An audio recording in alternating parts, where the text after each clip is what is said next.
La frontera de Matis, not the hegemonic Hegelian Emersonian universalism of Turner's frontier thesis, but the epistemic diversal reason of Greater Mexico's local nepotilism's multiple broken tongues. Such fractures, Mignolo argues, occur due to the languaging practices of two displaced linguistic communities in Anzaldua's work, Nahuatl, displaced by the Spanish expansion, and Spanish displaced by the increasing hegemony of the colonial languages of the modern period, English, German, and French, 2000, p. 237. This fracturing and braiding of colonial and post-colonial languages explains why Anzaldua's Borderlands/La Frontera has the power to elicit such critical emphasis from Mignolo, one of the most innovative U.S. Latino critics of post-colonial literatures of the Americas. Reading Anzaldua as a Chicana feminist philosopher of fractured and braided languages is precisely what I want to address below as both one of the major post-colonial issues in Borderlands/La Frontera, and indeed for U.S. Latino/A studies in particular, and for the futures of minority studies in general. Rather than a unified subject, representing a folk border culture in any holistic sense, we meet in Anzaldua's Chicana neologism, autohistoriateoria 14, a braided, mestiza consciousness, and a feminist writer fundamentally caught between various hegemonic colonial and post-colonial languages and subaltern dialects, and vernacular expressions. Her lament that wild tongues such as her own cannot be tamed, for they can only be cut out, 1987, p. 76, might as well be addressed to Anzaldua's complex post-colonial audience of radical women and, feminist, men of color. Throughout Borderlands/La Frontera, Anzaldua expresses regret that even her bilingual mother in Hargil has been partially complicit in valuing the English language of the hegemonic. I want you to speak English. Pa haler bien trabajo tienes que saber hablar el inglés bien. Que vale toda tu education si todavía hablas inglés con un accent, my mother would say, mortified that I spoke English like a Mexican. At Pan American University, I, and all Chicano students were required to take 2 speech classes. Their purpose, to get rid of our accents, 1987, p. 76. In Borderlands/La Frontera, Anzaldua not only self-consciously speaks English with an accent, she also writes in multiply accented, vernacular tongues. Read with its marked accentuation, Anzaldua's work can be reinterpreted as expressing a late North American situation of multidialectism. Her negative dialectical answers to her earlier meditations that she will not tame a wild tongue, or train it to be quiet, or make it lie down, 1987, p. 76, are her feminist philosophical dictums of border language and thinking. At the very heart of Anzaldua's Chicana feminist autohistoriateoria is her claim that a braided tongue is centrally and dramatically at war with colonialism, U.S. empire, patriarchy, and androcentrism's project to silence women. Ser habladora was to be a gossip or a liar, 1987, p. 76. Anzaldua's response to being preoccupied with the unique positioning consciousness takes at these confluent streams, 1987, p.I. is apprehended linguistically in the text in the juxtaposition of multiple dialects or tongues: Tex-Mex, Calo, Xodio, Spanish, and English with their dominant and subaltern varieties. Moreover, this linguistic juxtaposition allows us to see Anzaldua's attempts to reflect post-Jim Crow ethnoracial practices in South Texas, as well as attempts at nepotilism, however incomplete, to merge, transculturate, and braid different ethnoracial formations and languages in a single text. As she puts it, she struggles with an almost instinctive urge to communicate, to speak, to write about life on the borders, life in the shadows, 1987, p.I. In this regard, Anzaldua's Conciencia de la Nueva Mestiza seems to be a respectful and gendered updating of W.E.B. Du Bois' famous early 20th century insights in the soul of black folks, 1903, about the cross-linguistic foundations of double consciousness and the shadows of the color line. One ever feels a two-ness, an American, a Negro, two souls, two thoughts, two unreconciled strivings, two warring ideals in one dark body, whose dogged strength alone keeps it from being torn asunder. The history of the Negro is the history of the strife, to merge his double self into a better and truer self. In this merging he wishes neither of the older selves to be lost. He would not bleach his Negro soul in a flood of white Americanism, for he knows that Negro blood has a message for the world. 1986, pages 364 to 365, my emphasis. My point is that Anzaldúa, like Du Bois, sees her braided Chicana consciousness as a fractured, cracked, and braided construction, an effort to merge new cultural formations and ethno-racial subjectivities.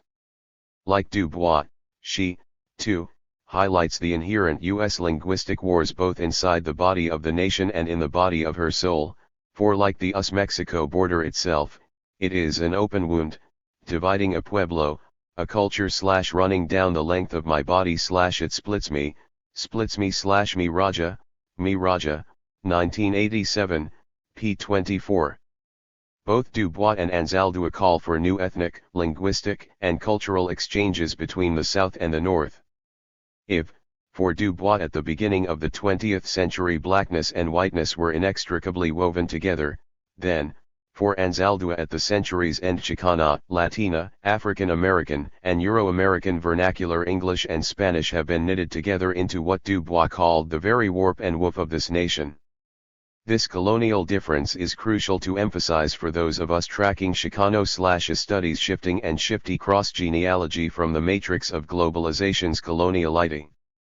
In arguing for the centrality of human language rights in Anzaldúa's borderland / La Frontera, I mean to support Mignolo's critical, subaltern, U.S. Latino / a post-colonial evaluations of Anzaldúa's border gnosis without losing sight of the importance of the author's multiple renaming processes and her radical recodifications of womanhood.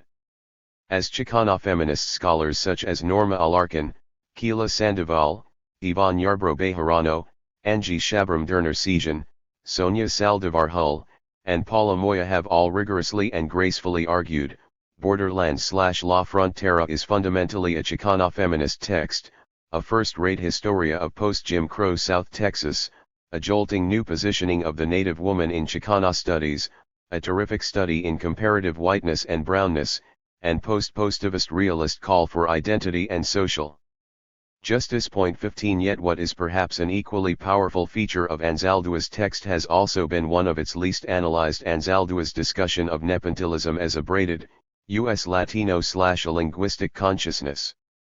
La conciencia de la nueva mestiza, for Anzaldúa, is neither español ni inglés, but both. It is a consciousness of Nepantla, a Mexica term, signifying in-betweenness, and which is capable of communicating the real values of the US-Mexico borderlands to others. 1987, p. 77. In arguing for the centrality of her forked, wild, and active feminist tongues, Anzaldúa emphasizes that these tongues are informed with other, border-crossing tongues, los recién llegados, Mexican immigrants, north from Mexico, and the older tongues of the braceros, p. 78. And to these vernacular tongues, she merges her Tex-Mex dialects that she uses with her brothers and sisters and the secret language of Pichuco, a language of rebellion, p. 78, in order to create a foundational consciousness of the new mestiza. Read against recent legal attempts in California and Florida, states with large U.S. Latino / a populations, to force an English-only linguistic absolutism. Anzaldúa's Borderland / La Frontera offers readers a dialect-centered anti-absolutism, for there is no one Chicano language just as there is no one Chicano experience. 1987, p. 80.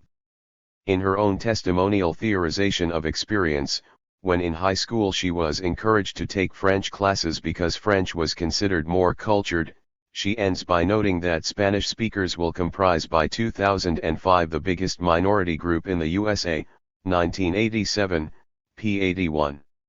However, she also argues that by the end of the 20th century, a braided Chicana / O English will be the mother tongue of most, 1987, p. 81, Chicanas / OS. If I have focused on what may seem one of many issues, what Anzaldúa terms the practices and resistances of taming a wild tongue, my goal has been to highlight various things at once, to agree with Anzaldua's insistence on the centrality of Nepentilism as a minoritized and post-colonial linguistic project, and to explore Nepentilism as the author's attempt to merging multiple subaltern and vernacular serpent tongues: my woman's voice, my sexual voice, my poet's voice, p. 81. The souls of the outer national new mestizas, Anzaldua argues, have nothing to do with which country one lives in. They are neither eagle or serpent, but both, p. 85. It is precisely this going beyond the two-ness of national consciousness that Anzaldua aspires to in Borderlands/La Frontera. If U.S. literary historian Gavin Jones is right that at the heart of 19th-century American literature was what he calls the cult of the vernacular with real political and cultural functions, 1999, Anzaldua's Autohistoriateoria grounds her late 20th-century work in the differential vernacular serpent's tongue, a catachristic subalternist tongue which is capable of cracking, fracturing, and braiding the very authority of the master's English-only tongue. This awareness of an interstitial in-betweenness empowers revisionist Chicano/narratives and transmodernist poetry. Victor Martinez's Parrot in the Oven, Mi Vida, 1996, is a splendid case in point. To better locate Martinez's double-voiced, vernacular novel, I will begin by exploring a poem the author wrote entitled Shoes, 1992, an everyday symbol that reappears in the novel about gangs, cliques, and youth cultures in California. Out of all of our enemies, all the catastrophes of nations, scattered to rubble, plowed over with salt, we still have the warm friendliness, the unrelenting spirit of our shoes to console us. Two bubbles chopped square out of shapeless emptiness. How this invention hisses in a hurry to correct time, pumping little sneezes of sympathy for our tardiness. Although they owe us nothing, they walk in many of our dreams, conjuring music from a vaporous sidewalk or standing as pure reverence over the peaceful herds of our dead. They, who always return back to us faithfully from every tropic, every desert, to take us their jobs as stealth for the burglar, spring under the killer's crouch, courage for the guerrilla. They guard us against thistles and thorns, protect us from stone and unseen disasters of glass. Wheels mean nothing to the shoe. They are the first of peasants and would never think to kneel before any god, or suck up to whatever tablet of the law. Ravenous for distance, they supply whole lives with the loss of a mere heel. Yet wear death, only once. 1992, p. 12. Shoes, for Martinez, allows him to represent everyday things in the world, especially what he describes lyrically as the unrelenting spirit of our shoes and how they often function to console us. A flood of questions appears on the screen of transmodernist U.S. border thinking: from what, specifically, do Martinez's shoes console us? From the elements of San Joaquin, from the pesticides of California agribusiness? From the worldliness of the documented and undocumented farm worker world? From the nependilism of our dwellings, the unhomeliness of mass, youth culture? On an intertextual and transcultural frame of reference, Martinez's poem, Shoes, positions itself to comment audaciously on discussions of modernity and aesthetics, and by specifically alluding to such discussions embedded in Vincent van Gogh's painting A Pair of Boots. Why is Martinez interested in the debate surrounding modernist art? Does his poem grasp the structural and socially symbolic meanings of peasant shoes, and farm worker boots?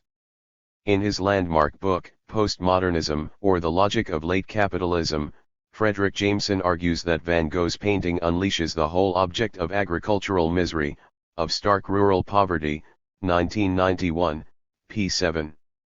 As an experienced former farm wage worker himself, Martinez's poem The Métis epistemic privilege for the poem apprehends the brutalizing world of agribusiness growers and their tussle with the wage earners who, after 1965, were able to organize themselves through Cesar Chavez's United Farm Workers Committee.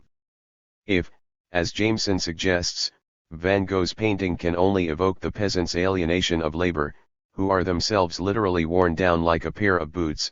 The modernist painter can only represent this through his hallucinatory surface of color, p7, sometimes, garishly overlaid with hues of red and green, p7.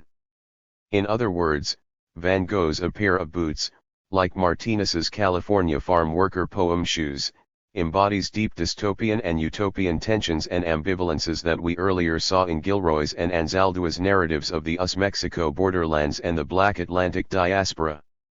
I am even tempted to argue, after Jameson, that both Martinez and Van Gogh's works of art can be rewritten acts of compensation which end up producing a new utopian realm of the senses, p7, especially, through the visual in Van Gogh's painting and the figurative, tropological in Martinez's writing. In this way, Martinez suggests, shoes always return to us, they form the very in-betweenness in our post-Bracero, North-South global division of labor in California. On another level, if as Martin Heidegger once put it, Van Gogh's A Pair of Boots vibrates the silent call of the earth, its enigmatic self-refusal in the fallow desolation of the wintry field, QTD in Jameson, p8, Martinez's Shoes is his attempt to represent the very Heideggerian-like equipment necessary for migrant farm workers in California to make do. They are, Martinez writes, the first slash of peasants and would never think to kneel slash before any god, or suck up to whatever tablets of the law. Before we move on to a reading of Parrot in the Oven, I want to underline Martinez's use of the word peasant in his poem. What is the poet trying to link up in his meditation of Mexican-American farm workers and peasants?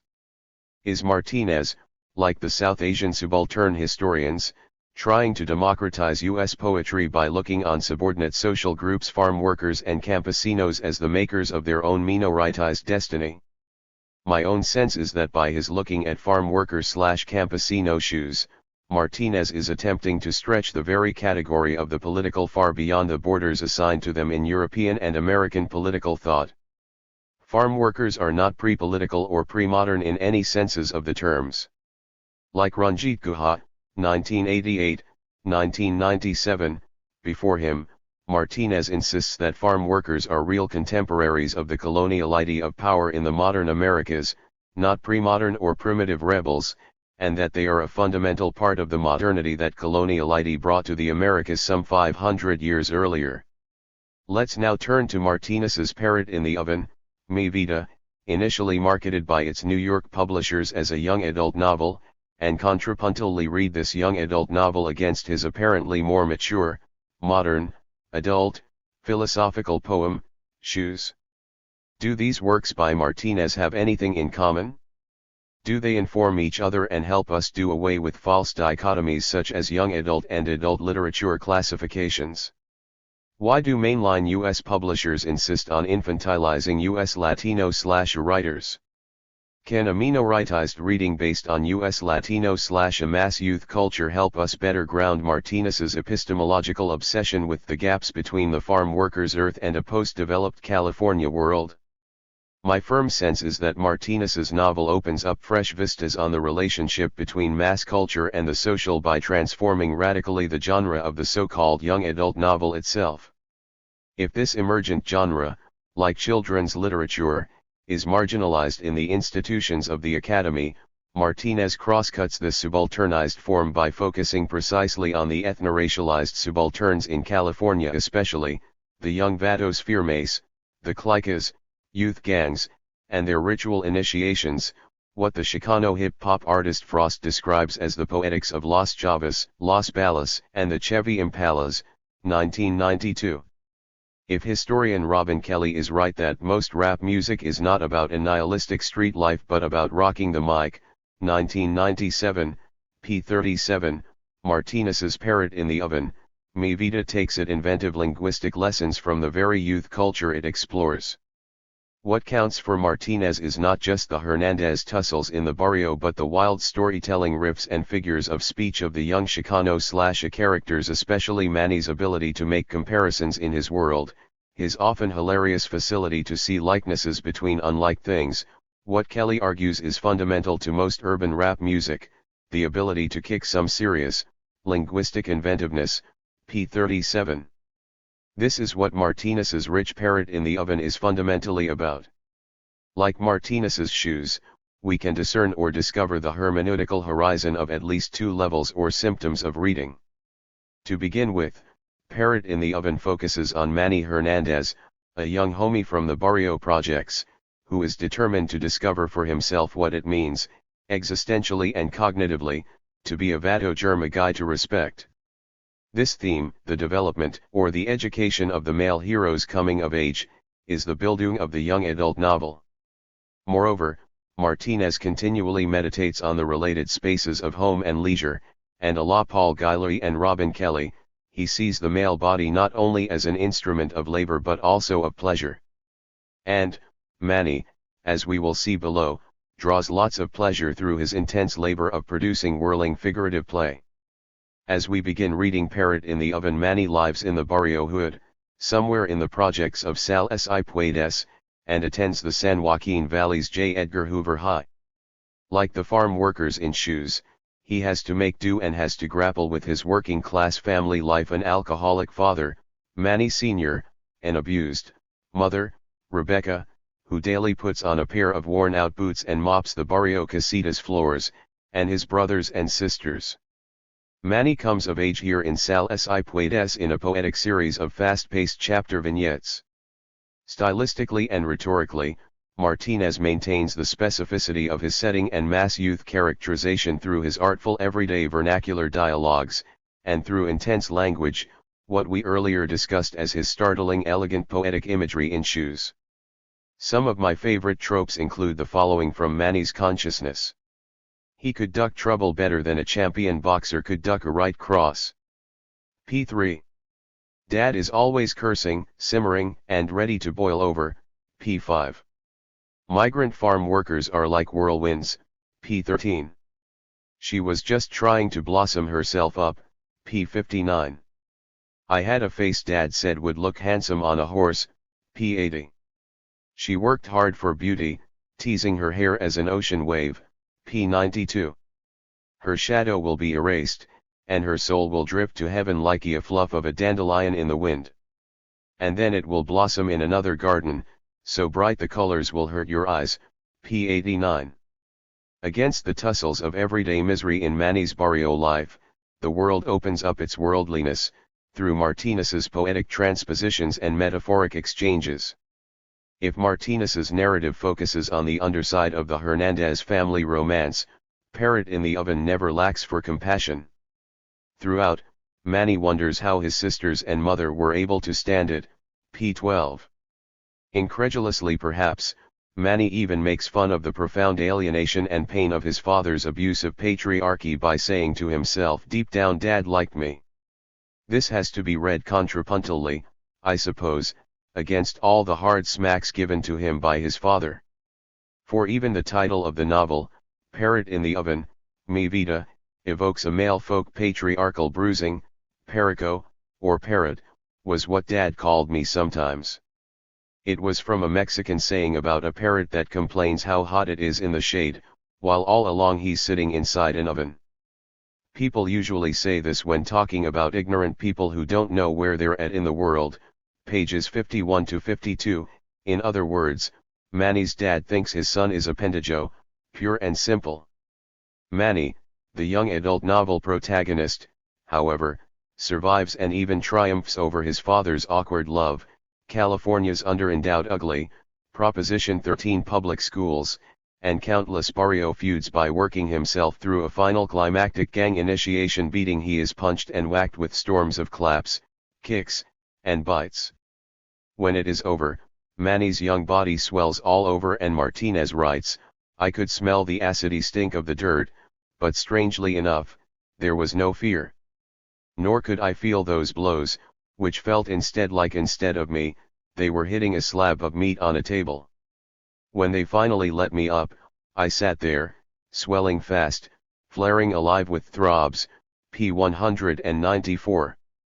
Martinez's Parrot in the Oven ends by thinking not only about the body's pains and pleasures from the sonic forces surrounding it, but also by narrating the cholo body's place, pursuing barrio spaces into some of its jolting corners and subtle surfaces. For Martinez, place is intriguing, valuable, pleasurable, and indispensable. Here at the novel's end, Manny forces us to face place, to confront it, and take off its masks. When I opened the door to our house, the sun, out again, came rushing into the living room. Shadows lifted from the floor like a flock of birds rising into the horizon, and light guttered through the room, slapping away the dark for good. Magda and Petty were lying asleep. Magda's hair was fanned out on a pillow, unteased. Then I sat down on Dad's cushioned chair and watched them, and the room. And it was a wondrous place. My home. The light in the room was closing in around me. Pages 214 to 215. Declaring oneself a mobile republic, South Asian kinship and identity. In concluding this essay, I want to stay with the thematizations of minoritized identities and the coloniality matrix of power I outlined in a broad trans-Americanity mapping of sorts, and examine briefly how post-contemporary South Asian writings in English of the memories of violence and identity may also help us think through the colonial difference in a more global framework. I do not approach this question as a specialist in the history of the English novel in India. My relation to a globalized matrix of power is clearly at an early stage of thinking. However, what I have found in my preliminary readings of some of the most important English novels in India is this: at the center of many English novels in India are the histories and memories of violence and the coloniality of power, how humans produce absolutist others out of others.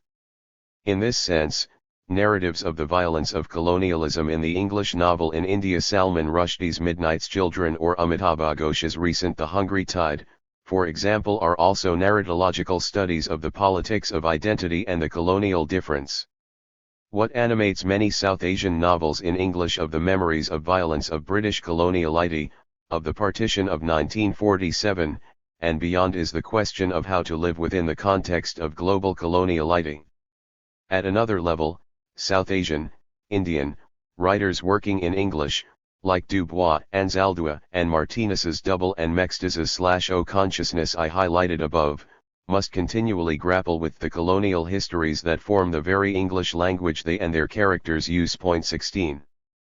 The complexities of South Asian identities and kinship are at the heart of Arundhati Roy's novel The God of Small Things, 1997. Central to the novel is a vision of the continuity between knowing the world through experience and struggle and changing the central relations of the coloniality of power which sustain and make the world what it is. Additionally, subalternized characters in the novel, especially children, divorced women, and peasants, defy bloodlines of kinship and caste to condemn the bloodsheds of their everyday world in Kerala. In so doing, they defy both the gods of dominance and of kinship to remember what they experienced and shared with the God of Small Things. The radicalized sense of kinship sought in the God of Small Things involves an expanded standpoint positionality of oneself, in particular the ability to enlarge and enrich one's ability to experience. 17 Thus envisaged, readers can better understand the political terms of the debate over the coloniality of power, caste, and the normative principles of kinship within post-colonial Kerala that inform and shape the narrative, the debate between Amua, the twins, Rahel, and Istha, on the one hand, and Mamachi, Baby Kukama, and the local police on the other, about the archaic nature of so-called untouchables in post-colonial Kerala. Did Vilutha, that cheerful man without footprints, count? 1997, p. 208, Amu asks her children? Was it possible for Amua, Rahel, and Istha, bounded by the certain, separate knowledge, to have really loved a man Vilutha to death? p. 307. How could Amua stand the smell? They have a particular smell, these paravans. p. 243, Baby Kukama asks when she hears from the peasant Valiappapan what Amu and Vilutha had done. How we evaluate this debate over the coloniality of power, the love laws, kinship, and the politics of the erotic depends upon how we interpret Rahel and Istha's remarkable transformation and defiance at the novel's end, and how we see their melancholic relationship between their ability to experience and understand, their capacity to grieve for their mother Amu and the peasant Vilutha, and even perhaps how in their grieving they institute kinship. Amu's defiant response to her family's insistence in maintaining caste rules coherent in Kerolan culture and society is to make the twins Rahel and Istha promise her that they will always love each other, especially in the face of what Roy refers to as the local love laws which pin down who should be loved. And how? And how much? p. 168. With this straightforward speech act of promise, Amu tampers throughout the novel with the stable heteronormative issues of family, bloodlines, and the bourgeois nation. The political vision of the subaltern which Roy's The God of Small Things seeks primarily through the standpoint positionality of women, children, and peasants provides the context in which family members such as Mamachi, Baby Cook Emma, and the state police's support of caste and the coloniality of power can be challenged, made specific, and given meaning. These are the many idioms of dominance and subordination that Roy the Métis in the novel. Amu's capacity to know herself is directly related with her ability to feel with others and tussle with the normative rules of kinship in Kerala. It was what she had battling inside her. An unmixable mix. The infinite tenderness of motherhood and the reckless rage of a suicide bomber. It was this that grew inside her, and eventually led her to love by night the man her children loved by day. p. 44. While Amu disgraces her bourgeois family by divorcing from an alcoholic and abusive husband and returns home with her young twins to her parents' home in Imanam, she intensely feels that there would be no more chances. There was only a front veranda and a back veranda, a hot river and a pickle factory. And in the background, the constant, high, whining mule of local disapproval. p. 42. It is Amu's braided unmixable mixed subaltern consciousness of tenderness and rage that drives her feelings toward her children, toward the untouchable Vilutha, and her disapproving muling family and local culture and society. The urgent assurances that the peasant and cart-carrying communist Vilutha provides Amu with profoundly change her and her children. Vilutha, I sustain, makes possible a qualitative cognitive reorientation through his beauty and his labor and gifts for her, the children, and the family's business. As she watched him she understood the quality of his beauty. How his labor had shaped him. Had left its stamp on him. Had given him his strength, his supple grace. p. 316. Interestingly, Vilutha is important not only because he is the god of small things in Kerala but also because of the qualitative joy he produces in others with his magician-like facility with his hands. Vilutha, since the age of 11, Roy emphasizes, could make intricate toys, tiny windmills, rattles, minute jewel boxes out of dried palm reeds. He could carve perfect boats of tapioca stems and figurines on cashew nuts. He would bring them for Amu, holding them on his palm, as he had been taught, so she wouldn't have to touch him to take them. Pages 71 to 72. Apart from his graceful carpentry and toy-making skills, Vilutha mended radios, clocks, water pumps. He looked after the plumbing and all the electrical gadgets in the house. p. 72. Years later, Vilutha's creative engineering skills are used at Amu's family's business where he reassembled bottle sealing machines, maintained new cannery machines and automatic fruit and vegetable slicers. p. 72. Indeed, one of the main reasons for seeing Vilutha as a pivotal character in the political debate about who counts in Kerala and the world that the God of Small Things stages is that he reveals an enormous ability to create culture and society for everyone around him. He has an enormous imaginative and cognitive life of experiences that the coloniality of power in Kerala has denied him as a paravan. While there are several tragic deaths in The God of Small Things, the novel opens with the memories of the Mole family grieving around the drowned Anglo-Indian Sophie Mole's coffin, and Amu dies alone in a grimy room in the Bharat Lodge in Alleppey at the viable and diable age of 31. The novel revolves around the brutal death of Vilutha and the post-colonial nation's inability to count him as one of its own. 18 After the forbidden sexual encounter between Amu and Vilutha is uncovered by the family, Baby Cook Emma makes a complaint to the local police on false charges, and with the approval of the local Marxist party hegemony, Vilutha is hunted down, beaten, and tortured to death at the police station. his skull was fractured in 3 places. His nose and both his cheekbones were smashed, leaving his face pulpy, undefined. The blow to his mouth had split open his upper lip and broken 6 teeth. 4 of his ribs were splintered. The blood on his breath bright red. Fresh. Frothy, p. 294. The god of small things circles around Velutha's, Sophie Mole's, and Amu's death and the subsequent social deaths 19 of Rahel and Istha. After the twins are forced by baby cook Amma to save Amu's sexual and caste reputation by condemning Velutha to false charges of kidnapping and child abuse, Roy shows how dominance, without hegemony, intrudes into the smallest spaces in Kerala. What Rahel and Istha experience, Roy writes, was a clinical demonstration in controlled conditions, of human nature's pursuit of ascendancy. Structure. Order. Complete monopoly.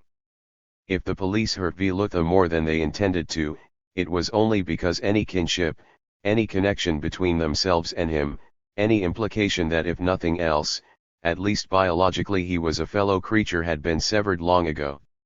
The posse of touchable policemen acted with economy, not frenzy. Efficiency, not anarchy. Responsibility, not hysteria, p. 293, my emphasis. While Rahel and Istha almost never recover from these deaths, Velutha's life and brutal death force them to tamper with the intricacies of kinship and biology. Kinship is therefore not just a situation Rahel and Istha, Amu and Velutha find themselves in, but a set of practices in post-colonial Kerala that are, as Roy suggests, controlled, performed, ritualized, and monopolized by those in power.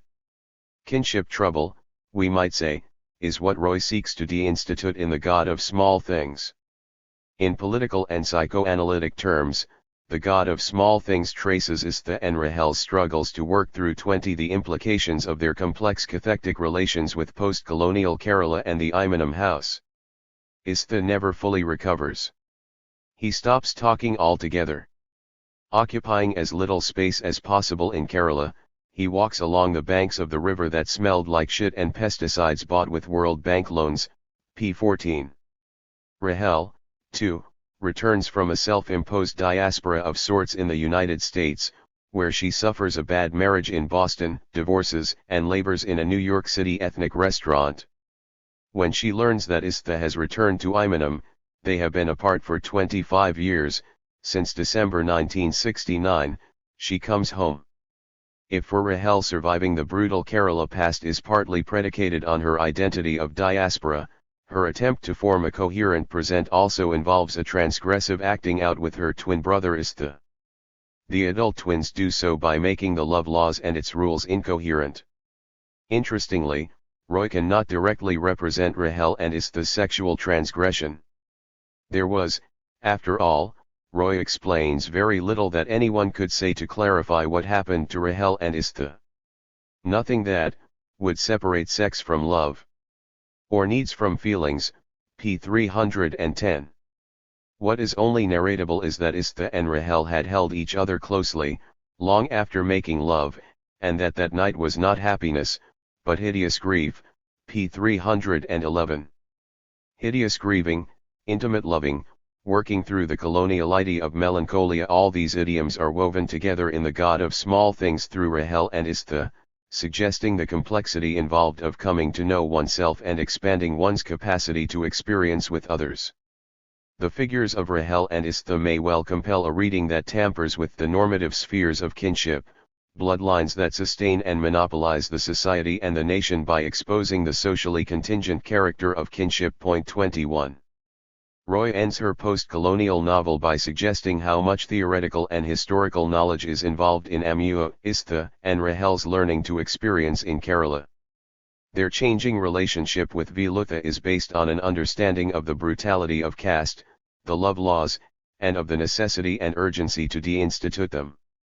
The God of Small Things is one of the most intriguing of post-colonial texts precisely because of the ways it indicates the extent to which subaltern identity and experience depends upon a minor, or small, historiography. We cannot claim a political identification, Roy suggests, until we have reconstituted our small collective identities and re-examine who counts in our cultures and societies.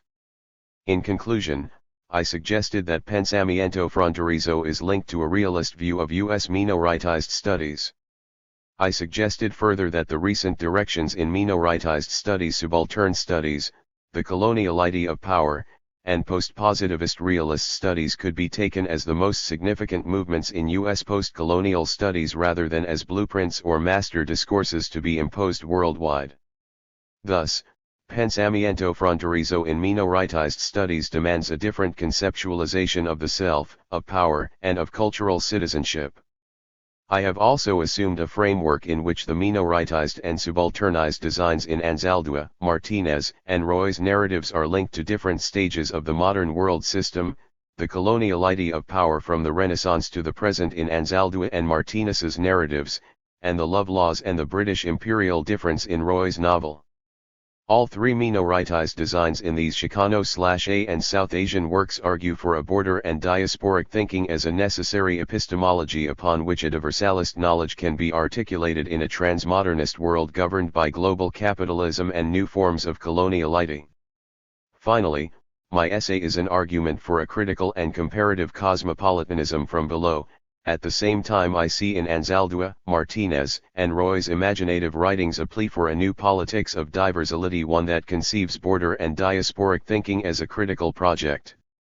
Manuela Botka. The Eastern Margins of Empire. Coloniality in 19th century Romania. Throughout the history of the modern world system, its economic and political peripheries have consistently faced the charge of either a lack of modernity or a lag in achieving it. The need to rethink modernity and to question its uniqueness has therefore often been the result of being defined along the lines of this deficit as less than, not yet, or simply non-modern. As such, it has recurrently surfaced in peripheral locations, which thus became the privileged loci of enunciation, Mignolo 2000, of theories critical of modernity and the philosophy of history inherent to it.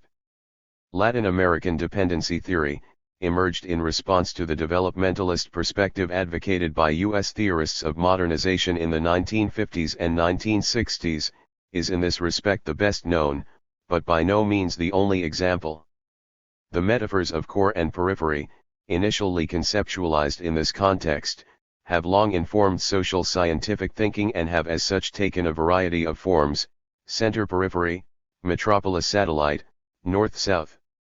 In most cases, they are however used without reference to a particular theoretical framework or are not even explicitly stated. Yet it is precisely the existence of an economic, social, political, and not least intellectual core periphery division that we have in mind when critiquing the uniqueness of modernity and examining its current global character. Taking as a point of departure an air of dependency theory, Immanuel Wallerstein's model of a world system, Wallerstein 1974, I will therefore argue that what Aníbal Quijano has termed the European patent on modernity, Quijano 2001, p. 543, is the result of a series of subsequent ideological projects mandating the westernization of peripheral regions as a means of attaining world modernity. An assessment of how this exportation of the modernity paradigm has operated in an historical Eastern European periphery, 19th century Romania, as well as of this operation's present-day relevance, will provide a case study for the larger context in which such processes have been occurring. Primacy as the last privilege, or, how many modernities are there? Ever since the Enlightenment, modernity as emancipation, i.e., as the attempt to exit mankind's self-incurred immaturity by appealing to reason, in Kant's famous formulation has been depicted as a critical project having its cultural roots in the Italian Renaissance, the Protestant Reform, and the philosophy of continental rationalism, as well as finding its first social, political and institutional reflection in the British Parliament and the French Revolution, Dussel 2000, p. 469. Modernity was thus conceptualized as originating in Europe and as necessitating only the study of the inner European processes of secularization, industrialization, urbanization, nation-state formation, democracy building, and capitalism in order to understand and predict further developments. This perspective has not only informed and accordingly shaped the classical 19th century sociological approaches to the emergence of modernity and the rise of capitalism as formulated by Marx, Weber, Durkheim, and Sombart, but also the 20th century U.S. modernization theories and the more recent discourse on globalization.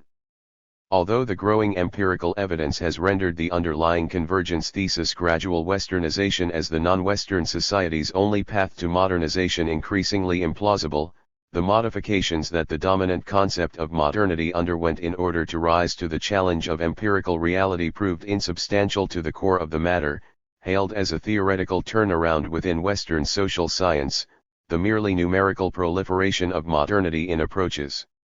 Dealing with the emergence of other, Rofel 1999, alternative, Beck et al. 2001, or multiple, Eisenstadt 2000, modernities in the non-Western world leaves both the chronological primacy and the exemplary character of Western modernity with respect to these divergent developments unaltered, Randeria et al. 2004, p. 15.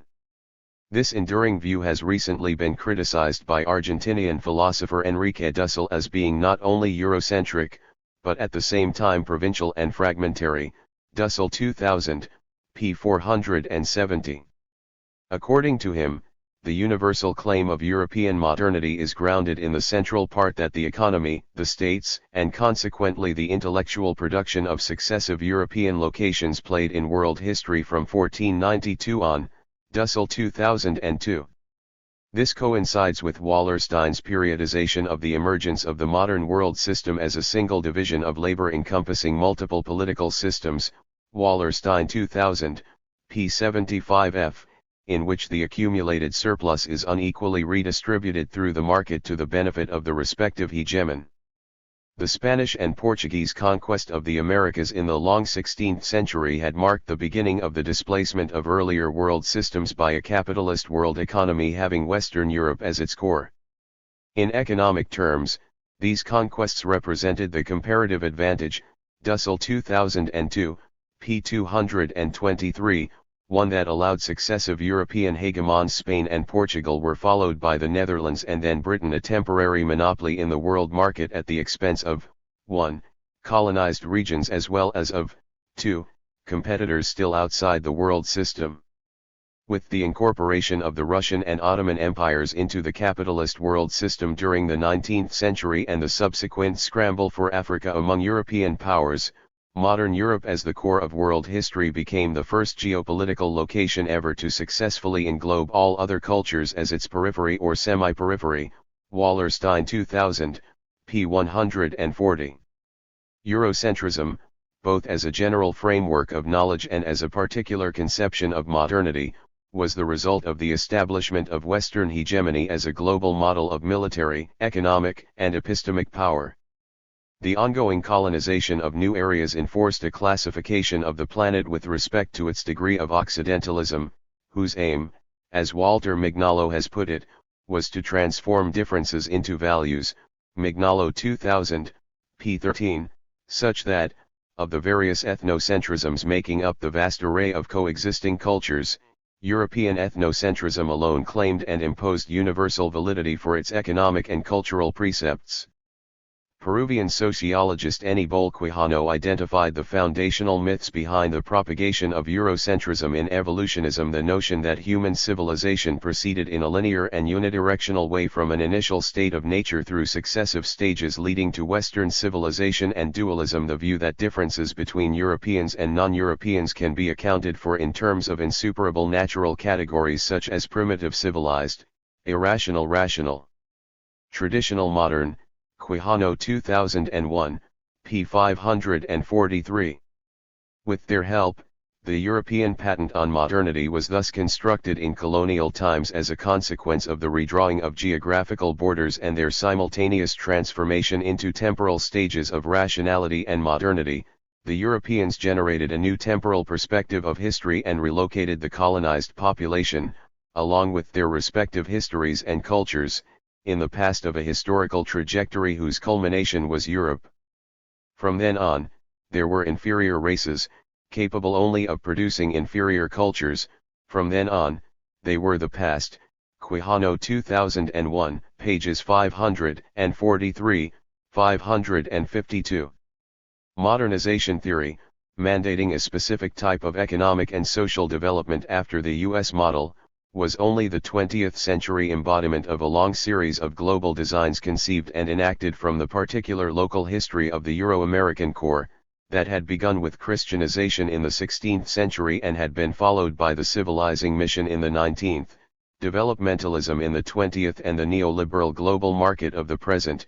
Mignolo 2000, p. 301.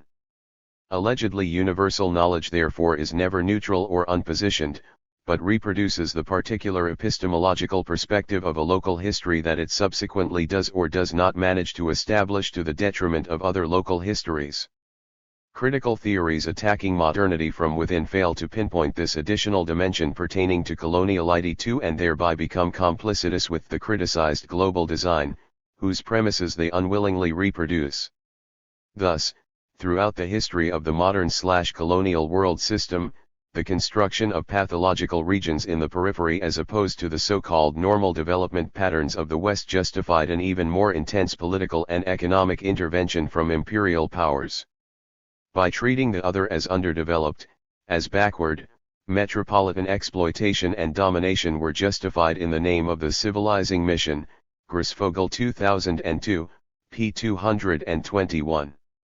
In his criticism of establishment social science as a product of Eurocentric liberalist thought, Wallerstein had emphasized the geopolitical distribution of cultures of scholarship, by noting that from 1850 to 1914, and probably 1945, most of the scholarship had originated in, and was about, 5 countries: France, Great Britain, the Germanys, the Italys, and the United States. This is partly pragmatic, partly social pressure, and partly ideological. These are the important countries, this is what matters, this is what we should study in order to learn how the world operates. Wallerstein 1996, p. 3. This, then, was to be the domain of sociologists, political scientists, and economists. In terms of fields of study, the rest of the world was relegated to either anthropology or Oriental studies, the disciplines meant to arrive at an explanation as to why the non-Western countries were not or could not become modern. After 1945, the non-West was handed over to the new discipline of area studies, which in turn undermined the traditional disciplinary boundaries. This kind of epistemological north-south divide amounts to establishing a fixed relation between the scientist's place of origin and the validity of their theories, or, in Mignolo's words, between knowing about and knowing from. Mignolo 2000, p. 309. Consequently, the distribution of scientific and cultural production in first, second, and third worlds mandates that someone originating from an economically and technologically underdeveloped country does not have the necessary frame of mind and culture of scholarship which would allow them to study other civilizations, and therefore cannot produce any kind of significant theoretical thinking because theory is defined according to first world standards. In line with this logic, valid knowledge is produced in first world countries where there are no ideological obstructions to scientific and theoretical thinking. Thus, the global design of the civilizing mission is still at work in the distribution of scientific labor between the 3 worlds and continues to shape our understanding of modernity and the modern. This is to say that, to the extent that the world system became modern, it also became increasingly colonial, articulating colonial differences such as racial, ethnic, and class hierarchies as part of its self-definition. The resulting international division of labor between core and periphery was, then, not only of an economic and political nature, but of a cultural and epistemological one as well. While the core became the location of modernity, from where the world started being classified, described, and studied, the periphery engendered coloniality, where the modern world's definition power could be welded. Latin America, the Caribbean, Africa, South Asia, or the Middle East thus did not enter the modern world system as part of modernity, but as its obverse, or dark side, coloniality as the violently and illegitimately subdued, economically exploited, and culturally silenced other. Critical theoretical accounts produced within these local histories that have, at various moments in history, attempted to unveil the global designs behind the project of modernity. From Renaissance Christianity to the contemporary global market, have tended to remain silent in the world intellectual community, both because of the lack of prestige of their epistemological location and for not having been articulated in a modern language. 19th century modernity, export and trade of a scarce good. Placing itself on a scale measuring degrees of rationality, modernity, and civilization as defined by and from the hegemonic location of the Western core was a dare Romania first faced in mid-19th century. Situated at the periphery of the emerging modern world system in the long 16th century, the three Romanian principalities, Transylvania, Wallachia, and Moldavia, had long made the bone of contention between the Habsburg, Ottoman and Tsarist empires surrounding them. With the end of Ottoman domination in 1821, the Romanian principalities faced the passage from a proto-colonial system, in which their economic surplus was used to finance the luxuries of the politically dominant metropole, Kairat 1976, p. 10, to a neo-colonial regime as Western Europe's agrarian province. Hardly amounting to liberation, this was rather a new form of dependency, closely resembling the one experienced by classical colonies after political independence. In the particular geopolitical context of the region, this reshuffling of powers essentially entailed a shift of Romania's peripheral axis away from the domination of an Eastern empire and toward that of the Western core, Bătescu 2004, p. 82 ff. Thus, although never formally colonized, 19th century Romania had entered European modernity through its backdoor coloniality, and as such was subjected to the economical, political, but also epistemological redistribution of power that the modern world system had put into effect.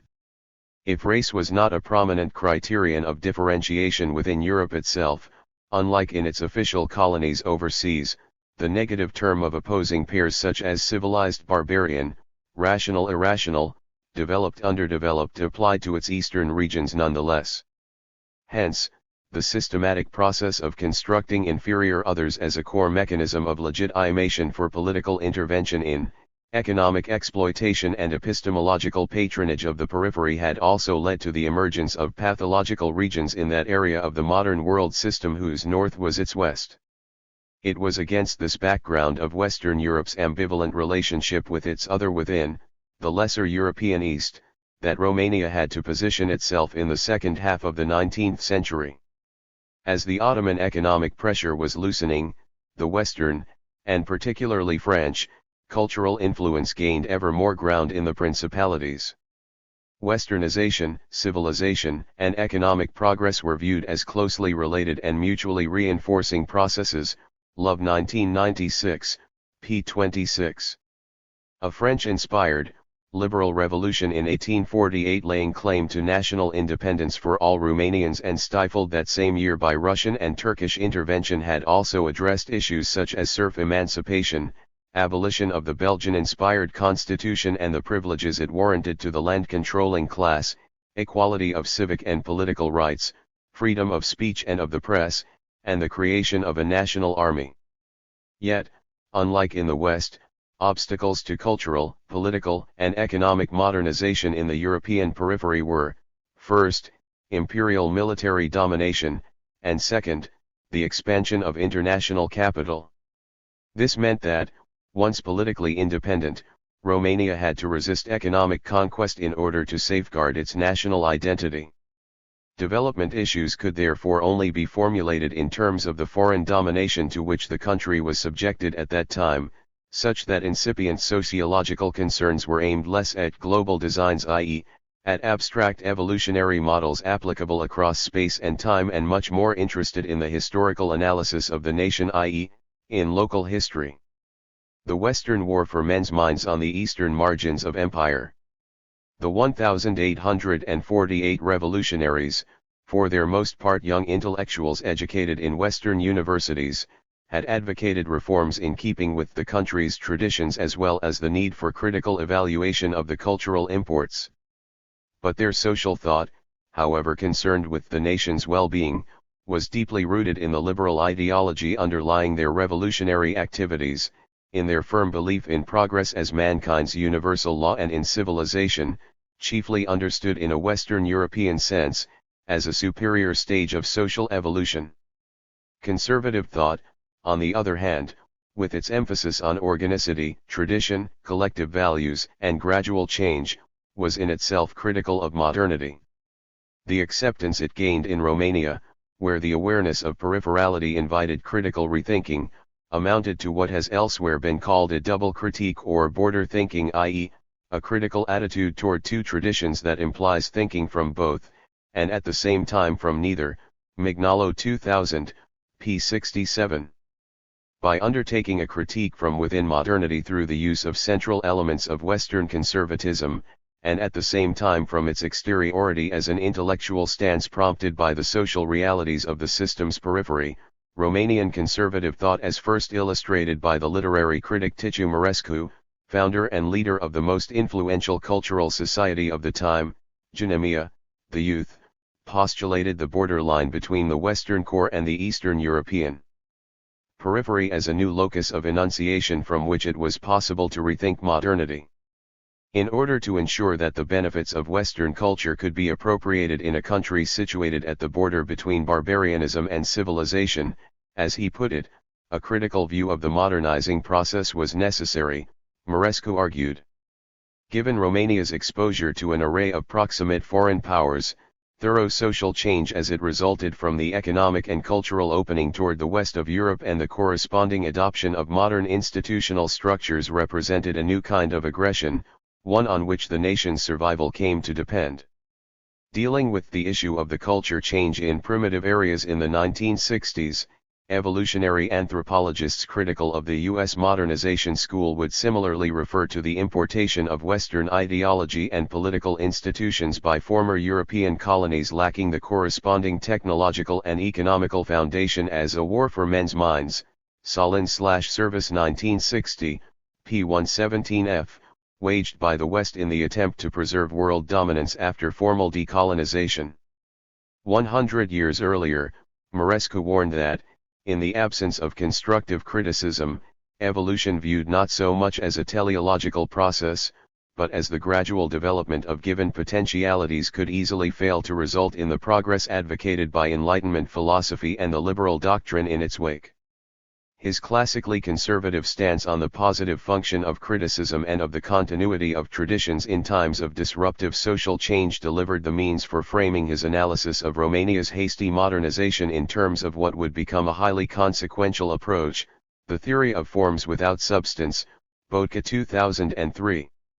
A peasant country like Romania, he argued, had not been prepared by anything in its history to receive all the outer forms of civilization in the absence of the deeper historical foundations which with necessity produced, Mărescu 1973a, p. 164, them, and it lacked the means to support them industrial production and a middle class. Contrary to the liberals' claims, imported superstructural forms did not foster progress, but only concealed the power structures inherent in the relationship between Western and Eastern Europe. Mărescu 1973b, p. 239, the better to exploit the latter.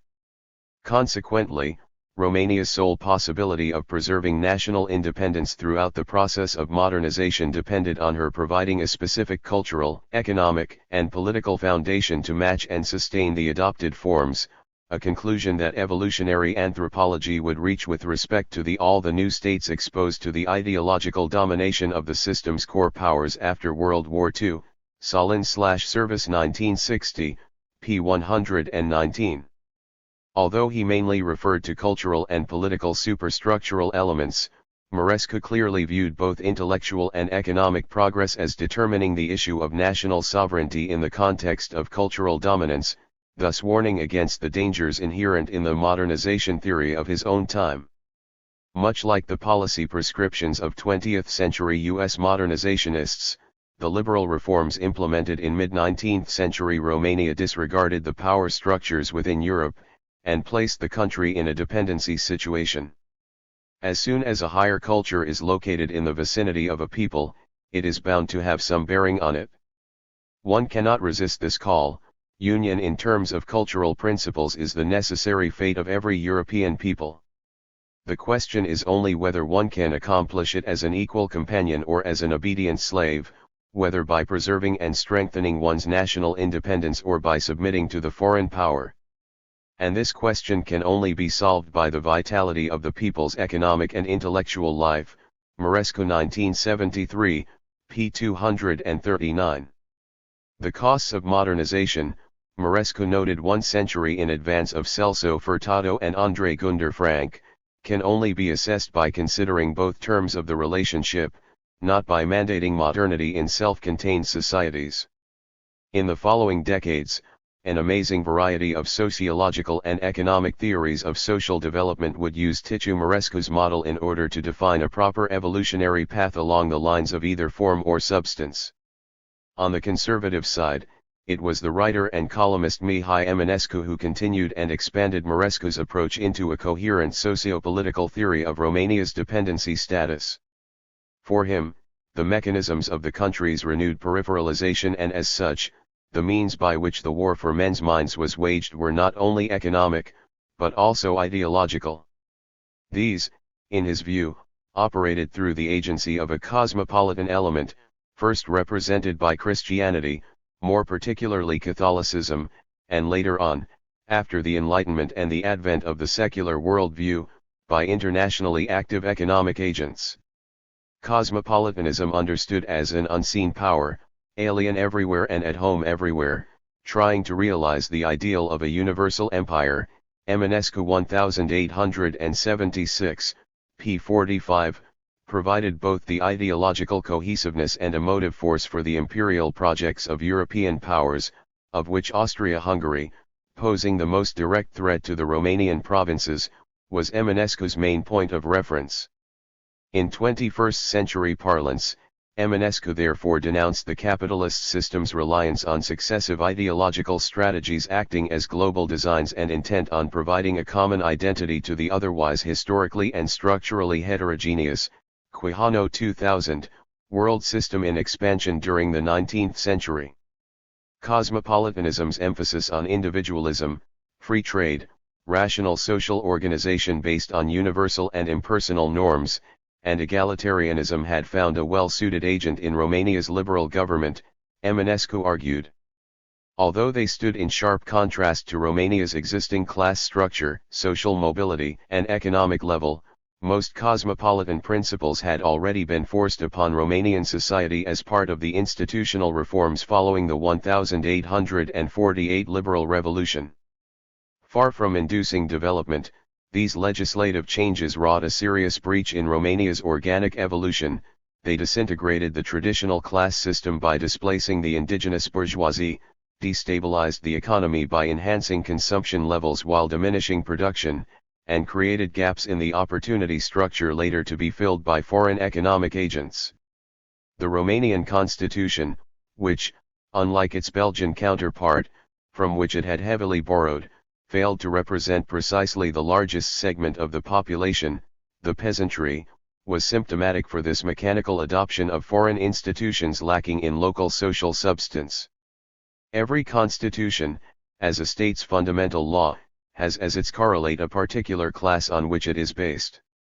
The correlate of the Western states' constitutions is a rich and cultivated middle class, a class of patricians, of industrial manufacturers who see in the constitution the means of representing their interests in line with their significance. Where are our positive classes? The historical aristocracy has almost disappeared. There is no positive middle class, the gaps are filled by foreigners, the peasantry is too uncultivated, and, although it is the only positive class, no one understands it, no one represents it, no one cares about it. Eminescu 1876, p. 59.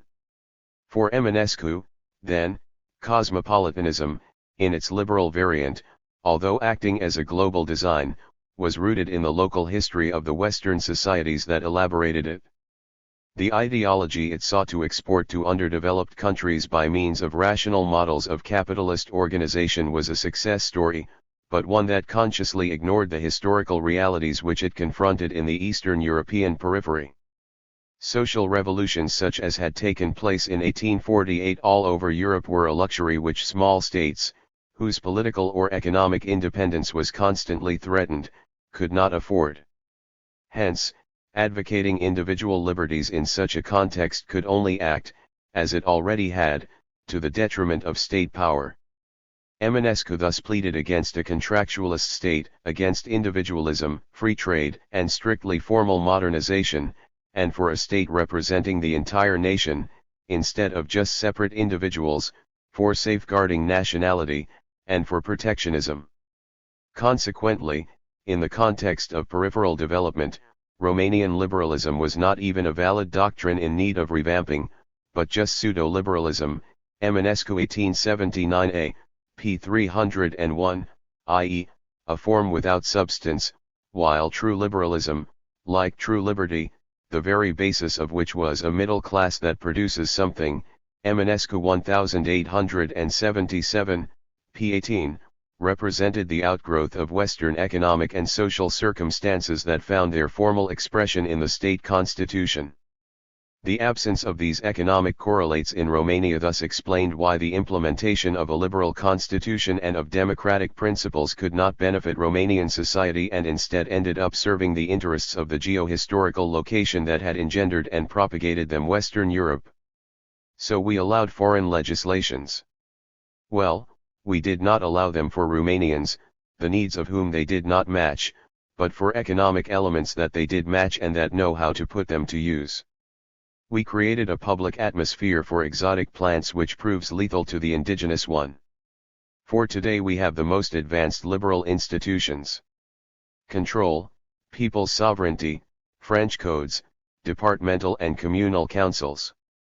Are we better off because of them?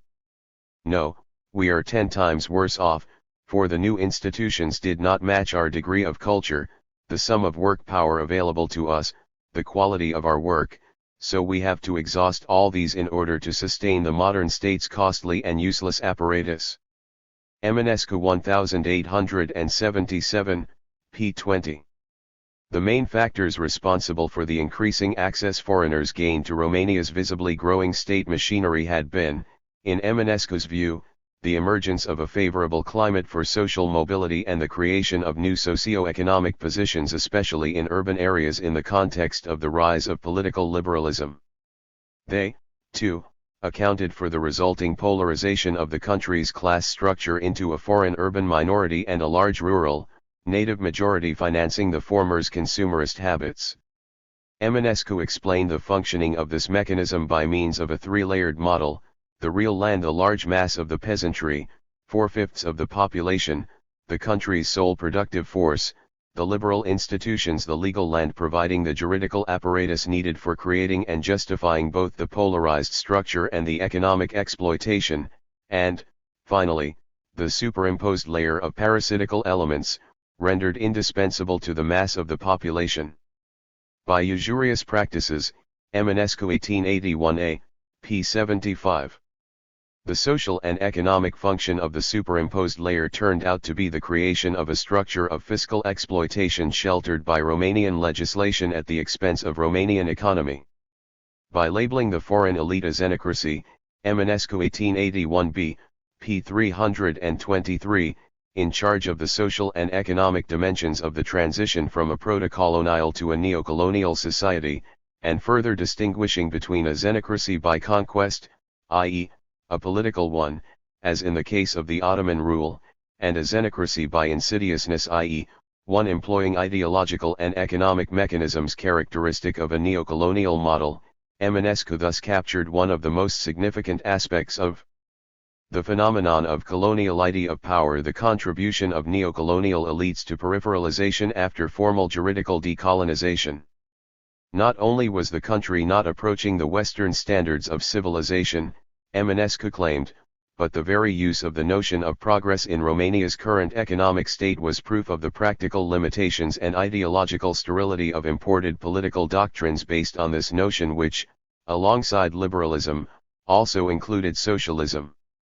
Since Romania's economic and social state could be placed nowhere on the alleged continuum leading from barbarism to civilization, Eminescu dubbed it semi-barbarism, This state 100 times worse than barbarism, not to speak of its detriment in relation to true civilization. Eminescu 1881 c. p. 375, thus questioning both Western ideology's postulate of progress and that of the unidirectionality of evolution. His theoretical model therefore transcended the single country level of analysis and became a starting point for understanding peripheral evolution in general, as it diagnosed a pathological condition with respect to organic evolution. It explained it within the larger context of the power relations embedded in the international division of labor and hence as an instance of the development of underdevelopment. Frank 1966. Eminescu's conservative solution to semi-barbarism involved a recuperation of the potentialities inherent in the borrowed forms, and a bridging of the gaps created in the process.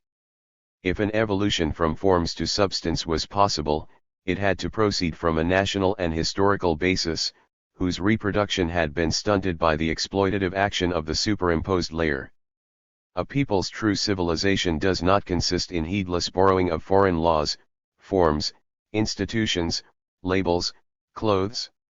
It consists in the organic, natural development of its own powers, of its own faculties. There is no general human civilization, accessible to all people to the same degree and in the same way, but every people has its own civilization, although a lot of elements common to other peoples go into it as well. This argument, serving both as a premise and as a conclusion to Eminescu's approach to social evolution, is above all further evidence of the remarkable productivity of the subaltern perspective. If theorists from the world system's periphery manage to identify and admit the failure of unilinear evolutionism in explaining underdevelopment in the periphery so much earlier than Western theorists, it was mainly because theirs was the local history overrun by global designs, not the one disseminating them. Theorizing about and from that local history, they were more sensitive to the spatial confrontation between a prescribed, uniformitarian evolutionary model and the social reality of the periphery than Western scientists, for whom the periphery was a mere object of study, if oftentimes a deviant one.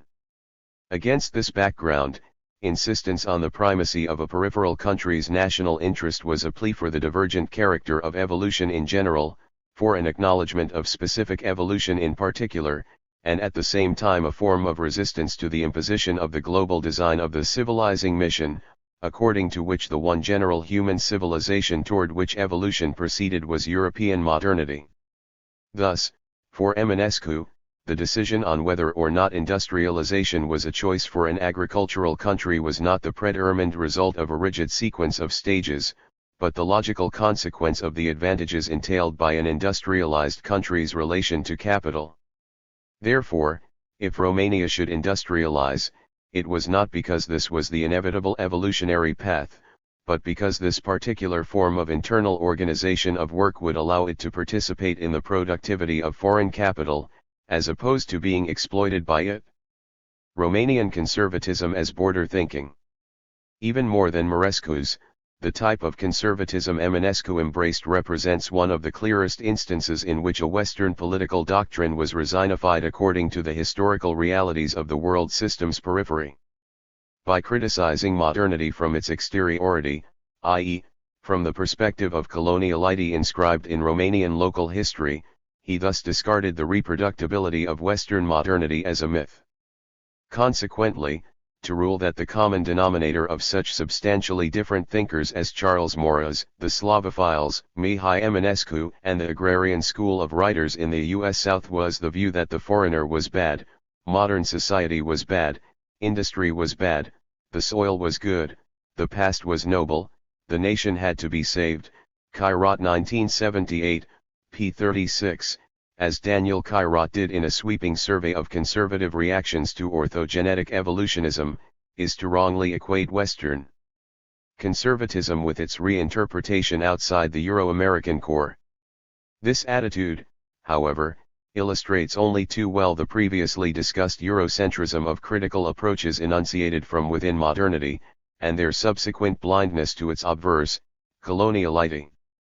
That Kairat's reference to Eminescu's socio-political writings as the expression of a type of obscurantism rooted in the rejection of modernism and industrial society, idem, is badly misplaced. clearly ensues from the preceding discussion on the Romanian writer's views on industrialization. The point to be made is that it is precisely subalternization of knowledge as a consequence of coloniality which renders particular ideologies not only politically, but also epistemologically functional. This was the case with the conservative doctrine in the East European periphery, transformed into a form of cultural and ideological resistance to global designs, particularly liberalism. As in its Western variant, the emphasis conservatism placed on organic evolution was the counterpart of both liberalism's and Marxism's view of human history as essentially progressive, as already pointed out in the discussion of Titu Mărescu's conservative sociology. Yet in addition to it, peripheral conservatism, present as well in Mărescu's work, but more clearly in Eminescu's political articles, provided an account of organic evolution with respect to local histories rather than to the universal-izing history which Western modernity postulated. It thereby not only identified the different logic of a particular regional history, but, more importantly, it analyzed the effects produced in peripheral areas by the tension between subaltern and hegemonic concepts of history, or between local histories and global designs. Briefly, while the tradition and the evolution advocated by Western conservatism were still rooted in modernity, the tradition promoted by peripheral conservatism was located in time before modernity/coloniality, i.e., before the beginning of peripheralization through the encroachment of global designs. Therein lies the decisive difference between Western conservatism and its reformulation in the Eastern European periphery. The former clung to tradition as a repository of feudal privileges whose disappearance in the course of the transition to capitalism it considered prejudicial to social evolution. In short, it was reactionary by virtue of its response to liberal ideology. In contrast, Eminescu pointed out that the very premises for a reactionary movement were absent in Romania, and that the meaning of conservative was therefore lopsided. Eminescu 1879b, p. 165. The conservatism, nationalism, and anti-uniformitarian along whose lines Kairat III and other Western critics defined Eminescu's work were categories of a Western culture of scholarship arisen in response to the needs of a particular geo-historical location, namely, Western Europe. Educated in the West, but theorizing about the East European periphery, the 19th-century Romanian conservatives discussed above realized that Western cultural categories cannot be exported uncritically without risking that the subalternization of knowledge be added to the economic peripheralization. They therefore were among the first Romanian thinkers to resignify the method of Western cultures of scholarship, in this case, conservatism, and its evolutionary doctrine precisely as a response to the uncritical borrowing of formal institutions, doctrines, and development policies by the liberal regime. In particular Mihai Eminescu, who made this perspective the very center of his theorizing, became the mouthpiece of what has elsewhere been called subaltern knowledge is situated at the historical intersection of the traditional and the modern, Grisfogel 2002, p. 221, in the particular context of 19th-century Romania. Writing from the periphery, and not only about it, both Mărescu and Eminescu thus made an epistemological claim to the theoretization of social reality that would be both echoed and independently discovered in those peripheral regions of the world system, most notably Latin America, but also China and Russia, which faced similar dependency contexts in the decades to come. See Love 1996.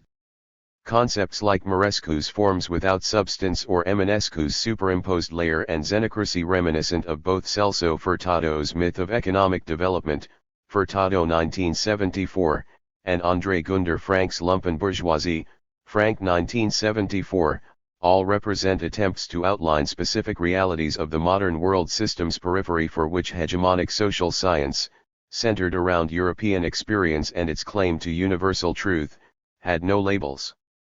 This consistent groping for conceptual clarity on the part of theorists writing from colonial perspectives only goes to show that, since many of the concepts relevant to our analysis of modernity were coined in and about the core, their explanatory and predictive power should be assessed differently depending on the structural location of their origin. During the following sequence of imperial control of Eastern Europe, the Communist one, These and related theoretical approaches were condemned precisely along the lines of their national dimension, which stood in disagreement with the internationalism that communism propagated, as well as their conservative dimension, whose underlying evolutionism and advocacy of organicity blatantly contradicted the official government doctrine of revolutionary transformation. Accordingly, the works of Titumarescu were banned for his alleged anti-progressivism, Eminescu's for nationalism and proto-fascism, and the political implications of the theory of forms without substance silenced under the guise of applying solely to the field of literary criticism. Recuperation of this theoretical tradition still proves problematic in the post-communist era, when political, economic, and intellectual alignment with the Western European norms, entailing the, however vague, promise of European integration, dictates the dismissal of approaches critical of globalization, wholesale westernization, and cultural leveling out, and therefore makes epistemic oblivion a prerequisite for political and economic acknowledgement. The shift of axis that Romania once again faced with the communist demise at the end of the 20th century thus represents both a chance and a risk. On the one hand, a rich theoretical heritage tackling the issue of peripheralization in the face of economic and political dominance could prove invaluable when confronted with a novel modernization theory once again professing the adoption of forms without substance in the shape of IMF provisions and EU regulations. On the other hand, what Immanuel Wallerstein has termed the gigantic liberal Marxist consensus, Wallerstein 1991, p. 182, and which Eminescu had viewed as responsible for the importation of forms without substance in 19th-century Romania, is still very much active in the region in the shape of a concerted communist-neoliberal epistemic control of knowledge production by old and new elites judging the intellectual production of the periphery in terms of categories such as progress, development, modernity, globalization created in the core. The chance to reassess and promote old solutions to a recurrent problem in the context of a vacuum of or at least a shift in political hegemony in post-communist Eastern Europe is thus stunted by the continued epistemic discredit of forms of resistance containing a national component, accordingly denounced as dubious scholarship and political dynamite. This lack of definition power could not only become the new geo-historical edge deciding this and other colonialized regions' renewed drift into the periphery, but also a further missed opportunity to shape modernity from its borders. Phrasing the issue in terms of one or several modernities, therefore, is asking the wrong question. The modernity that Western social sciences were called upon to analyze, but also to imagine, is a Western macro-narrative, to be understood against the background of the history, cultural traditions, and economic development of its place of origin Western Europe. A bird's-eye view of world modernity in turn requires taking into account the hitherto silent knowledges speaking from coloniality and able to translate between epistemological locations on account of having been trained in modern thought while living under neo-colonial realities. The resulting picture will probably be neither modern nor colonial, neither postmodern nor postcolonial, but a synthesis incorporating both experiences while presupposing neither. Zilkia Jainer. In Edible Nature. New World Food and Coloniality. Nature is the source of human subsistence, but the transformation of nature into food is a cultural process that is not independent of power relations. The colonization of America comprised the systematic repression of indigenous ways of knowing, and even after the elimination of political colonialism, the relationship between European cultures and the others is still one of colonial domination. Quijano 1992, p. 438. The colonial repression of different knowledges also affects the culinary epistemology that informs food preparation and consumption. Three instances in which the effects of coloniality in the food cultures of the New World can be observed are, 1. The degradation of indigenous culinary knowledge as a response to the challenge that American nature and indigenous culinary practices pose to Europe, 2. The enduring hegemony of French cuisine as the highest standard of European culinary modernity rationality against which all other cuisines are measured, and 3. The practice of a fusion cuisine structured by European culinary values and that incorporates other cuisines only to reduce them to sources of natural ingredients devoid of a culture of their own. I finish with a consideration of what the decolonization of culinary knowledge might entail. The colonization of indigenous culinary epistemology. The colonization of Mesoamerica by the Spanish led to the confrontation of different discourses regulating cooking and eating practices. Such discourses classify foods into categories according to hegemonic social, religious and medical knowledge. Whether a food is considered edible or inedible, high or low status, festive or appropriate for fasting, good or bad for health, has more cultural than natural explanations. Amerindians received a number of new foods from Europe and resisted the subordination of their culinary ideas to the colonizers. The Spanish, on the other hand, had to do without some of the food items and practices they were used to and struggled to insert New World foods into their established categories. Below I analyze how the confrontation of Spanish and Amerindian culinary practices in the colonial context resulted in the partial suppression of the Amerindian systems of knowledge that regulated food production and consumption, and in a conceptual challenge and eventual adaptation of European religious and medical discourses. Bread was the staple at the base of Spanish cuisine for centuries, and it was present at all meals from breakfast to dinner and in all courses from main dish to dessert. González Termo, 1999. No part of the bread was wasted, soft crumbs were scraped from the table and harder ones shaven from stale loaves to become the main ingredient in many traditional Spanish dishes like soups, fritters, ajos and gazpachos among others. Oftentimes bread also substituted for flatware, helping to carry food to the mouth.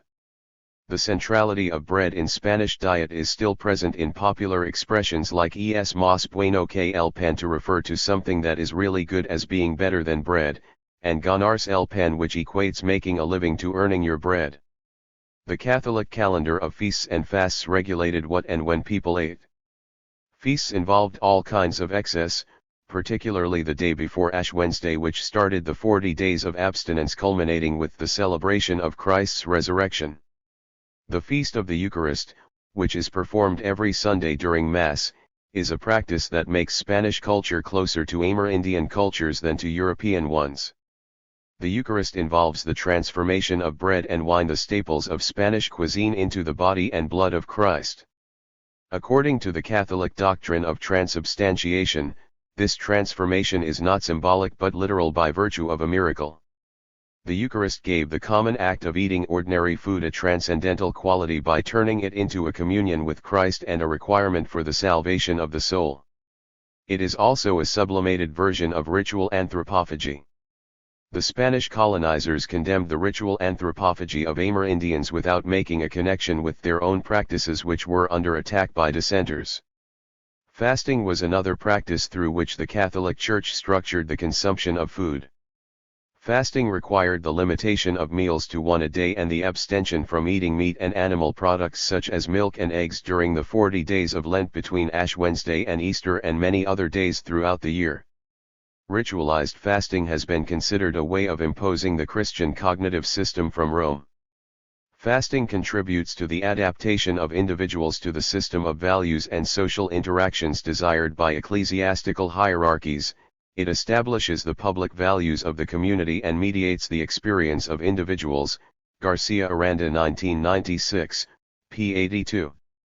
An infraction of the rule resulted in an impure status for both the individual and the community.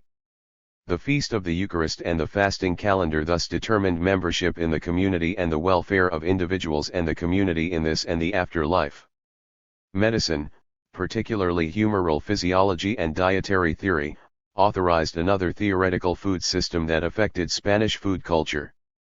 This system, first sketched by Galen in ancient Greece and elaborated upon by many Arab and European writers, dominated medicine and dietetics in the Old World for centuries. According to humoral theory, 4 major fluids or humors dominate the human body: blood, phlegm, choler and black bile. Each of these humors is composed of 2 basic elements. Heat and moisture make up blood, cold and moisture constitute phlegm, heat and dryness form choler and cold and dryness constitute melancholy. Albala 2000, p. 1205. For the body to be in good health, all 4 humors need to be in balance. Individuals were supposed to have their own constitutions in which a particular humor dominated. Foods were also supposed to have their own natural humor, and thus they spoke of hot, cold, dry, and moist foods. For good health, individuals were recommended to eat foods that would help them balance their natural constitution. Somebody with a choleric character, the one in which heat and dryness dominates, was advised to eat moist and cold foods like cucumbers or melon. To correct an excessively wet food like melon, it was served with cured ham, which was considered hot and dry. Humoral theory is still at the base of many classic dishes like melon and prosciutto. Catholicism and humoral physiology provided the guidelines for what was considered the natural and right way to eat, but when the Spanish arrived in America, they were forced to confront the constructed character of their culinary thought. Indigenous systems of knowledge are obviously hard to investigate since we do not have access to any sources unmediated by European categories and interpretation. Nevertheless, a careful analysis of the available sources reveals that, at the very least, Amerindian culinary thought was structured by categories other than the European. A different set of available foods and a different culture account for a different way of categorizing, preparing, and consuming food. A review of the uses of maize, cacao, and chili illustrates this point. Maize is a plant that originated in the Americas, and it was the main staple in all Amerindian cuisines. Nixtamalization, the process of cooking maize with mineral lime, was developed in Mesoamerica.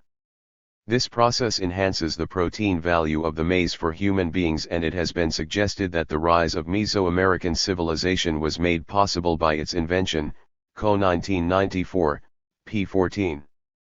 Nixtamalized maize is used to form a dough which is the base of indigenous Mesoamerican cuisine.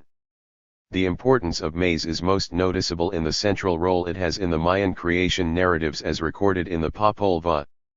According to these narratives, the gods created the flesh and blood of Humayamans out of maize after a few unsuccessful attempts using other materials. Eating is at the center of the relationship between the Maya and the gods. The gods were looking for subjects who would feed them, and so they created humans using an edible and nutritious substance, Racino's 1960, p. 103-04. The then ate maize to renew life and offered it in plant and human form to the gods in gratitude. An elaborate system of human sacrifice and a sophisticated maize gastronomy were engendered and authorized by the religious discourse of the Popol Vuh. The Franciscan friar Bernardino de Sahagun, who wrote the monumental Historia General de las Cosas de la Nueva España based on years of research aided by members of the indigenous intelligentsia, allows us to admire the complexity of the practice of human sacrifice. The selection of the subject and the rituals before and after the sacrifice varied according to the specific festival or deity being honored. Although with less detail, Sahagun also lists the many different ways in which maize was consumed. Tortillas varied in shape, size, flavoring, filling and accompaniments according to the event and social status of the diners.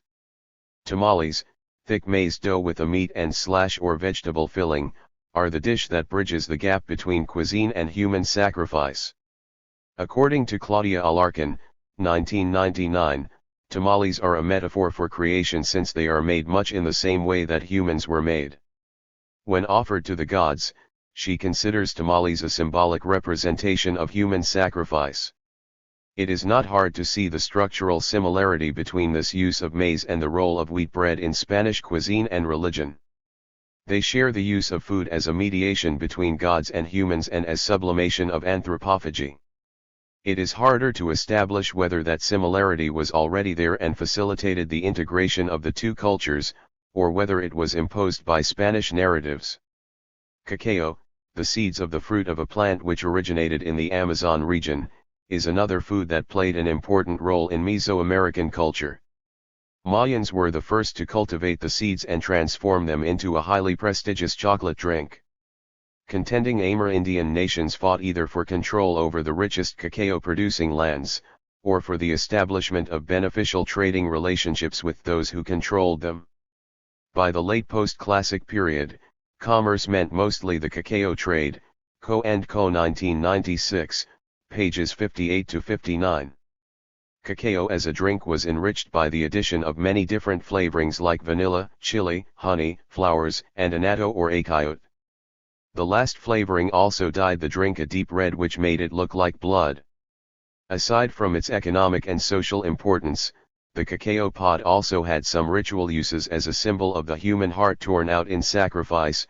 Co. and Co. 1996, p. 101.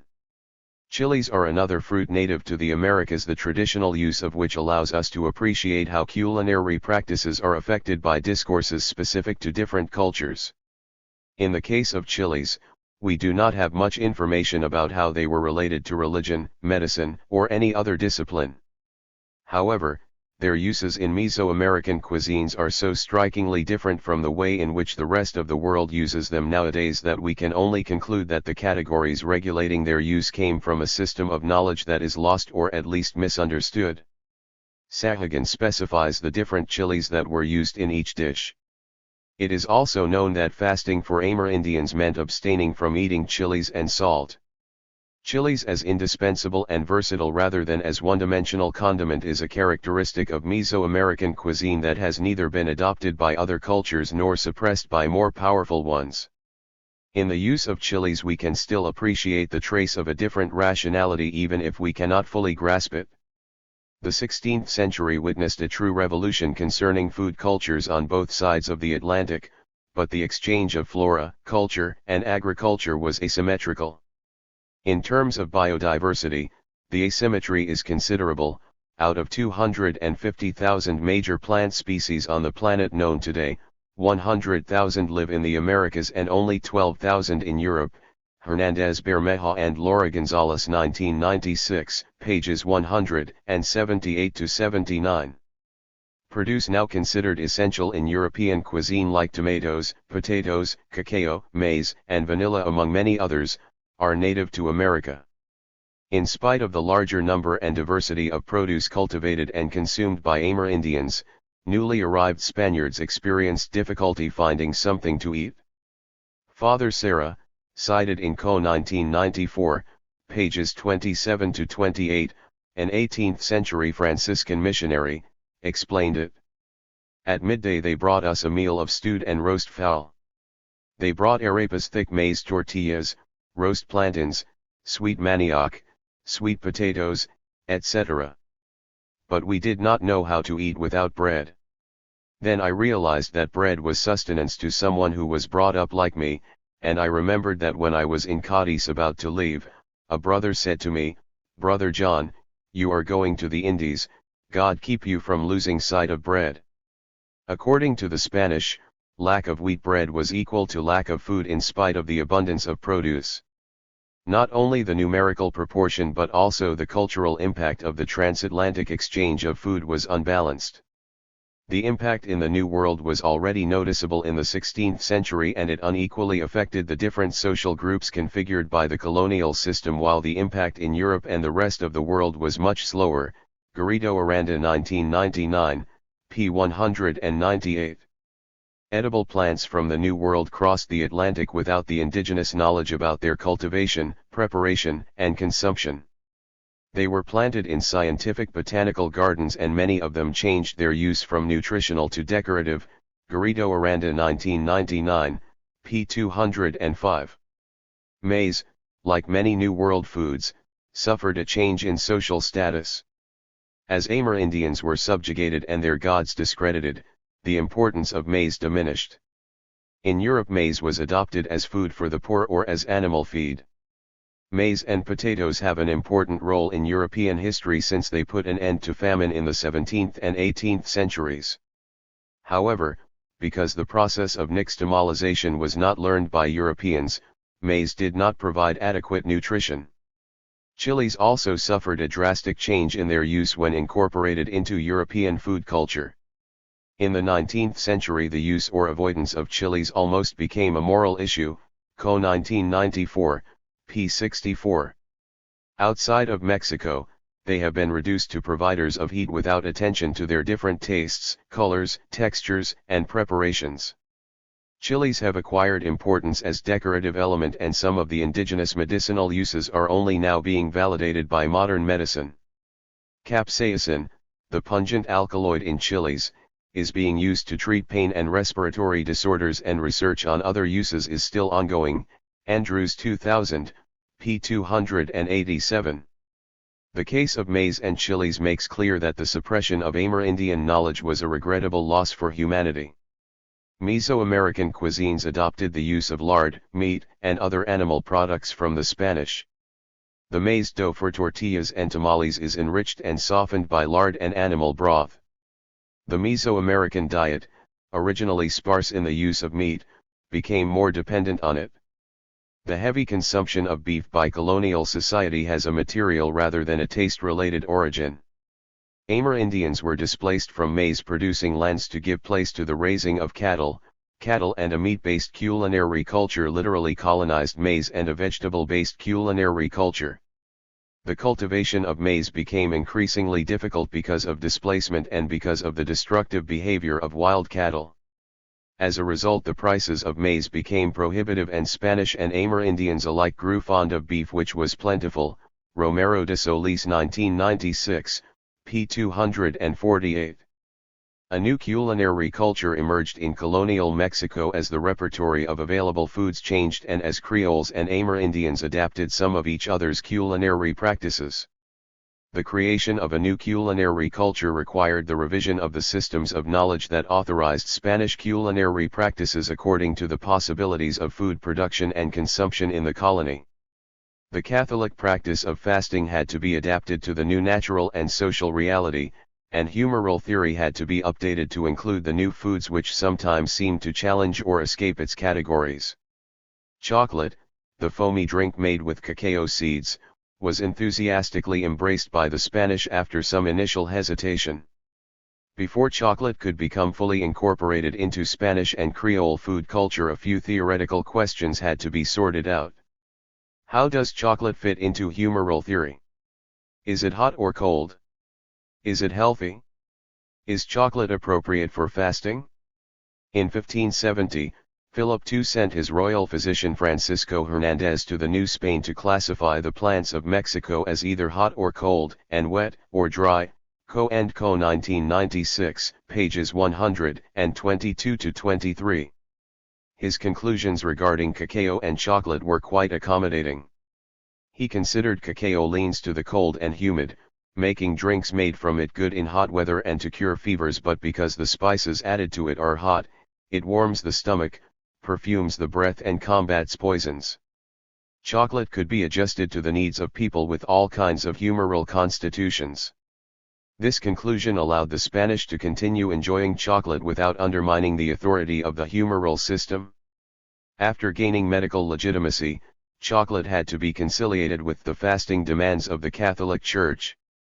For centuries there was a theological controversy over whether chocolate was just a drink or a nourishing food that could not be taken during the fast. The controversy did not stop the practice of drinking chocolate during the fast, and many arguments were developed to justify it, from the perspective that nothing liquid breaks the fast, to the point that it broke the fast if taken as food but not if taken as medicine.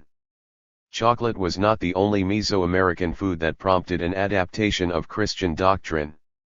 Creoles demanded and acquired certain exemptions from fasting, arguing a scarcity of appropriate foods in America. Because of the lack of olive oil, they argued it would be impossible to cook without lard. Creoles were also in the habit of consuming milk products during the fast, which was not formally allowed by the Church except with the purchase of a special dispensation.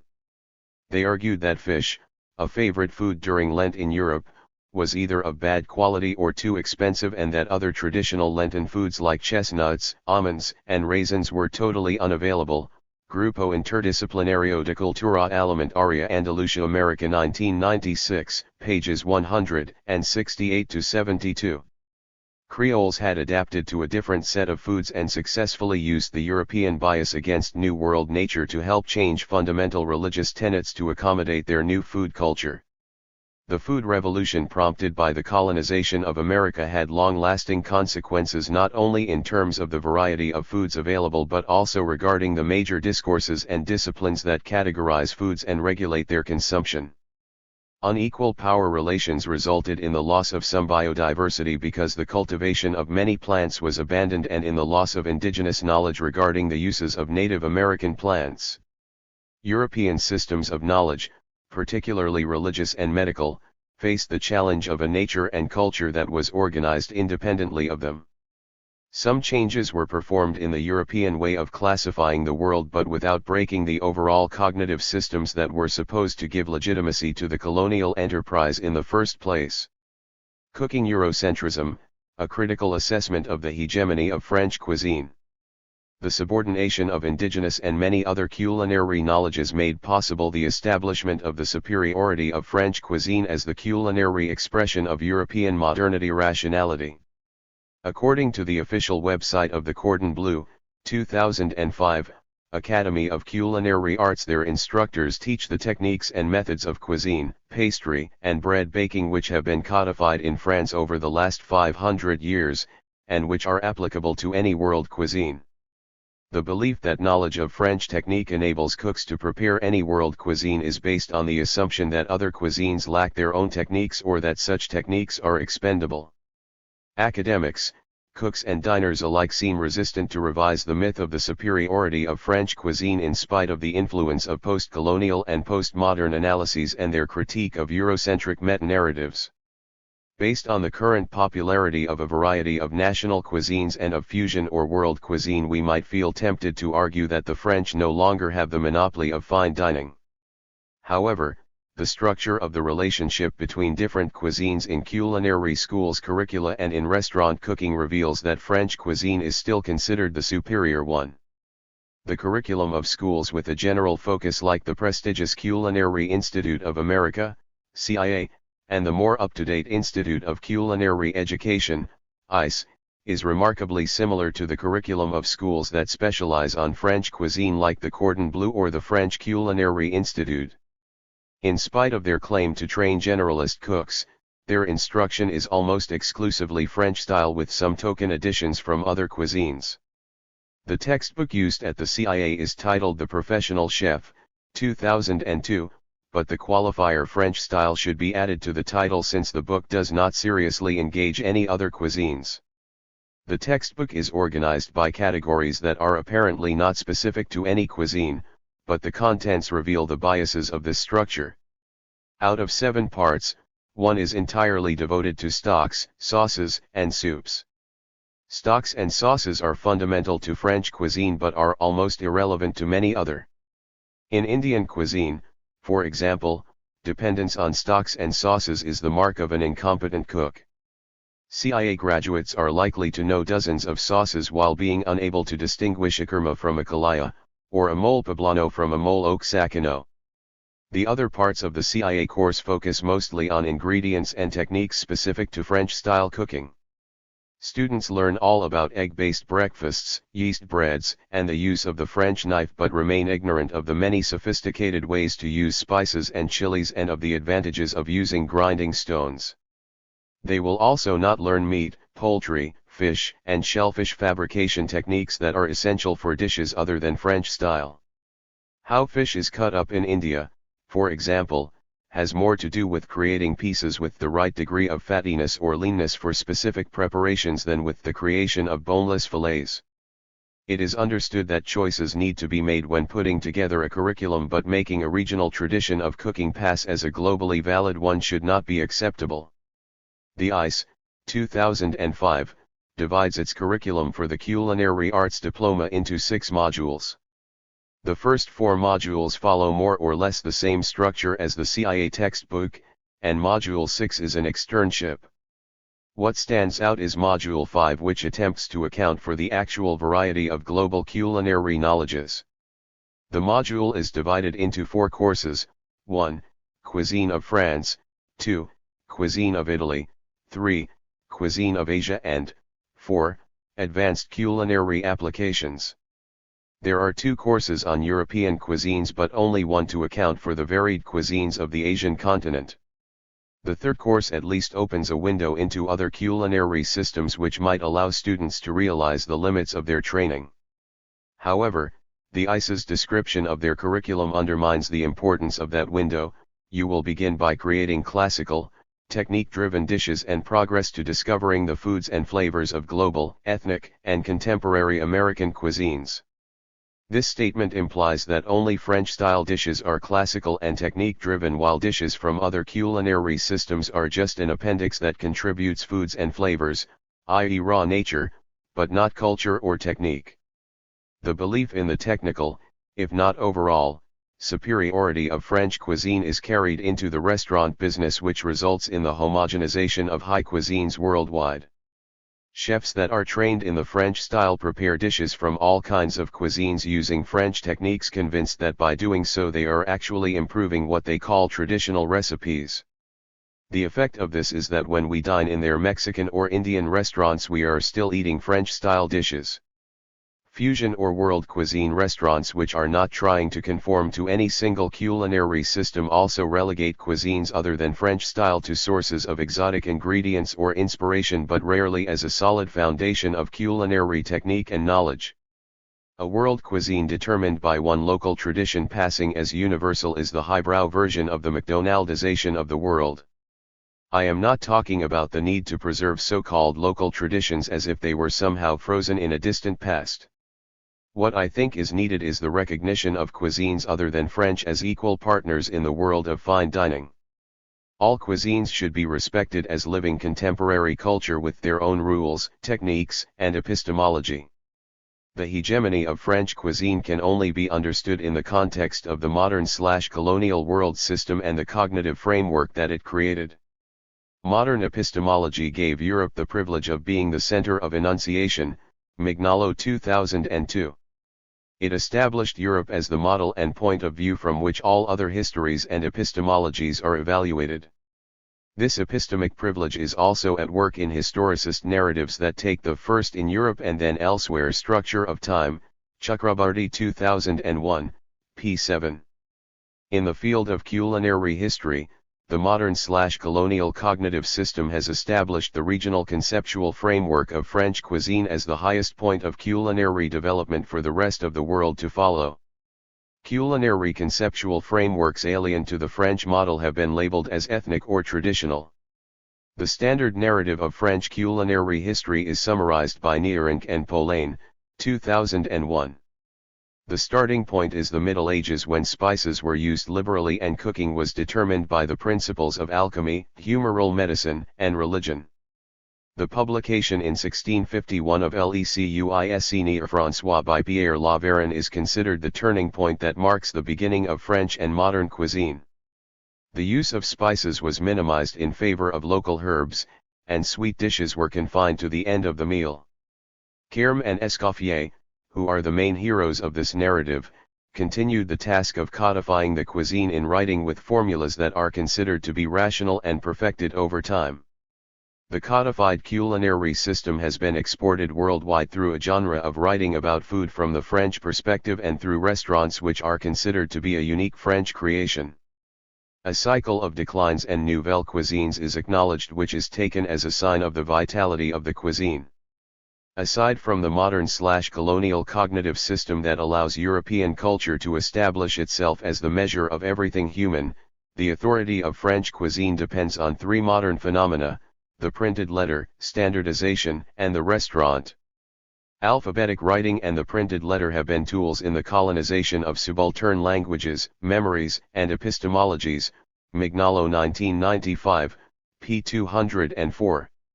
Modernity delegitimized knowledges that are not in writing as limited, variable, and unimportant. Cultures that put their cognitive systems in print, like those with access to gunpowder or the atomic bomb, have been able to impose their views on the others. We can understand what French cuisine is all about after reading a few books, but understanding the cuisine of Nagaland in India, among many others, implies travels, interviews, and challenging the very categories on which European culinary knowledge is based. All that work is considered unnecessary, since modern narratives assure us that what Europe and the United States offer is already the best. The proliferation of cookbooks does not solve this problem, since the genre itself imposes the categories and structures of European cooking, failing to grasp the epistemologies that shape different culinary systems. We are impoverished by the modern bias in favor of the printed word. Science, rationalization, and standardization was the modern faith that French/European cooking counterpoised to cuisines that were regarded as guided and limited by religion and magic. But instead of creating a truly universal and constraint-free cuisine, the French created a cuisine driven by the need for efficiency in the restaurant kitchen. By limiting the number of dishes and creating a system in which many steps can be performed ahead of time, like the making of stocks and the mise en place, a very exportable and learnable cuisine was created. The system of French cuisine is ironically in a continuum with the system of fast food restaurants. The success of both has more to do with ease of production and predictability than with taste. Restaurants are generally not considered proper modern restaurants unless they conform to the model of French restaurants, which are a result of a local history. The dominance of French-style restaurants is not related to taste. French-style restaurants exist all over the world because in the modern/colonial cognitive system they are considered a mark of civilization and development, but also because they are relatively easy to set up. Even with the increasing interest in other cuisines, it is much easier to become a French cook than any other kind. 6 months at the Cordon Bleu guarantee a successful career, whereas there is no neatly packaged way to become an expert on cuisines like Mexican or Thai. Cuisines that have not codified their culinary knowledge in a way that makes it easy for outsiders to learn and efficient for a restaurant kitchen are dismissed. In the same way, other kinds of eating out establishments are considered as not quite restaurants instead of taken as alternative models of conviviality outside of the home.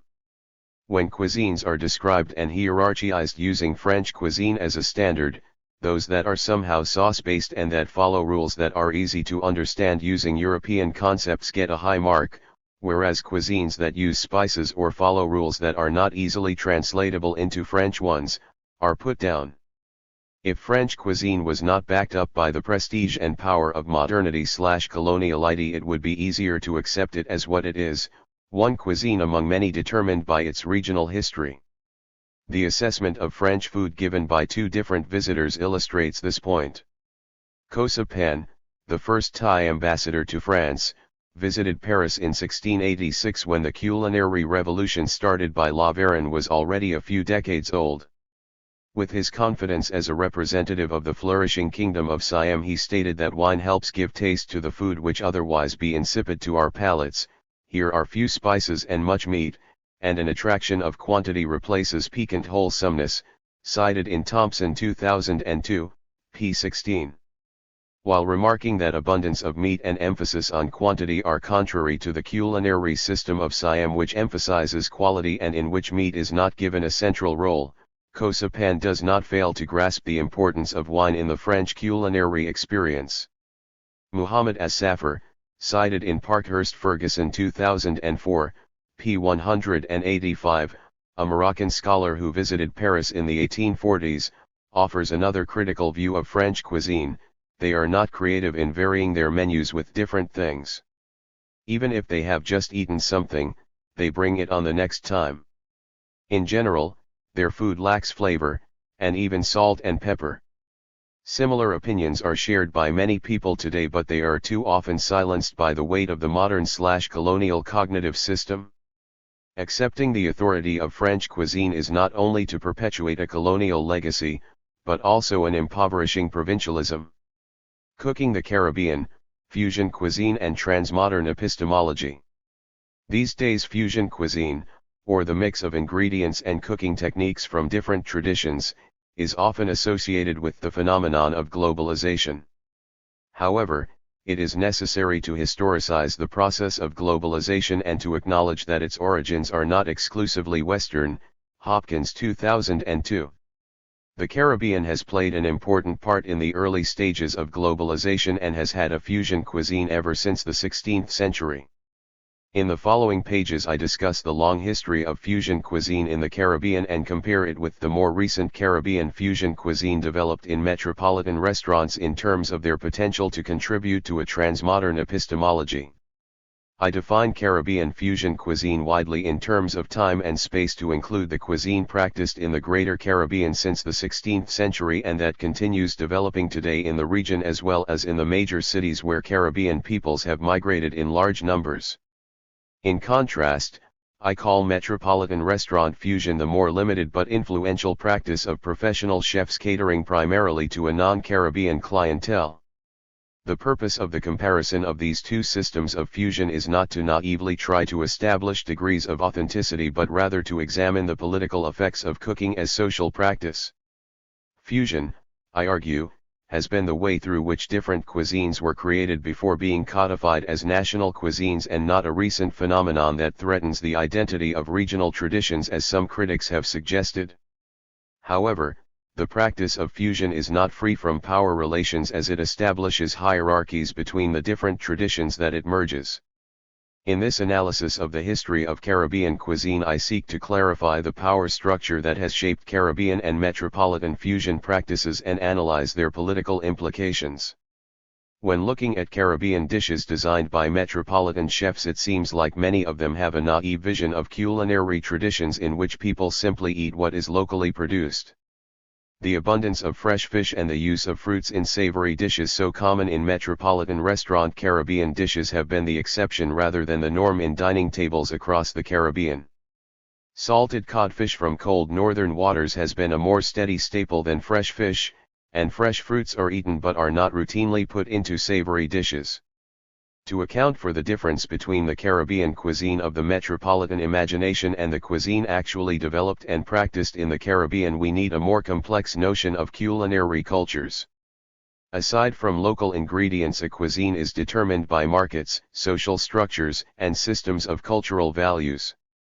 This is what the ship brought in is an old expression still used in parts of the Caribbean to express the need to work within the constraints of what is available. Historically, the use of land and other natural resources has been determined by external market demands because of the logic of plantation agriculture. What is available for local consumption has been mostly imported, not locally produced. I use the expression to characterize Caribbean cuisine as a phenomenon which is neither national nor local. It is a cuisine created in the Caribbean region with elements from 4 continents and which extends across the Caribbean islands and many parts of the eastern littoral of the Americas. The ship brought in new ingredients and peoples together with the subordination or partial erasure of their culinary cultures. In other words, I see Caribbean cuisine as the result of the diasporic and genocidal history of the Caribbean. With the following account of the interactions between different ingredients and cooks in the Caribbean kitchen, I want to conceptualize Caribbean cuisine as performance following the definition given by Joseph Roach, 1996, of performance as a process of surrogation through which circumatlantic societies invented themselves. Colonization and the plantation system changed the repertoire of available foods and brought together peoples with different culinary values and techniques. New World foods arrived in the rest of the world as exotic curiosities, and it took a long time to incorporate them into the established culinary and dietary traditions. In contrast, in the Caribbean, ingredients from Europe, Asia, Africa, and the Americas were quickly incorporated because they arrived with people who presumably carried some of the knowledge about their possible uses. However, the fusion did not happen in a vacuum. Socioeconomic hierarchies and the subordination of the islands as European overseas colonies were structuring constraints. For all the peoples involved, this culinary fusion has been a process of transculturation, defined as a process that includes the partial loss of a culture, the partial acquisition of another culture, and the eventual creation of a new one, Ortiz 1978, pages 92 to 97. This is an ongoing process that continues today, most notably with the incorporation and transformation of processed and fast foods. Before the arrival of Europeans, Caribbean Aboriginal diet was based on fish and shellfish, small game, tropical fruits, yucca, sweet potatoes, corn, beans, peppers, squashes and avocado. When the Spanish arrived, they tried unsuccessfully to cultivate their staple foods, wheat, olives, and grapes, but they were extremely successful with the introduction of hogs. Some of the Lesser Antilles became mostly populated by wild hogs as the native peoples were wiped out by slave-catching expeditions. Watts, 2000, p. 140. For some time colonists depended on imports and on the Indian conocos, or cultivation plots, for their food. However, hogs eventually destroyed the conocos, and with the extermination of the native population that way of cultivation almost disappeared. Yucca is the ingredient that survived the longest and remained as a staple for a long time.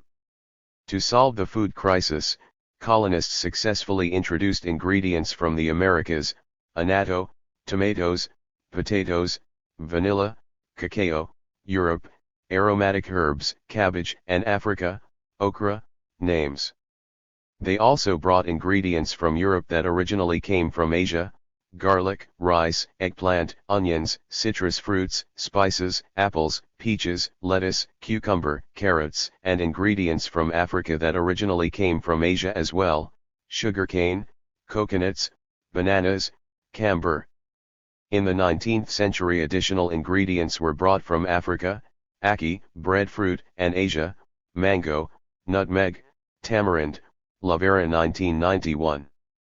Thus, ingredients from all over the world constitute the base of traditional Caribbean cuisine since its early beginnings.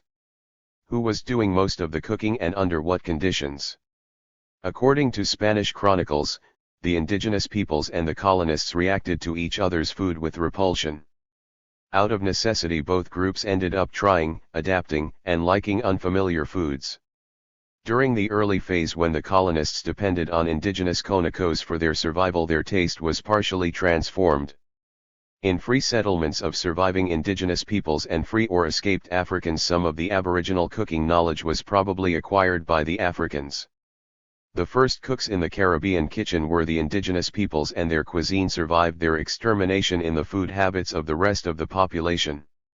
The next important group in charge of cooking, and therefore with the most impact in shaping the cuisine, were primarily Africans. In the plantation system, slaves were to a surprising degree in charge of food supply. They were assigned a ration of food normally consisting on manioc flour, rice, or corn, and salt cod or beef. Plantation owners initially resisted but finally tolerated and even encouraged the practice of slaves cultivating small plots with subsistence crops during their free time as a way to supplement and sometimes substitute for the ration. By the 1830s, subsistence plots had become a space of relative slave autonomy in many islands. Some slaves produced a surplus to take to the market, and colonies like Martinique became dependent upon slave produce for a substantial portion of their food. Tomich 2000. Jamaica is another example of a colony in which white society became dependent upon slaves' produce. Beckles 2000, p. 733. Plantation agriculture, geared towards export, left the production of food for local consumption mostly in the hands of slaves. It follows that Caribbean eating patterns were to some extent determined by what slaves were able and willing to produce. Fruits and vegetables were understandably more common than seafood, given that slaves had limited access to the sea, which would have provided them with opportunities to escape. This would explain why a great number of traditional Caribbean dishes feature salt cod, which was standard food in the transatlantic voyage and part of the ration, rather than fresh fish. Slaves were also in charge of food preparation, working as cooks in the plantations. They had to cater to the taste memories of the masters, diverse European tastes in some cases modified by indigenous eating habits. However, cooks had a certain level of space for creativity, applying what they remembered from African cooking and inventing new recipes. Considering the resulting cuisine as just European or African cuisine adapted to the constraints of a new environment would be to deny the cook's agency in the process, but also to overestimate the cooking knowledge carried by colonists and slaves. Diasporic peoples carry taste memories of dishes they have eaten but not necessarily know how to prepare them. Even in the case of those with cooking knowledge, there were serious limitations because not all ingredients were available to reproduce the remembered dishes. Caribbean cuisine was invented primarily by African cooks who made choices in terms of how to recreate and create dishes and techniques based on a considerably large but new pool of ingredients and a number of imperfectly remembered traditions. In the substitution of ingredients and flavors in the attempt to recover remembered dishes, Caribbean cuisine is constituted as performance in the sense that it stands in for an elusive entity that it is not, but that it must vainly aspire both to embody and to replace. Roach 1996, p. 3. Cuisine as performance is an attempt to cope with unspeakable loss. The creation of Caribbean cuisine was a first step in the quest for freedom. As Sidney Mintz, 1996, p. 37, has argued, the taste of freedom was around before freedom itself. It is possible to talk about a cuisine shared by the whole Caribbean region in spite of the obvious and meaningful differences according to patterns of colonization, immigration, and national histories. Mintz, 1974, pages 17, 18, has established the social and cultural integrity of the region based on shared features like its ecology, the extermination of its native populations, the plantation system, the successive introduction of massive new populations, and the persistence of colonialism. He explains that the combined effects of these points have been somewhat different, and therefore he conceived the various societies of the Caribbean in terms of a continuum rather than in terms of a single abstract model. Such cultural continuum has been observed by scholars of Caribbean music and languages. Kenneth Bilby, 1985, has explained the Caribbean as a musical region which emerges in the middle ground between African and European cultures. Each island stands at a different point in the continuum, some closer to European music and some closer to African music, but still sharing some common characteristics. Mervyn Aline, 1985, illustrates the point in the case of the linguistic landscape of the Caribbean. The region presents a wide range of ways in which European and Creole languages are related, from islands that are multilingual, bilingual, or monolingual to those characterized by diglossia and by the existence of different graded levels of language between Creole and European languages. In terms of culinary culture, the way in which ingredients and techniques from 4 continents are combined varies while at the same time displaying some common characteristics. There are a few techniques that give Caribbean cuisines a sense of unity. One of them is the generalized use of a paste of ground seasonings like sofrito in the Spanish-speaking Caribbean and the marinades of the English-speaking islands. The use of the African grinding stone to make dough from plantains and root vegetables is another technique central to the cuisine. In the areas that received a large number of Indian immigrants, a distinctively Caribbean curry powder has been developed. What all these techniques have in common is that they ensure a consistency in the taste of the final dishes even when the ingredients are varied according to availability or preferences. As new ingredients and dishes as diverse as pasta and processed meats are incorporated into the Caribbean diet, the use of these techniques in their preparation gives them an unmistakable Caribbean character. Probably the most salient Caribbean culinary technique is improvisation, just like in salsa or jazz. Such music balances a fixed structure with an open one which is completed with individual and collective improvisation. Recipes for Caribbean dishes can only provide a basic structure that allows for considerable changes and substitutions. Caribbean cookbooks seem more arbitrary than cookbooks for more codified and standardized cuisines like the French or Chinese because they attempt to reproduce a performance which was already an attempt to recreate a memory. In Caribbean cooking, like in performance art, to repeat dishes in exactly the same way is not highly valued.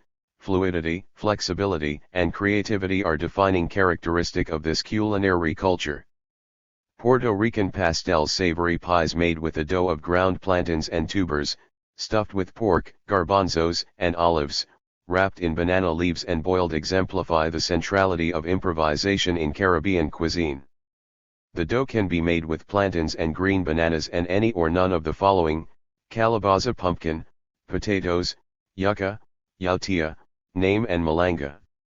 The ideal proportion between these ingredients has never been established and is subject to much discussion among proud cooks who claim their version is the best. The filling is equally variable and can be made with pork, chicken, and more recently canned corned beef. Pastels can finally be wrapped in plantain leaves, paper or aluminum foil, and boiled in a pot or in the microwave oven. The origin of such openness comes from the need to cook with whatever is available, yet all different versions of pastels are recognizable as such. The openness of dishes like pastels has been embraced as an opportunity for experimentation and innovation. The radical variability of a single dish can also be observed across the Caribbean. Salt cod fritters are popular in all the islands, although with different names: Accra in Trinidad, codfish cakes in Barbados, stamp and go in Jamaica, bacaletos in Puerto Rico, acrats de moru in Martinique and Guadeloupe, and marinades in Haiti. Lambert Ortiz 1973, p. 16. All the recipes share salt cod, flour, and water as the indispensable ingredients. Differentiation comes from the kind and proportion of flavorings and from the use or exclusion of leavening agents. In spite of the wide range of differences, they all are still identifiable as Caribbean salt cod fritters. The transformation of salt cod from basic ration food into a beloved snack is remarkable. The recurrence of salt cod in fritter form rather than in a stew or some other preparation makes one wonder what previous dish it was meant to replace. Creatively designed to cope with the loss of culinary knowledge and ingredients, and to provide consistency even in cases of scarcity and unpredictable availability, cuisine provided Caribbean peoples with the first shared language across cultures. Evolutionary biology argues that cooking, the need to communicate new knowledge on how to transform nature into food, gave birth to language, and it is the first activity that distinguished hominids from humans. Corden 1980. I would argue that fusion cuisine was the founding stone on which Caribbean cultures were built.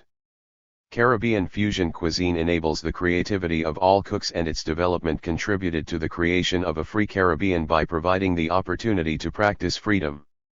In contrast, metropolitan restaurant fusion, while constituting a tasty cuisine, is also reinstating the hierarchies that have relegated the Caribbean to a position of subordination. The following examination of the definition of fusion given by experts and practitioners allows us to see the colonialist presuppositions of the fusion cuisine that is practiced today. In the Encyclopedia of Food and Culture, Julie Locker, 2003, defines contemporary fusion cuisine as different from the historical combinations of cuisines, characterizing the former as proactive and the latter as reactive. This is a false opposition. On the one hand, it reduces the fusion cooks of the past to passive subjects that merely reacted to changes brought about by forces alien to them. In the case of the Caribbean, I have explained that, even in the case of the slaves, cooks managed to create opportunities for creativity to the point that letting the initiative of the cook run free became a landmark of the cuisine. On the other hand, Locker's definition of contemporary fusion cuisine as proactive idealizes contemporary fusion cooks as agents free of constraints. In spite of the resources of metropolitan upscale restaurants, the creativity of the chef is limited by the only slightly adventurous palate of most customers, their misconceptions about regional cuisines, and the bias in favor of French technique. Another problem with the above definition of fusion is that it inserts cuisine into a narrative of progress in which the new is more highly valued than the old. This is also evident in the use of the term Nuevo Latino to refer to the contemporary fusion performed by restaurant chefs. There is a presupposition that cuisine in the Caribbean and Latin America is frozen in an old tradition, and that innovation is the monopoly of upscale metropolitan restaurants. The old/new and reactive/proactive oppositions are finally joined by the ethnic/French binary when Locker, 2003, argues that French cuisine, which dominates in fusion cuisine, mainstreams ethnic ingredients, gives opportunities to immigrant and minority chefs, and elevates the status of ethnic and regional cuisines. This comment takes the point of view of those who ignore the global wealth of ingredients and techniques, assumes that immigrant and minority chefs cannot cook cuisines other than the one of their countries of origin, and takes for granted that ethnic and regional cuisines are essentially of low status without acknowledging the role of global relations of power in that hierarchization. Restaurant fusion is supposed to rescue ethnic cuisines from their low position by inserting them into the matrix of French cuisine, which is uncritically considered the highest form of culinary expression. Subordination to metropolitan taste and denial of the value of their culinary systems is the price so-called ethnic cuisines are paying to be known outside of their communities. Another telling definition of culinary fusion comes from Norman Van Aken, an award-winning Florida chef and cookbook author. Van Aken, c. 1988, states that his interest is on diving deeply back down in time to salvage the golden treasures and vibrant calypso flavors of Old Key West and fusing them with a contemporary sensibility and an individual personality. The foundation must be the bedrock honesty of conch, black, Spanish and Cuban regional cooking. According to Van Aken, Caribbean flavors are some pure honest essence of the past that needs to be updated and rescued. This implies that Caribbean cooks have not developed the cuisine in centuries as if they were stuck in the past and not active agents in the constant reinvention of the cuisine. Van Aken further defines fusion as an interplay between regionalism and restaurant technical know-how. The presupposition of this statement is that regional cuisines lack their own techniques. The recipes produced by Van Aken and other fusion chefs more often than not consist on the application of French technique to a Caribbean dish or the addition of Caribbean ingredients to a continental dish. What is rarely seen is the application of a Caribbean technique to a continental dish. The role of the Caribbean in metropolitan restaurant fusion cuisine seems to be limited to the contribution of ingredients and of a few dishes in need of improvement.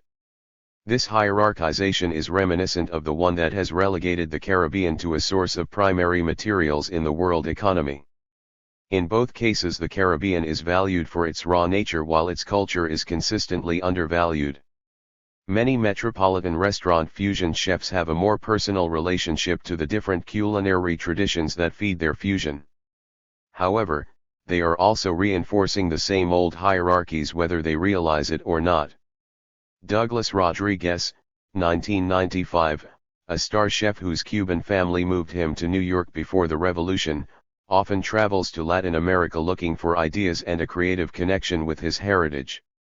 He mentions that he likes to ask questions to his staff about their native dishes and that such conversations gave way to new ideas constantly. In his travels and his conversations with his staff, Rodriguez is feeding from the anonymous know-how of other cooks. For Nuevo Latino restaurant customers, the chefs are like cult figures, but this does not necessarily translate into a better appreciation of Caribbean or Latin American culinary cultures. The above examples illustrate how metropolitan restaurant fusion treats the Caribbean as a source of underdeveloped ingredients and ideas, and does not consider Caribbean chefs as creators. This is no small irony considering that, as I have argued, cuisine was one of the first domains in which Caribbean peoples asserted their agency and exercised freedom. Dussel, 1993, p. 76, has proposed a transmodern liberation project in which both modernity and its negated alterity co-realize themselves in a process of mutual creative fertilization. Such a project should include a fusion cuisine different from the currently dominant one. A transmodern fusion cuisine would go beyond the inclusion of a few ethnic dishes into a non-Western culinary hall of fame. It would value all culinary epistemologies equally, making French cuisine lose its privileged position. More importantly, it would allow all cuisines to develop according to their own logic and to challenge and transform the way in which global culinary knowledge is currently being produced. Madina Tlistanova. The Imperial Colonial Chronotope. Istanbul Baku Kuramabad 1. Mikhail Bakhtin in his studies of historical poetics of the Western European and Russian novels singled out a specific type of existential psychological chronotope connected with human self-identification and exceeding the frame of static mythic and folklore elements. The scholar named it a border chronotope or a threshold chronotope and linked with the problematic of existential transition, a critical transitory moment in the life of a character, Bakhtin 1986. Obviously, Bakhtin was not interested in imperial/colonial relations, and even less with imperial differences too.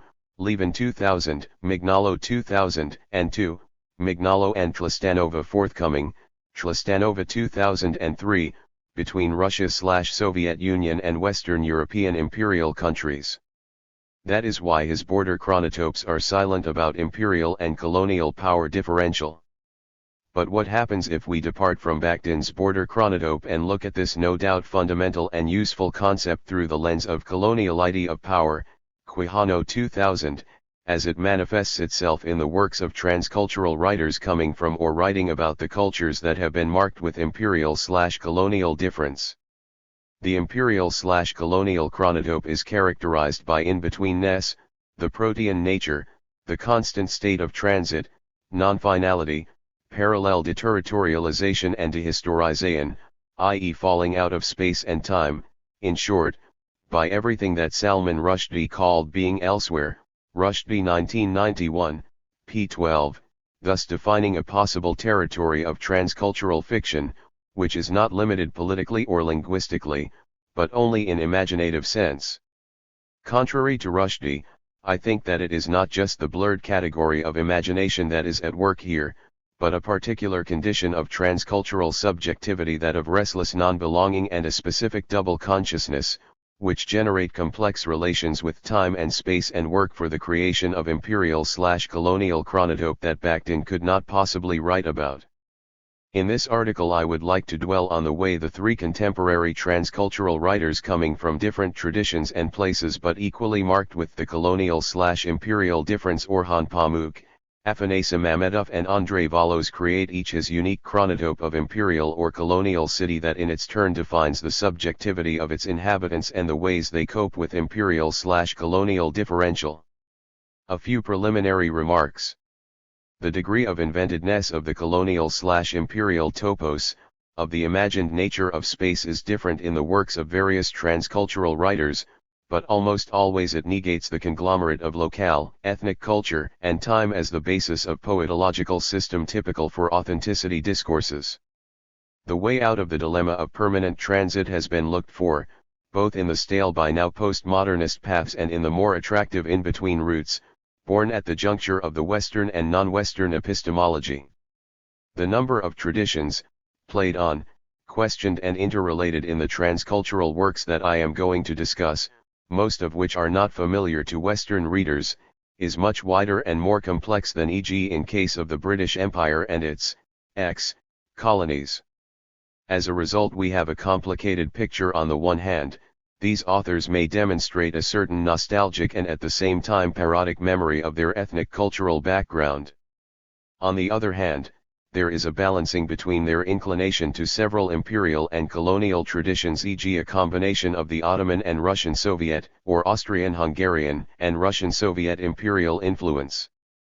Finally, the subaltern position of these very imperial histories in relation to capitalist modern empires and recently, the dictate of Americanization and globalization lead to additional splitness of identification in the works of transcultural authors, who cannot avoid reacting to the Western cultural expansion, which is also reflected in the way they interpret the imperial/colonial chronotope.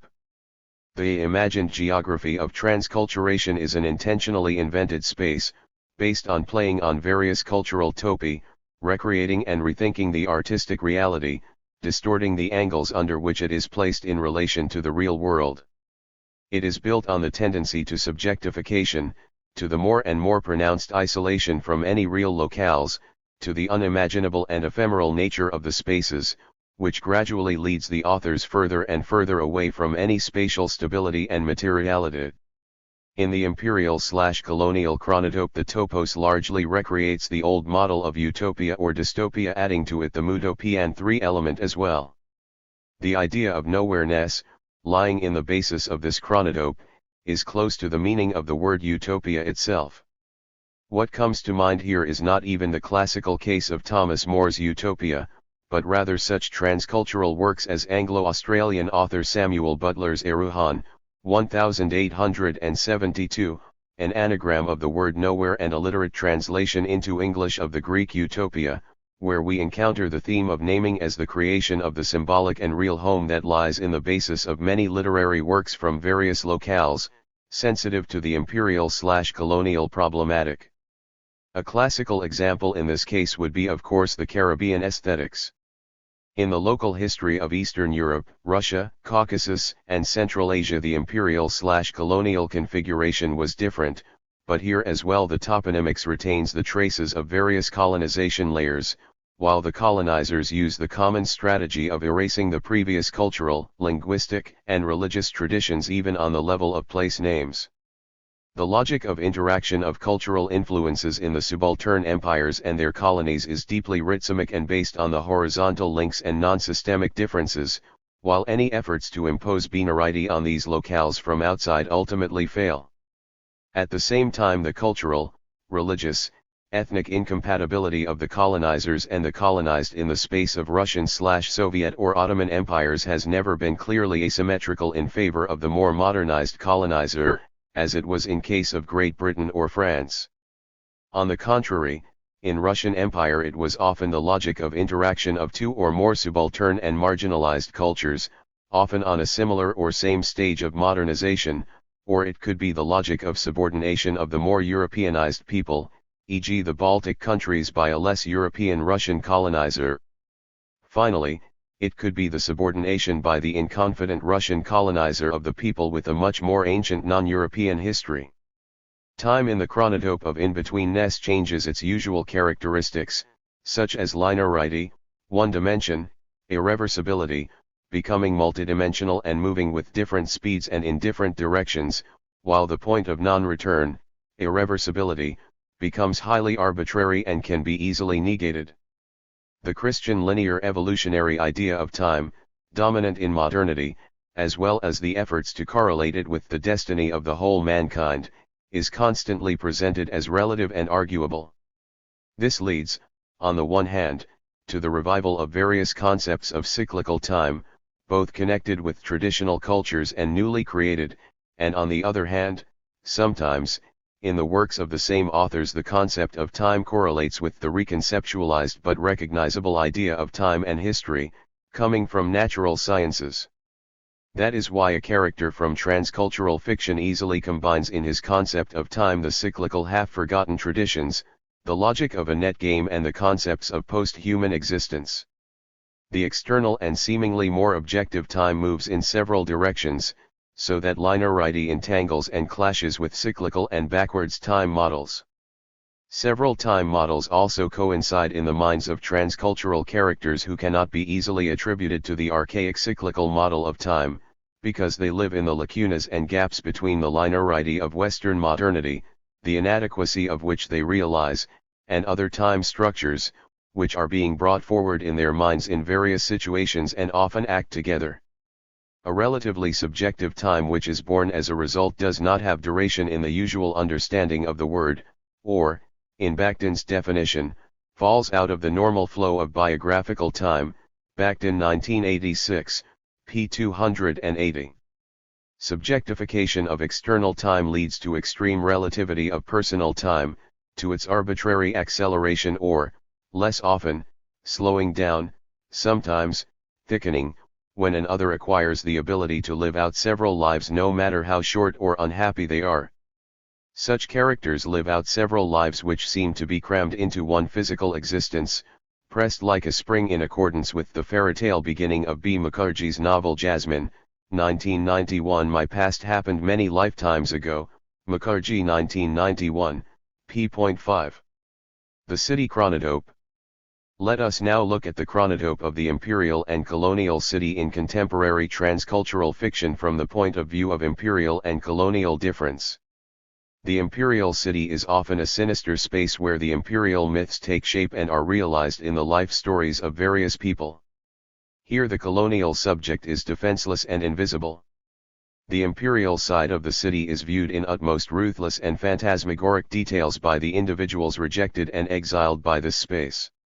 They can be both colonial subjects and representatives of empire, carrying its deadening nature in themselves. Such a fearful and sickeningly attractive space is Moscow for the Baconian character of Afanasy Mamedov and for the Western Ukrainian poet Otto von F. from Yuri Andrukhovich's book Muscovita, or Istanbul in Orhan Pamuk's Black Book and London in Rushdie's Satanic Verses.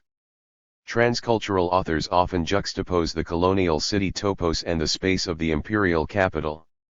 Depicting the colonial city as a crisscrossing of various imperial and colonized cultures, they do not necessarily base it on predictable accusations and resentment, but rather mark these portraits of colonial spaces with paradoxical nostalgia for the lost and imperfect, but still a paradise.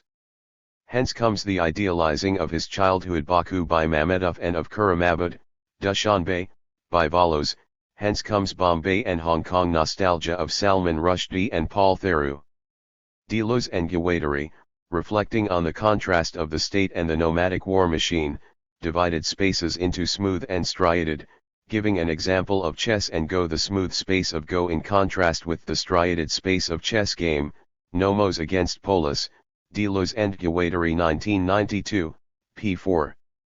The chaotic post-imperial space, particularly in those territories of Eurasia where previously the nomadic empires existed for a long time, often acquires again the quality of smoothness and stops to be striated, but it retains definitely the traces of previous times, of crisscrossing of various imperial state machines, and it is important to try to understand the logic of these half-erased lines, which still determine the psychological types and reactions of the people living in these spaces.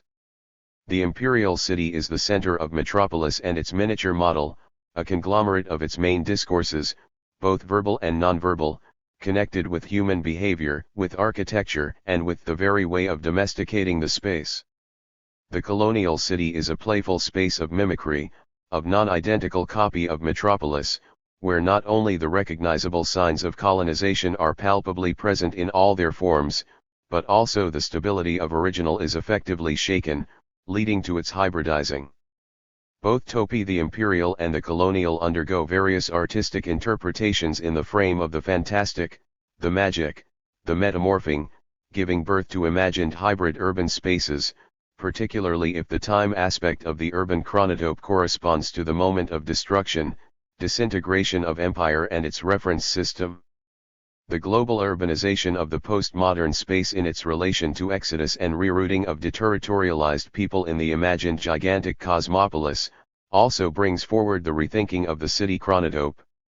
Here the problem of skidding of the modernizing logic with its linear progressivist change of more archaic community forms to more modernized urbane ones comes forward. In the locales of civil wars and political turmoil in various parts of the world today, one can encounter the peculiar phenomenon of deurbanization and the reverse archaization of socio-cultural and economic reality, that also is reflected in fiction. Typical examples of such tendency would be the destroyed Yugoslavian towns, the Chechen capital Grozny, the ex-South African Pearl Johannesburg, the Tadzhik capital Dushanbe, etc.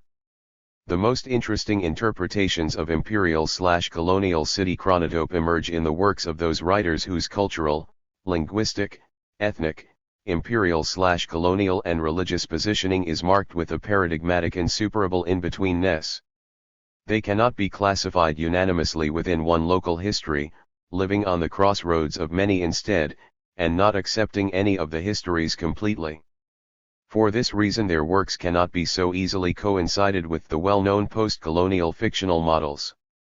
In the post-Soviet space there are transcultural writers, whose identification is not firmly fixed in ethnic, cultural, linguistic, or religious sense. Among them A. Mamedov, A. Volos, M. Adamov and several others. Due to their in-between transcultural positioning they are far from ethnic cultural extremism of any kind. Their works cannot be regarded within the ethnic national frame, interpreted according to political belonging or civil status of their authors. Very often, there are two or more cities living in them, creating a third one in the author's imagination. Rushdie, who can easily be regarded as a paradigmatic case of such sensibility, called himself and those like himself, the people marked with the insuperable sense of exile and loss, the world community of displaced authors, Rushdie 1991, p. 15. This becomes not only the acceptance of their often immigrant status, but also the sign of the deep spiritual internal exile, a metaphysical outsideness out of which their art is born. The defeated capital. Orhan Pamuk's Istanbul.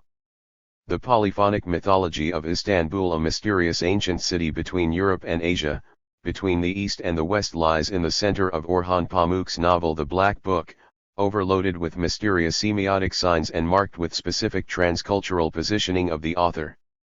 In his autumn retrography of the former Constantinople, in the winter Istanbul dream, the author is free from nostalgia of the great Ottoman Empire, but at the same time there is no feeling of inevitability and indisputability of the Western variant of modernization, chosen by Turkey with the collapse of the empire.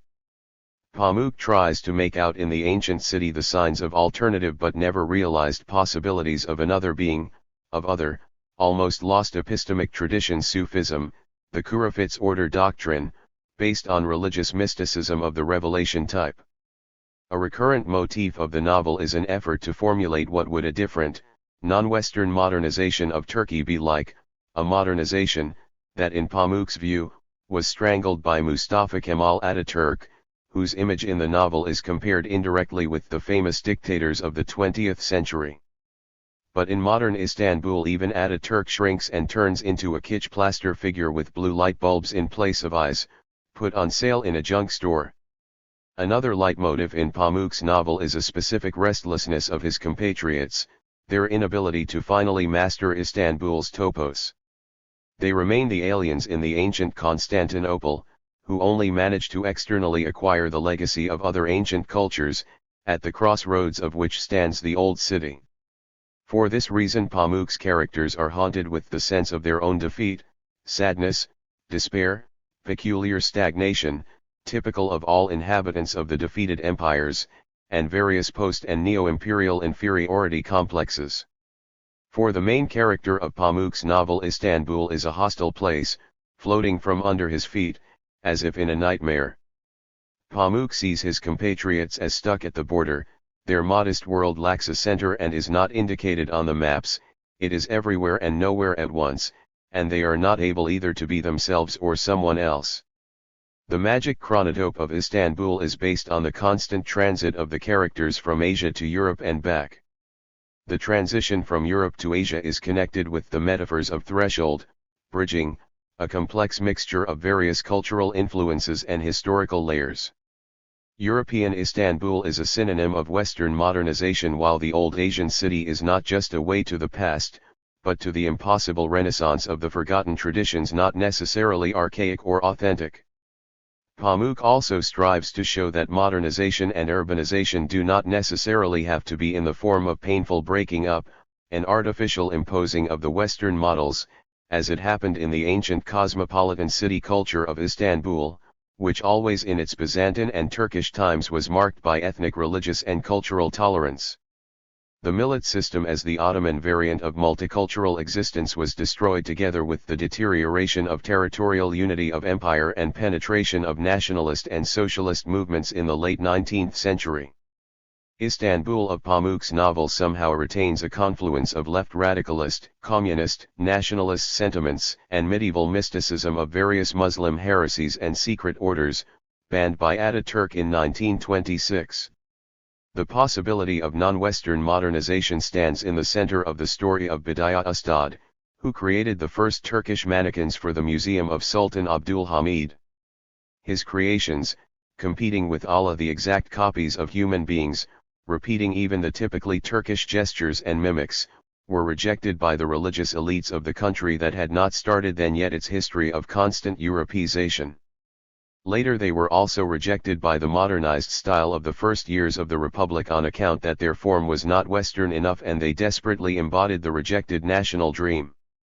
They resembled the ordinary Turks too much, the people whom you could meet in the streets of Istanbul, and thus they did not correspond to the new myth of the West, that allowed even a common customer, buying a European dress, to feel himself a person from a far-away and wonderful country.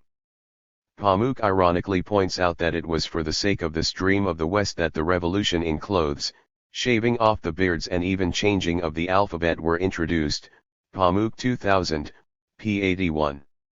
The semiotic nature of the city in this book lies not only in its buildings, squares, or minarets, but also and more importantly in the faces and looks of the people living in Istanbul.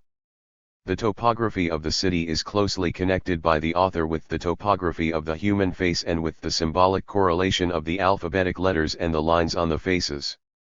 The lines are connected with Arabic letters, and for this reason, when the Turks rejected the Arabic alphabet in favor of the Latin one, they lost their secret and never acquired a different one instead. Now they are in need of a new way of discovering the mystery which would allow them to correlate the lines on the human faces with the 29 letters of the Latin alphabet. It is precisely the forgetting of the Sufi secret that acts in the novel as a fantastic reason of the Ottoman Empire's defeat. In Pamuk's idea, when a civilization forgets about its mystery, it means negating its own basis of thinking, and every people, copying others and forgetting about its own sources, inevitably dies. p. 537. One of the crucial motifs in the interpretation of Istanbul's topos is the Western violation of the Eastern city, which is recreated mostly in the metaphors connected with the magic meaning of geographical maps and the remaking of the real city under the influence of Westernization. That is why on the pages of Pamuk's book we encounter the retired pashas, who all their lives long were trying to adjust the art and science of the West to the East, for many years creating on the maps the Linden alleys in Berlin style instead of crooked Istanbul streets, or the straight boulevards with bridges like sun rays in Parisian manner, the photographers making the sky look Prussian blue and retouching the black earth, making it the color of the English green lawn. p. 242. The city becomes almost an animate character in Pamuk's novel with its grotesque descriptions of the old Istanbul lopsided bay windows, hanging over the street, the darkness of the abandoned waste lot where time and space disappear, the upper floors of the buildings on both sides of the street flowing towards each other. Pamuk 2000, p. 148. The Western culture is presented by Pamuk as simultaneously attractive and destructive for his Turkish characters. Thus even their love is presented as a juxtaposition and a complex interaction of various models of modernization. The wife and cousin of the main character is called Rüya, which means a dream, an attractive reverie, and not a Turkish one at that, but rather a product of cultural hybridizing with the West. She is easily led by the socialist and left-radicalist theories, choosing a more dynamic, cruel, critical towards Turkey path of her step-brother and lover Celal, a doppelganger of the narrator, whose identity he is striving to claim. As the elusive city itself, its inhabitants are balancing on the verge of real and imagined, the mundane and the mysterious. This is clearly expressed in the image of the narrator spying on himself and looking from the mysterious windows of the city at the man in a dark coat walking along its snow-covered streets. It is Galip meeting himself on the boulevards and side streets of old Istanbul. For Pamuk, the material reality itself and not just the internal worlds of human beings is influenced by various ideas and discourses, and hence is quite vulnerable and fragile. That is why he says that people make murders copying other, earlier committed crimes, that they fall in love under the influence of already known love stories which are connected with each other as the enfilades of rooms in a palace. That is why Istanbul itself can change under the influence of the changed attitudes of its people. The motif of fragility and elusiveness of space and its dependence on the human will is central in Pamuk's book, where the theme of violent westernization of Istanbul is expressed among other things in an incomprehensible change of the climate in the city, of its flora and fauna. The parrots left the city and their place was taken by the crows, when it started snowing in Istanbul. The modern Istanbul is also a scary city that forgot its mystery and borrowed the external elements of someone else's life. Hence the apocalyptic pictures of destruction and slow deterioration, constantly emerging in the character's imagination, in the reasoning of his interlocutors, in the artistic reality of the novel. Pamuk speaks again and again of the miserable crowd, the old cars, the bridges slowly sinking into water, the heaps of cans, the warped pavement, the incomprehensible large letters, the unclear billboards, the inscriptions on the walls, the advertisement of alcohol and cigarettes, the minarets, that no one reads Azan from anymore, the mounts of stones, dust, and dirt, pages 169 to 170.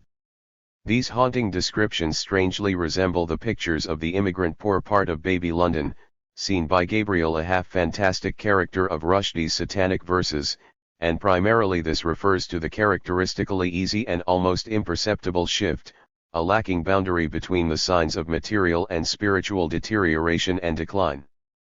The key theme for the understanding of Istanbul's chronotope is the theme of original and the copy, mimicking, borrowing and independent creative work. The latter is impossible for the author. Moreover, he even states that imitation in art is the real mastery. But in the interpretation of simulacra and copies, Pamuk follows Baudrillard's and Deleuze's ideas with a clear variation. The novel is full of copies.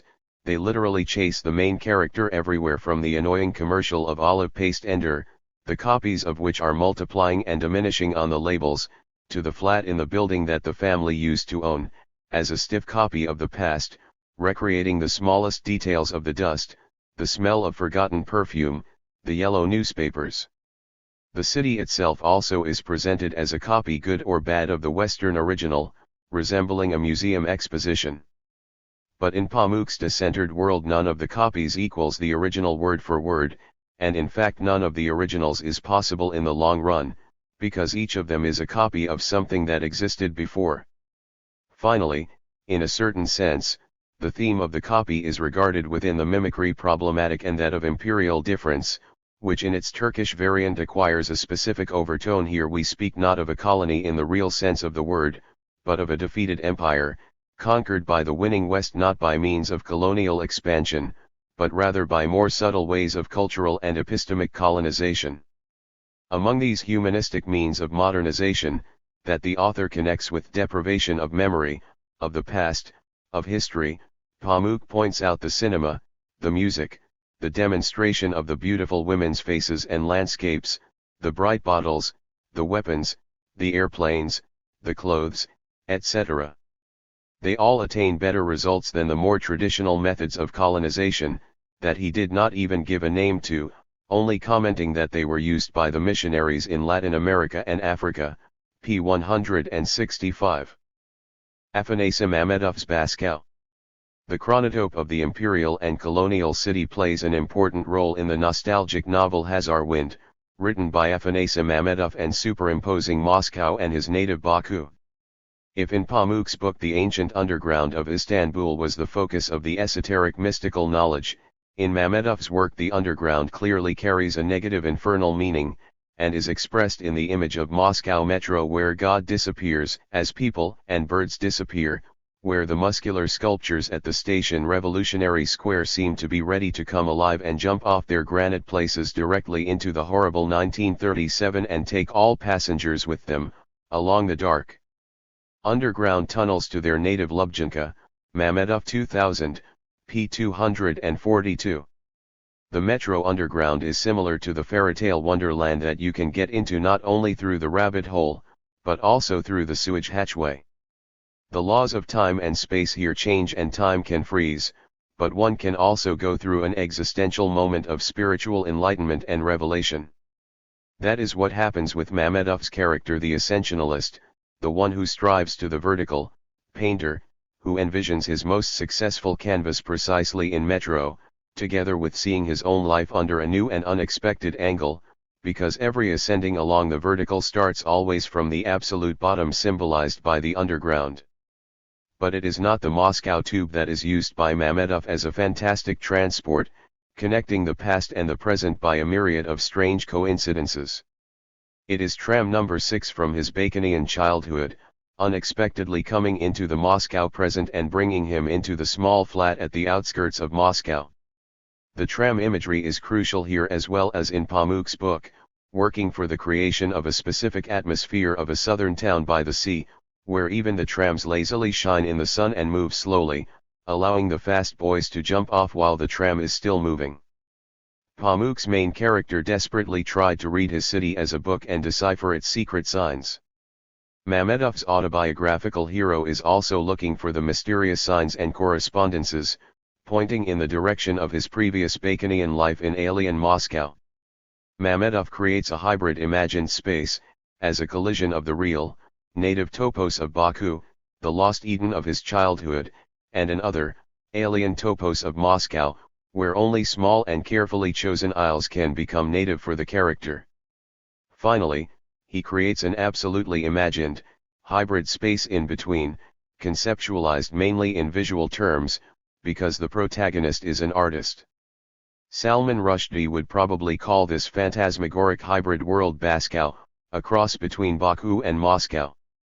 Such a subjectification leads to the character's strive to narrow down and limit his life space, e.g. when he recreates his ex-Baconian flat that does not exist anymore in a Moscow slum at Skodinensky metro station, or when he chooses particular patches and little spaces in the alien Moscow topos, pierced here and there with Stalin's vampires.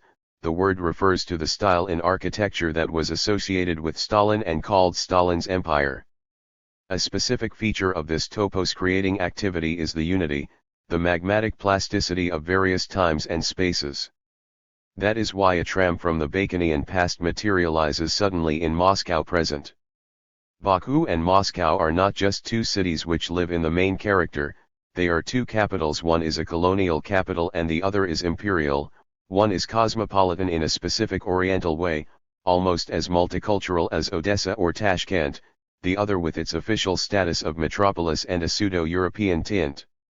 The names and titles from his Baconian childhood carry not only a sign of coloniality, of the outskirts of the Russian and later Soviet Empire, but again, as in case of Istanbul, the remnant of a more ancient and non-Western urban culture of a trade megalopolis, a multilinguistic and tolerant port city at the crossroads of civilizations, on the border of Europe and Asia.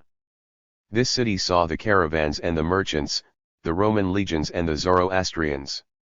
As in Pamuk's book, Baku is presented by Mamedov as almost a living being with its lopsided old streets smelling of sweat and meat, its houses, growing together as the eyebrows of Eastern beauties, and the balconies, covered with vines as if with veils, where the long Baconian evening tea drinking takes place.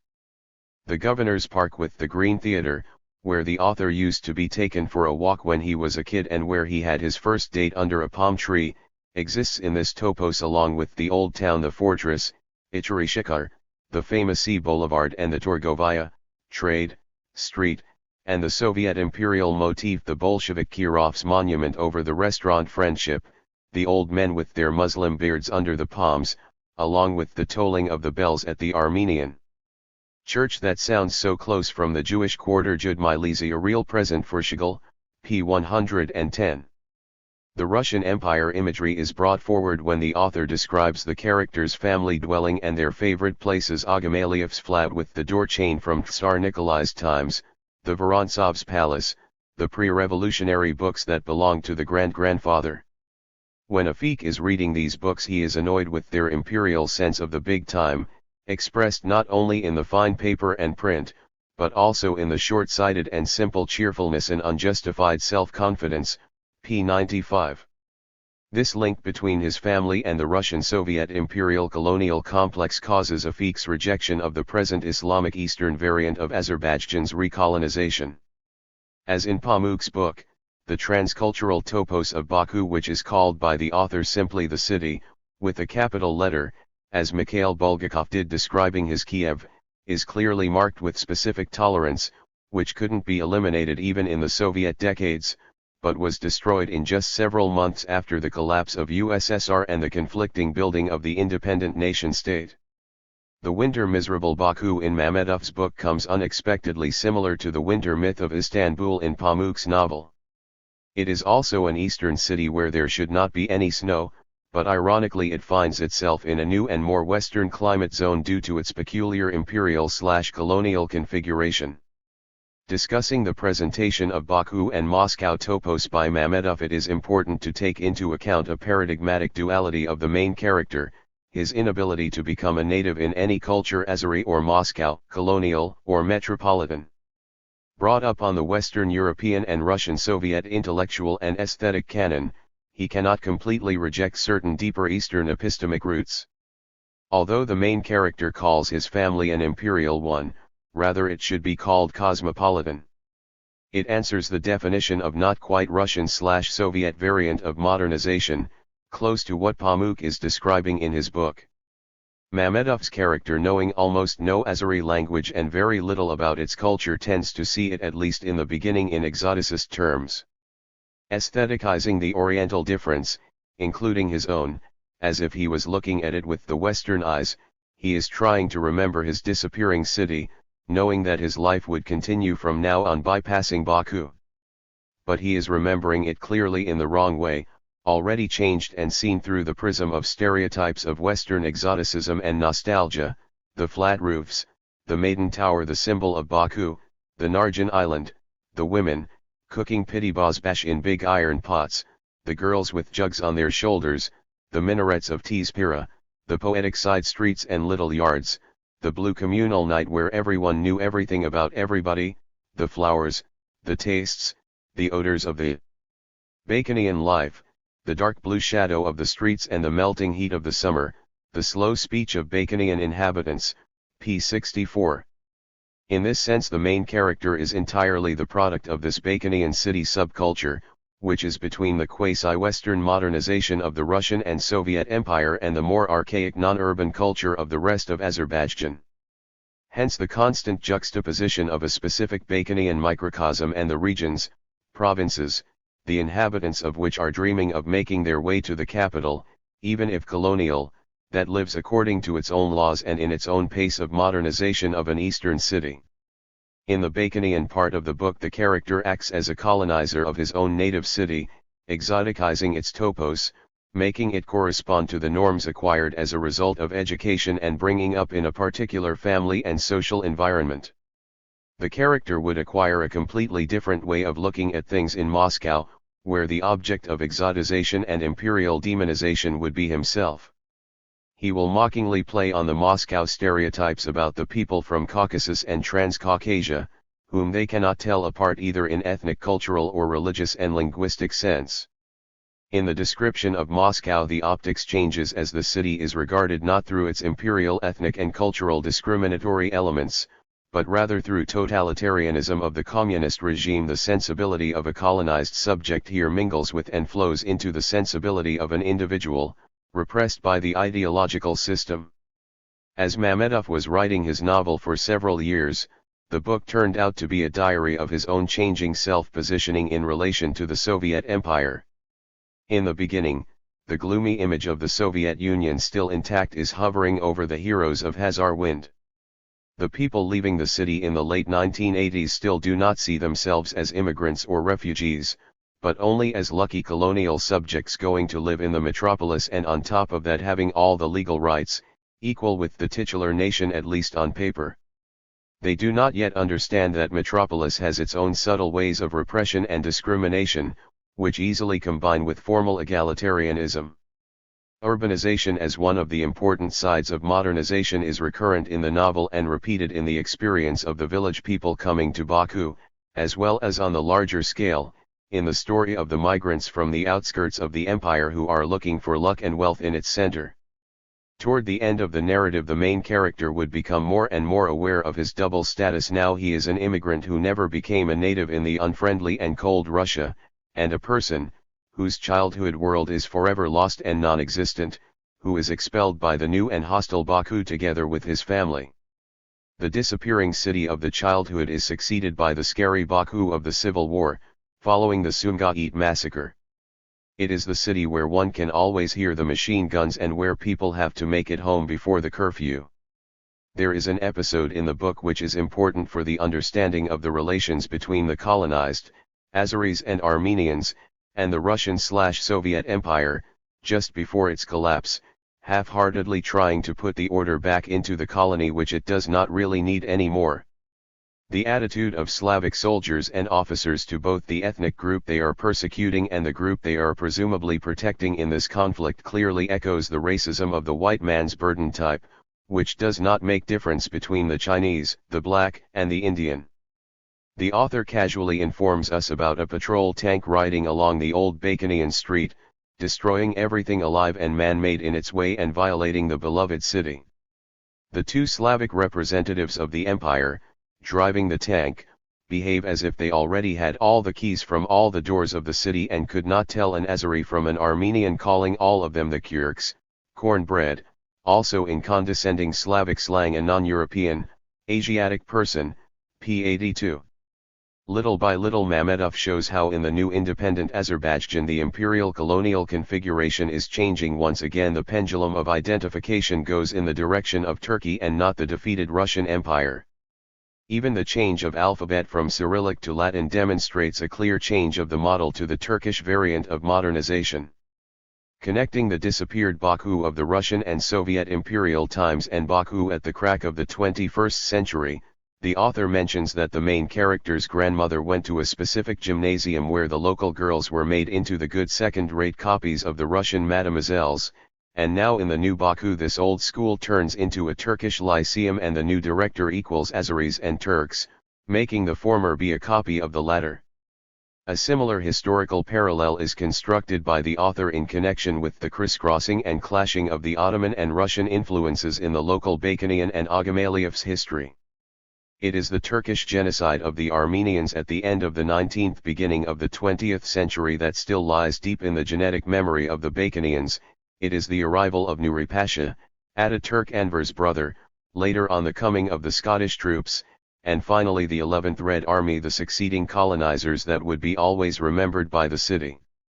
The new genocide of the looming 21st century leads to similar historical cataclysms and mass migrations, which will be forever imprinted as deep lines on the city's ancient face. Ogamaliev's family is culturally European-oriented and striving for assimilation, and therefore it always finds itself on the side of the Russian/Soviet Empire, which with the same consistency grinds and destroys these people with its ruthless millstones.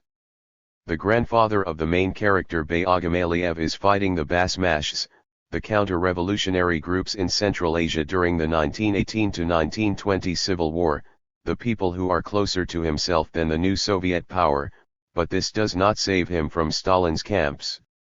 Afanasy, who inherited the name of his grandfather that perished in Stalin's purges in 1937, is trying once again to acquire the colonial strategy of mimicry that did not save his ancestor. It is presented as a certain strategy of keeping out of sight, hiding in his hole, until the stormy times finish, waiting for the better moment. In the story of the main character's parents, it is the Western model mediated by Soviet modernization that comes forward. The same way as Pamuk's characters, Afanasy's parents were fascinated with Western cinema and in stuffy Baconian nights easily repeated the great deeds of the foreign movie heroes, borrowing their clothes together with their beautiful names and their post-war popularity. These layers of previous cultural models again and again bring Afanasy to painful nostalgia, to the image of the sunny Baku of the 1950s that, alas, vanished forever. The city of happiness and joy. Andrei Volos's Kuramabad. Kuramabad tells the story of the mass exodus of Russians from the ex-Soviet colony of Tadzhikistan. It is written by a Russian writer, who should have been classified as a colonizer rather than a victim of the empire. And yet this is probably one of the most clearly anti-colonial and anti-imperial books in all post-Soviet fiction. The most powerful stories in this book deal with the problem of the ex-colonizer self-identification. But no less important is the metamorphosis of the alien land into the native one and the ex-motherland Russia's becoming alien for the new refugees. Thus, Volos touches upon the arbitrary and open connection of territory, ethnic national identity, language, and culture. The prototype of his imagined topos is quite real Dushanbe, the capital of Tadzhikistan, while Kuramabad is a hybrid, based on the contrast of the cruelty of Volos's stories and the folklore toponym Kuramabad, the city of happiness, full of green trees and generous people, which was borrowed from the Turkish and Persian fairy tales. Volos also touches upon the Oriental topos put under the artificial and deadly influence of Soviet modernization, although Kuramabad, or its real prototype Dushanbe, is an forcefully created urban topos, the same way as Grozny in Chechnya. For these mountain regions the urban culture has never been a typical element of social structure, and partly because of that, as soon as the Soviet modernization went away, it gave place to deurbanization, characteristic for many megalopolises throughout the world. The writer sees the war in Tadzhikistan as a social, rather than ethnic national or political upheaval. That is why in his stories there is always a motif of the quest for the others to blame, be they Russians, Armenians, or even Tadzhiks themselves belonging to various fighting clans. The author stresses here the non-ethnic nature of belonging to a certain locale. In the absurd world of Kuramabad, both the Tadzhiks and the Russians may become aliens, and natives may find themselves among the thugs and marauders or in the self-defense regiment, meeting in the streets of the city, which is howling with horror and pain, the city where the air itself is full of violence, humiliation, and robbery. Volos 2000, p. 367. The destruction of the urban civilization in Kuramabad during the Civil War is also shown by Volos as a clash of a more modernized culture with the archaic one.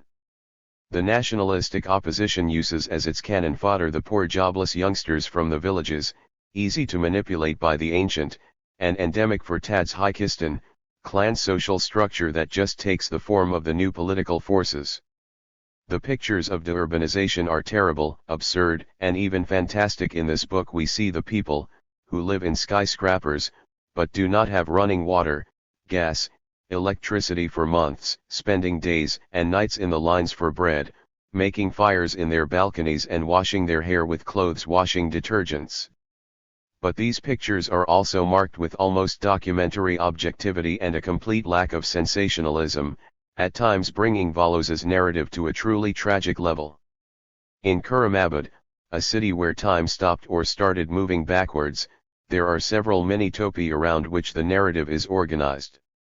It is the topos of the market as the center of any urban culture in the East, the topi of the city square and the cemetery, each of which presents a particular time layer corresponding to a certain stage of modernization and consequently is closer or farther from the indigenous culture of this locale. Kuramabad literally starts in the cemetery, and it will appear more than once in the book as a leitmotif of the contradictory connection with the past and with the alien land that became native for its Russian/Soviet inhabitants. The market in Kuramabad has two images. First, it is a real noisy oriental bazaar with its traditional division of roles, but seen through the exoticizing eyes of a Russian, who connects this imagery with oriental fairy tales from his childhood. The author constantly stresses this difference, juxtaposing the more or less objective descriptions of the bazaar and its interpretation by the newcomers, for whom even the quarreling of the two Tadzhik onion sellers about the price sounds like wonderful poetry. Another face of the same market topos is presented in Kuramabad city square, which retains some of its initial characteristics and adds new imperial colonial layers connected with distorted in Soviet time ancient symbolism of the market square. The city squares, along with their official role of the Soviet imperial centers, become for Valos the places of mass massacres, the unruled instincts, presented with no fairytale touches. The Bakhtinian carnival meaning of the market square is replaced with communist symbolism, which strives to introduce the element of high official culture, building its own ideological sanctuaries, not Christian, not Muslim, but Soviet, as, e.g. a standard building of the Central Committee of the Communist Party, that had its clones in all Soviet republics/colonies. The Soviet Empire marked its political and cultural sanctuaries with certain signs, still found in many post-Soviet spaces, modeling the architectural image of the colonial city. In the hot and dusty Kuramabad, this specific semiotization of reality is realized in the fountains. Before the Soviet rule, the Central Asian culture associated fountains with oasis, with life-giving water, usually placing them at the crossroads of the caravan ways and in the center of towns and villages. In the Soviet time, the fountain symbolism was frozen and stylized in the two official fountains of the city, marking the politicized square with Soviet establishments, and a democratic fountain in front of the opera theater where the author places the main character of another story, a Russian lumpen alcoholic, nicknamed Beljash, who calls himself the boss of the fountain. Practically in every story there is the same compositional element at work. The flow of peaceful life and the images of wonderful Kuramabadian nature are suddenly disrupted with the scary, fantastic overtones, comparisons and metaphors, born in the minds of the frightened characters. This produces a strong impression on the reader because Valos generally works in a reserved and even seemingly mimetic narrative style, far from phantasmagoria or grotesque. The more shocking then comes the feeling of sudden splitness, a crossed border, a point of non-return from the reality gone mad. The descriptions of Kuramabad before the Civil War are full of gastronomic and still life comparisons: the sugar bowl of the airport, the pink foam of the blooming almond trees, the glazed mountain peaks, the huge bowls of the stadium and the Komsomol Lake, p. 153.4, while the later heaping images of violence, murder of innocent people, the looting are presented in their bare, almost documentary laconic form, which, however, is often tinted with expressionistic tones of a horrible metamorphosis. In front of the scared Valos's characters' eyes the city topos goes mad. This was so strange, as if the trees would start walking or the buildings themselves would start moving along the streets, crushing the fleeing horrified people, p. 159.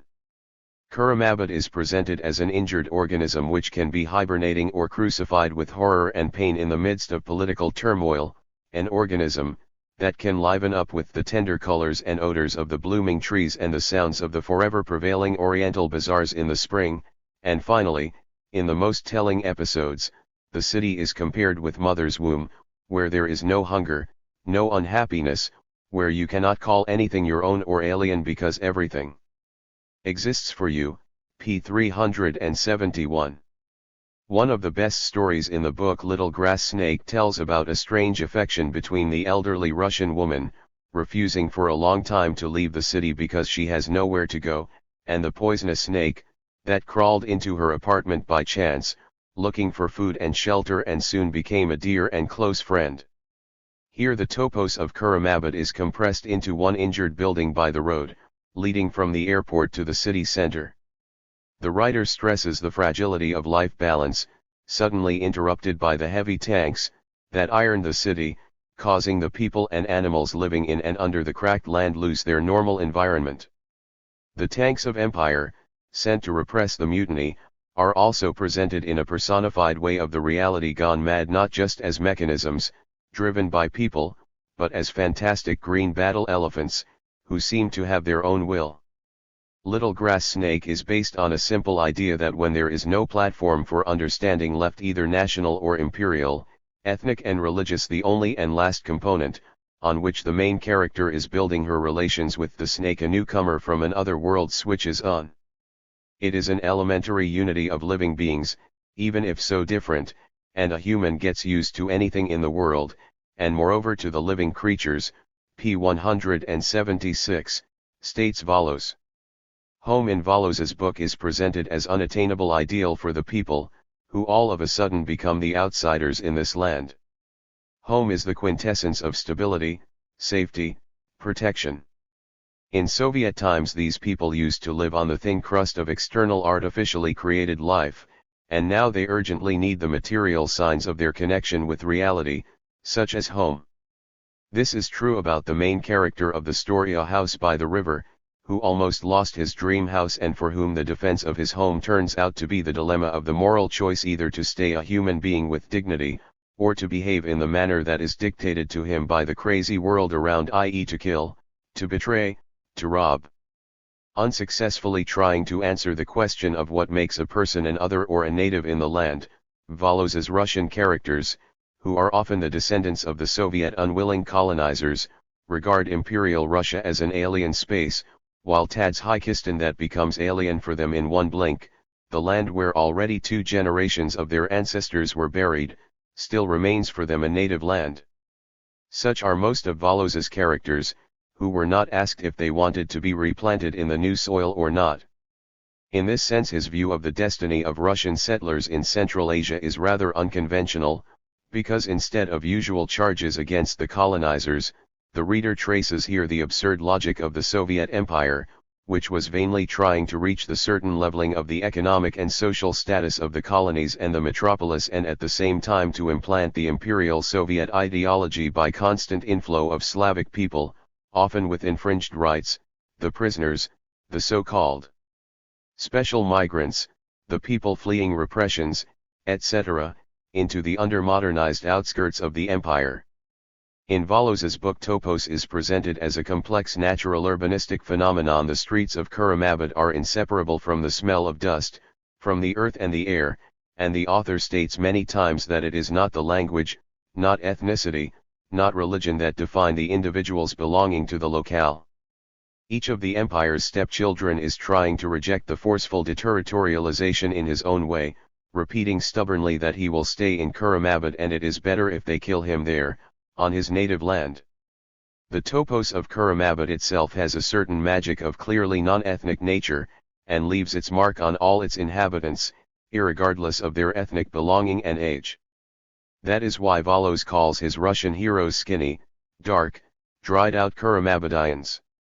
Another important mini-topos in Kuramabit emerging in the story with a symbolic title and other is a train station. The main character San Sanik Dubrovin is reluctantly leaving Tadzhikistan for unknown Russia. The topos of nowhereness here corresponds to the mood of tedious waiting and frozen time, in a wider sense of exile, exodus, the pain of rejection, for the story is set between the old and new life, between Tadzhikistan and the alien and hostile Russia. The author renders with graphic accuracy the sense of the halted time and the strange state of the character who is running away, remaining physically in the same place. Sansanik defines his state as exile, because even remaining in the same place he is already exiled, as everything around him all of a sudden became alien and dangerous. Valos carefully constructs the story on the contrast of the eternal, the nature, the mountains, the sky, the river, the previously existing peaceful life, and the absurdity of the present twisted reality. The fantastic suppositions, that he uses as the outset of many of his stories, e.g. in the other it is the railway, destroyed by an unknown opposition, thus delaying the main character for a month in the empty and miserable railway station, cut off the rest of the world, could be easily regarded as typical for existentialist parables, where the individual is put by the author deliberately in artificial conditions of survival and various hardships, but in fact, they are almost documentarily real. The temporal aspect of the city chronotope is presented by Valos as several parallel coexisting times. The time of empire and its human remnants stopped, but the rest of the old city's life still continues behind the high clay walls. It stays almost untouched by the political events on the surface. And only a few neglected old Russian women, resembling absurdist characters in Ionesco's style, continue to sell in the streets of Kuramabad their strange useless goods, that stress the loneliness and uselessness of the owners. Everything they had was mysteriously single: a fork, a glass, a book with no cover, a boot with no laces, a torn wristlet, the watch itself, irreparably broken many years ago, and it was obvious that even if we gathered all these old women from all over the city, it would be impossible to find even two matching objects. p. 370. Russia is presented in Valos's book as an almost always absent, unfamiliar, and hostile image of empire, an unfriendly stepmother for the characters, who rejects her stepchildren forever because they are stigmatized by their connection with Tadzhikistan. For the young characters of Kuramabad, who are not familiar with the empire and associate Russia only with an Arcadian picture from the ABC book, Russia at first acts an ideal topos, which is finally destroyed only in the last story with a meaningful title Zavraj. The etymology of this word clearly incorporates not only Ovrag ravine, but also Vrag enemy. Valos draws an almost biblical exodus of his characters, in the beginning of which there stands a fairytale image of Kuramabad, ascend, equipped with all necessary dreamlike elements, constantly balancing on the verge between the real and the imagined, e.g. the unreal mountains are perceived as being drawn on a piece of fabric or cut out of huge pieces of dusty papier-mâché. In the last story, on the contrary, the author turns to almost naturalistic optics, finally making his characters wake up and shake off their long-time enchantment, so that soon they realize that neither blood, nor religion, or national identity are able to define the concept of the native, making them forever others in Zavraj, as well as in all other parts of the drunk, degraded, lacking religious or any other faith provincial Russia, giving an unfriendly greeting to its unwillingly prodigal sons. Russia in Valos's interpretation is an absent actor, an object of blind hatred or equally blind idealization. It is yet another alienated othered space. The images of post-Soviet Russia are presented as cruel, rejecting the border characters, who are revolving in the vortex of history, unable to re-territorialize, finding themselves unwillingly in the position of the hostages of empire, its prosecuted messengers with no rights and no mission, in accordance with Amos Oz's idea that a typically Western quest for identity in this transcultural fiction changes into a certain negation of the character by the place, when the problem is not that the individual does not know himself, but that the place does not know him and does not want him to exist. Gordimer 1995, p. 45. In Valos's position there is almost no nostalgia, typical for Mamedov, and yet the pictures of hunger, the civil war, the lines for bread, the deserted Kuramabadian parks comprise a topos drawn with love and despair. Conclusion.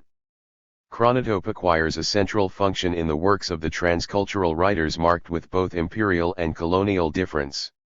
André Valos's, Afanasim Mamedov's, Orhan Pamuk's works are among the best examples of transcultural fiction, incorporating and sharing many themes, motifs, and metaphors, and drawing specific characters who become the new Ahasueruses of globalization, the new cosmopolites, often against their will, the complex selves with multiple national, ethnic, religious and linguistic attachments. Transcultural aesthetics and ontology is grounded in and simultaneously generates itself the imperial/colonial chronotope, within which there are more local chronotopes of imperial and colonial city/town, exodus, home and unhomeliness, etc. It is marked with a protean and unfinished nature, with constant transit, with falling out of space and time, with deterritorialization and dehistorization, with existential restlessness, which both the ex-masters and the ex-subalterns share. A Turkish author Orhan Pamuk, a Muscovite with Baconian roots Afanasim Mamedov and a Russian from Tadzhikistan Andrei Valos all offer interesting and different spatial and temporal transcultural models, which are often based on the fairytale, fantastic imagery of utopian or dystopian kind, on the subjective, cyclical, or many-directional time. Within the city chronotopes presented in the works of these writers, the trans-imperial Moscow and Istanbul, and the trans-colonial Baku and Kuramabad, there are several mini-topi organizing the space and the time of the imperial and colonial city. It is the market square, the cemetery, the underground, etc.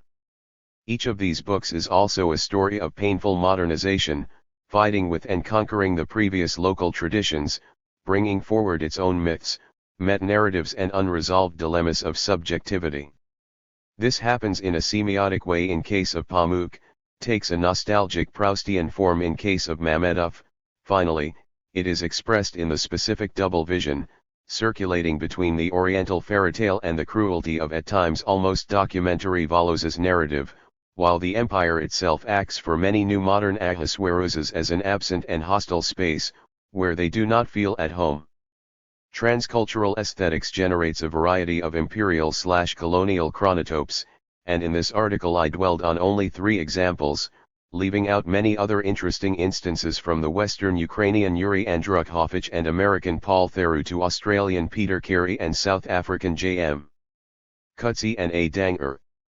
The number and the impact of transcultural writings has been constantly growing on the global scale lately, and it is crucial to continue working on the conceptualizing of these phenomena, acutely reflecting our complex and constantly changing world.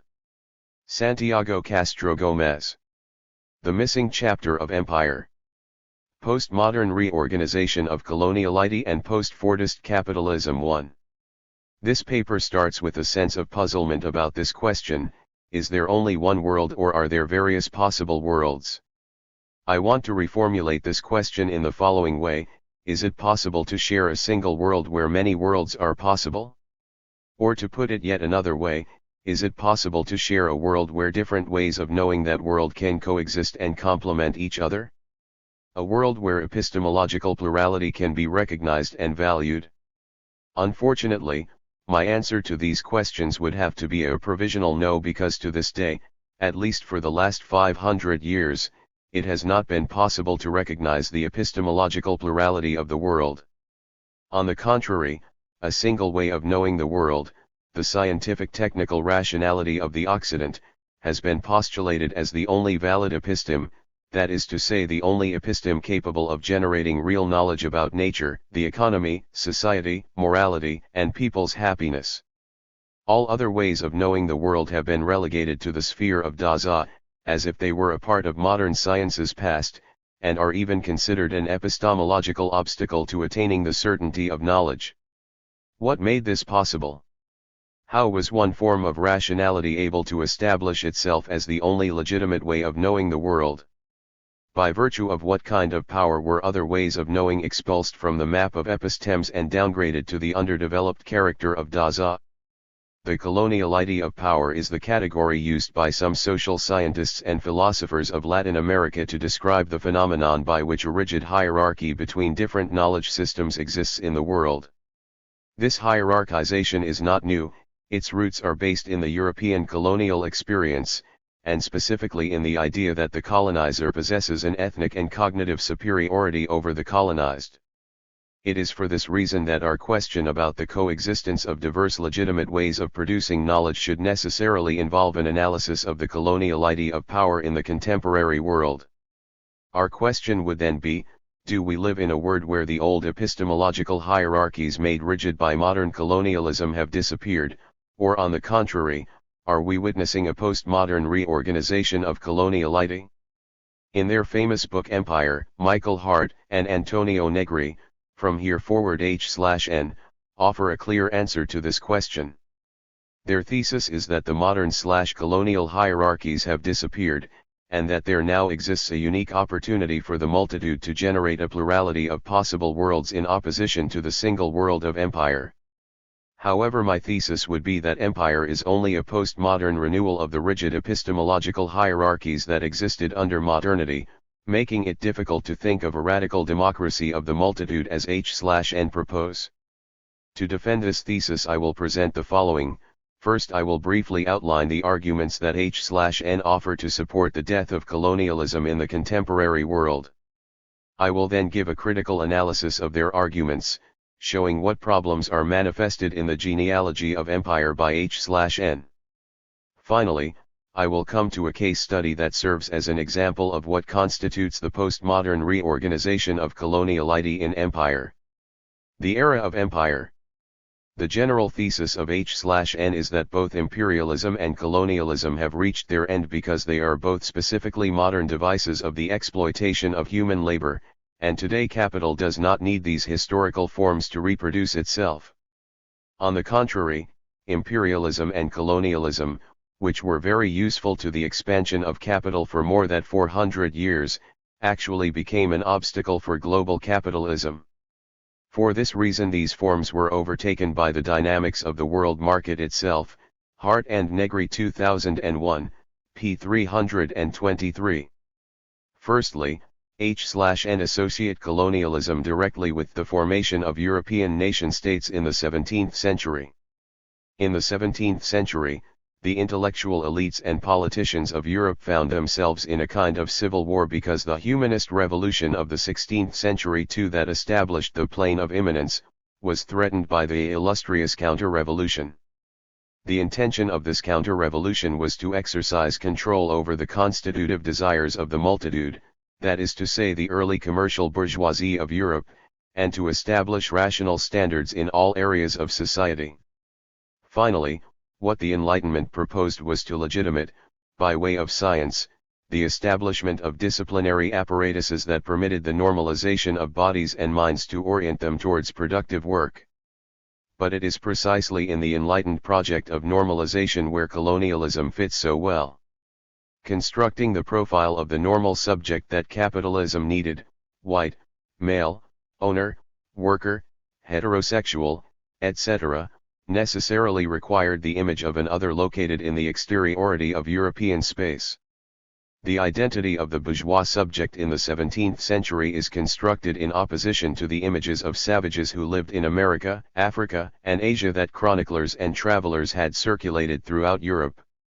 Therefore present-day values of civilization are affirmed in contrast to the barbaric past in which all that are outside live. The history of humanity is seen then as the uncontestable progress towards a mode of capitalist civilization in which Europe is the standard imposed on all the remaining forms of life on the planet.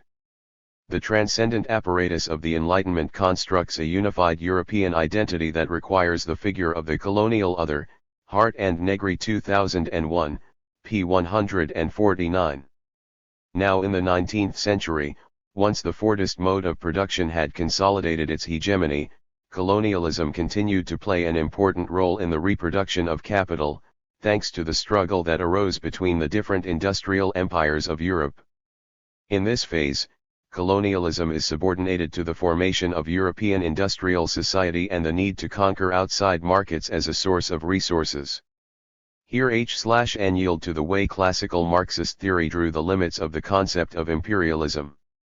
The era of imperialism, according to authors like Lenin, Rosa Luxemburg, and Erich Hobsbawm, took place between 1880 and 1914, that is in the moment in which the larger part of the planet was under the political or commercial domination of the industrialized powers of Europe, the United Kingdom, France, Germany, Italy, and the Netherlands.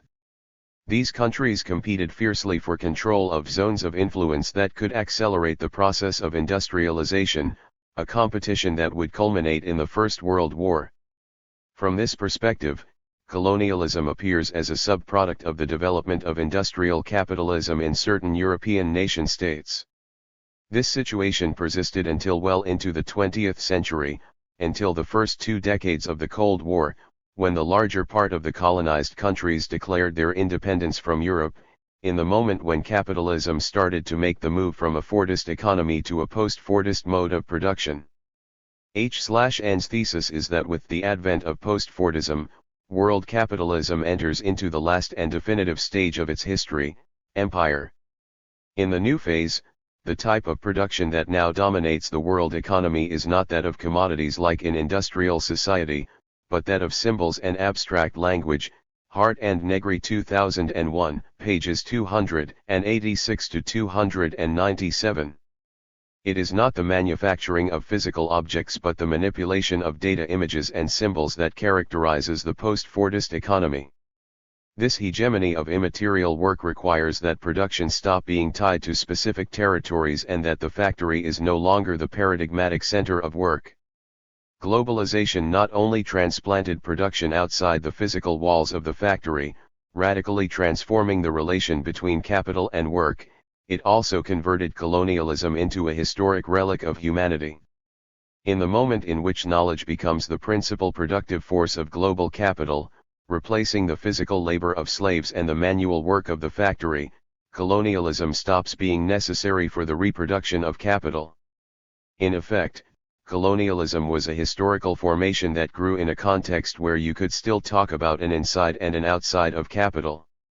In its expansive logic, capital needed to conquer markets, not capitalists, and that explains the processes of European colonization.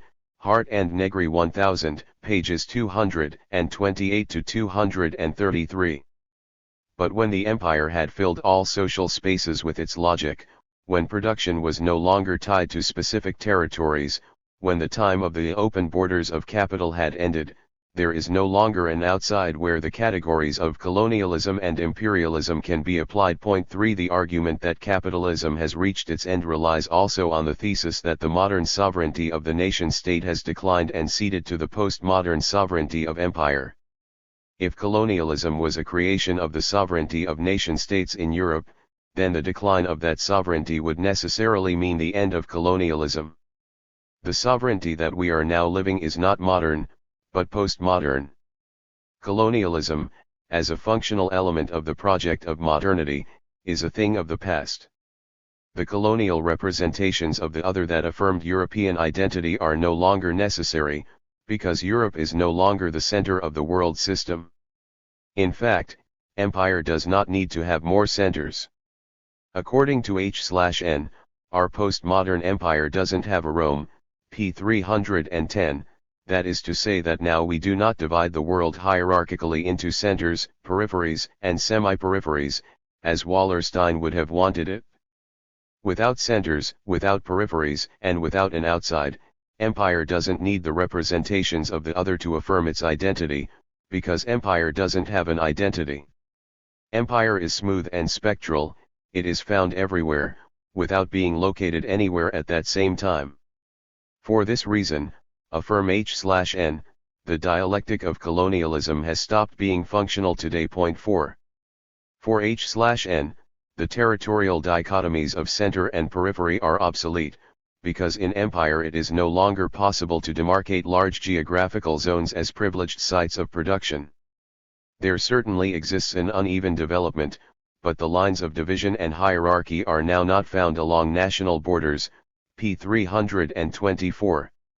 There is also poverty and misery rooted in the large cities of Europe and the United States, the third world inside the first, while in the countries of the South, like in India and Brazil, there exist post-Fordist elites that live better than those of the North. Today, North and South are global spaces that no longer define an international order. The principal economic actors of capitalist postmodernism are not nation-states but multinational corporations that do not operate on the basis of settling in specific territories. Uneven development is not territorial, since all the levels of production can exist simultaneously and together in the same territory, from the highest levels of technology, productivity, and accumulation, to the lowest, p. 324. To summarize, for H/N, the new hierarchy of global power is no longer understandable if we continue to think from the field opened and made visible by the concept of imperialism, where the only truly geopolitical actors are the nation-states that operate according to a center/periphery logic.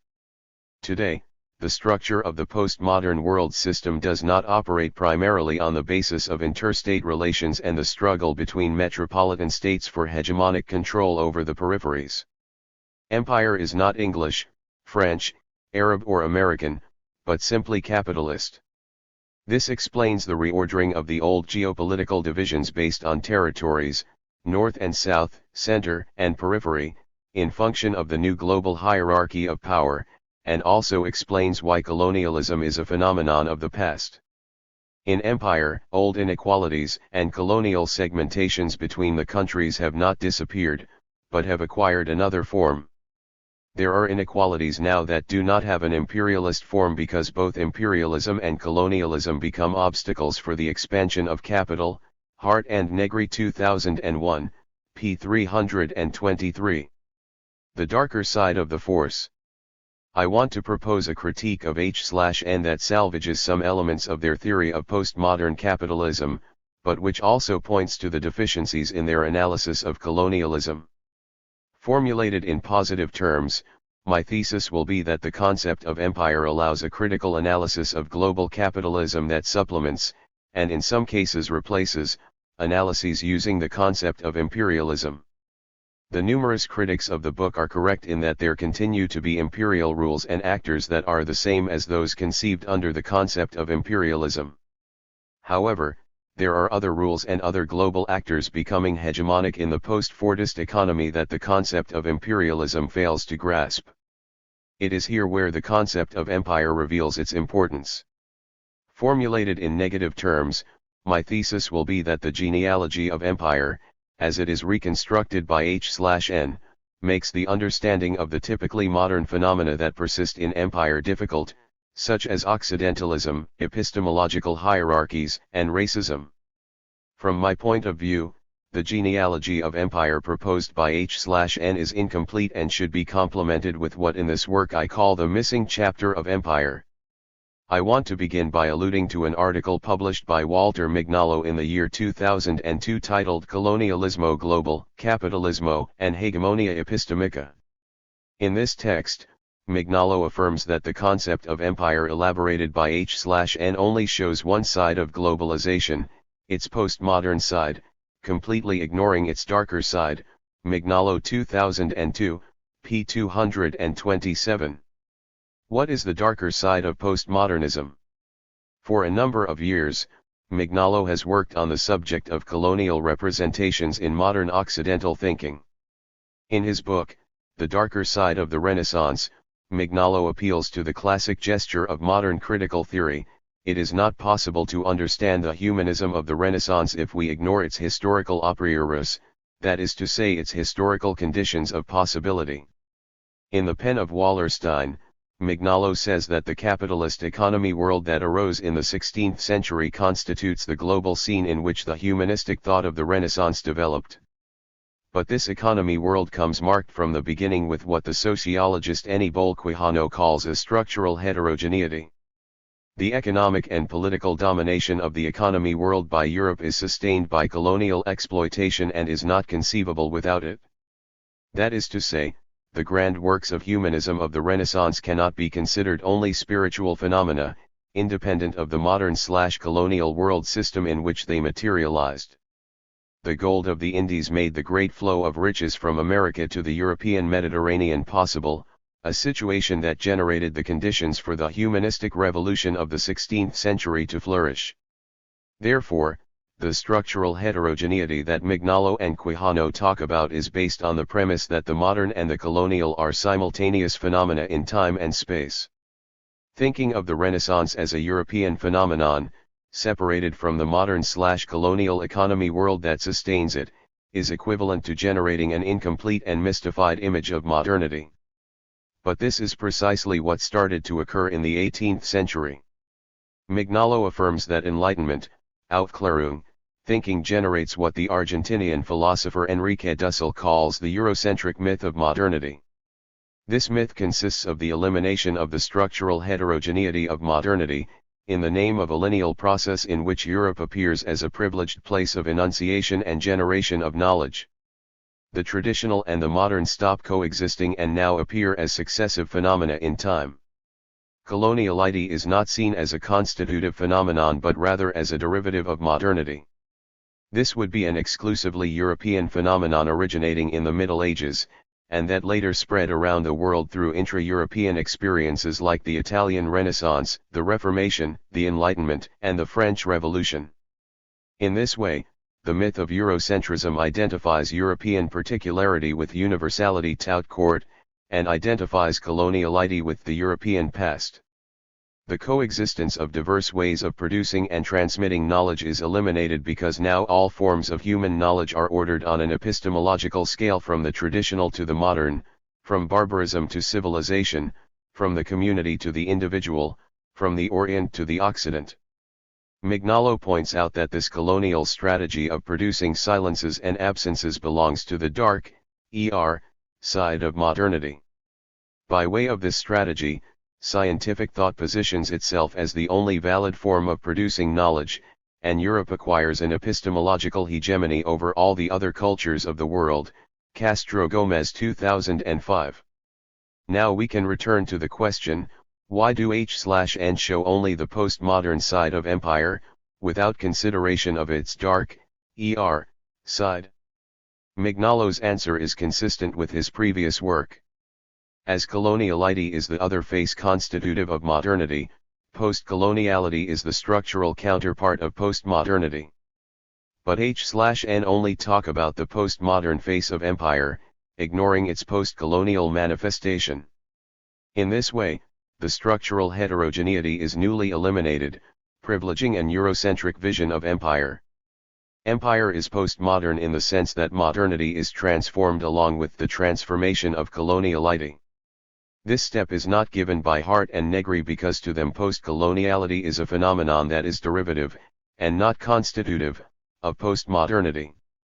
Their argument leads to the conclusion that for them, post-coloniality means overcoming or the end of coloniality. They do not think or suggest that post-coloniality is the hidden side of postmodernity, as coloniality is the hidden side of modernity, and in this sense, what post-coloniality means is not the end of coloniality but its reorganization. Therefore the post-colonial would be the new and up-to-date forms of coloniality that correspond to the postmodern stage of Occidental history. Mignolo 2002, p. 228, 5. Mignolo's argument correct in my judgment is that H/N outline a genealogy of empire that does not take into account the structural heterogeneity of modernity. To them, modernity is a European phenomenon that later extends to the rest of the world in the form of colonialism. In this way, for example, the authors begin the genealogy of empire saying that everything begins in Europe, between the year 1200 and 1600, Hart and Negri 2001, p. 104.6. Here it is clearly shown that for H/N, modernity gestates completely inside Europe and develops successively by way of intra-European phenomena like the Renaissance, the Enlightenment, and the creation of the modern state, the Industrial Revolution, etc., until modernity reaches its postmodern crisis in empire. What happens in the rest of the world, outside of Europe, only interests H/N in that they consider the expansion of the sovereignty of the modern state outside of European borders. 7 Their point of reference, therefore, is Europe and not the world system, and is the reason why they see the humanistic revolution only from its modern side, without recognizing its colonial face. What Mignolo calls the dark side of the Renaissance continues to be invisible to them. But what would happen if the genealogy of empire took the economic world as its point of reference rather than the thinking and action of a few renowned men and European cultural movements? Mignolo points out what would occur. It would be impossible to disregard the structural heterogeneity of the economic world. If the genealogy of empire began with the rise of the world economy in the 16th century, then not only would we have a precise date of birth, October 12, 1492, but also a specific scheme of functioning, the mutual dependence of coloniality and modernity. H/N however cannot take this step because it would seriously compromise their thesis that the humanistic revolution of the 15th and 16th centuries in Europe was a constituent social phenomenon. On the contrary, the thesis of Mignolo, Quijano, and Dussel is that the humanism of the Renaissance was, first and foremost, a world phenomenon, and not European, because it unfolded inside the world system, and second because it was a constituted process because its line of escape was established in opposition to the theological culture of the European Middle Ages but not against capitalism. No revolutionary plane of immanence was established in the 16th century as H/N propose, but the substitution of a plane of local transcendence for a plane of world transcendence. The silencing of this dark side of the Renaissance in the genealogy of empire has grave analytical consequences. The first, outlined by Mignolo, is that coloniality is considered a phenomenon derived from the sovereignty of the modern nation-state. And this interpretation leads to another that is even more problematic. Once the sovereignty of the modern nation-state is put in crisis by globalization and the post-Fordist economy, colonialism ceased to exist. Empire will mean the end of colonialism because the devices of normalization and representation associated with the modern state are no longer necessary for the reproduction of capital. On the contrary, if one takes the economy world of the 16th century as a point of reference to outline the genealogy of empire, then you can no longer affirm that coloniality is a derivation of state, but a phenomenon constitutive of modernity as such. And this interpretation leads to another, which is the interpretation I will defend in the next section. Empire will not bring the end of coloniality but its postmodern reorganization.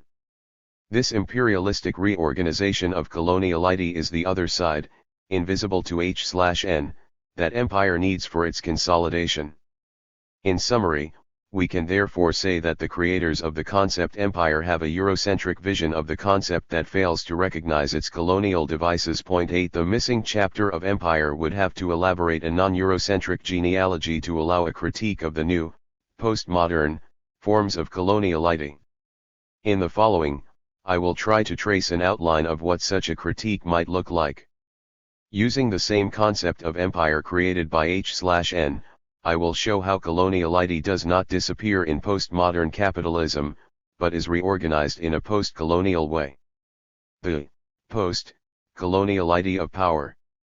The question I want to answer in this final part is the following: what happens in the moment in which immaterial production, no longer the material production associated with industrialization, is placed at the center of the politics of development? I want to show how the concept of empire proposed by H/N is useful in specifying exactly what the change produced in the concept of development consists of. But this diagnostic should be complemented with what in this work I call the missing chapter of empire. The diagnostic that H/N offer is incomplete because they do not take into account one of the fundamental aspects of imperialistic power, recognizing its post-colonial face.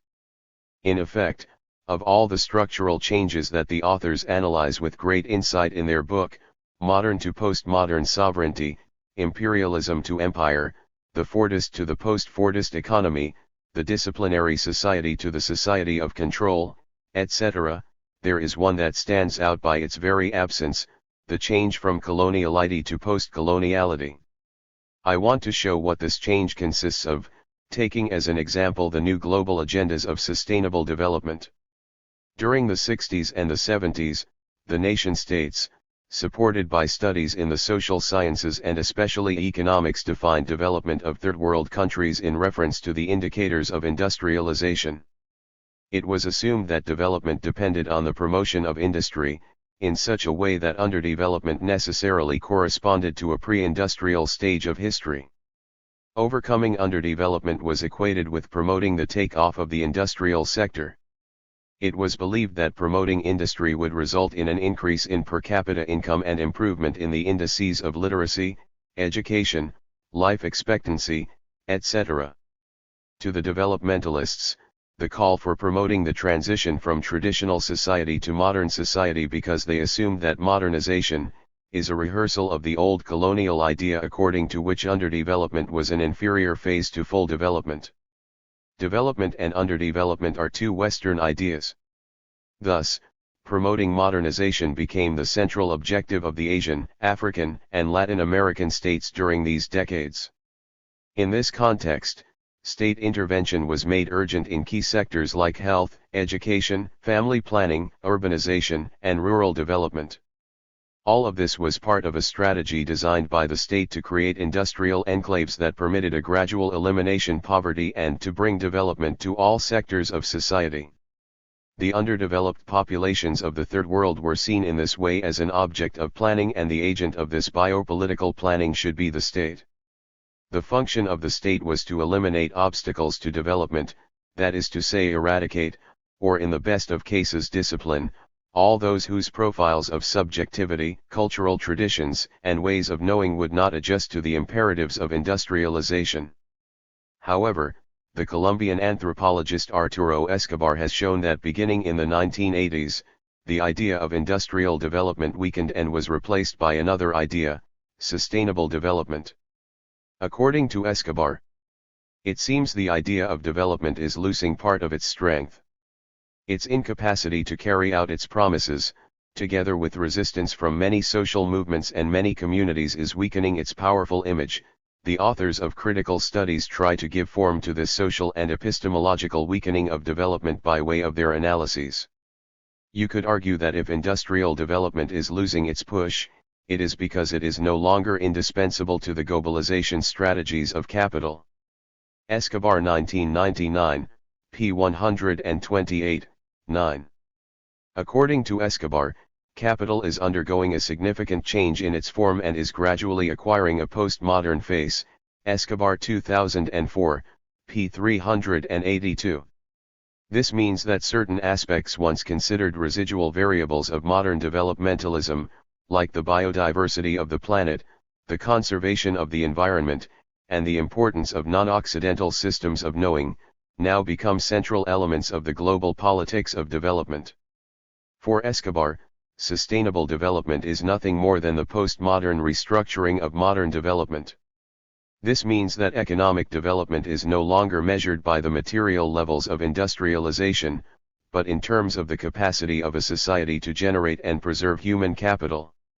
While the development theories of the 60s and 70s only took into account the physical capital, industrialized products, and the exploitation of natural capital, primary resources, sustainable development places the generation of human capital at the center of its concerns, that is to say the promotion of the knowledge, aptitudes, and experiences that convert a social actor into an economically productive subject. Point 10. In this way, the possibility of converting human knowledge into a productive force, replacing physical work and machines, becomes the key ingredient of sustainable development. Point 11.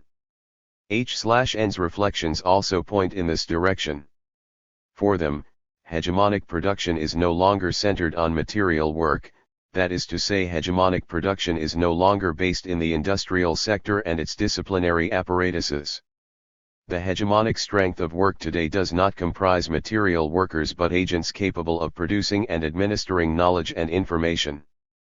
In other words, the new type of work with strength in global capitalism is defined by its capacity to manipulate symbols. This not only means that computers and new information technologies form an integral part of the labor activities of millions of people the world over, and that familiarity with these technologies of communication is a fundamental requisite for access to employment. It also means that the model for the processing of symbols characteristic of communication technologies is becoming the hegemonic model for the production of capital. According to this model, The capitalist economy is being reorganized today based on the knowledge that sciences like molecular biology, genetic engineering, and immunology produce, as well as the knowledge that types of research like the human genome, artificial intelligence, and biotechnology produce. For H/N and Escobar, postmodern capitalism is a biopolitical regime in the sense that it constructs both nature and bodies through a series of biopractices where it turns out knowledge is fundamental. Point 12. Sustainable development is a good example of the way in which the capitalist economy is reorganized in a postmodern way. If we start from the assumption that information and knowledge are the basis of the new global economy, and no longer the industrial production controlled by the state, then the lack of access to those resources becomes the key factor in explaining underdevelopment. It is not in vain that Chapter 40 of Agenda 21 signed in Rio de Janeiro within the framework of the United Nations Conference on Environment and Development, 1992, 13 establishes that in sustainable development, each person is at once a user and a carrier of information. This means that the state is no longer the principal agent of the changes that drive economic development. The agents are now the social actors themselves, by way of their appropriation of the cognitive resources that would allow the promotion of an economy centered in information and knowledge. To be sustainable, economic growth should be capable of generating human capital, which means improving knowledge, expertise, and the ability to manage social actors in order to use them more efficiently. The theorem of sustainable development can thus be formulated in the following way: without the generation of human capital, it will not be possible to overcome poverty because of the increasing knowledge gap between some countries and others. According to this theorem, a country could develop only when it learns to utilize and protect its intellectual assets, because such assets are now the driving forces in an economy based on knowledge. The centrality of knowledge in the global economy and in imperialistic politics of development is made more evident when we examine the subject of the environment. Beginning with the conference in Rio already mentioned, the environment becomes the backbone of sustainable development.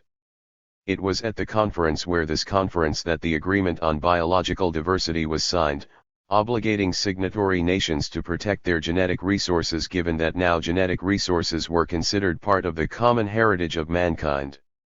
The United Nations' interest in the conservation and management of this heritage is clear.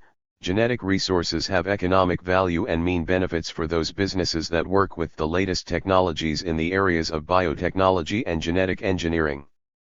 In this way, the handling of information and abstract languages, what H/N call immaterial production, is placed at the center of the capitalist, postmodern business.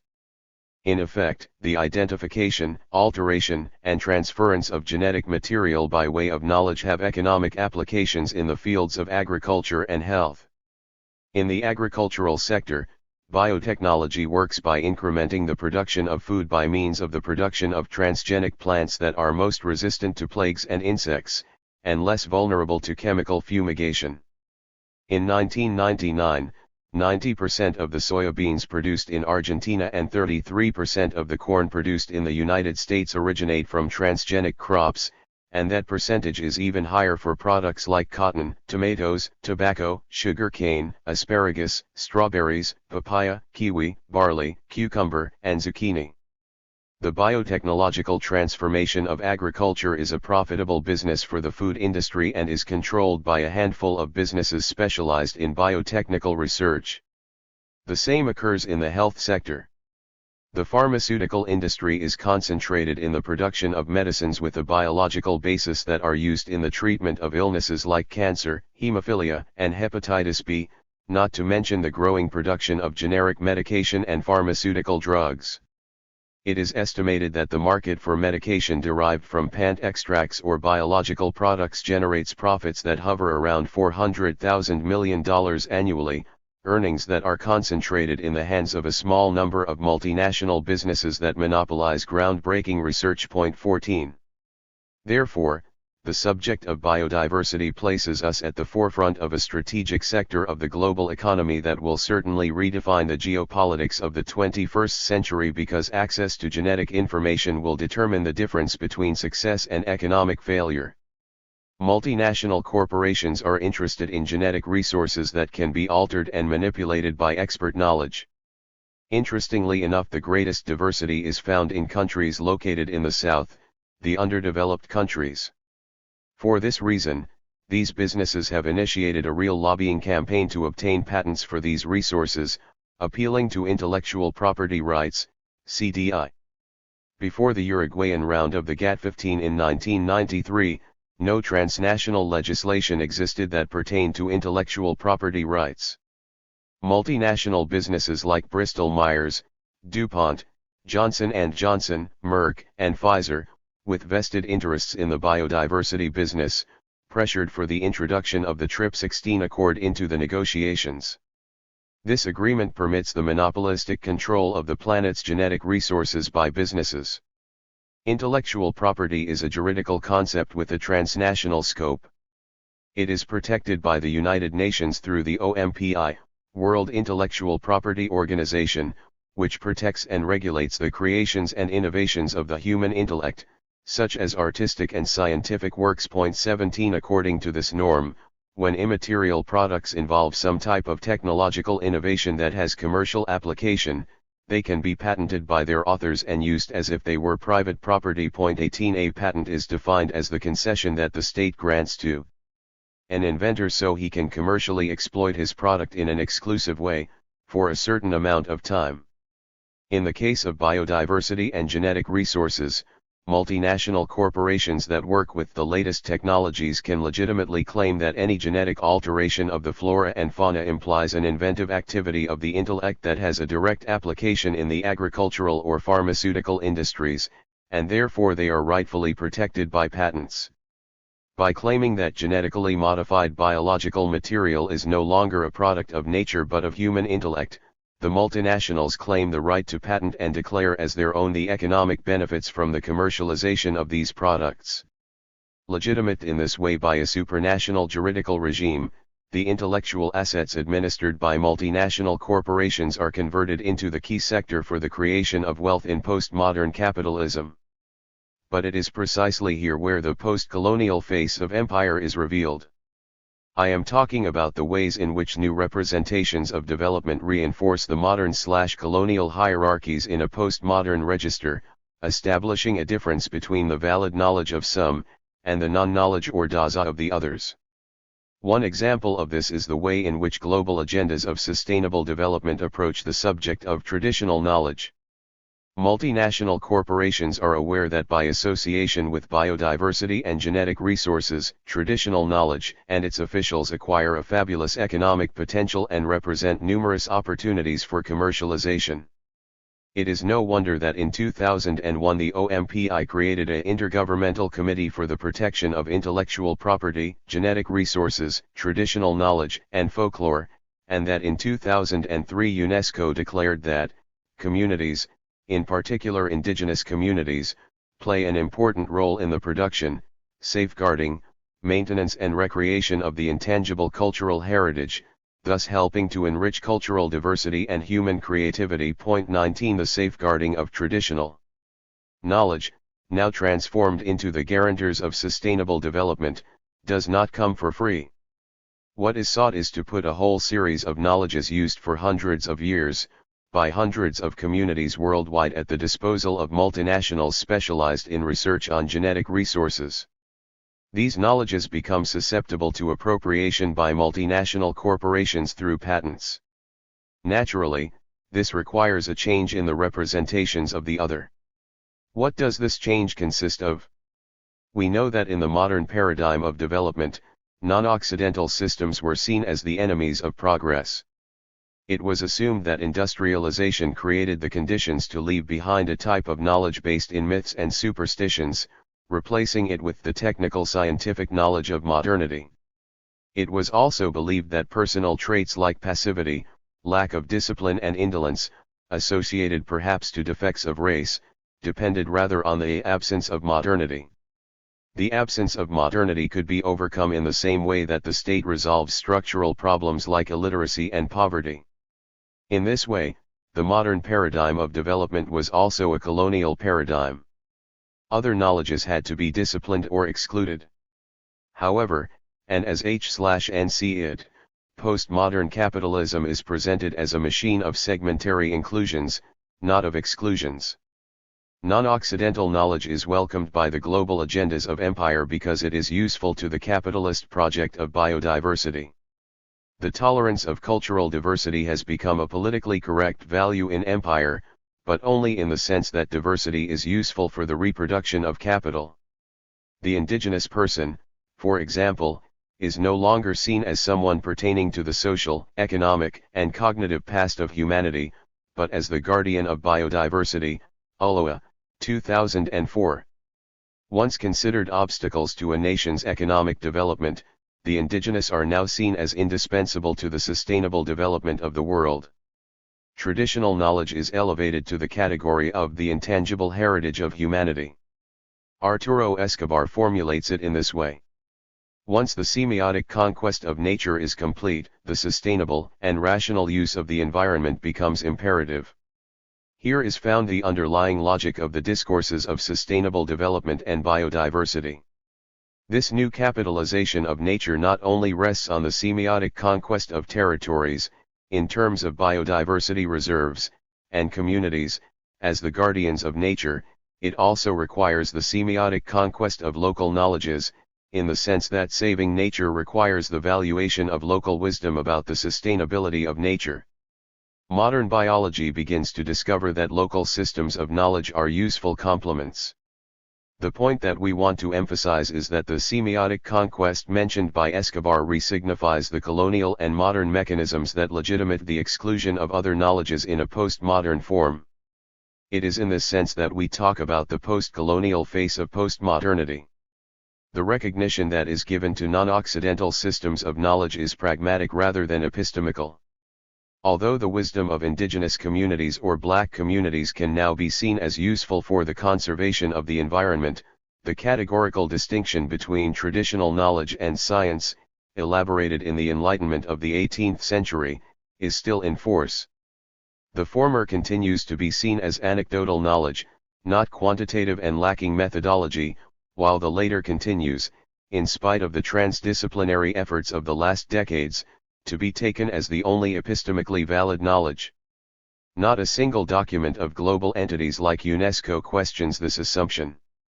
On the contrary, the document of the OMPI titled Intellectual Property and Traditional Knowledge establishes that traditional knowledge is tied to folkloric expressions such as songs, narratives, and graphic designs, reproducing the classic distinction between Daza and episteme. In no part of the document is a dialogue between Occidental science and local wisdom proposed.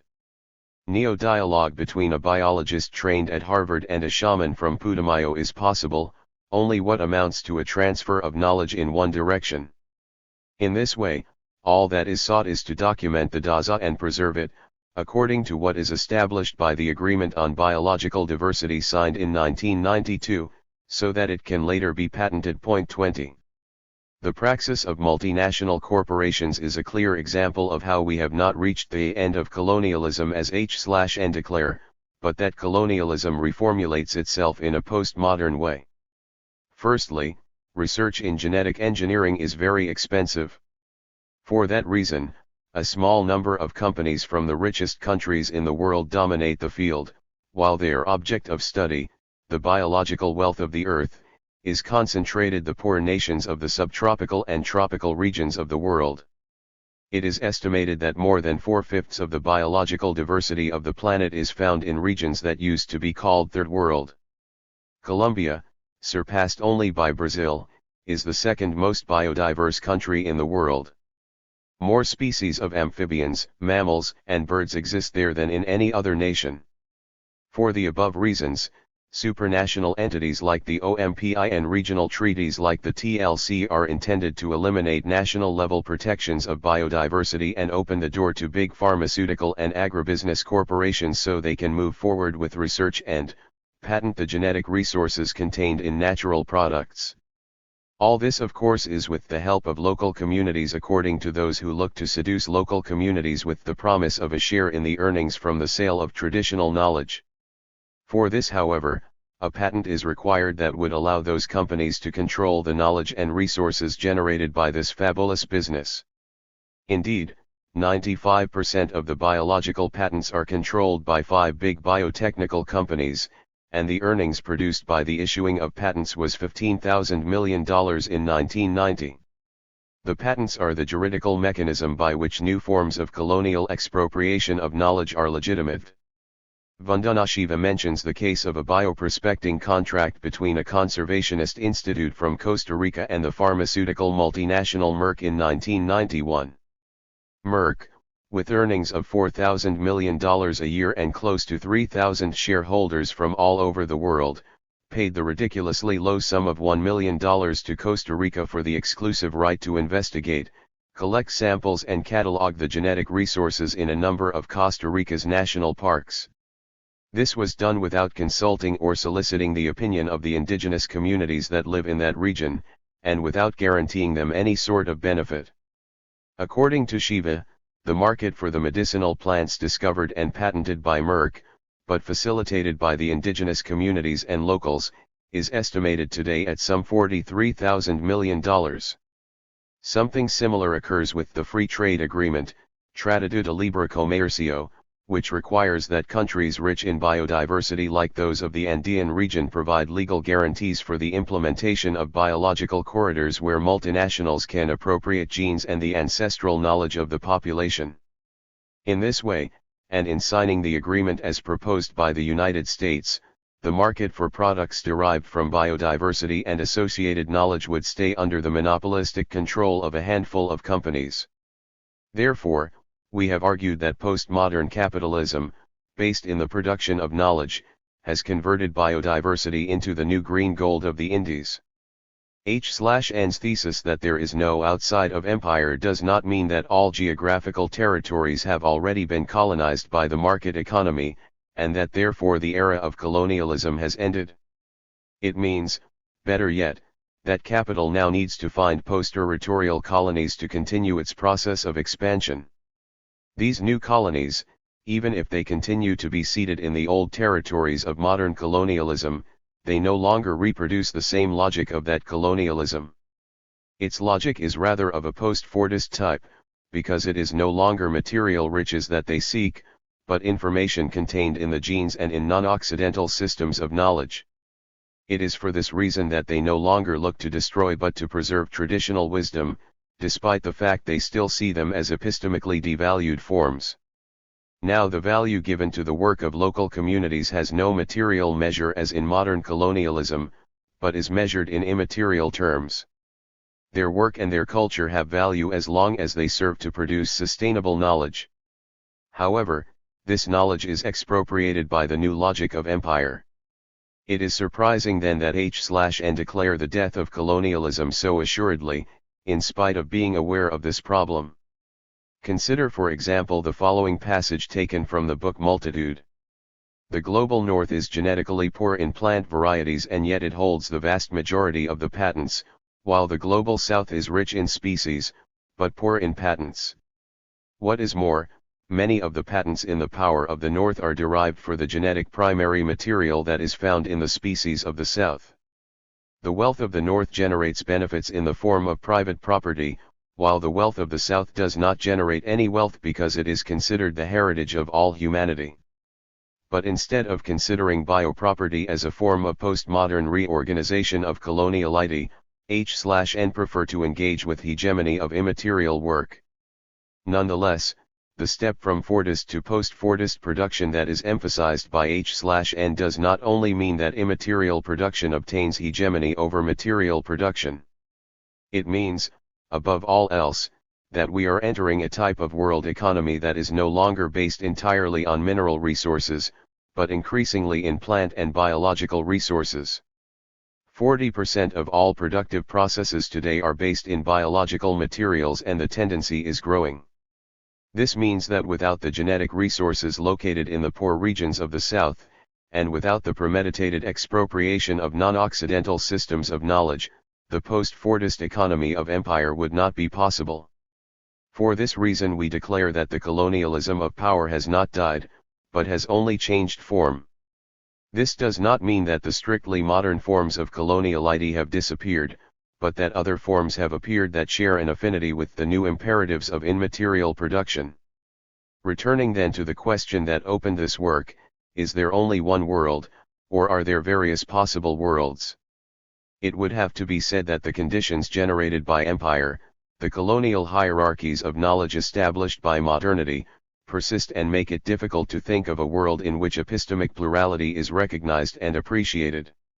Capitalism is a machine that captures the proliferation of possible worlds and expropriates the production of other knowledges. For this reason, the multitude that H/N herald with such optimism is not possible or thinkable without an epistemical democracy in which science stops being a slave of capitalism and the diverse forms of producing and transmitting knowledge can coexist and complement each other. I am referring to a world in which non-Occidental systems of knowledge can be incorporated into the curriculums of Occidental universities on equal terms in areas like law, medicine, biology, economy, and philosophy. A world in which, for example, the Yoruba cosmovision, the Buddhist cosmovision of Zen, or the cosmovision of the Kuna Indians, can serve to advance towards a more integral science, more organic, more centered in the common good rather than in the needs of capital. Perhaps then and only then, can we move forward towards a world in which many other worlds would be possible. Walter D. Mignolo. Delenking. The Rhetoric of Modernity, the Logic of Coloniality and the Grammar of Decoloniality 1. Colonialism is not simply content to impose its rule upon the present and the future of a dominated country. Colonialism is not satisfied merely with holding a people in its grip and emptying the native's brain of all form and content. By a kind of perverse logic, it turns to the past of the oppressed people, and distorts it, disfigures and destroys it. Franz Fanon, The Wretched, 1961. Introduction. In May 2004, Arturo Escobar and I organized one of the meetings of the Modernity/Coloniality project at Duke and UNC. Each meeting of the group since 1998 has been devoted to the exploration of issues that emerged as interesting and/or problematic in previous meetings or during conversations, among its members, in between meetings. The guiding statement for the May 30th to June 1st, 2004 meeting was the following.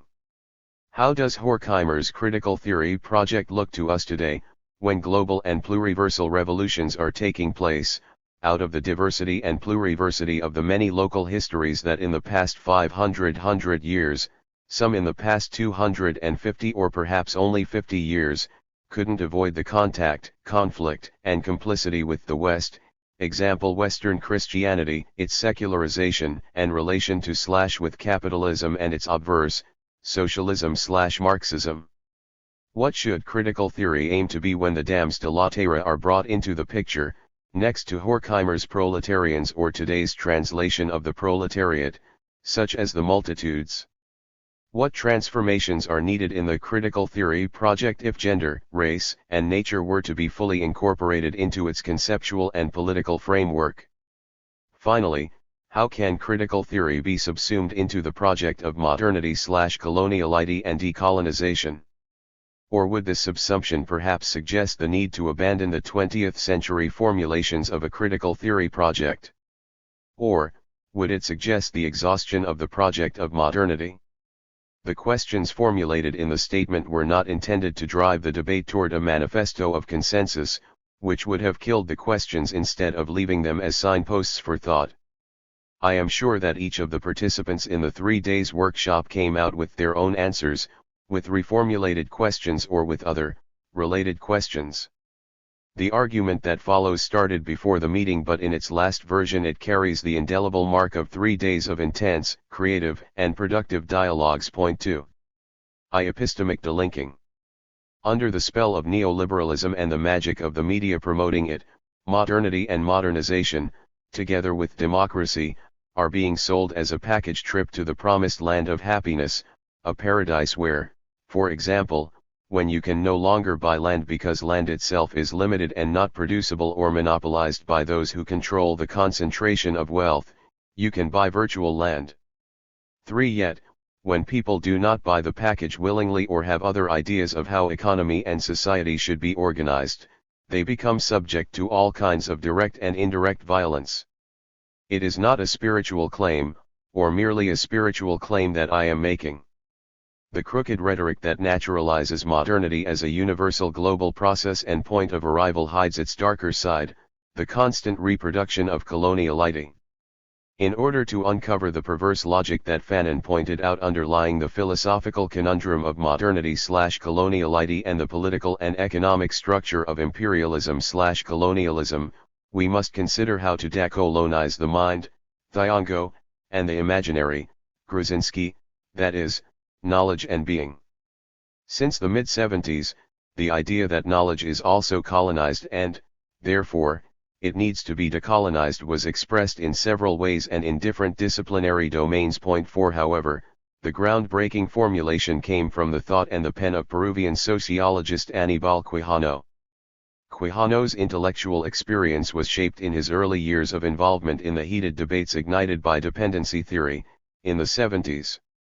Dependency theory, however, maintained the debate in the political, example state, military control and intervention, and economy, analyzing the relationships of dependency, in those spheres, between center and periphery. Point 5 That knowledge could be cast also in those terms was an idea to which Enrique Dussel, in 1977, hinted at in the first chapter of his philosophy of liberation titled Geopolitics and Philosophy.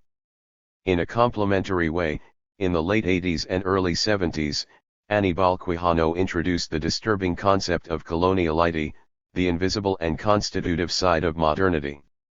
In an article published in 1989 and reprinted in 1992, titled Colonialidad y Modernidad Racionalidad, Quijano explicitly linked coloniality of power in the political and economic spheres with the coloniality of knowledge, and ended the argument with the natural consequence: if knowledge is colonized, one of the tasks ahead is to decolonize knowledge. Point 6 In the past 3 or 4 years, the work and conversations among the members of the Modernity/Coloniality Research Project 7 Decoloniality became the common expression paired with the concept of coloniality and the extension of coloniality of power, economic and political, to coloniality of knowledge and of being.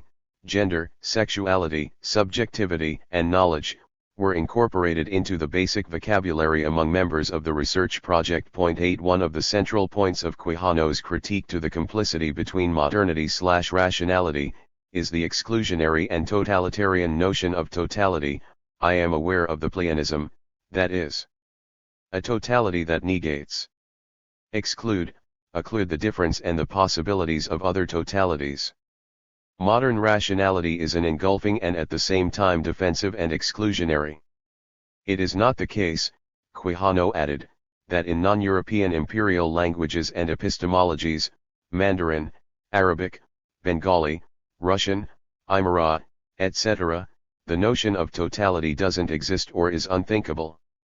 But it is the case that, particularly since the 1500s and the growing dominance of Western epistemology, from theology to secular egology, example Descartes, I think, therefore I am, non-Western concepts of totality had to be confronted with a growing imperial concept of totality.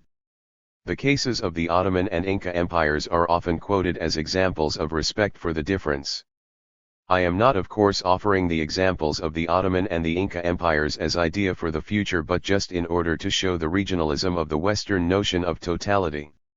I am observing that from 1500 on, Ottomans, Incas, Russians, Chinese, etc., moved toward an inverted recognition. They had to recognize that Western languages and categories of thoughts, and therefore, political philosophy and political economy, were marching and expanding without recognizing them as equal players in the game. Quijano's project articulated around the notion of coloniality of power moves in two simultaneous directions. One is the analytic. The concept of coloniality has opened up, the reconstruction and the restitution of silenced histories, repressed subjectivities, subalternized knowledges, and languages performed by the totality depicted under the names of modernity and rationality. Quijano acknowledges that postmodern thinkers already criticized the modern concept of totality, but this critique is limited and internal to European history and the history of European ideas. That is why it is of the essence the critique of totality from the perspective of coloniality and not only from the critique of postmodernity. Now, and this is important, the critique of the modern notion of totality doesn't lead necessarily to post-coloniality, but to decoloniality. Thus, the second direction we can call the programmatic that is manifested in Quijano as a project of desprendimiento, of delinking. At this junction, the analytic of coloniality and the programmatic of decoloniality moves away and beyond the post-colonial. Coloniality and decoloniality introduces a fracture with both, the Euro-centered project of postmodernity and a project of post-coloniality heavily dependent on post-structuralism as far as Michel Foucault, Jacques Lacan, and Jacques Derrida have been acknowledged as the grounding of the post-colonial canon, Edward said, Gayatri Spivak and Homi Babha. Decoloniality starts from other sources. From the decolonial shift already implicit in Nueva Coronica and Buen Gobierno by Vamon Puma de Ayala, in the decolonial critique and activism of Mahatma Gandhi, in the fracture of Marxism in its encounter with colonial legacies in the Andes, articulated by José Carlos Mariátegui, in the radical political and epistemological shifts enacted by Amilcar Cabral, Ames Serre, Franz Fanon, Rigoberta Menchú, Gloria Anzaldúa, among others. The decolonial shift, in other words, is a project of delinking while post-colonial criticism and theory is a project of scholarly transformation within the academy. Quijano thus summarizes the decolonial shift starting from the decolonization of knowledge. La crítica del paradigma europeo de la racionalidad/modernidad es indispensable. Más aún, urgent. Pero es dudoso que el camino consista en la negación simple de todas sus categorías, en la disolución de la realidad en el discurso, en la pura negación de la idea y de la perspectiva de totalidad en el conocimiento. Lejos de esto, es necesario desprenderse de las vinculaciones de la racionalidad modernidad con la colonialidad, en primer término, y en definitiva con todo poder no constituido en la decisión libre de gentes libres. Es la instrumentalización de la razón por el poder colonial, en primer lugar, lo que produjo paradigmas distorsionados de conocimiento y malogró las promesas liberadoras de la modernidad. La alternativa en consecuencia es clara, la destrucción de la colonialidad del poder mundial, italics mine, point 9. The last statement may sound somewhat messianic, but it is, nonetheless, an orientation that in the first decade of the 21st century has shown its potential and its viability. Such destruction shall not be imagined as a global revolution led by one concept of totality that would be different from the modern one, but equally totalitarian. The Soviet Union was already an experiment whose results is not an exemplar to follow. The statement shall be read in parallel to Quijano's observations about non-totalitarian concepts of totality, to his own concept of heterogeneous structural histories. I will come back below to this concept, and to what, I will develop below, pluriversality as a universal project. And, above all, it shall be read in complementarity with Quijano's idea of desprenders, delinking. Point 10. In this regard, Quijano proposes a decolonial epistemic shift when he clarifies that en primer término, la descolonización epistemológica, para dar paso luego a una nueva comunicación intercultural, a un intercambio de experiencias y de significaciones, como la base de otra racionalidad que pueda pretender, con legitimidad, a alguna universalidad. Pues nada menos racional, finalmente, que la pretensión de que la específica cosmovisión de una etnia particular se impuesta como la racionalidad universal, en que tal etnia es la Europa occidental. Porque eso, en verdad, es pretender para un provincianismo el título de universalidad, italics mine, point 11. The argument that follows is, in a nutshell, contained in this paragraph. First, epistemic decolonization runs parallel to a means delinking. A delinking that leads to decolonial epistemic shift and brings to the foreground other epistemologies, other principles of knowledge and understanding and, consequently, other economy, other politics, other ethics. New intercultural communication should be interpreted as new interepistemic communication, as we will see below, is the case of the concept of interculturality among indigenous intellectuals in Ecuador. Furthermore, delinking presupposes to move toward a geo and body politics of knowledge that on the one hand denounces the pretended universality of a particular ethnicity, body politics, located in a specific part of the planet, geopolitics, that is, Europe where capitalism accumulated as a consequence of colonialism. Delinking then shall be understood as a decolonial epistemic shift leading to other universality, that is, to pluriversally as a universal project. I'll come back to this point in section 4, the grammar of decoloniality. 2. The rhetoric of modernity. Enrique Dussel provides a good point of entry in his Frankfurt Lectures. Point 12. He argues, modernity is, for many, for Jürgen Habermas or Charles Taylor, an essentially or exclusively European phenomenon. In these lectures, I will argue that modernity is, in fact, a European phenomenon, but one constituted in a dialectical relation with a non-European alterity that is its ultimate content. Modernity appears when Europe affirms itself as the center of a world history that it inaugurates. The periphery that surrounds the center is consequently part of its self-definition. The occlusion of this periphery, and of the role of Spain and Portugal in the formation of the modern world system from the late 15th to the mid-17th centuries, leads the major contemporary thinkers of the center into a Eurocentric fallacy in their understanding of modernity. If their understanding of the genealogy of modernity is thus partial and provincial, their attempts at a critique or defense of it are likewise unilateral and, in part, false. It is a question of uncovering the origin of what I call the myth of modernity itself. Modernity includes a rational concept of emancipation that we affirm and subsume. But, at the same time, it develops an irrational myth, a justification for genocidal violence. The postmodernists criticize modern reason as a reason of terror. We criticize modern reason because of the irrational myth that it conceals. There are several important issues packed together in these two dense paragraphs. My own argument, below, attempts to unfold and unravel some of the radical consequences of Dussel's statement for decolonization, rather than emancipation, of knowledge and of being. Point 13. Let us begin, then, by seeking to understand how decolonization and liberation subsume the rational concept of emancipation, as Dussel states it, and shift the geopolitical location of discourse, and from here walk our way toward the decolonial shift. The concept of emancipation, as Dussel implies, belongs to the discourse of the European Enlightenment, and it is used today within that same tradition. It is a common word in liberal and Marxist discourses.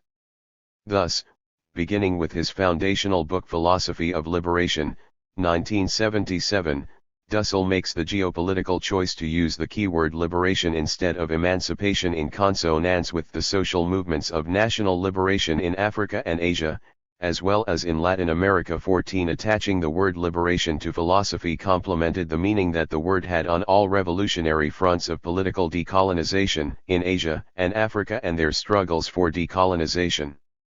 Liberation referred to two different and interrelated struggles, the political and economic decolonization and the epistemological decolonization, example philosophy in the case of Dussel, the social sciences in the case of Colombian sociologist Orlando Falsborda. Point 15. Thus, liberation emerged in the process of decentering the universal emancipating claims in the projects grounded in the liberal and socialist traditions of the European Enlightenment.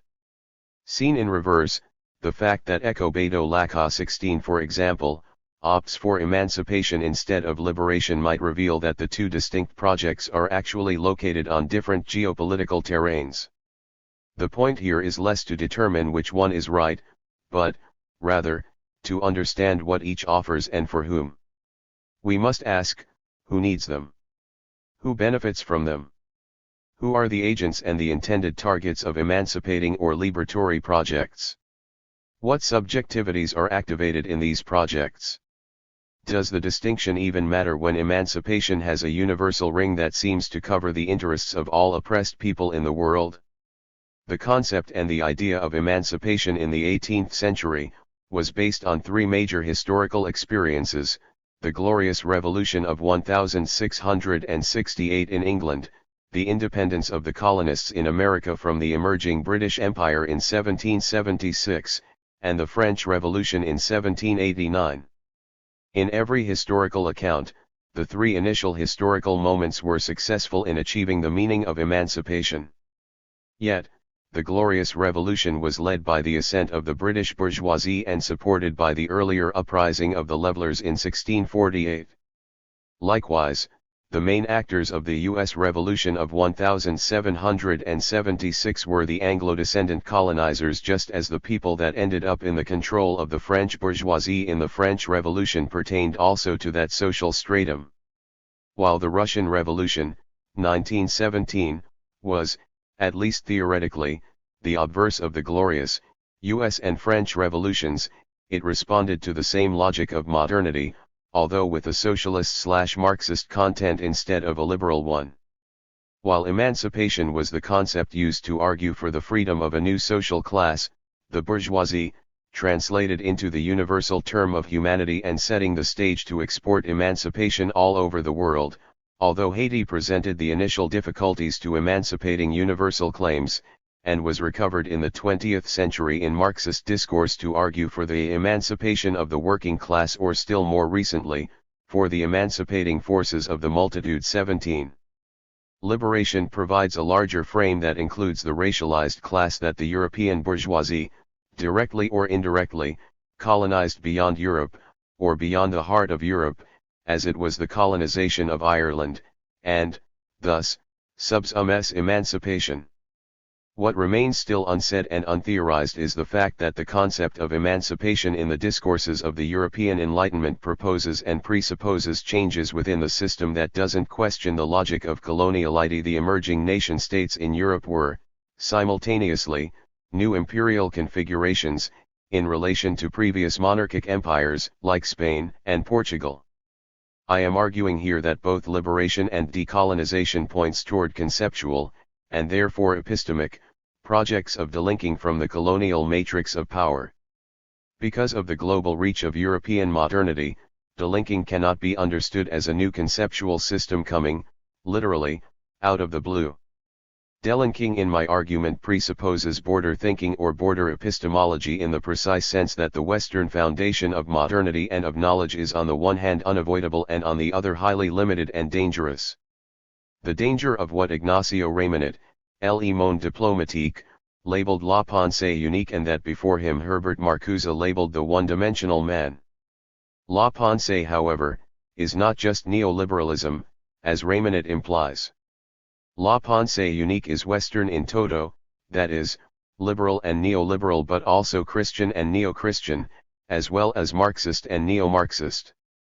La pensée unique is the totality of the three major macro-narratives of Western civilization with its imperial languages, English, German, French, Italian, French, Spanish, Portuguese, and their Greco and Roman foundations.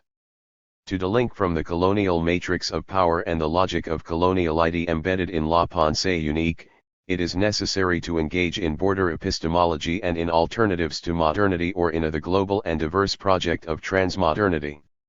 Why global and diverse? Because there are many beginnings beyond Adam and Eve and Greek civilization, and many other foundational languages beyond Greek and Latin. With and in each language comes different concepts of economy that of course Adam Smith was unable to think, and other political theories beyond Niccolo Machiavelli or Thomas Hobbes, and different conceptions of life, which leads to philosophical practices that cannot be dependent from Greek canonical dictums in matters of thoughts, etc. etc.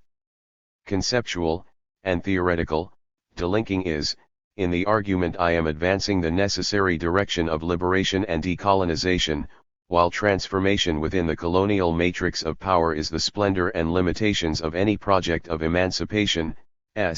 Point 18. Delinking is not a problem for emancipating projects because they are all presented as transformation within the linear trajectory of Western history and Western thoughts, once again, from Greek and Latin categories of thought, to Germans, Englishes and Frenches.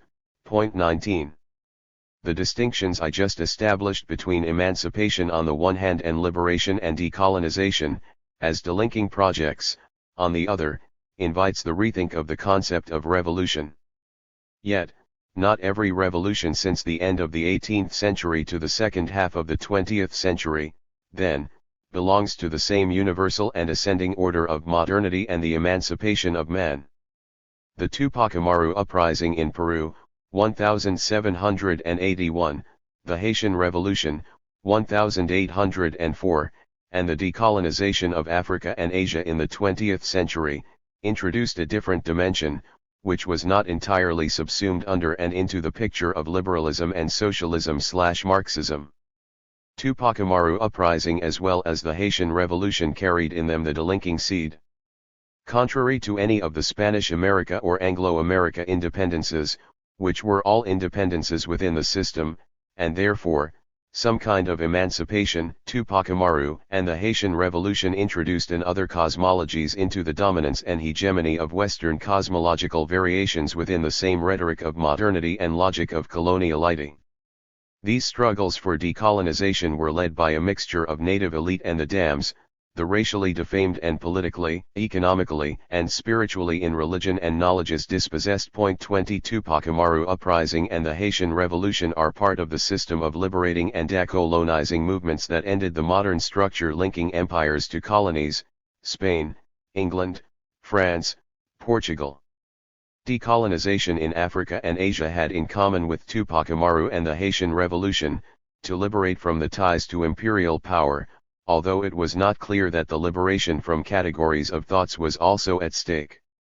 In this case it is appropriate to say that while decolonization was clearly the goal, decoloniality was not clearly seen or stated during the processes of cutting the Gordian knot with the empire. Decoloniality was clearly formulated, in the 60s and 70s, by radical Arabo-Islamic thinkers, Sayyid Qutb, Ali Shariati, Ayatollah Khomeini, by philosophy of liberation in Latin America and by indigenous intellectuals and activists in Latin America, Australia, New Zealand, and Canada. Point 21. Emancipation and liberation are indeed two sides of the same coin, the coin of modernity/coloniality. While liberation framed the struggle of the oppressed in the Third World and the history of modern coloniality that underline its history, decoloniality is an even larger project that encompasses both, as Fanon puts it, the colonized and the colonizer, and therefore, emancipation and liberation. Decoloniality turns the plate around and shifts the ethics and politics of knowledge. Critical theories emerge from the ruins of languages, categories of thoughts and subjectivities, Arab, Aymara, Hindi, French, and English Creole in the Caribbean, Afrikaans, etc., that had been consistently negated by the rhetoric of modernity and in the imperial implementation of the logic of coloniality.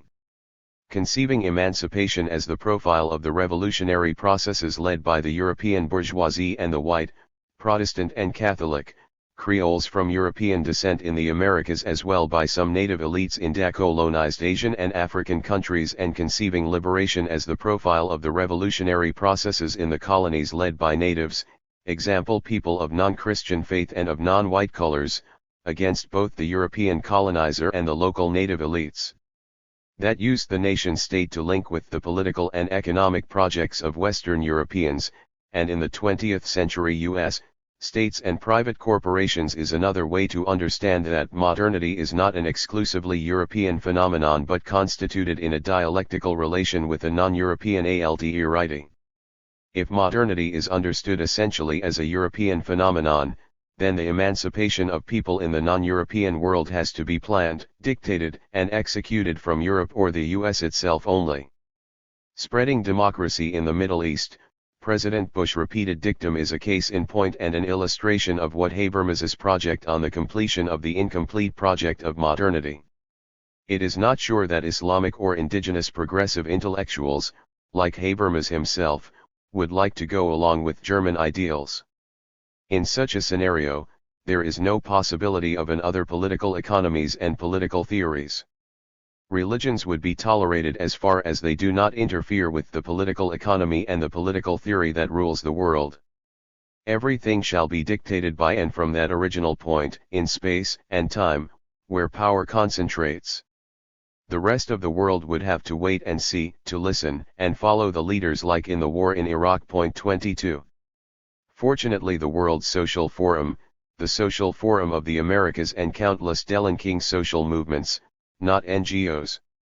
In an Habermasian type of scenario, liberation would be subservient to emancipation, and decolonization, likewise, would still be covered over and managed by the emancipating rhetoric of modernity, either liberal or Marxist.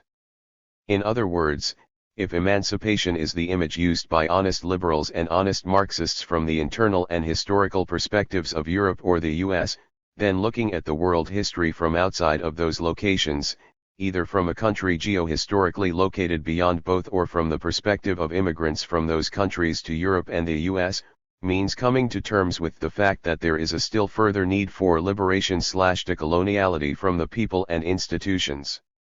Raising the flag of emancipation. 23. Thus, in this precise sense, emancipation cannot be the guiding light for liberation/decoloniality but the other way round.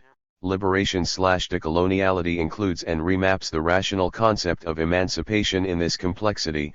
We need a relentless critical exercise of awareness of the moments when the guiding principle at work is liberation/decoloniality and when, on the other hand, the irrational myth directs social actors in their projects for political, economic and spiritual, epistemic, philosophical, religious, decolonization. Nobody has access to an ultimate truth, and, consequently, no one person, or collective, church or government, from the right or from left, can offer a solution for the entire population of the planet. That is why abstract universals, Christianity, liberalism, Marxism, and Islamism, run out of fashion and become the different content of the same fundamentalist and imperial logic. For this reason, decoloniality, as ethically oriented, epistemically geared, politically motivated, and economically necessary processes, has the dams as its central philosophical and political figure. As Fanon stated, decolonization is a double operation that includes both colonized and colonizer. 24. Although enacted from the perspective and interests of the dams. Otherwise, the dams would be deprived of their right to liberate and decolonize and will have to wait for the generous gifts of the colonizer given them freedom. In other words, if the colonizer needs to be decolonized, the colonizer may not be the proper agent of decolonization without the intellectual guidance of the dams. There are two kinds of individuals at work in the colonizer society, those that enact the irrational myth that justifies genocidal violence and those that, within that society, oppose and denounce it. But denunciation within the colonizer society, while important, is not sufficient in itself. It is necessary for dissenting actors belonging, example having citizenship, not necessarily the right blood or skin color, to a colonizing society, example the US today, to join projects of decolonization, political and epistemic, that are, at once, articulated by the colonized and yet not the project of a colonized elite, who use decolonization as a tool for personal benefit while reproducing, in the decolonized country, the same irrational myth that justifies genocidal violence. There are several cases in Africa and South America that followed this path after decolonization and likewise in the United States vis-a-vis Native Americans and people from African descent. The colonized do not have epistemic privileges, of course, the only epistemic privilege is in the side of the colonizer, even when the case in point is emancipating projects. Liberal of Marxist. 25 Colonizer side here means Eurocentric categories of thought which carries both the seed of emancipation and the seed of regulation and oppression. Still, now are the histories and memories of coloniality, the wounds and histories of humiliation that offer the point of reference for decolonial epistemic and political projects and of decolonial ethics. Decoloniality, then, means working toward a vision of human life that is not dependent upon or structured by the forced imposition of one ideal of society over those that differ, which is what modernity/coloniality does and, hence, where decolonization of the mind should begin. The struggle is for changing the terms in addition to the content of the conversation. Delinking means to change the terms and not just the content of the conversation. The content has been changed, in the modern/colonial world by Christianity, e.g. theology of liberation, by liberalism, example the U.S. support to decolonization in Africa and Asia during the Cold War, and by Marxism, also supporting decolonization in Africa and Asia during the Cold War. Delinking requires that economic, politica, philosophical, ethical, etc., conceptualization based on principles that makes the Bible, Adam Smith and Karl Marx necessary, because Western categories of thoughts have been globalized through the logic of coloniality and the rhetoric of modernity, but highly insufficient. In this section, then, I would like to explore further the different politics of knowledge organizing the darker side of modernity, the irrational myth that justifies genocidal violence within the layered historical frame established by processes of emancipation, liberation, and decolonization. I will proceed by following Dussell's distinction of the critique of modernity from the perspective of liberation and decolonization. If delinking means to change the terms of the conversation, and above all, of the hegemonic ideas of what knowledge and understanding are and, consequently, what economy and politics, ethics and philosophy, technology and the organization of society are and should be, it is necessary to fracture the hegemony of knowledge and understanding that have been ruled, since the 15th century and through the modern/colonial world by what I conceive here as the theological and the egological. Politics of knowledge and understanding. Point 26. I am referring to you and me, patient reader, are entering here in the unavoidable terrain of terminological denaturalization. That is, one strategy of delinking is to denaturalize concepts and conceptual fields that totalize a reality. I take theology as the historical and dominant frame of knowledge in the modern/colonial world from the 16th to the first half of the 18th century. Theology was, as people like to say, not homogeneous. There were Catholics and Protestants, and also Eastern Orthodox. Catholics and Protestants were mainly linked to Latin Christianity while Eastern Christian to Greek Orthodoxy and to Slavic languages, etc. etc.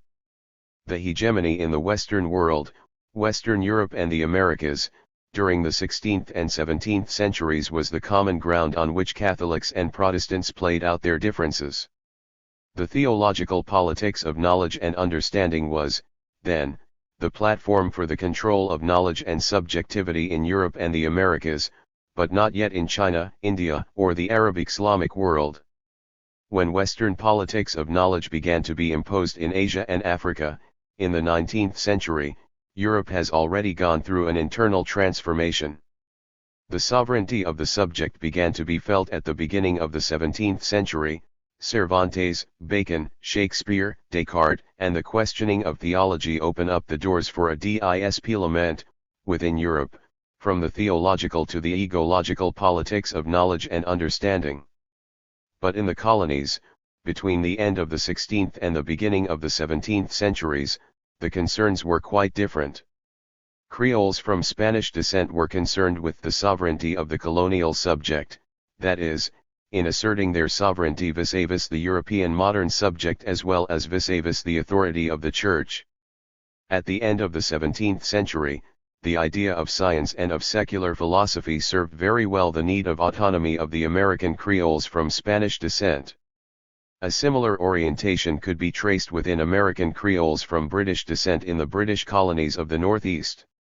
In all these cases, a displacement from the theo- and egological hegemony toward a decolonizing geopolitics of knowledge and understanding began to emerge.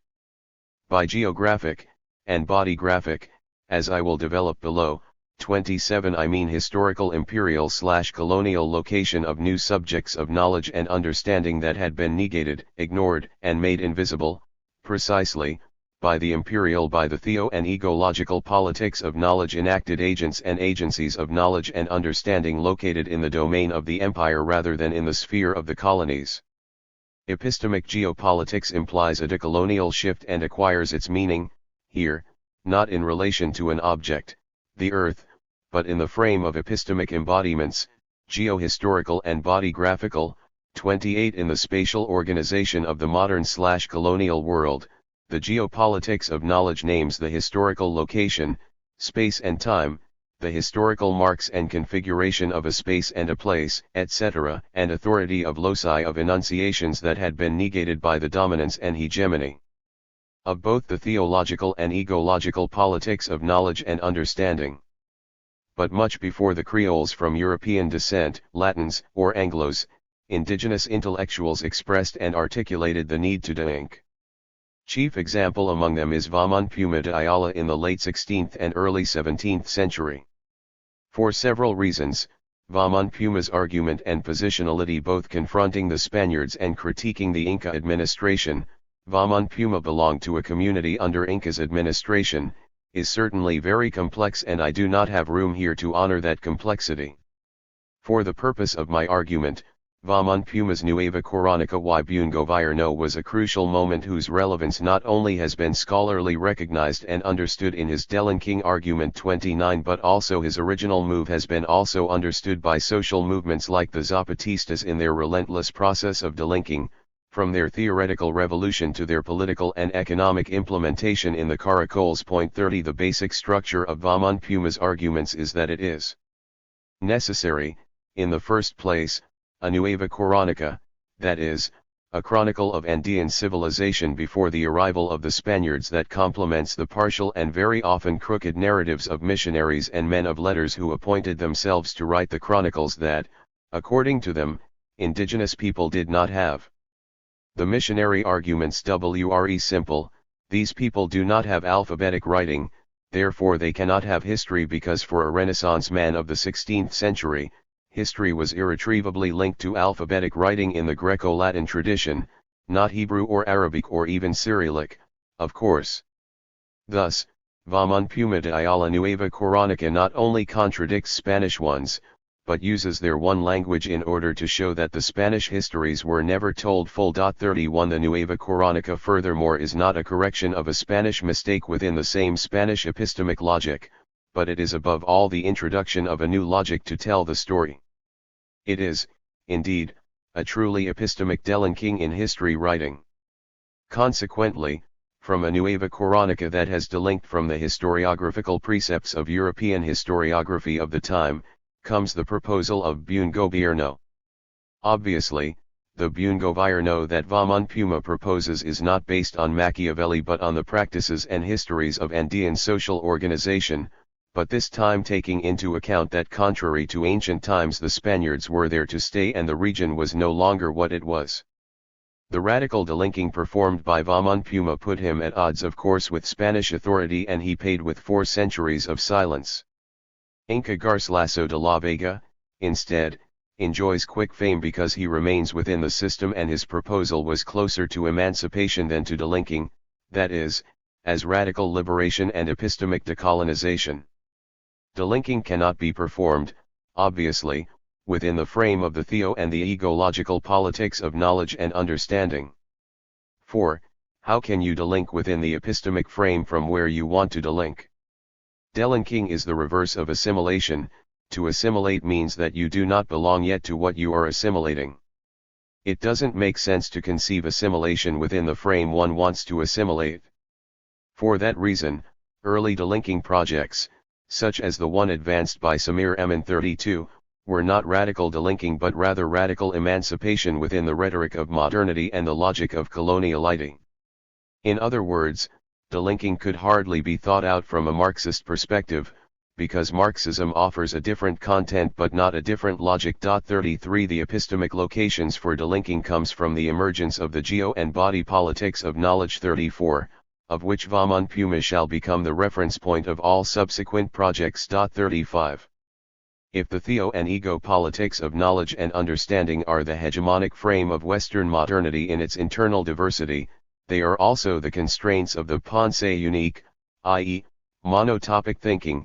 The process of delinking needs a different epistemic grounding that I describe here as the geo and body politics of knowledge and understanding. 36. These are epistemologies of the exteriority and of the borders. If there is no outside of capitalism and Western modernity today, there are many instances of exteriority, that is, the outside created by the rhetoric of modernity, Arabic language, Islamic religion, Aymara language, indigenous concepts of social and economic organization, etc. The outside of modernity is precisely that which has to be conquered, colonized, superseded, and converted to the principles of progress and modernity. Epistemic geopolitics as conceived by Dussel in his seminal Philosophy of Liberation, 1977, can and should be read today as a delinking manifesto. Dussel produced a fracture in the terrain on which theo and ego politics fought for the right to a new paradigm, Kuhn, or a new episteme, Foucault. The very historical foundation of the modern/colonial world in America, and I am using foundation here with careful awareness and not endorsing fundamentalisms, is characterized by the pulling out, extirpation, or removal of idolatry, which tells the story of the genocidal and epistemic violence of theology. Example: extirpation of knowledges and beliefs among the indigenous population that Spanish missionaries believed, or at least said, were the work of the devil. The continued disqualification and simultaneous appropriation of indigenous knowledges to produce modern pharmaceutical drugs is a contemporary example in which the rhetoric of modernity justifies not only the appropriation of land and labor forces but, lately, and more intensively, the knowledge of others. Geopolitics of knowledge is one instance in which the mirage is broken up and denounced. The other is the body politics of knowledge, to which I will return later. Geopolitics of knowledge, example emerging from different historical locations of the world that endured the effects and consequences of Western imperial and capitalist expansion, are necessary to break up the illusion that all knowledges are and have to originate in the imperial form of consciousness, example the right, the left, and the center. The geography of reason shifts. That is to say, the assumption that everything is thought out within the heart of the empire, repression, control, oppression as well as emancipation, liberation, and decolonization. Whoever is not in the heart of the empire, but in its direct or indirect colonies, has to wait for imperial emancipations. One of the reasons the Haitian Revolution was an unthinkable historical phenomenon, as THIRD-WORLDISM 37 has shown, is precisely because of such assumptions. The geopolitic of knowledge is twice relevant, then. First, it is the affirmation of what has been denied by the agents that created, enacted, and expanded the theo and ego politics of knowledge. Secondly, once geopolitics of knowledge is affirmed as the re-emergence of the reason that has been denied as reason, it makes visible what the theo and ego politics of knowledge occluded and still occludes, namely their own geopolitical location, which is cloaked in the rhetoric of universality. Decolonization of knowledge shall be understood in the constant double movement of unveiling the geopolitical location of theology, secular philosophy, and scientific reason, and simultaneously affirming the modes and principles of knowledge that have been denied by the rhetoric of Christianization, civilization, progress, development, market democracy. 3. Coloniality, the darker side of modernity. 3.1.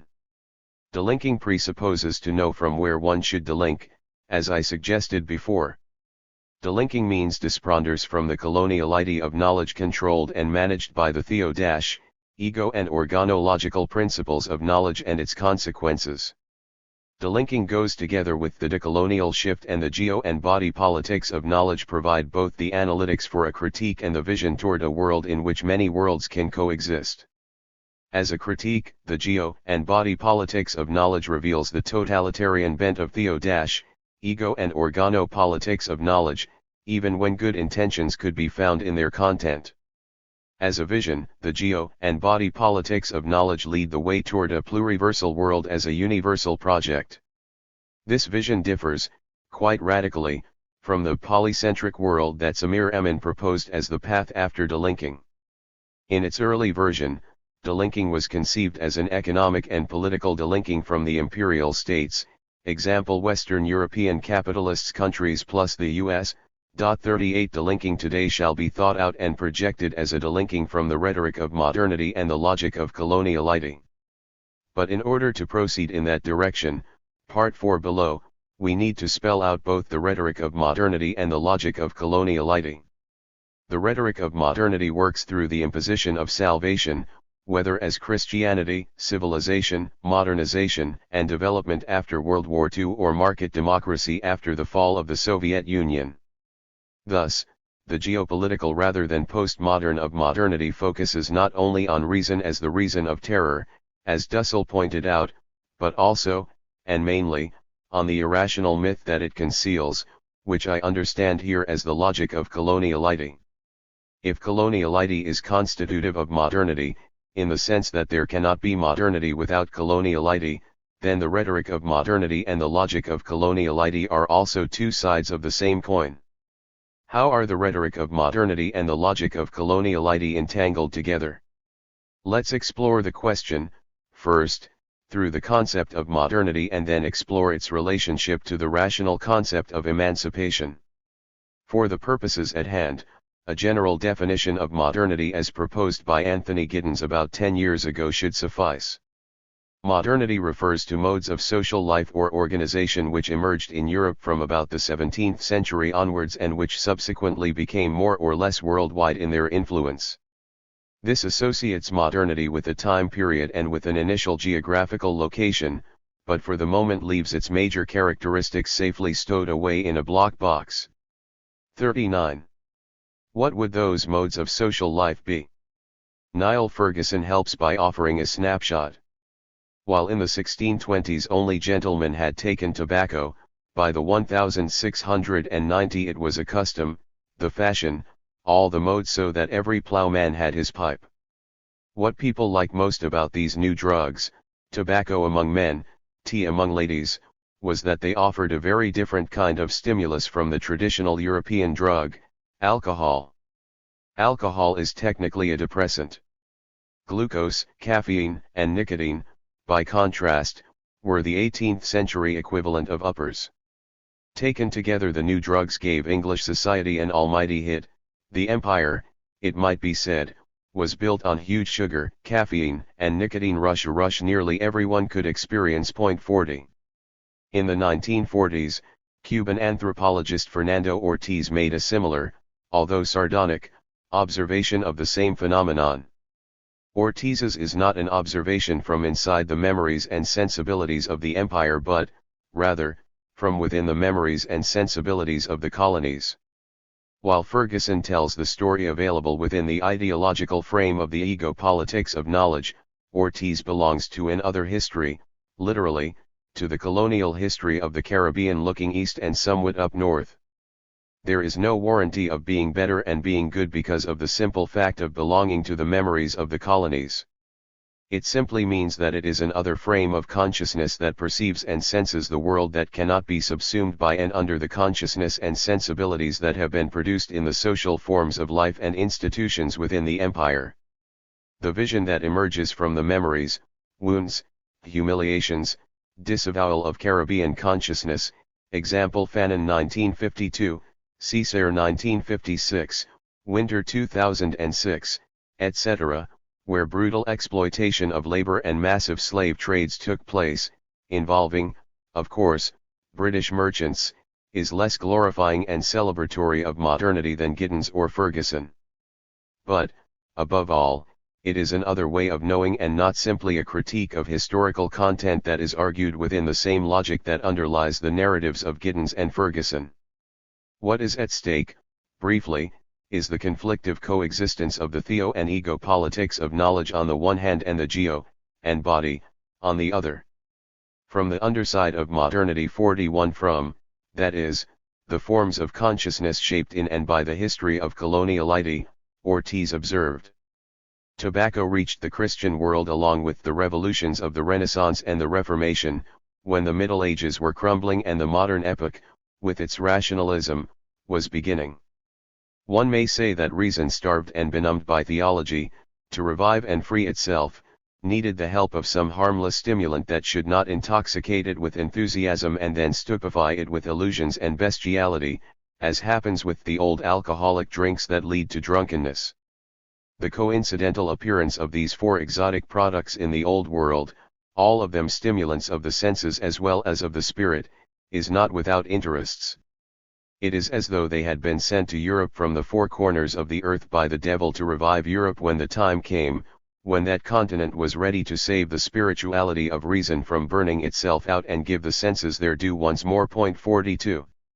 Contrary to alcohol, which incites violence, the stimulants in question create feelings of joy and celebration, on the one hand reported by Ferguson, but at the same time, as Ortiz notes, oblivion, forgetfulness, and egotistic individualism as well as disregard in Europeans for other individuals in the colonies, particularly blacks and Indians. To further bring to light the silence of the colonies buried under the veil tended in and by the celebratory descriptions offered by Giddens and Ferguson, both of whom are British, I should remember, I turn to Afro-Antiguan Eric Williams. His characterization may offend enthusiastic supporters of Alain Badiou's critique of identity politics and his search for the singular universal. Another way to read into identity politics, although limited in its bent toward apartheid, is as the expression of human interests that have been historically denied because blacks or Indians have not been considered humans and, therefore, could not have interests. Eric Williams reveals one aspect of modernity that is overlooked by both Giddens and Ferguson and perhaps taken for granted in the way of life of empire building that characterized England in the second half of the 17th century. One of the most important consequences of the Glorious Revolution of 1688 and the expulsion of the Stuarts was the impetus it gave to the principle of free trade. In the same year the merchant adventurers of London were deprived of their monopoly of the export trade in cloth, and a year later the monopoly of the Muscovy Company was abrogated and trade to Russia made free. Only in one particular did the freedom accorded in the slave trade differ from the freedom accorded in other trades. The commodity involved was man. 43. From Giddens to Williams, through Ferguson and Ortiz, we have the spectrum of the partial stories of modernity, example the events as seen and narrated from the British perspective, and modernity/coloniality, example the events seen and narrated from the Caribbean perspective. From the Caribbean, you see that modernity not only needed coloniality but that coloniality was and continues to be constitutive of modernity. There is no modernity without coloniality. From England, you see only modernity and, in the shadow, the bad things like slavery, exploitation, appropriation of land, all of which will supposedly be corrected with the advance of modernity and democracy, example today's US policy in Iraq, when all arrive at the stage in which justice and equality will be for all. Giddens and Ferguson offer a view of modernity and of empire from the consciousness of the ego-politics of knowledge while Williams and Ortiz see it from the consciousness of the geopolitics of knowledge. A lake looks different when you are sailing on it than when you are looking at it from the top of the mountains surrounding it. Different perspectives on modernity are not only a question of the eyes, then, but also of consciousness and of physical location and power differential. Those who look from the peak of the mountain see the horizon and the lake, while those inhabiting the lake see the water, the fish, and the waves surrounded by mountains but not the horizon. Sailing the lake of modernity are Giddens and Ferguson, while looking at the lake from two different mountain peaks are Williams and Ortiz. Alternatives to modernity, as these four brief examples show, cannot come, or cannot come only and perhaps mainly, from the theo and the ego politics of knowledge inhabited by those like Giddens and Ferguson, insofar as their perspective is restricted to a particular discourse. Alternative modernities are thinkable within the ego politics of knowledge and understanding in the precise sense that it is the same principle of knowledge that is enacted in different locations, example India, South Africa, or Brazil. Alternatives to modernity, instead, presupposes delinking and building on the geo and body politics of knowledges and understanding. In order to fully understand this point, let's return to the rationality that has linked modernity with emancipation, since rationality and emancipation are two elements of modernity that most progressive intellectuals would like to salvage from the horror of modernity. from the complicity between the rhetoric of modernity and the logic of coloniality. It is in philosophy and in philosophical idealism that the rational concept of emancipation, to use Dussell's formulation, and the idea of modernity came together. Jürgen Habermas attributes the conceptualization of modernization and modernity to Hegel, who distinguishes the historical from the philosophical dimensions of modernity. 44 The disjunction between historical and philosophical modernity might explain why some theorists place modernity in the Renaissance and others in the Enlightenment. Historical modernity has, for Hegel, three landmark events: the Renaissance, the Reformation, and the discovery of the New World. Philosophical modernity has a different, three-part configuration of events that consists of the Reformation, the Enlightenment, and the French Revolution. It is indeed interesting to note that for Hegel, as well as for Carl Schmitt, 1952, historical modernity is conceived as a radical turn of events that begins around 1500 with the Renaissance and the discovery of the New World as the signposts for the moment in which the pre-global began to be re-articulated by the global. Schmitt prefers, as could be expected within the modern concept of time, to see a transition from the pre-global to the global. The problem with the idea of transition is that, once the new appears, the old vanishes out of the present, which is precisely the problem with the rhetoric of modernity for those who are not lucky enough to be in the space where time and history move forward. The concept of emancipation belongs to the universe of discourse framed by the philosophical and historical concepts of modernity, which becomes apparent if we look at the particular intersection of theo and ego politics that later, in the 18th century, gave rise to the idea of emancipation, the Reformation. In terms of philosophical modernity, the Reformation was a crucial breakthrough for the emergence of critical self-reflexivity, and it is easy to see how and why the concept of emancipation emerged from the transition to freedom of subjectivity and critical self-reflexivity from lack thereof that began with the Reformation. The individual freedom sought to some degree within the Church by Luther became more and more autonomous through secularization until its detachment in Descartes' dictum, "I think, therefore I am," in Kant's transcendental subject and in Hegel's freedom of subjectivity and critical self-reflexivity. Habermas underscores four connotations associated with Hegel's idea that the principle of the modern world is freedom of subjectivity, individualism, the right to criticism, autonomy or action, example responsibility of what we do, and idealistic philosophy itself, example Hegel's argument that in modern times philosophy grasps the self-conscious, or self-knowing, idea. 45 Habermas explains the importance of the Reformation in Hegel's concept of philosophical modernity. With Luther, religious faith became reflective, the world of the divine was changed in the solitude of subjectivity into something posited by ourselves. Against faith in the authority of preaching and tradition, Protestantism asserted the authority of the subject relying upon his own insight. The host was simply dough, the relics of the saints mere bones. Then, too, the Declaration of the Rights of Man and the Napoleonic Code validated the principle of freedom of will against historically pre-existing law as the substantive basis of the state. Furthermore, the principle of subjectivity determines the forms of modern culture. This holds true first of all for objectifying science, which disenchants nature at the same time that it liberates the knowing subject.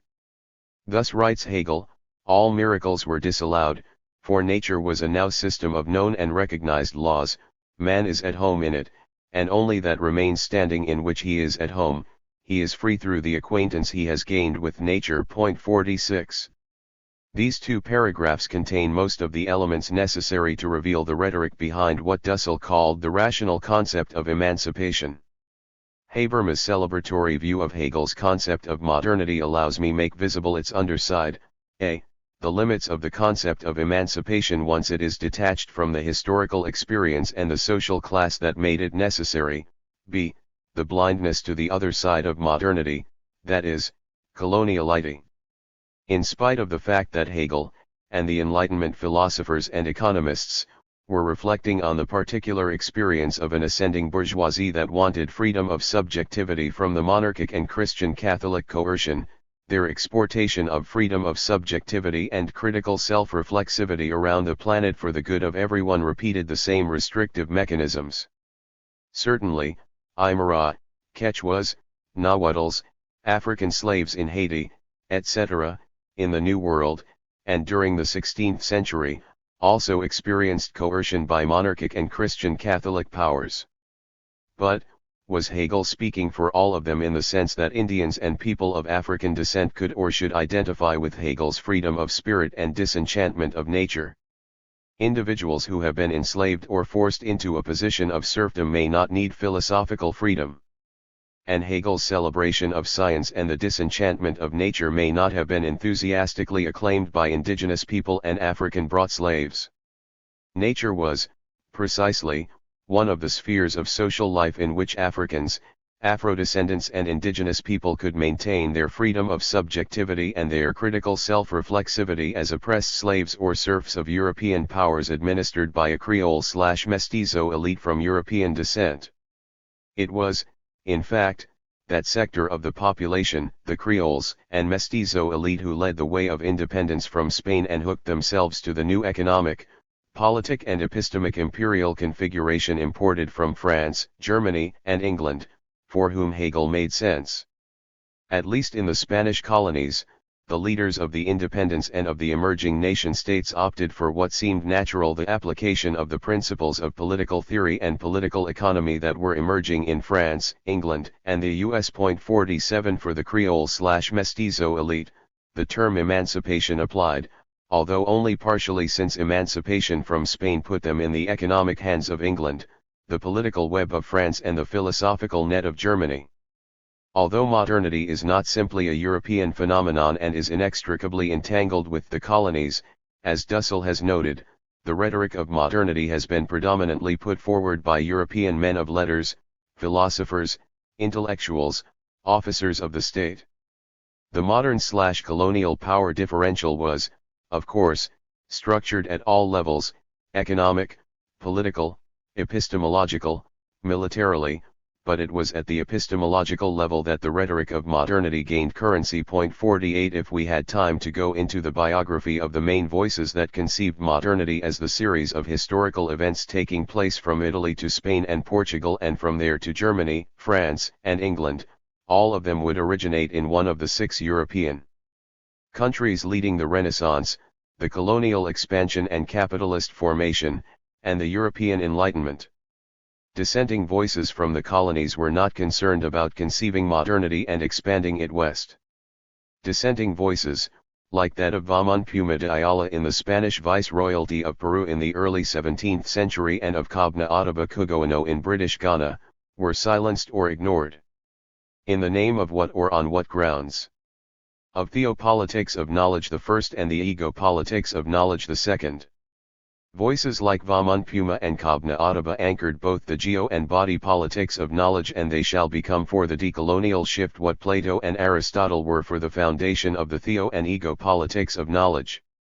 Epistemic decolonization is still of the essence, since we are still living under the set of beliefs inherited from theology and secularized by philosophy and science, as well as the belief that capitalism, and above all in its neoliberal rhetoric and practice, and economy are one and the same phenomenon. Decolonization, of the mind, must unveil the totalitarian complicity of the rhetoric of modernity and the logic of coloniality in order to open up space for the possibility, following the rhetoric of the World Social Forum as well as the Zapatistas, of another world in which many worlds will coexist. 49 Thus, Dussel's philosophy of liberation, via the geopolitics of knowledge, calls for liberation from the ties and complicities maintained by earlier emancipation. While modernity extolled emancipation, the indigenous population and people from African descent were waiting for their time, which has arrived, the time of liberation and decolonization, example Frantz Fanon and Fausto Renaga, as 2 clear examples. By opening up the question of the geopolitics of knowledge, Dussel took a crucial step toward the grammar of decolonization. If we put the emancipating ideals of modernity in the perspective of coloniality, the historical frame here will not be constituted by events meaningful to Hegel but, rather, to the philosophy of liberation, to indigenous and Afro-social movements, to critical thought in the Caribbean, to the modernity/coloniality scholarly and political project, the Social Forum of the Americas, as well as the World Social Forum, etc. Within that frame, we can place the Tupac Amaru insurgency, the Haitian Revolution, as well as the ambiguous and dependent independence of the mestizo/Creole elite in South America and the Caribbean islands. While the latter was subservient to European imperial power, it still gave rise to dissident factions that would be voiced, for example, by José Carlos Mariátegui, as well as in the contemporary modernity/coloniality project. In order to preempt unnecessary questions, let me quickly clarify that the Creole/Mestizo perspective and consciousness, either pro-imperial or dissident like the philosophy of liberation or modernity/coloniality as a scholarly and political project, are the same as the perspective and consciousness of critical indigenous and Afro-Caribbean or Andean projects. They are, however, compatible and complementary in that the memories are grounded in some shared ancestry, as Afro-Andean activist and intellectual, Juan Garcia, would have it. From the inscription of these events in the memories and bodies, the experience, of people whose freedom of subjectivity has been formed as a need from their experience of oppression, coloniality comes to the fore as the darker side of modernity. 3.2. The conception of modernity as the pinnacle of a progressive transition relied on the colonization of space and time to create a narrative of difference that placed contemporary languages, vernacular, indeed, imperial, languages and categories of thought, Christian religion and Greco-Latin foundations in the most elevated position. Hence, men of letters in the European Renaissance invented the idea of the Middle Ages in order to locate themselves in the present of a history that they could trace back to Greece and the Roman Empire and, after the dark centuries, re-emerged in the radiant light of antiquity. The idea of Western civilization that emerged at that juncture was based on pure and simple identity politics. 50 The colonization of time and the institution of the temporal colonial difference were crucial for the narratives of modernity as salvation, emancipation, and progress. As Johannes Fabian shows in his classical book On Time and the Other, 1982, the temporal colonial difference became apparent toward the end of the 18th century in the idea of primitives, which would replace the previous notion of barbarians, and in what Fabian calls the denial of coevalness. Yet, to truly grasp the power of the denial of coevalness in the narrative of modernity, it is necessary to step back to the Renaissance and understand first the colonization of space and the construction of the spatial colonial difference. If the temporal difference was expressed through the notion of primitives, the spatial colonial difference worked through the concept of barbarians, an idea taken from the Greek language and historical experience, but modified in the 16th century to refer to those who were located in an inferior space. The reconceived idea of barbarians arose as Western Christians in Latin and vernacular Western languages began to construct a narrative of themselves. Of course, Western Christians were not the only ones who, in the 16th century, were attempting to define their own identity and build a universal identity politics based on the believed superiority of their religion over others. Jews and Moors, Arabs and Islamic, also believed with equally good reasons that their systems of belief were superior to Christianity. Beginning in the 16th century, Christianity, however, affirmed its complicity with capitalism. Christian theology, theopolitics, and secular philosophy, ego-politics, took over the concept and the rhetoric of modernity.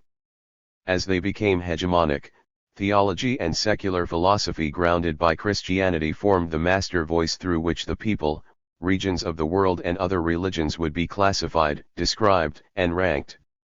Jews, Moors, Chinese Buddhists, Japanese Shintoists, Aymaras, and Quechua Pashaists, if I can invent a parallel term, 51 were placed in subservient levels in those hierarchies. The reconceptualization of the barbarians in the 16th century gave to the spatial colonial difference its evil actor. The later translation of the barbarians into primitives in the 18th century would incorporate the temporal dimension in the pre-existing spatial colonial difference. Both underlying ideas continue to work in contemporary discourse. The basic frame for the 16th century iteration of the barbarians can be found in the writings of the Dominican friar Bartolomé de las Casas. In the final section of his Apologetica Historia Summaria, circa 1552, Las Casas identified 4 types of barbarians. What the 4 types had in common, for Las Casas, was what he understood as barbarie negativa, negative barbarism. That is, barbarians were those who lacked something in the area of government, knowledge of Latin and alphabetic writing because they lived in state of nature, that Hobbes and Locke would take as a starting point later on, had the wrong religion, like Jews, Moors, Chinese, or had no religion at all, like indigenous people in the Americas and black Africans. Clearly, the spatial colonial differentiae was constructed not on the basis of previous European history, example the European Middle Age, but from non-European histories, or better yet, from people without history. People without history were located in space, the non-European Aldeiridae in Dussell's terms. There was, however, a 5th type of barbarian that Las Casas distinguished from the previous 4 and described as barbarie contractaria, oppositional barbarism. Las Casas identified oppositional barbarians as enemies of Christianity, those who envied it and wanted to destroy it. Oppositional barbarism is clearly defined as anti-Christianity, and as such resembles the conception terrorists today. In the 18th century, the concept of primitive was introduced in the narrative of modernity and translated the barbarians into primitives by incorporating a temporal dimension of the former spatial colonial difference. Modernity was defined no longer in simple contradistinction to the Middle Ages or against the spatially bound barbarians, but against tradition. 52 By the end of the 17th century, when the ego politics of knowledge was affirming itself and modernity/coloniality was entering the new age of enlightenment, in the linear history of Christian Europe, the exploitation of the reaches of the New World, mines and plantations, was in full bloom, and with it the slave trade from Africa. Holland and England were beginning to extend their commercial tentacles through South Asia. And in both the Americas and Asia, there were people too. In the process of a growing modern time consciousness, the behind societies that did not respond to the styles and exigencies of European modes of life, per Giddens, were being translated from barbarians, per the first stage of modernity/coloniality, into primitives. Barbarians coexisted in space, but primitives began to lag behind in time. The concept of primitives as applied to people went hand in hand with the idea of traditions that applied to a whole set of beliefs and organization of society beyond Western Europe. Thus, primitives and traditions appeared as objects outside Europe and outside modernity. Ironically, constructivists were later celebrated when they discovered that traditions do not exist by themselves but have to be invented. Of course, they were invented. They were constructed precisely by the rhetoric of modernity. Tradition is not outside modernity, but in its exteriority it is an outside invented by the rhetoric of modernity in the process of creating the inside. The outside of tradition is invented in order to ensure the inside as the locus of enunciation of knowledge. Tradition is not a way of life that predated modernity but an invention of the rhetoric of modernity. The spatial and temporal colonial differences joined forces to expel out of modernity both non-Europeans and historical Europeans alike. 53 It was precisely at this junction that Karl Marx, working on the history of capital, invented the concept of original accumulation. 54 And looked at both accumulation within the history of Europe and in and from the colonies. By then, Marx had placed the Industrial Revolution at the very center of space and time and built on the already existing temporal and spatial colonial differences. As an added twist in the history of Europe, the discovery and conquest of America were located closer to the Middle Ages in order to boost France, England, and Germany to the triumphal present of modernity, as in Hegel's lesson in the philosophy of history. It would be easy to follow this narrative up to the re-articulation of the spatial and temporal colonial differences after World War II, when the US entered as the new leader in the history of Western imperial powers. The concepts of development and underdevelopment are new versions of the rhetoric of modernity insofar as both concepts were invented to reorganize the temporal and spatial colonial differences. By categorizing the underdeveloped world both as behind in time and far in space, the underdeveloped and the third world became indistinguishable. Although the very idea of development and underdevelopment carries the weight of economy, it also incorporates the rest of human experience. Underdeveloped in a highly industrialized world also implies being behind in spirit and knowledge. For that very reason, the underdeveloped world did not produce science or philosophy but culture, as Karl Plotz convincingly argued many years ago, Plotz 1982.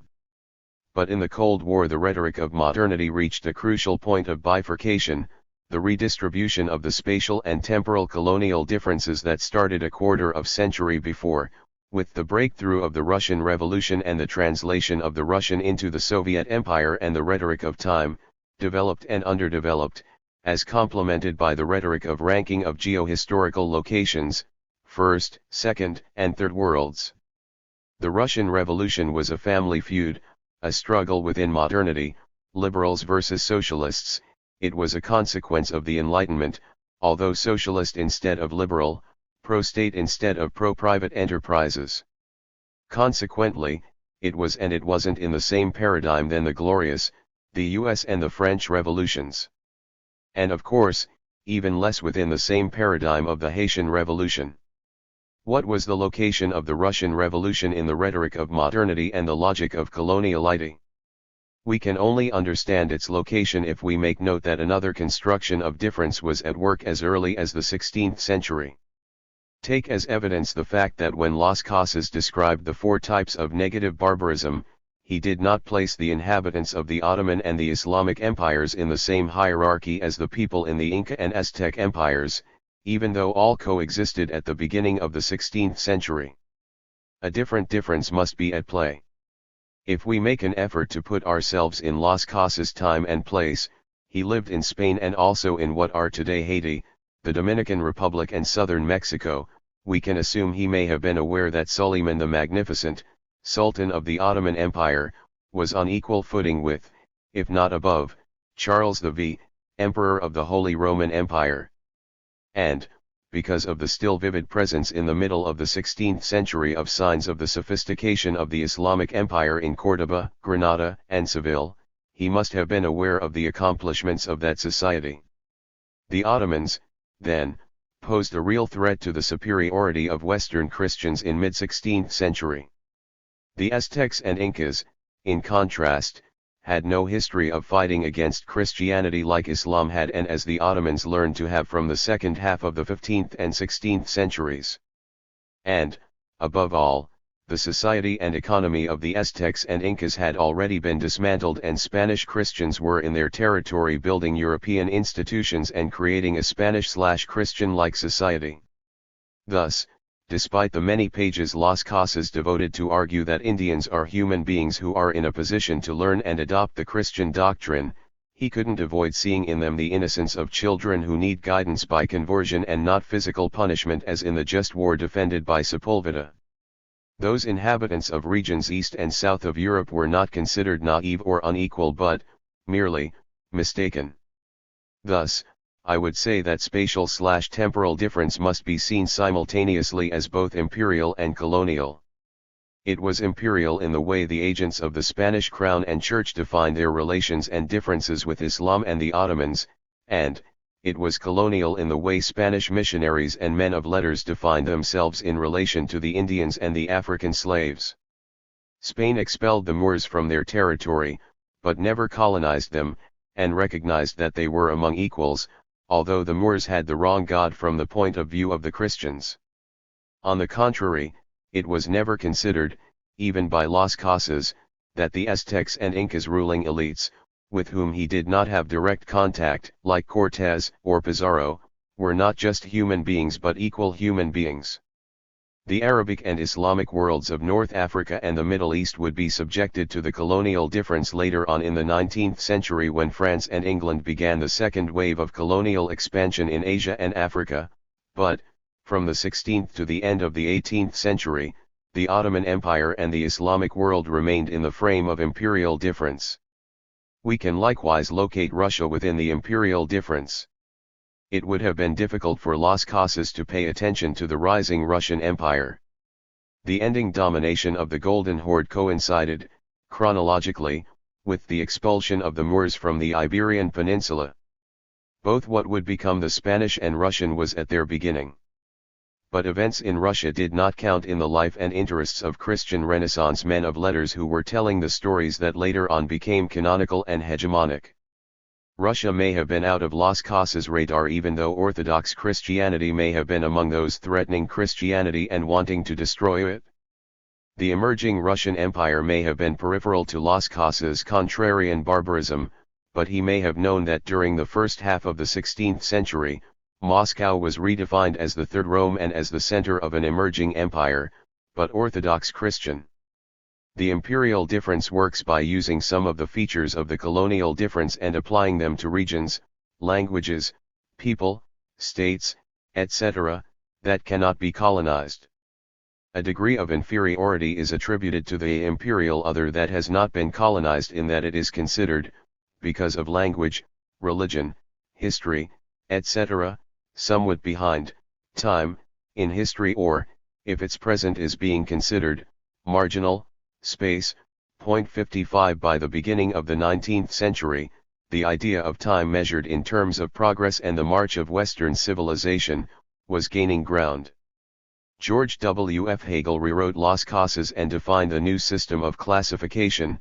History in general is therefore the development of spirit in time, as nature is the development of the idea in space. 56 In his reordering of time/space and his effort to locate Germany, in space, as the first nation, in time, Hegel placed France and England next to Germany, as the heart of Europe, similar to Kant's geopolitical classification of the planet according to proximity to reason, the beautiful and the sublime, with all the heavy implications that the word heart has in his lessons in the philosophy of history.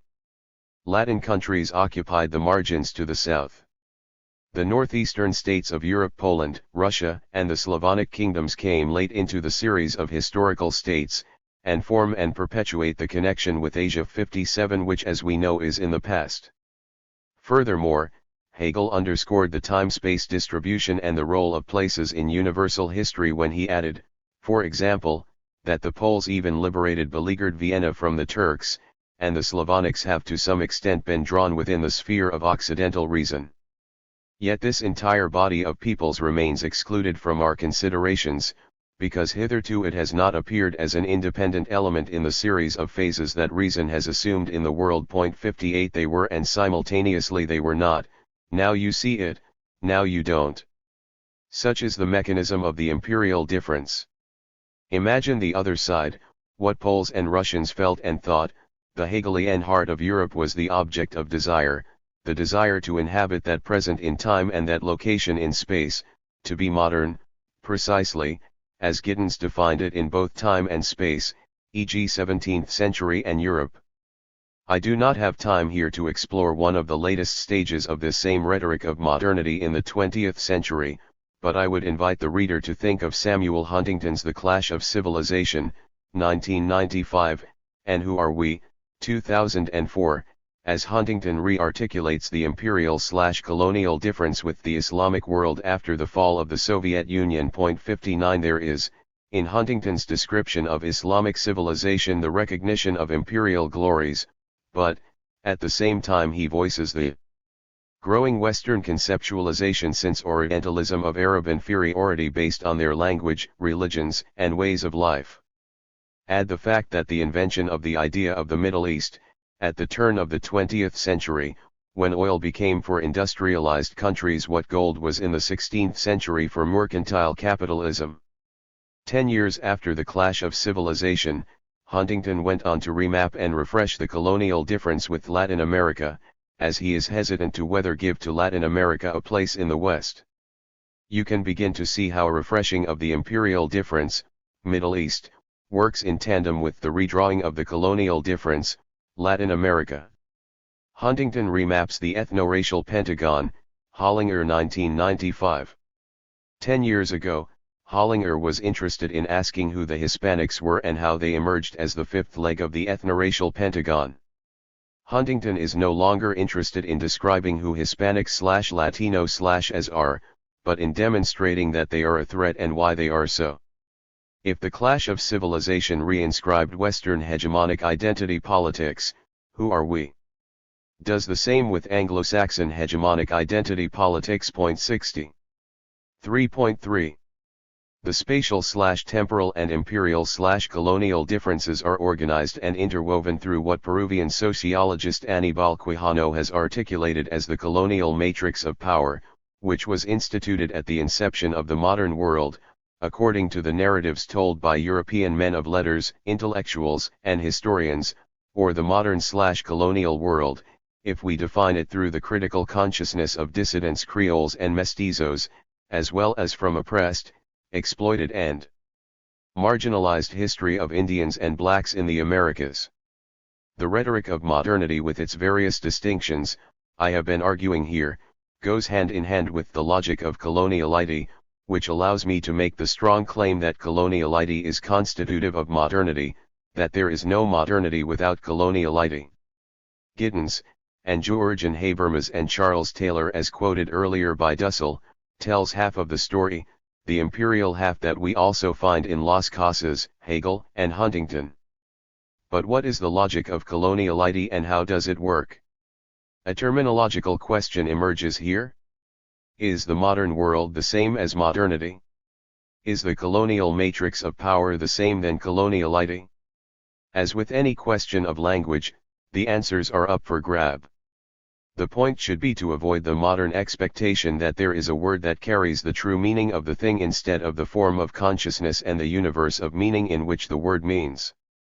Meaning is not a true value but a reflection of cognitive, epistemic and hermeneutic, force and import within particular geopolitical designs. As in Jorge Luis Borges' The Garden of Forking Path, once you select one of three courses of action, the second or the third unchosen paths become real as possible worlds. Thus, I choose to understand the modern/colonial world and colonial matrix of power as part of the same historical complex, but not as synonyms. The colonial matrix of power is the specification of what the term colonial world means both in its logical structure and in its historical transformation. From the perspective of modernity, newness is a motor of history and a constant celebration of modernity's progressive power for the good of humankind. The discovery introduced the idea of the new. As a matter of fact, America as a name took a while to be recognized. For at least 250 years, India's Occidentals was the administrative name for the Spanish crown, while non-Spanish men of letters and intellectuals, from Amerigo Vespucci to Pietro Martyr di Anghira in the 16th century, and from Buffon to Kant in the 18th century, and to Hegel, preferred the term New World. It is in this narrative that the idea of revolution has a strong appeal, as it indicates radical changes forward toward newness, which is precisely the rhetoric of modernity. The problem is that the celebration of newness and change shadows the consequences of such changes. We are not here once again in Borges' garden. By choosing path 1, for example, that of modernity, we would have left as mere possibility paths 2 and 3, which might include the path of coloniality, for example. Unfortunately, history does not follow the logic of possible worlds, and modernity/coloniality being constitutive go together no matter which path you choose.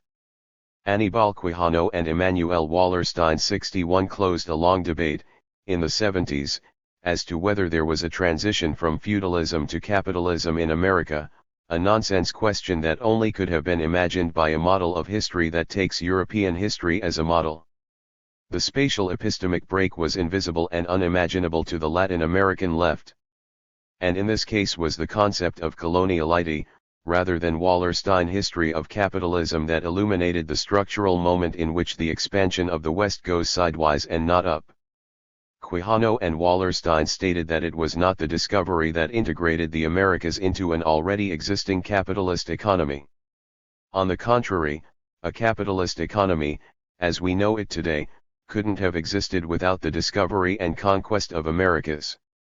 The massive appropriation of lands, massive exploitation of labor, and production of commodities on a new scale for a global market was possible with the emergence of the Americas in the European horizon.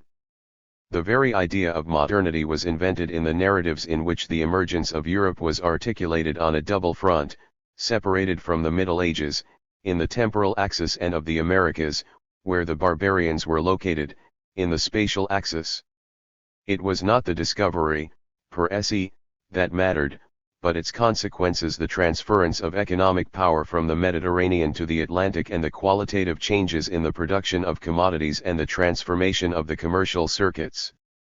While the European Renaissance was taking place in Italy within Western Christianity, sustained by three strong commercial centers, Venice, Florence, and Genoa, 62, the simultaneous imperial foundation of Spain and the colonization of the Americas changed the course of Europe's own internal history.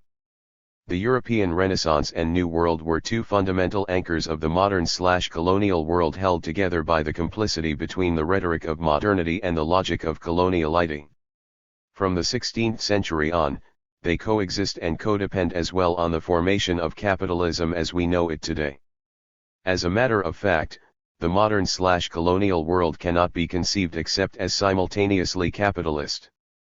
The logic of coloniality is, indeed, the implementation of capitalist appropriation of land, exploitation of labor, and accumulation of wealth in fewer and fewer hands. How does capitalism relate to and interact with the rhetoric of modernity and the logic of coloniality?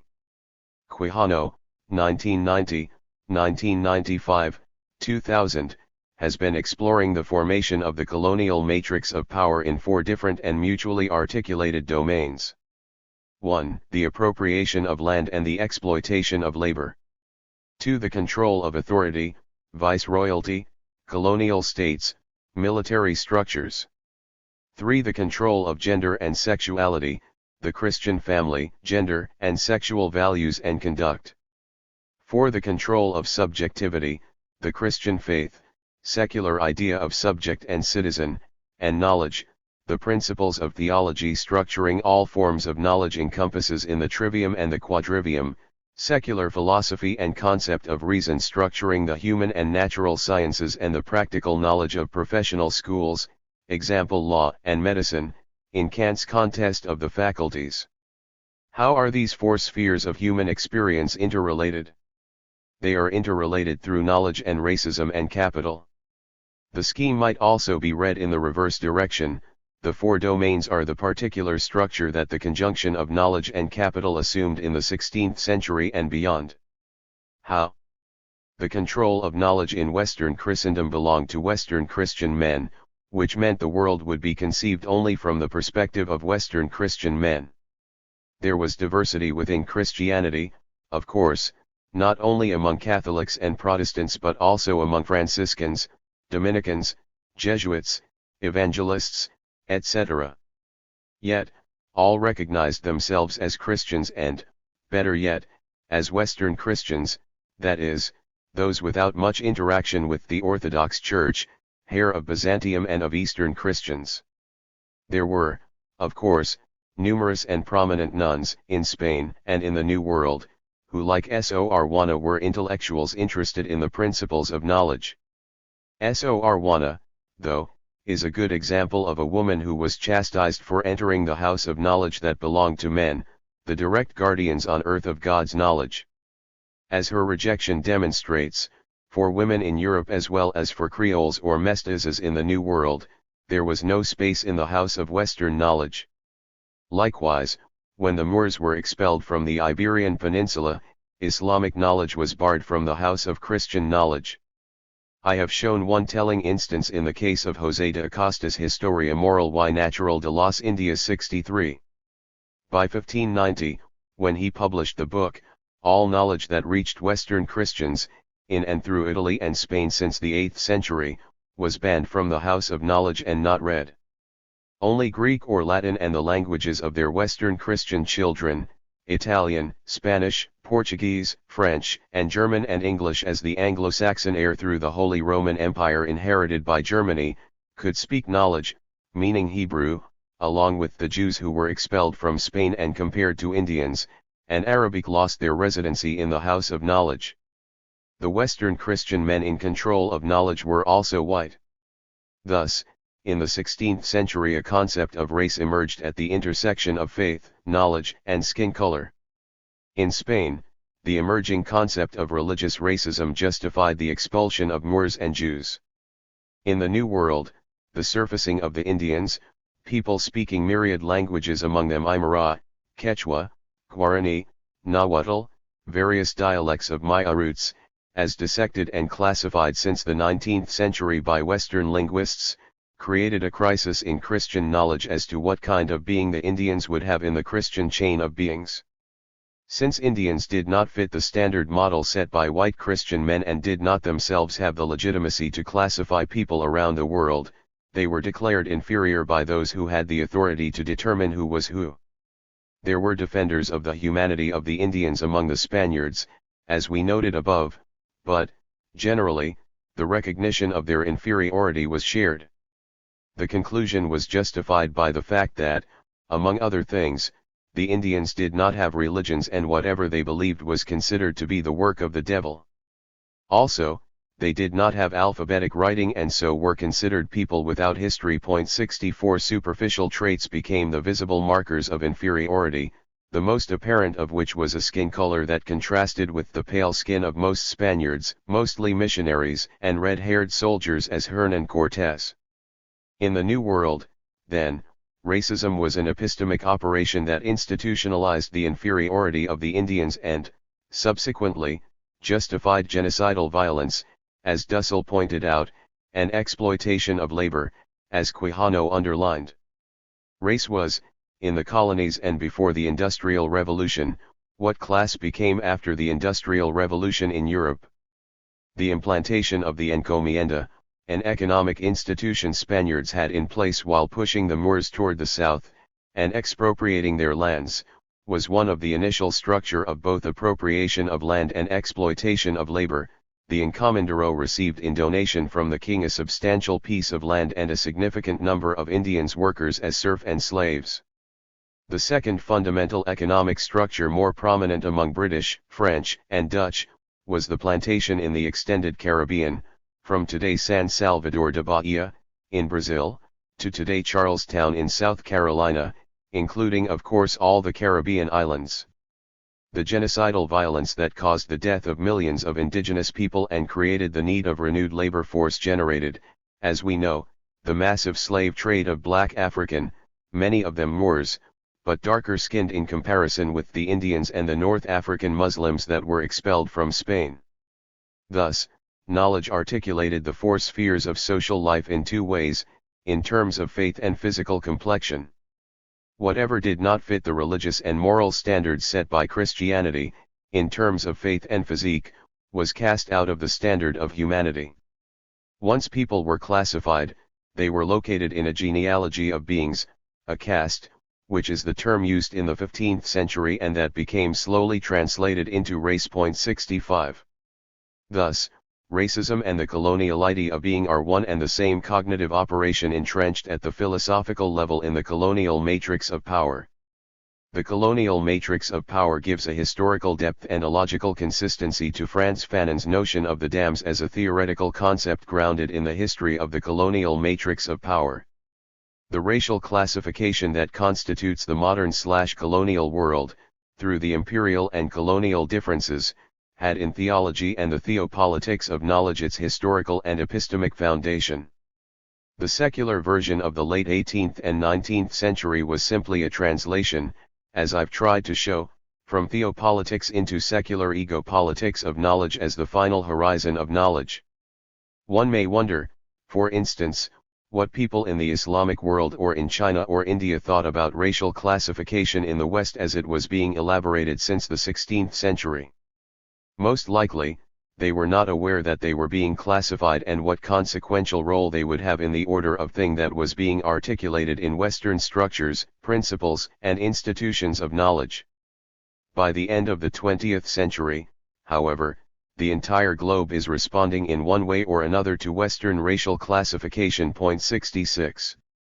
Let's leave knowledge there for the time being and explore the second fundamental element of the glue holding together the four spheres of the colonial matrix of power, Capital. I mentioned above Quijano and Wallerstein's thesis that capitalism as we know it today surfaced and materialized with the discovery and conquest of America. Let me expand. The vocabulary of conquest in the language in the rhetoric of modernity becomes the vocabulary of appropriation of land and exploitation of labor in the logic of coloniality. There are two key nouns used in this paragraph, capital and capitalism. Capital refers to the resources, possession of land, buildings, tools, money, necessary for the production and distribution of commodities as well as for political interventions in the control of authority, as is again clear today. Capitalism, instead, refers to a philosophy that is based on a particular type of economic structure. It may not be redundant to insist in that economy, Greek oikos, is a word used to refer to the structure of production and distribution of foods, objects, commodities, etc., while capitalist economy refers to a specific type of economic structure that today, under neoliberalism, has spread all over the world.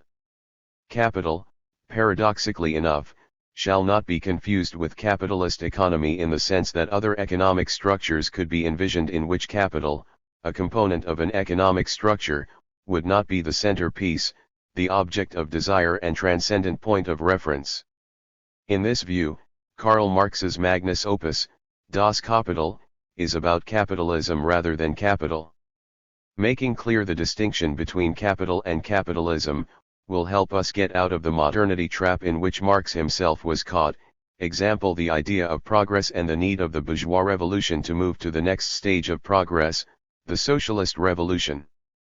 The rhetoric of modernity allowed for the colonial matrix of power to be kept secret, a shameful secret that aristocratic families sent to the attics.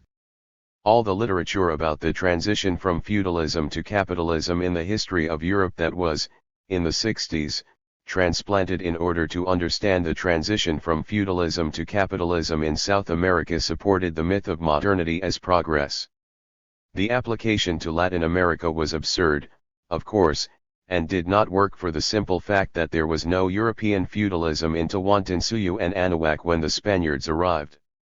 Let's imagine what world history looked like in the second half of the 15th century. In Europe, Venice, Florence, and Genoa constituted strong market centers in the Mediterranean and maintained commerce with Fez, Egypt and Timbuktu in North Africa, Baghdad in what is today the Middle East and with India and China in Asia. The Portuguese, on the other hand, were busy establishing commercial contacts on the coasts of Africa and on the Indian Ocean, not to speak about their presence in the Mediterranean. Heavy commercial activities were transforming, from within, the structure of Western Christendom post-Roman Empire into what would become self-fashioned as modern Europe. Enter now, the discovery and conquest of the America.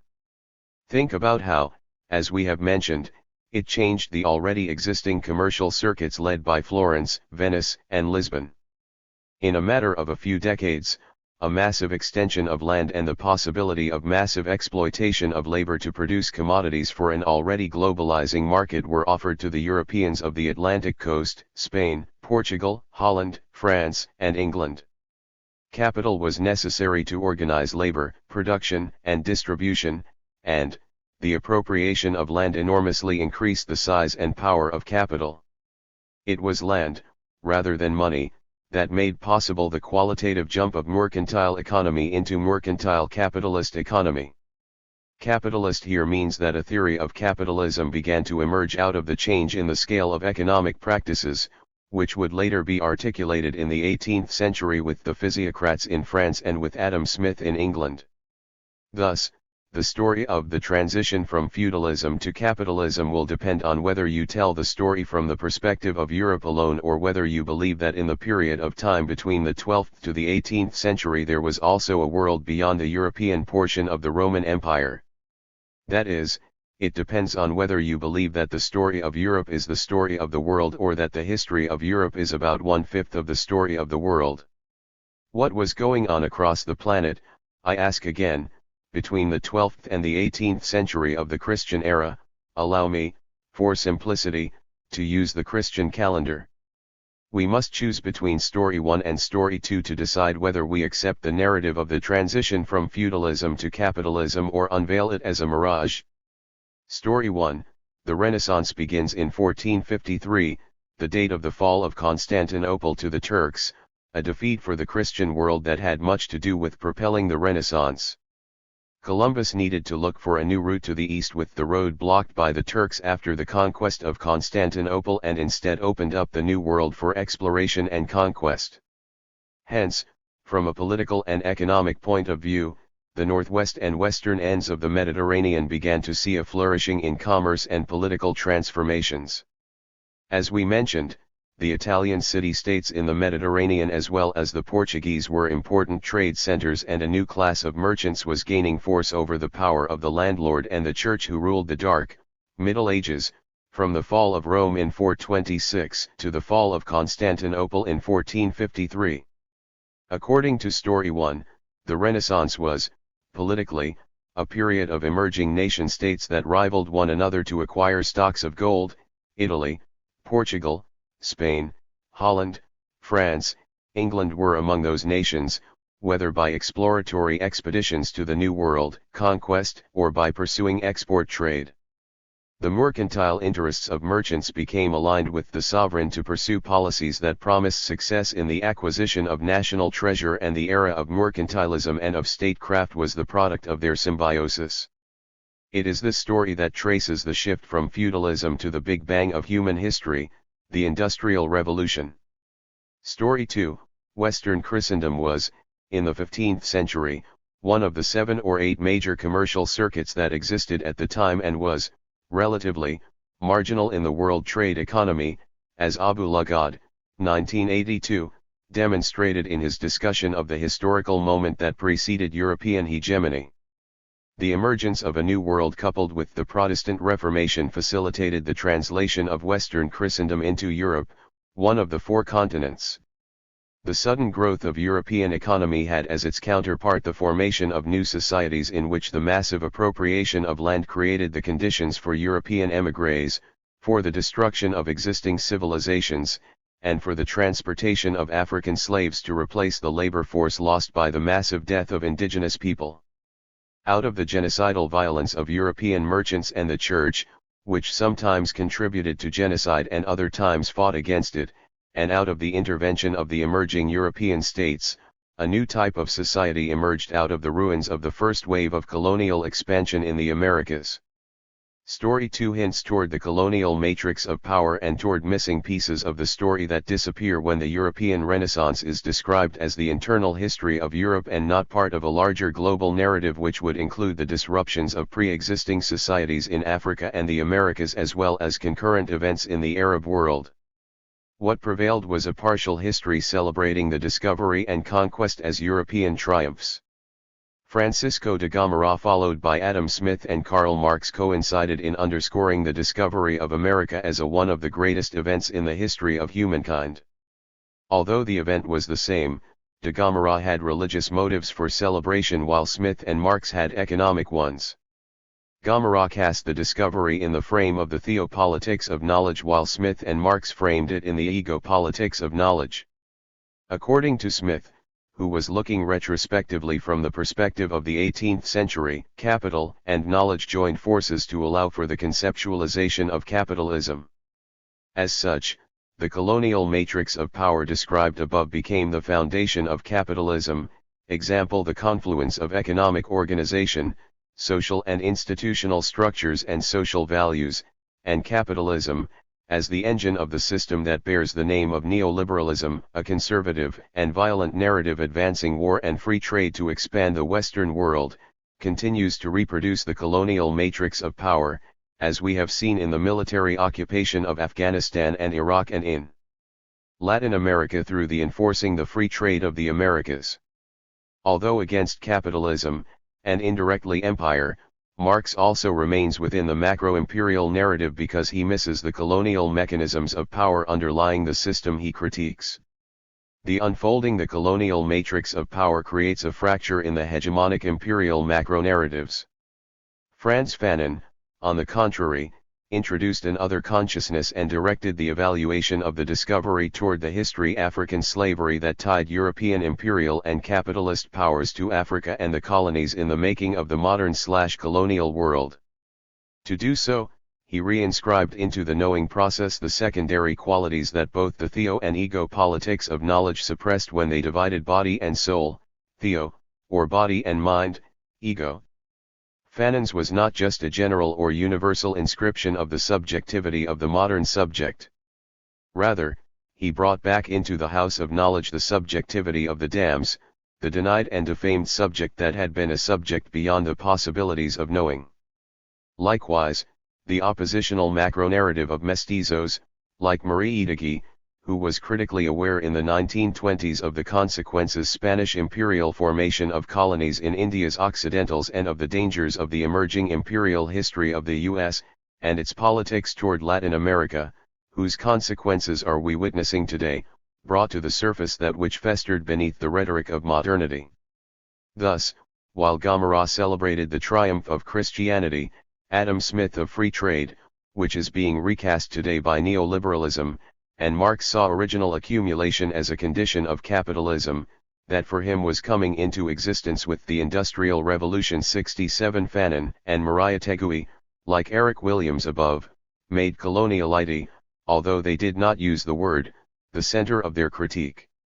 By so doing, Fanon and Maria Tegui abandoned the geography of knowledge from the theo and ego politics of knowledge, in which Gomara, Smith, and Marx were dwelling, to found, in both senses, or the word to run into something unknown and to establish the basis for something different, the geo and body politics of knowledge, which would make possible a decolonized world not dominated by the theo and ego politics principles that still today guide the way of thinking of both the right, example, Samuel Huntington, and Francis Fukuyama, and the left, e.g. David Harvey, Michael Hart, and Anthony Negri.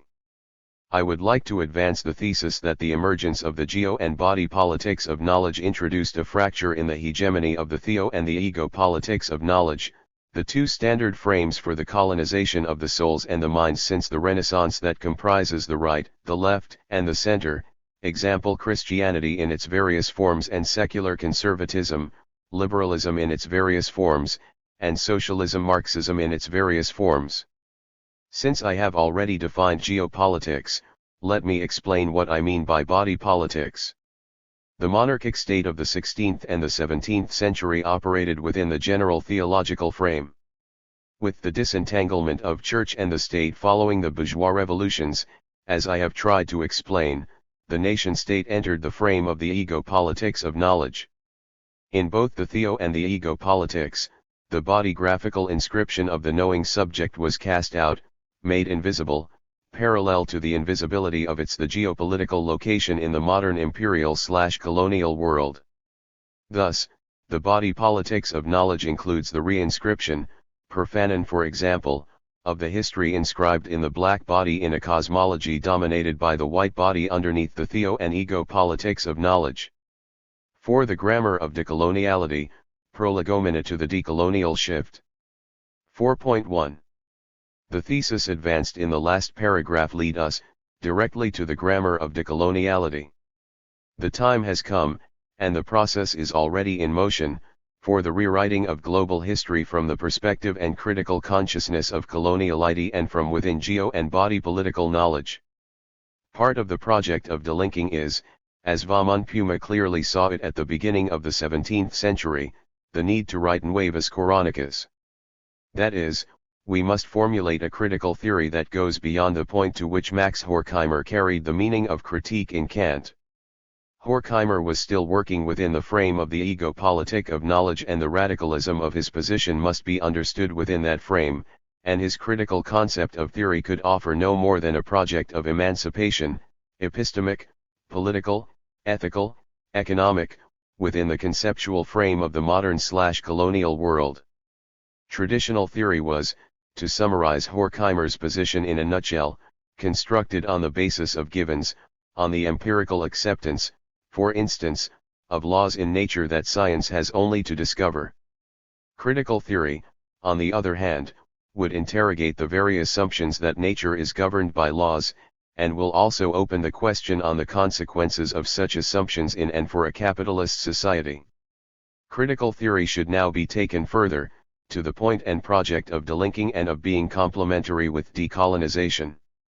That is, as the foundations of the non-Eurocentered diversality of an other paradigm. 68 The Eurocentered paradigms of knowledge, its theo and ego-political versions, has reached a point in which its own premises should be applied to itself from the repository of concepts, energies, and visions that have been reduced to silences or absences by the triumphal march of Western conceptual apparatus. 69 The hegemonic modern/colonial and Eurocentered paradigm 70 needs to be decolonized. But how does epistemic decolonization works? What is its grammar, that is, its vocabulary, syntax and semantics? There are at least two procedures here. One would be to show the partiality and limitations of the theo and ego politics of knowledge and understanding.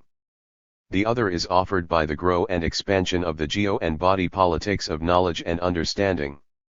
Both are delinking procedures.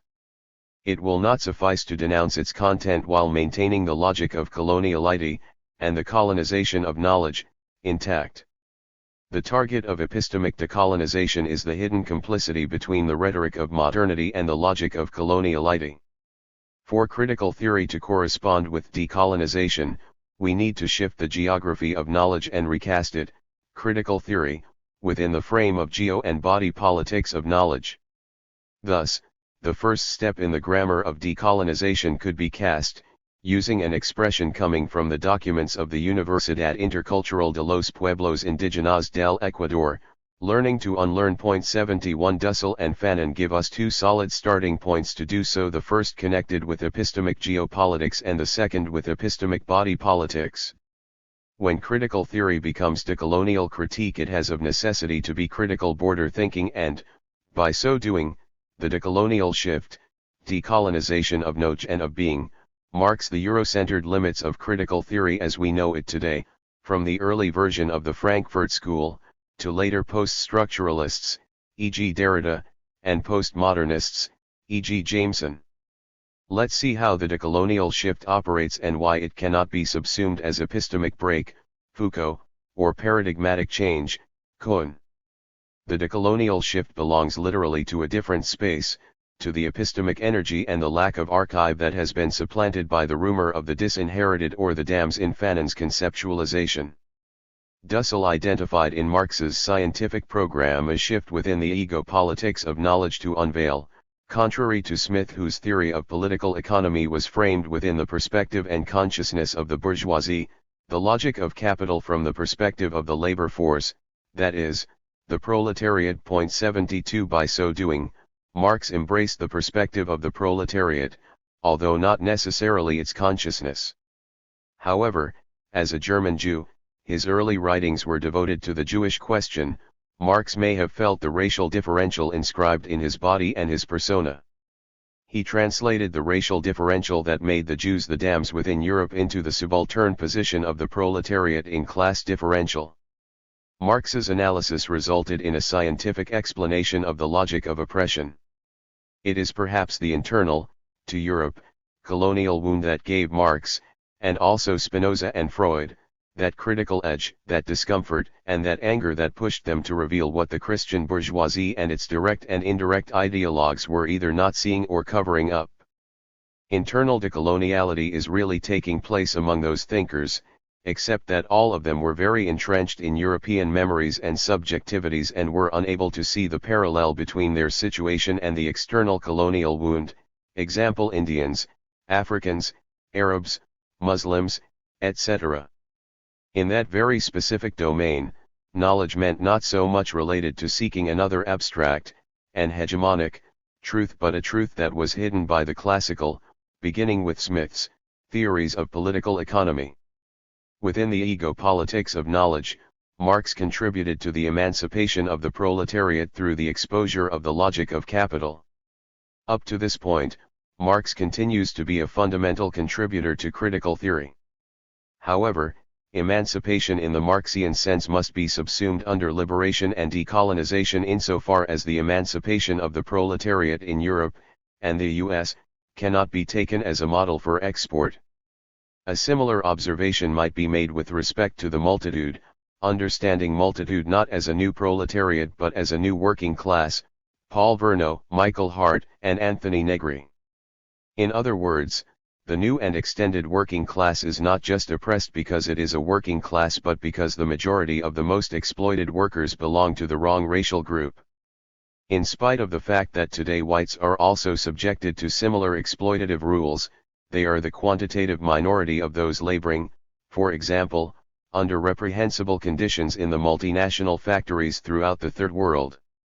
Although the structure of capitalism is different today, we should not forget that the colonial matrix of power organizing the exploitation of labor and underlying capitalism was based initially on the appropriation of lands with serfdom and slavery as the primary form of labor and racism as the fundamental argument justifying exploitation. The colonial matrix of power made possible the Industrial Revolution. True, in Northern Europe, when the Industrial Revolution took place, race was not a visible issue. The appropriation of land in the colonies was invisible, and the primary form of labor was waged. Thus, class became the dominant form of social classification. Isolated from the presence of the Moors, slightly tainted by black African slaves, and totally distant from the indigenous population of the America, the class differential was established among a population of white Anglo-Protestant. Today, however, as immigration changes the demographics of industrial countries and industries move beyond previous borders to Mexico, China, and the Philippines, racism, the foundation of the colonial matrix of power, is back with a vengeance and no longer eclipsed, as it was for a short while, by class differential as the ultimate form for the understanding of exploitation of labor. What is at stake, in the last analysis, is the correspondence of race and class. While class refers mainly to economic relations among social groups and is, thus, strictly related to the control of labor in the spheres of the colonial matrix of power, race refers mainly to subjective relations among social groups and is related to the control of knowledge and subjectivity. Thus, liberation and decolonization projects in the Americas today must have the colonial matrix of power, and not the Industrial Revolution, as a key point of reference. Now, Fanon and Anzaldúa can provide another departure point for taking Horkheimer's original critical theory to the terrain of delinking and to the decolonial shift. That is, for taking critical theory to the negated side of the epistemic colonial difference, to the geo and biological negated locations of knowledge and understanding. Fanon brings both the geo and body politics of knowledge and indirectly shows us the need to remake Horkheimer's critical theory, to move critical theory from its emancipating to its liberating and decolonizing dimension. Anzaldúa articulates around the concept of borderland, brings together a geo and body politics of knowledge that reveals both the racial and gender foundation of white foundation of hegemonic epistemology. Both Anzaldúa and Fanon move epistemology to the terrain where delinking projects began to be articulated.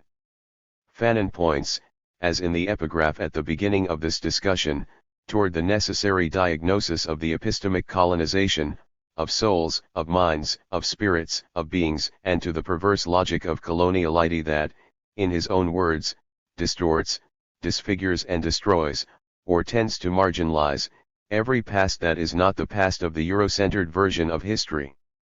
Let us start with Fanon's description of a colonized town in Algeria in The Wretched of the Earth.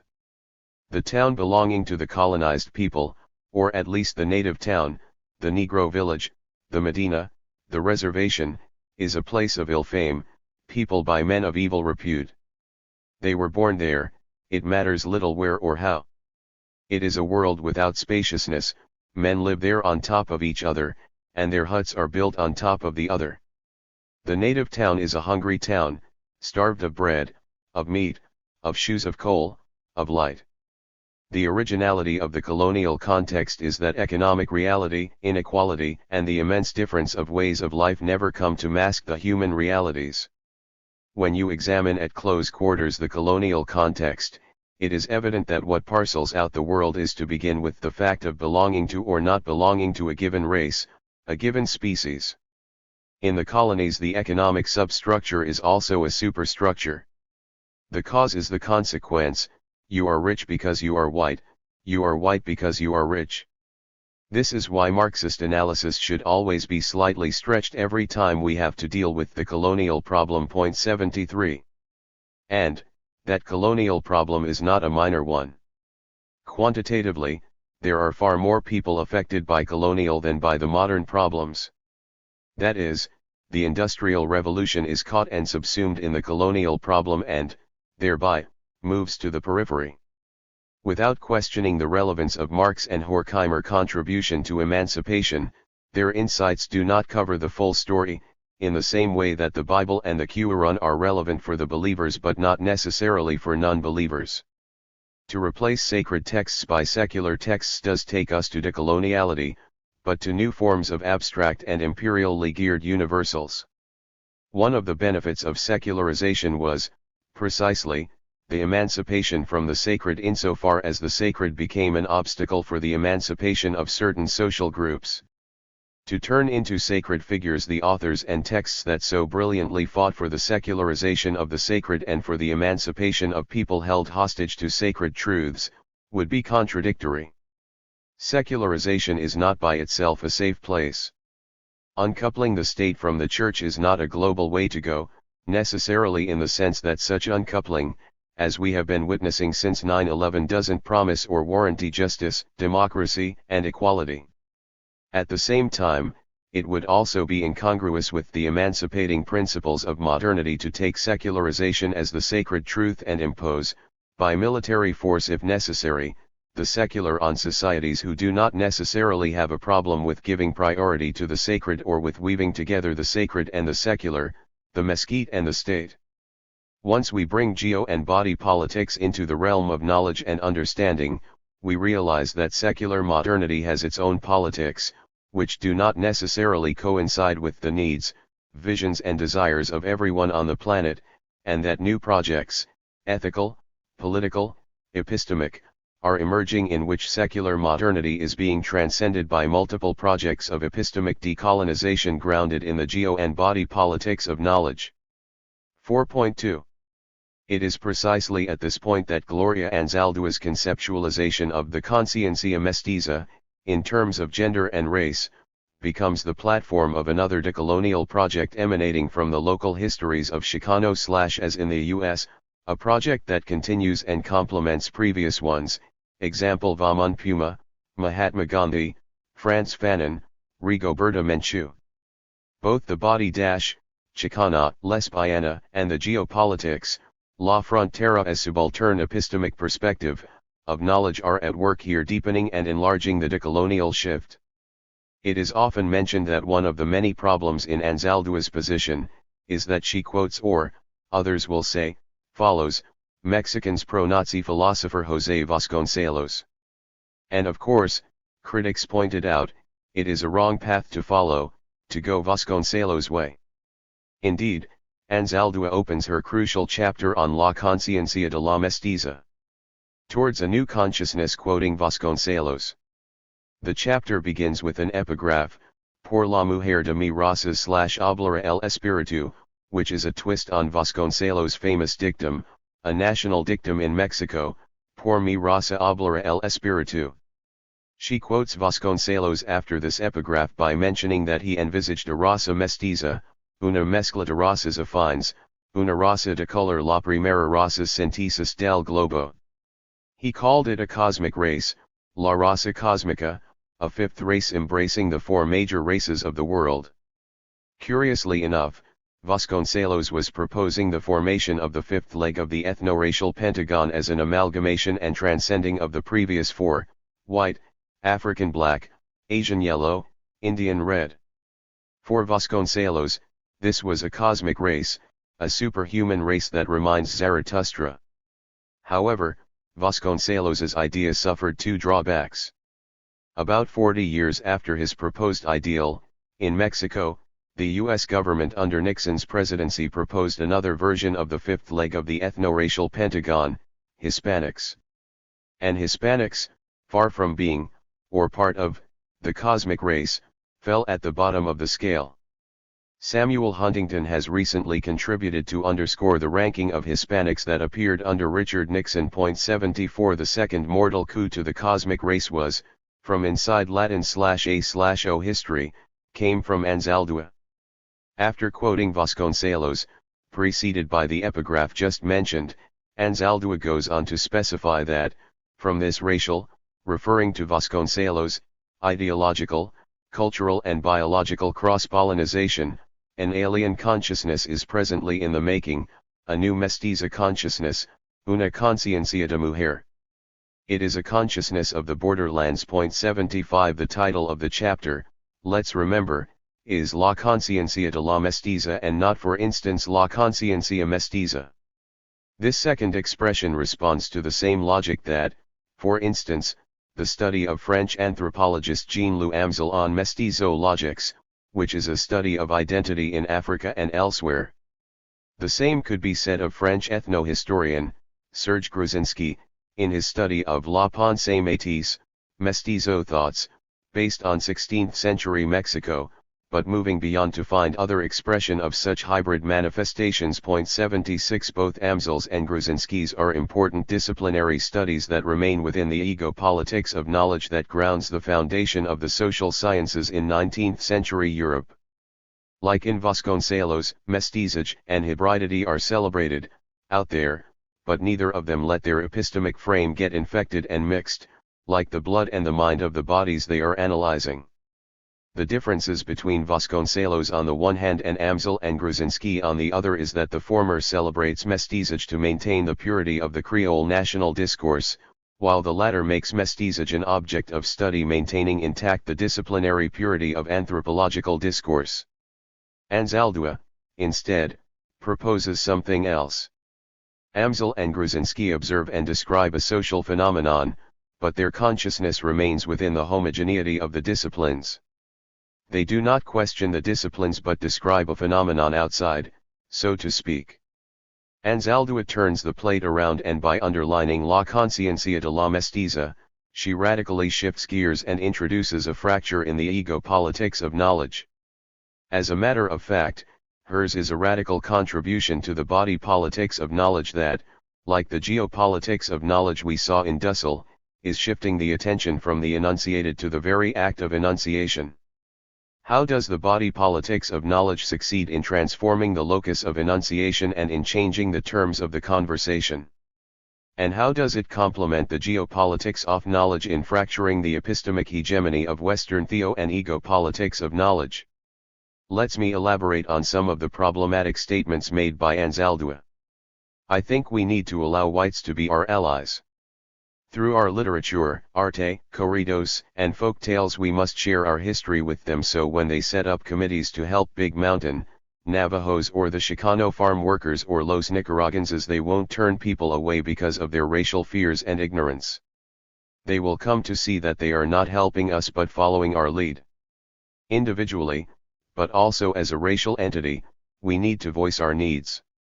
We need to say to white society, we need you to accept the fact that Chicanos are different, to acknowledge your rejection and negation of us. We need you to own the fact that you looked upon us as less than human, that you stole our lands, our personhood, our self-respect. We need you to make public restitution, to say that, to compensate for your own sense of defectiveness, you strive for power over us, you erase our history and our experience because it makes you feel guilty you rather forget your brutish acts. 77. First of all, there is an insisting us vs. you and them that may bother those who see in it a manifestation of identity politics. 1, in this case, would prefer a more subtle appeal to ideas and passing over who is white, or brown, or heterosexual or homosexual. Just to take an example of this more encompassing position, let's take Alain Badiou's Manifesto for Philosophy, 1989-1992, and contrast with Anzaldúa's statement and with Dussel's Geopolitics and Philosophy. The contrast or comparison is justified here on the fact that the three of them address the very principles of knowledge as philosophy, Dussel and Badiou, as conciencia de la mestiza, Anzaldúa, and we all know that consciousness has been a hot philosophical topic from Descartes to Husserl, from Freud to Merleau-Ponty. Thus, disheartened because of the crisis of philosophy, Badiou wrote a manifesto in defense of it. Let's look at the first paragraph. The dominant philosophical traditions of the century agree that philosophy, as a discipline, is no longer really what it used to be. It must be said that Carnap's critique of metaphysics as nonsense is very different from Heidegger's announcement of the supersession of metaphysics. It is also very different from the Marxist dream of a concrete realization of philosophy. Very different as well from what Freud ferrets out as illusion, indeed paranoia, from speculative systematicity. But the fact remains that German hermeneutics like Anglo-Saxon analytical philosophy, revolutionary Marxism, and psychoanalytical interpretation concur to declare the end of a millennial regime of thought. No further question of imagining a philosophia perennis perpetuating itself. 78.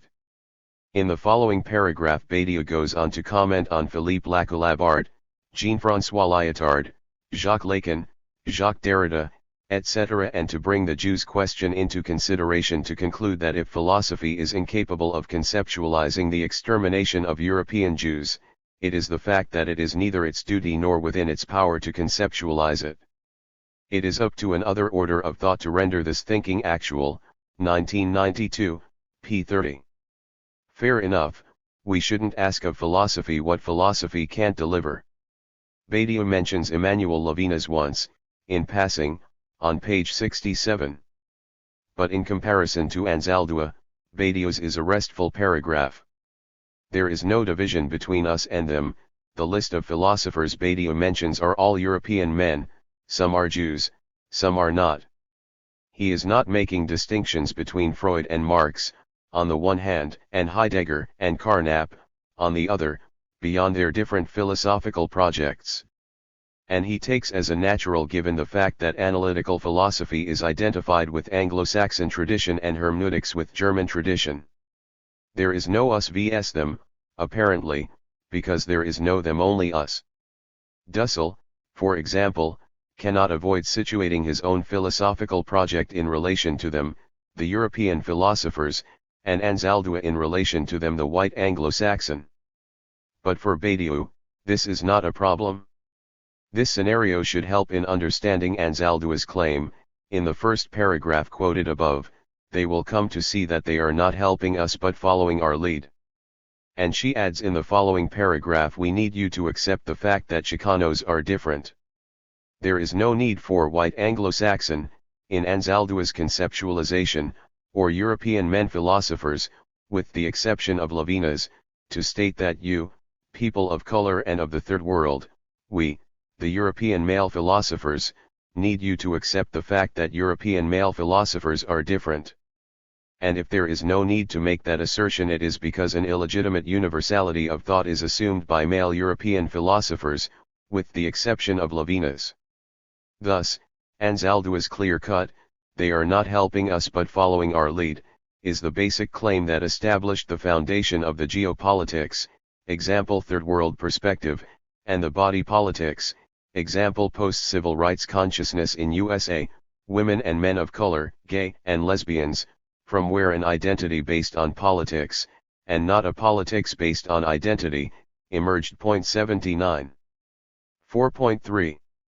The grammar of decoloniality, example decolonization of knowledge and of being and consequently of political theory and political economy, begins at the moment that languages and subjectivities that have denied the possibility of participating in the production, distribution, and organization of knowledge.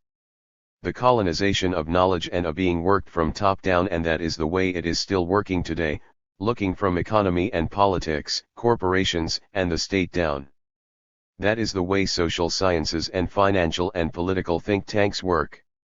On the other hand, the creative work on knowledge and subjectivity comes from the political society, from the institutionally and economically disenfranchised, that is to say, intellectual work not at the service of the corporation or the state but geared toward the empowerment of the disenfranchised, the disinherited.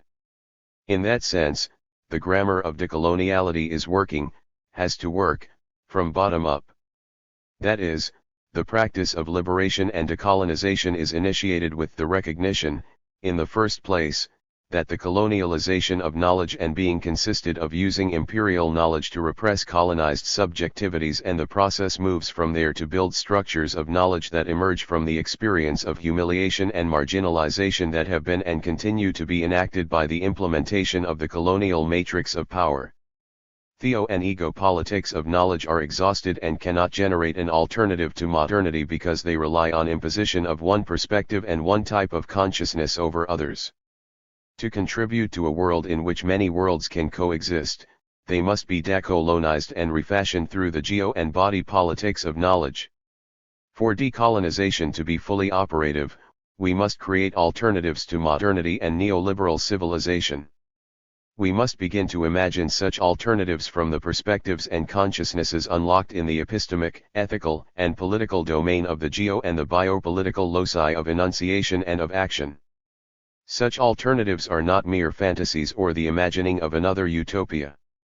Liberation and decolonization are currently being enunciated, in writing, orally, by social movements and intellectuals, by artists and activists, from nodes in space-time, local histories, that have been marginalized by the temporal and spatial colonial differences. Although silenced in mainstream media, multiple fractures are creating a larger spatial epistemic breaks, e.g. geopolitics of knowledge, in the overarching totality of Western global and universal history that from Hegel to Huntington was successful in negating subjectivities from non-Western, non-capitalist, non-Christian nations. Indeed, it is comfortable for those who dwell in the dominant subjectivity to expect that the rest of the world be like us. Thus, liberation and decolonization shall be thought out in the same process and movement of delinking. Delinking from what?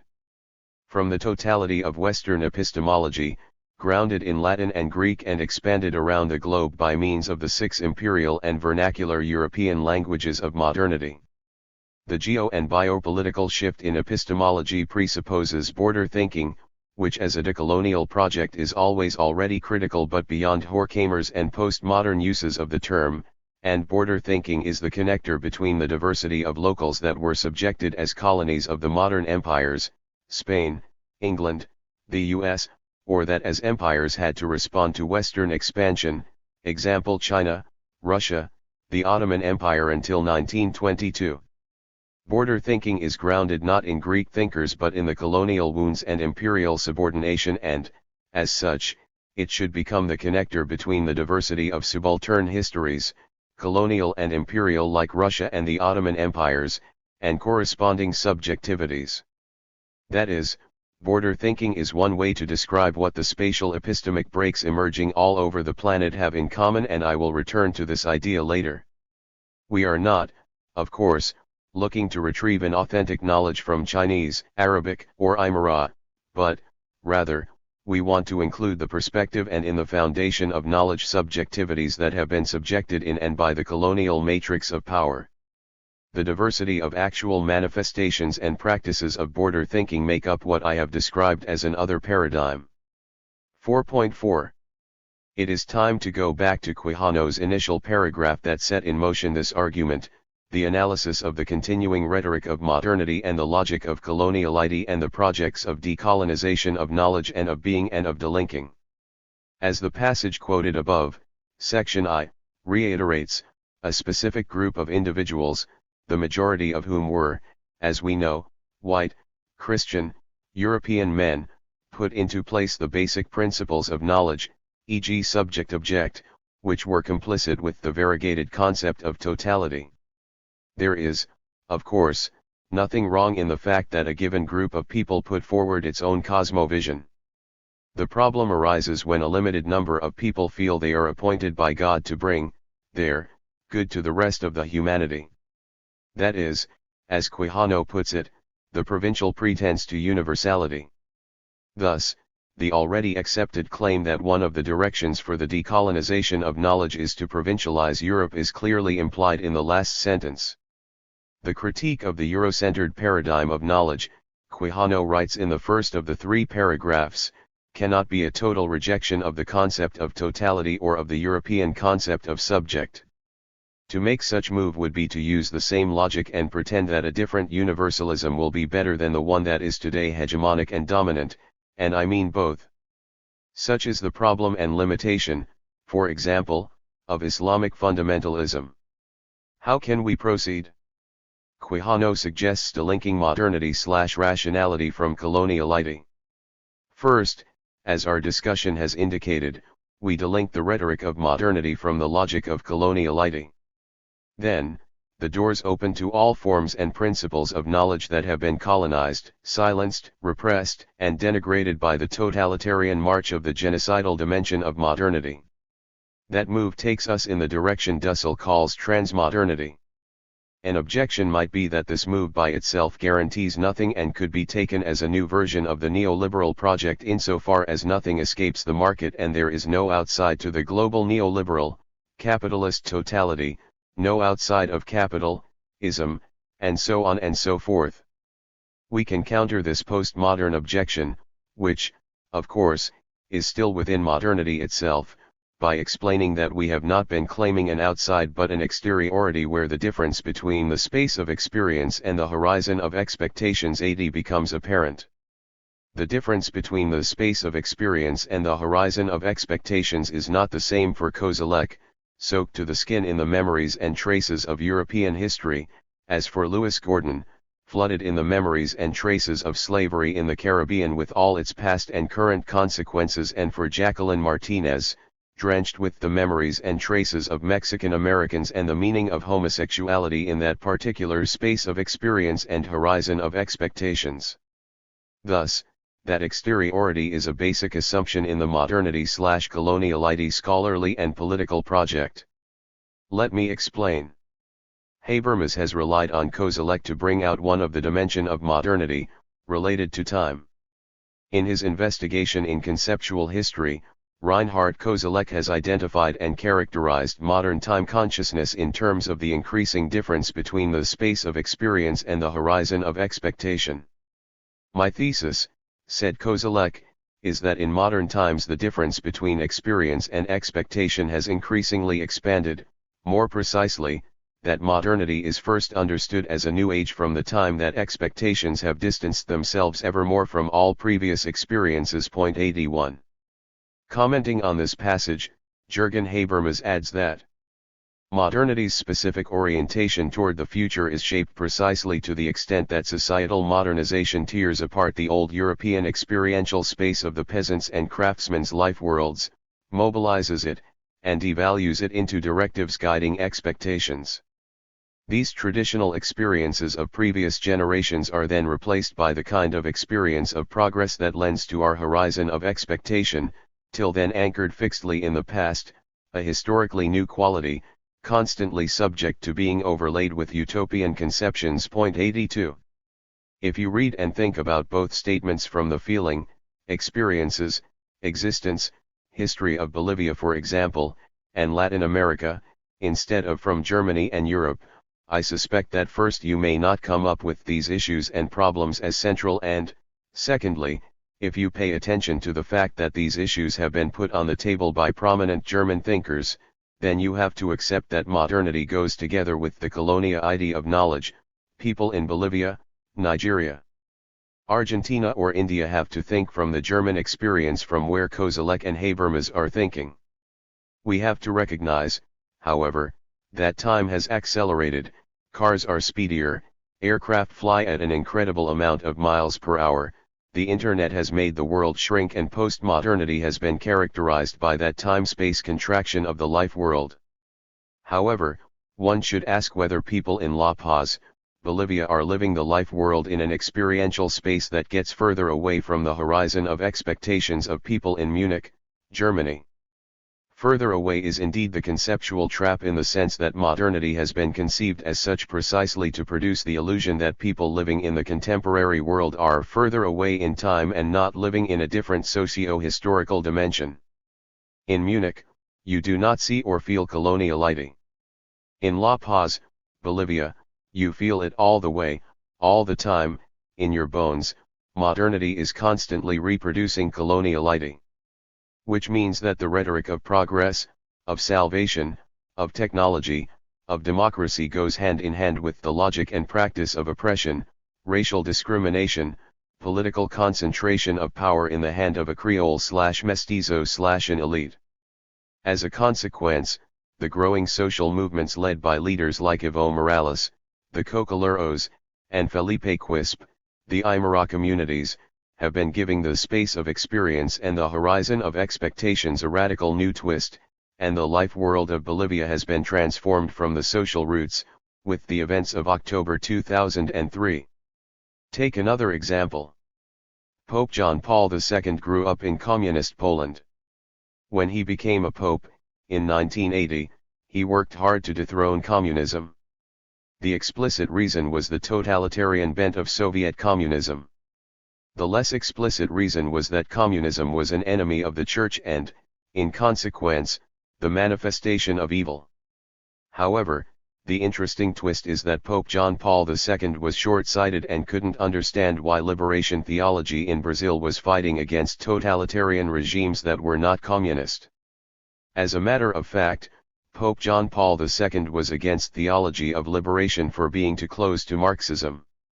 The space of experience and the horizon of expectations had to be reframed within the geo and body politics of knowledge and understanding, through the imperial and colonial differences and, above all, at the junction of the visible rhetoric of modernity and the invisible logic of coloniality. These examples confront us with a few decisions regarding the creation, transformation, and use of concepts. That is, confront us with the very issue of decoloniality of knowledge and of being, and in the ways in which the spaces of experience and the horizon of expectations of the modern world was confused with the march of history and civilization itself. One would say that indeed Kozelek's and Habermas's concepts and conceptualization of the life world of modernity is not really German or European but global, as fast as the entire population of the globe, today, has been touched by modernity, by societal, and I would add global, modernization that tears apart the old European experiential space of the peasant's life world. If we follow that route, we will have to use the experience of European peasants, and from there we will conceptualize and understand the experience and life world of a peasant in China 2 miles west of Beijing, or of Aymara Indians. They are not peasants, they are Indians. Aymara intellectual and activist repeated in the 60s and 70s, "I am not a peasant, damn it, I am an Indian." And at this point it may be a little bit difficult to make a Bolivian Indian, whose space of experience is filled with 500 years of oppression, racialization, dehumanization, with the experience of a peasant in the Black Forest or in the wonderland of Norway.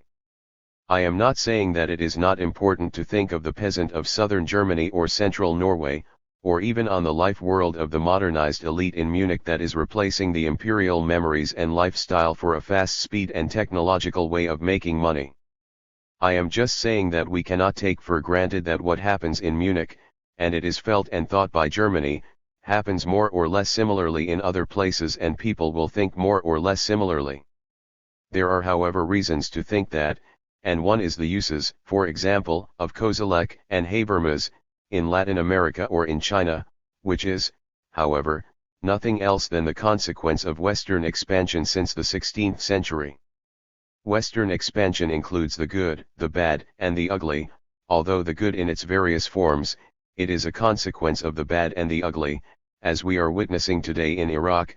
First you destroy a country, then you provide help and promote reconstruction, third you promote freedom and democracy, and fourth you crash Islamic thinkers who would like to reconstruct Iraq and write the constitution on the basis of Sharia and the Quran and not on the basis of the democracy and the Bible. Two important observations are here necessary. I am not making deterministic assumptions here but thinking in terms of choices, options, and responsibilities, that is, of the ethics of any project, political and or scholarly and intellectual. Not every German, black Jamaican or lesbian Chicana will follow the paths outlined by Marx, Fanon, or Anzaldúa. Still, their choices and directions could not but be shaped by the cosmovision and the experiences that formed their intellectual and political projects. The second clarification is that I am not suggesting that Gordon and Martinez are preferable to Kozelek. I am simply saying that Kozelek's experience and formulation of the space of experience cannot be taken as the universal frame to interpret and conceptualize all other spaces of experiences. By the same token, the same criteria apply to Gordon and Martinez. To universalize the black or the lesbian/Chicana experience would be to fall back into the same logic that caught Islamic fundamentalism and believe that my space of experience and horizon of expectations are beneficial for all. Then, am I proposing a sort of cultural relativism with its rhetoric of let me alone in my place? Well, not exactly. To understand what I am suggesting, it is necessary to take another step in the grammar of decolonization and enter into the border space, which is the exteriority of the modern and the postmodern. That border lies where, as Dussel has underlined, Western knowledge and subjectivity, control of land and labor, of authority and ways of living, gender and sexuality have been contacting other languages, memories, principles of knowledge and belief, forms of government and economic organization since 1500, often in relations to domination, exploitation, and conflict. That contact did not occur all at once with only one Western leading imperial power bringing everybody under its telematic embrace. Still, the universalization of the regional is one consequence of Western imperial/colonial expansion. As a result, each local history of the planet, today, has to deal with the modern/colonial world, the rhetoric of modernity and the logic of coloniality. Each local history has its own language, memory, ethics, political theory, and political economy, as we have been witnessing daily in Iraq since March 2003 when the mission accomplished statement was proffered in Washington, all of which are also marked by traces of the local in the relations of domination and exploitation within Western knowledge. The space of experience and the horizon of expectations are diverse, or rather, pluriverse. What each diverse local history has in common with others is the fact that they all have to deal with the unavoidable presence of the modern/colonial world and its power differentials, which start with racial classification and end up ranking the planet. Example: first, second and third world was a racialization of politics, economy, cultures, and knowledge. Thus, the pluriversally of each local history and its narrative of decolonization can connect through that common experience and use it as the basis for a new common logic of knowing, border thinking. That is, the fact of having to imagine a future that is not the future that those in Washington, or London, or Paris, or Berlin would like the people of the world to have can bring together all those who have been contacted in various ways by them. Critical border thinking provides one method to enact the decolonial shift, and it operates as a connector between different experiences of exploitation can now be thought out and explored in the sphere of the colonial and imperial differences. Thus, critical border thinking is the method that connects pluriversally, different colonial histories entangled with imperial modernity, into a universal project of delinking from modern rationality and building other possible worlds. Critical border thinking involves and implies both the imperial and colonial differences. Let's quickly look at some examples. Decolonizing knowledge and being from the perspective of Japan's or Russia's colonies will be quite different from the perspective of England's colonies. In the first two cases, decolonization from the epistemic and existential conditions imposed by Japanese and Russian languages leaves still another layer to deal with, which is the epistemic and epistemic conditions growingly imposed worldwide by Greco-Latin and the 6 vernacular imperial languages of Western empires. That is, Japanese and Russian languages and categories of thought became subordinated to the hegemony of Western epistemology and its imperial and global reach. Any project of decolonization must operate in full awareness of its location within the complex relations structured by imperial and colonial differences. At the same time, because the West is all over the rest in an outwar expansion and the rest is all over the West in an in-war mobilization led by migrations, border thinking becomes crucial in any decolonial project that will start from the weaker end of the imperial and colonial differences. When the languages and categories began to be activated in order to build a world in which many worlds will coexist, by social actors aiming at decolonization of knowledge and being and of delinking from the imperial modernity, the splendors of human imagination and creativity will open up. Certainly, there is no safe place in any language that can be used, by social actors, to surrender to the languages and categories of thought of Western capitalism, as it is the case also with the adaptation of corporate values in the power sector of China, Japan, the Arabic world and Russia. Delinking requires analysis of the making and remaking of the imperial and colonial differences, and it requires visions and strategies for the implementation of border thinking leading to decolonization of knowledge and of being. From here, new concepts of economy and social organization, politics, will be derived. Solutions from the political theories of the West, from Aristotle and Plato to Machiavelli, Hobbes and Locke, to Marx and Gramsci and to Carl Schmitt and Leo Strauss have been exhausted, and without border thinking any exercise in this arena could only lead to spinning the spin within the bubble of imperial modernity. Delinking means to remove the anchor in which the normalcy effect has been produced, as to hide the fact that the anchor can be removed and the edifice crumbled. Transmodernity would be the overall orientation of decolonizing and of delinking projects, an orientation toward pluriversally as universal project leading toward a world in which many worlds will coexist. Border thinking, once again, is one of the methods that can help us moving to sustain a vision, a pluriversal and not a universal vision, and to implement a set of strategies to accomplish it. The future could no longer be owned by one way of life. La pensée unique of Raymonnet cannot be dictated by one project of liberation and decolonization, and cannot be a polycentric world within Western categories of thoughts.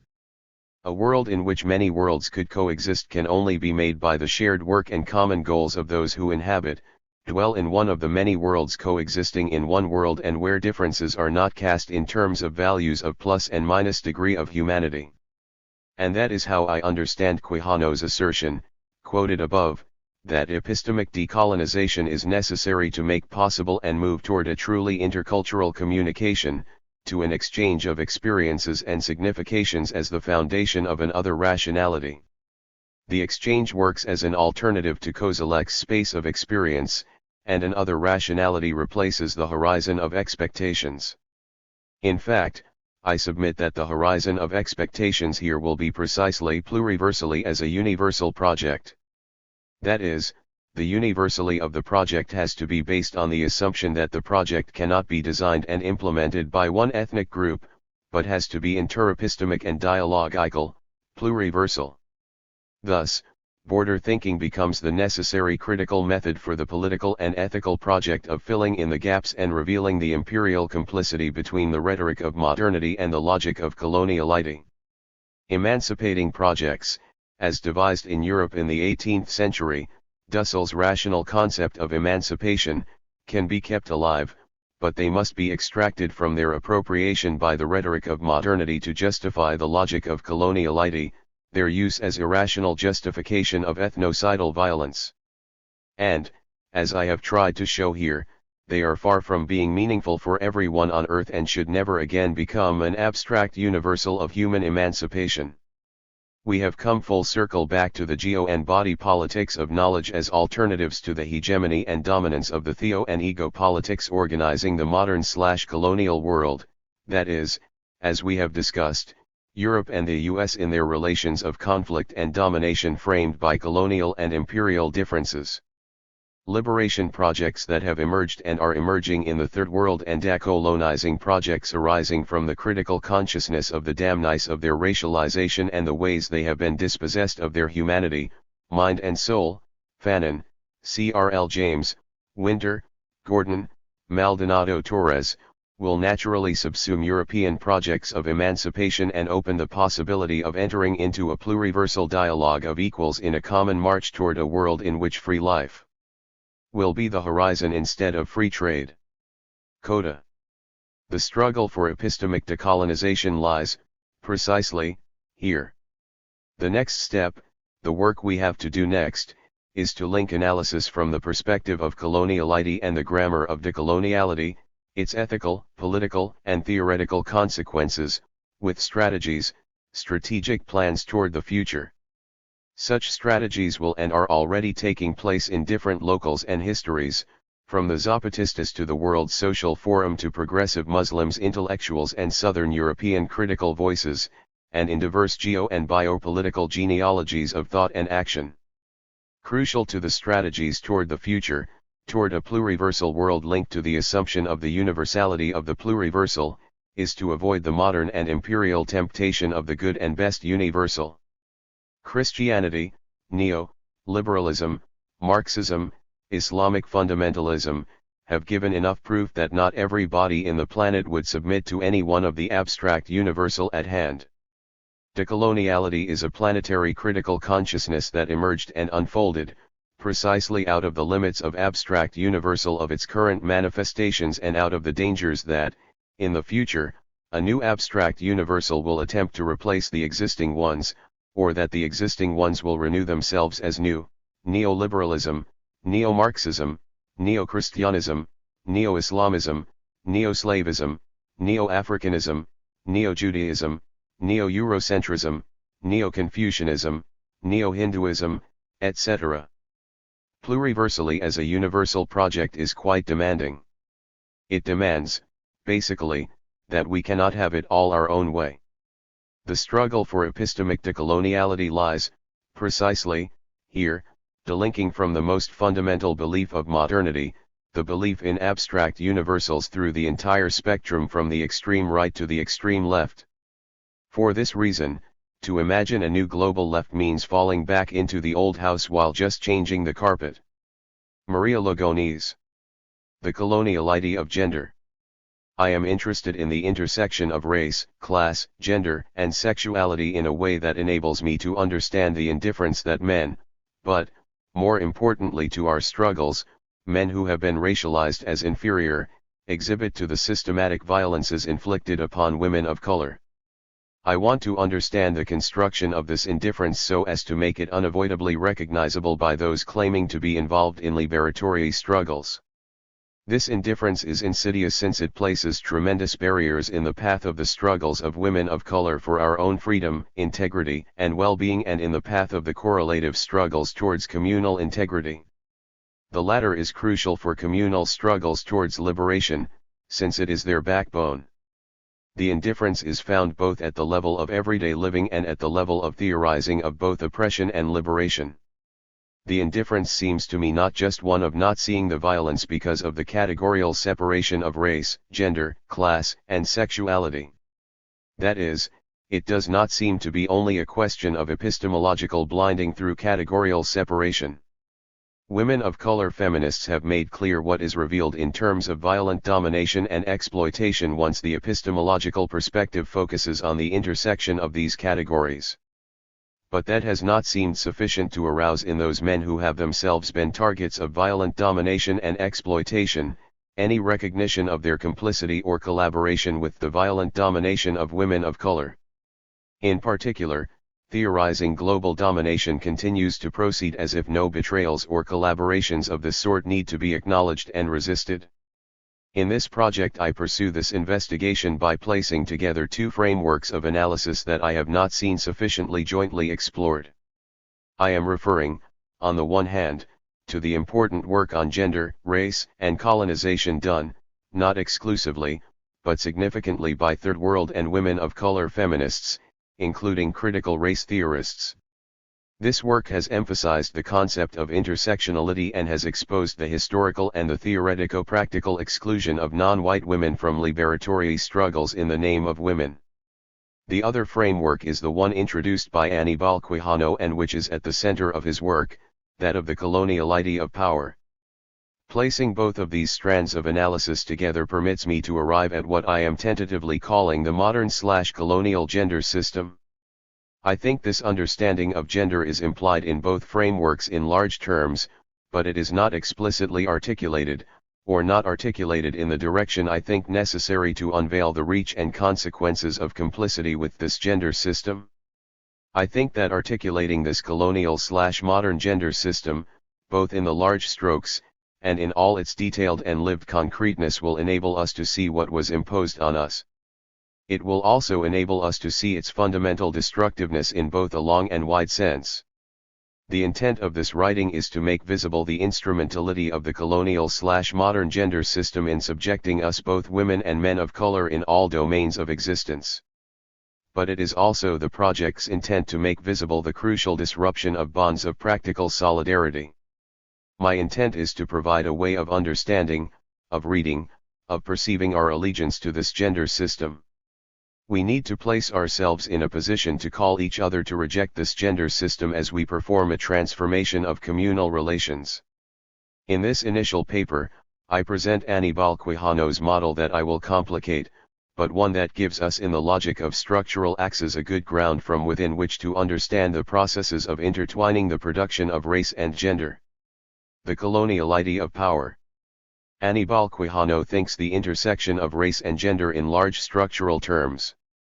So, to understand that intersection in his terms, it is necessary to understand his model of global, Eurocentered capitalist power.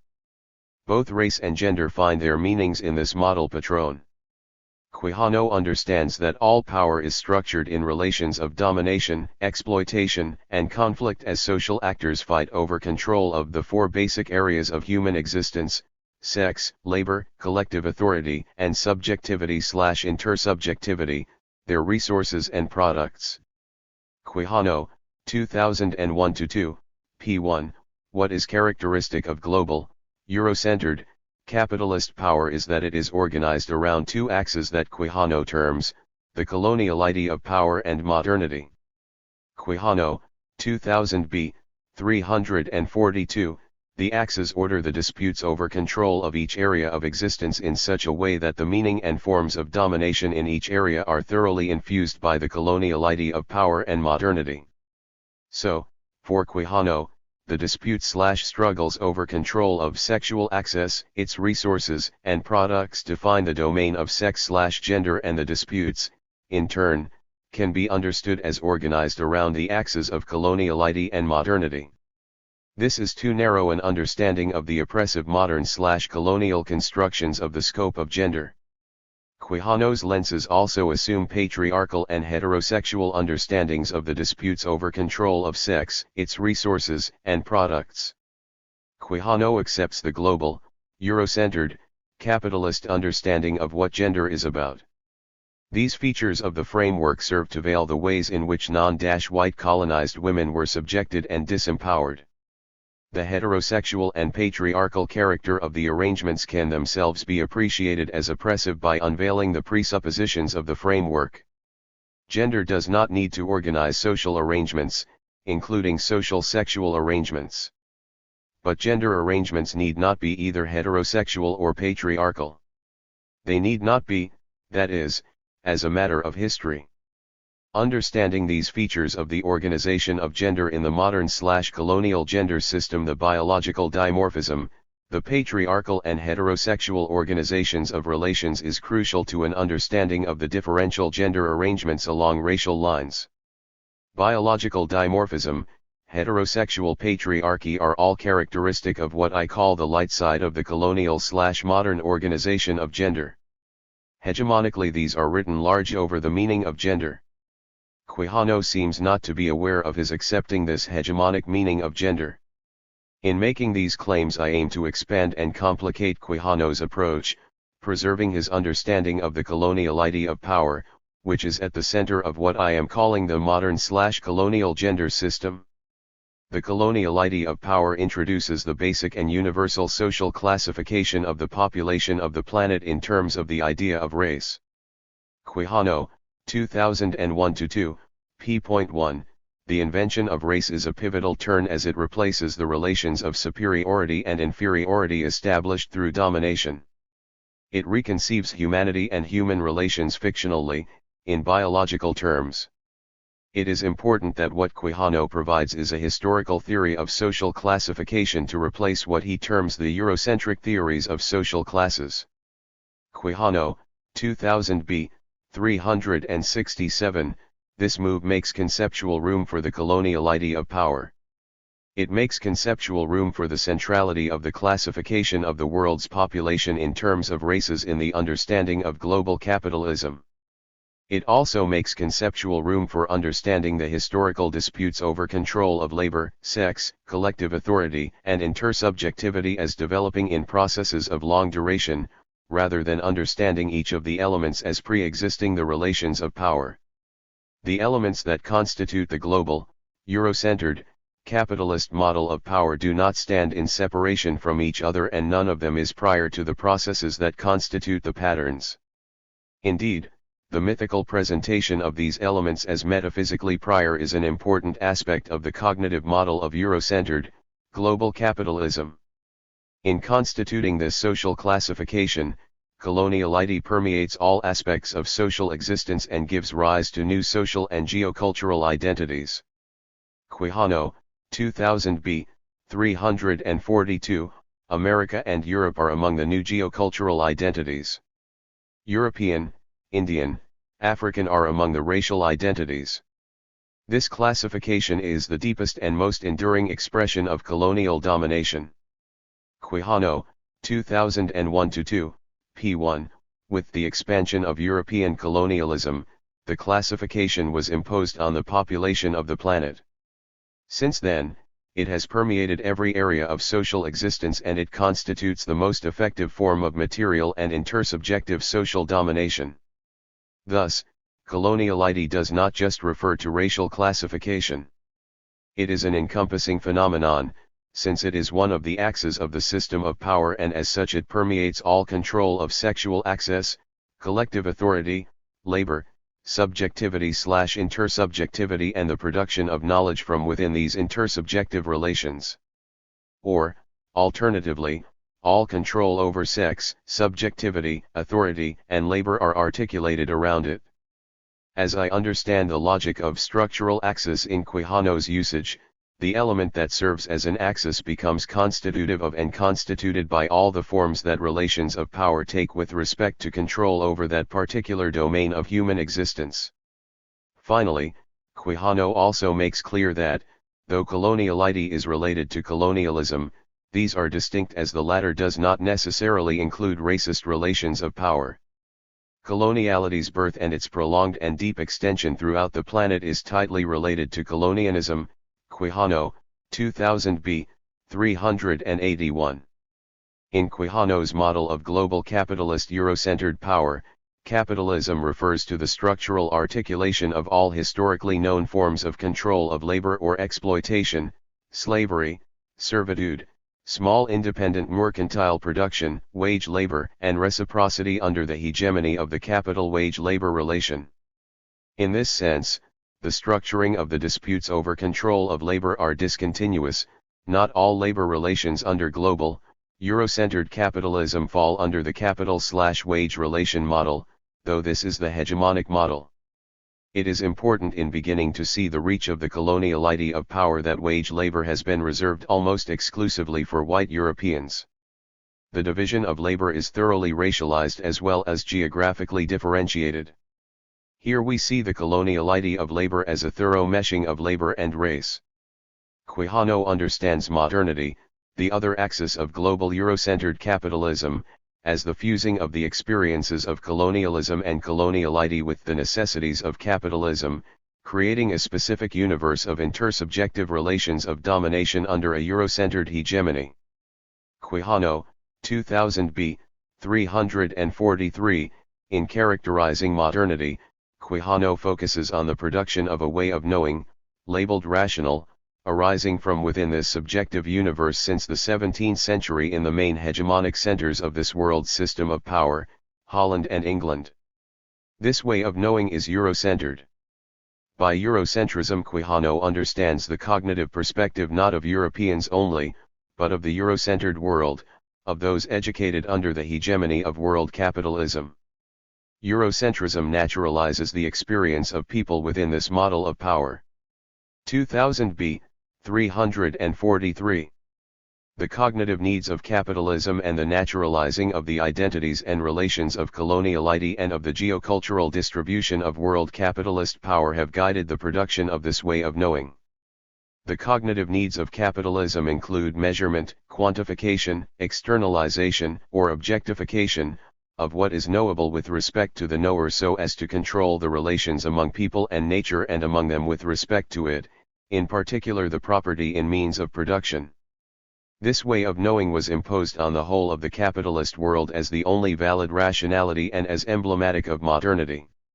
Europe was mythologically understood to pre-exist this pattern of power as a world capitalist center that colonized the rest of the world and as such the most advanced moment in the linear, unidirectional, continuous path of the species. A conception of humanity was consolidated according to which the world's population was differentiated in two groups, superior and inferior, rational and irrational, primitive and civilized, traditional and modern. Primitive referred to a prior time in the history of the species, in terms of evolutionary time. Europe came to be mythically conceived as pre-existing colonial, global, capitalism and as having achieved a very advanced level in the continuous, linear, unidirectional path. Thus, from within this mythical starting point, other human inhabitants of the planet came to be mythically conceived not as dominated through conquest, nor as inferior in terms of wealth or political power, but as an anterior stage in the history of the species, in this unidirectional path. That is the meaning of the qualification primitive. Quijano, 2000b, 343-4, we can see then the structural fit of the elements constituting Eurocentered, global capitalism in Quijano's model, pattern. Modernity and coloniality afford a complex understanding of the organization of labor. They enable us to see the fit between the thorough racialization of the division of labor and the production of knowledge. The pattern allows for heterogeneity and discontinuity. Quijano argues that the structure is not a closed totality. Quijano, 2000b, 355. We are now in a position to approach the question of the intersectionality of race and gender in Quijano's terms. I think the logic of structural axes does more and less than intersectionality. Intersectionality reveals what is not seen when categories such as gender and race are conceptualized as separate from each other. The move to intersect the categories has been motivated by the difficulties in making visible those who are dominated and victimized in terms of both categories. Though everyone in capitalist Eurocentered modernity is both raced and gendered, not everyone is dominated or victimized in terms of them. Crenshaw and other women of color feminists have argued that the categories have been understood as homogeneous and as picking out the dominant in the group as the norm, thus women picks out white bourgeois women, men picks out white bourgeois men, black picks out black heterosexual men, and so on. It becomes logically clear then that the logic of categorical separation distorts what exists at the intersection, such as violence against women of color. Given the construction of the categories, the intersection misconstrues women of color. So, once intersectionality shows us what is missing, we have ahead of us the task of reconceptualizing the logic of the intersection so as to avoid separability. It is only when we perceive gender and race as intermeshed or fused that we actually see women of color. The logic of structural axes shows gender as constituted by and constituting the coloniality of power. In that sense, there is no gender/race separability in Quijano's model. I think he has the logic of it right. But the axis of coloniality is not sufficient to pick out all aspects of gender. What aspects of gender are shown depends on how gender is actually conceptualized in the model. In Quijano's model, pattern, gender seems to be contained within the organization of that basic area of existence that Quijano calls sex, its resources and products. That is, there is an account of gender within the framework that is not itself placed under scrutiny and that is too narrow and overly biologized as it presupposes sexual dimorphism, heterosexuality, patriarchal distribution of power, and so on. Though I have not found a characterization of gender in what I have read of his work, Quijano seems to me to imply that gender difference is constituted in the disputes over control of sex, its resources, and products. Differences are shaped through the manner in which this control is organized. Sex, he understands, as biological attributes that become elaborated as social categories. He contrasts the biological quality of sex with phenotype, which does not include differential biological attributes. The color of one's skin, the shape of one's eyes and hair do not have any relation to the biological structure. Quijano, 2000b, 373, sex, on the other hand, seems unproblematically biological to Quijano. He characterizes the coloniality of gender relations, that is, the ordering of gender relations around the axis of the coloniality of power, as follows. 1. In the whole of the colonial world, the norms and formal ideal patterns of sexual behavior of the genders and consequently the patterns of familial organization of Europeans were directly founded on the racial classification.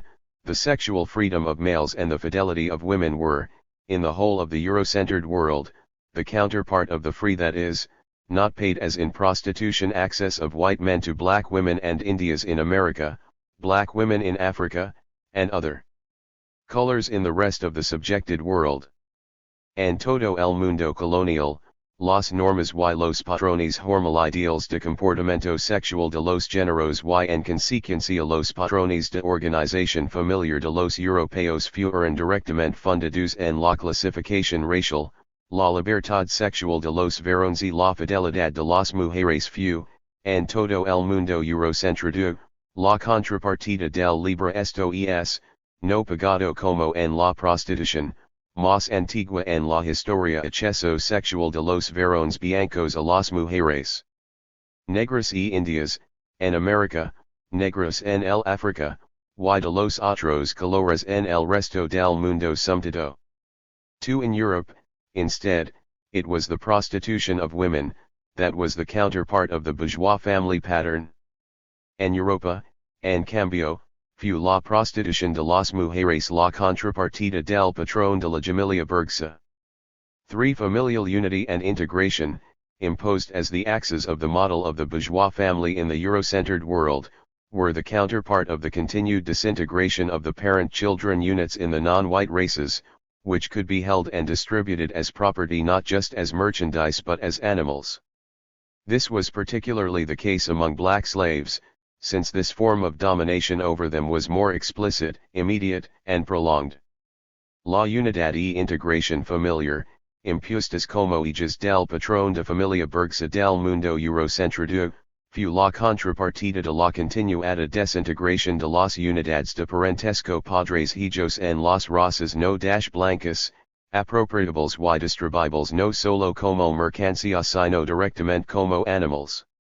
En particular, entre los esclavos negros, ya que sobre ellos esa forma de dominación fue la más explícita, inmediata y prolongada. 4. The hypocrisy characteristically underlying the norms and formal ideal values of the bourgeois family are not, since then, alien to the coloniality of power.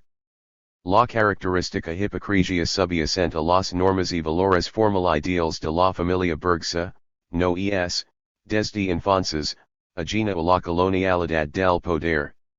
Quijano, 2000b, 378, my translation. As we see in this complex and important quote, Quijano's framework restricts gender to the organization of sex, its resources and products, and he seems to make a presupposition as to who controls access and who becomes constituted as resources. Quijano appears to take it for granted that the disputes over control of sex is a dispute among men, about men's control of resources who are thought to be female. Men do not seem understood as the resources in sexual encounters. Women are not thought to be disputing for control over sexual access. The differences are thought of in terms of how society reads reproductive biology. Intersexuality. In Definitional Dilemmas, Julie Greenberg, 2002, tells us that legal institutions have the power to assign individuals to a particular racial or sexual category. Sex is still presumed to be binary and easily determinable by an analysis of biological factors. Despite anthropological and medical studies to the contrary, society presumes an unambiguous binary sex paradigm in which all individuals can be classified neatly as male or female. 112. She argues that throughout U.S. history the law has failed to recognize intersexuals, in spite of the fact that 1 to 4% of the world's population is intersexed, that is, they do not fit neatly into unambiguous sex categories. They have some biological indicators that are traditionally associated with males and some biological indicators that are traditionally associated with females. My emphasis, the manner in which the law defines the terms male, female, and sex will have a profound impact on these individuals. 112. The assignations reveal that what is understood to be biological sex is socially constructed. During the late 19th century until WWI, reproductive function was considered a woman's essential characteristic. The presence or absence of ovaries was the ultimate criterion of sex. 113. But there are a large number of factors that can enter in establishing someone's official sex: chromosomes, gonads, external morphology, internal morphology, hormonal patterns, phenotype, assigned sex, self-identified sex. 112. At present, chromosomes and genitalia enter into the assignment, but in a manner that reveals biology is thoroughly interpreted and itself surgically constructed. XY infants with inadequate penises must be turned into girls because society believes the essence of manhood is the ability to penetrate a vagina and urinate while standing. XX infants with adequate penises, however, are assigned the female sex because society and many in the medical community believe that the essence of womanhood is the ability to bear children rather than the ability to engage in satisfactory sexual intercourse. 114. Intersexed individuals are frequently surgically and hormonally turned into males or females. These factors are taken into account in legal cases involving the right to change the sex designation on official documents, the ability to state a claim for employment discrimination based upon sex, the right to marry. 115. Greenberg reports the complexities and variety of decisions on sexual assignation in each case. The law does not recognize intersexual status. Though the law permits self-identification of one's sex in certain documents, for the most part, legal institutions continue to base sex assignment on the traditional assumptions that sex is binary and can be easily determined by analyzing biological factors. 119. Julie Greenberg's work enables me to point out an important assumption in the model that Quijano offers us.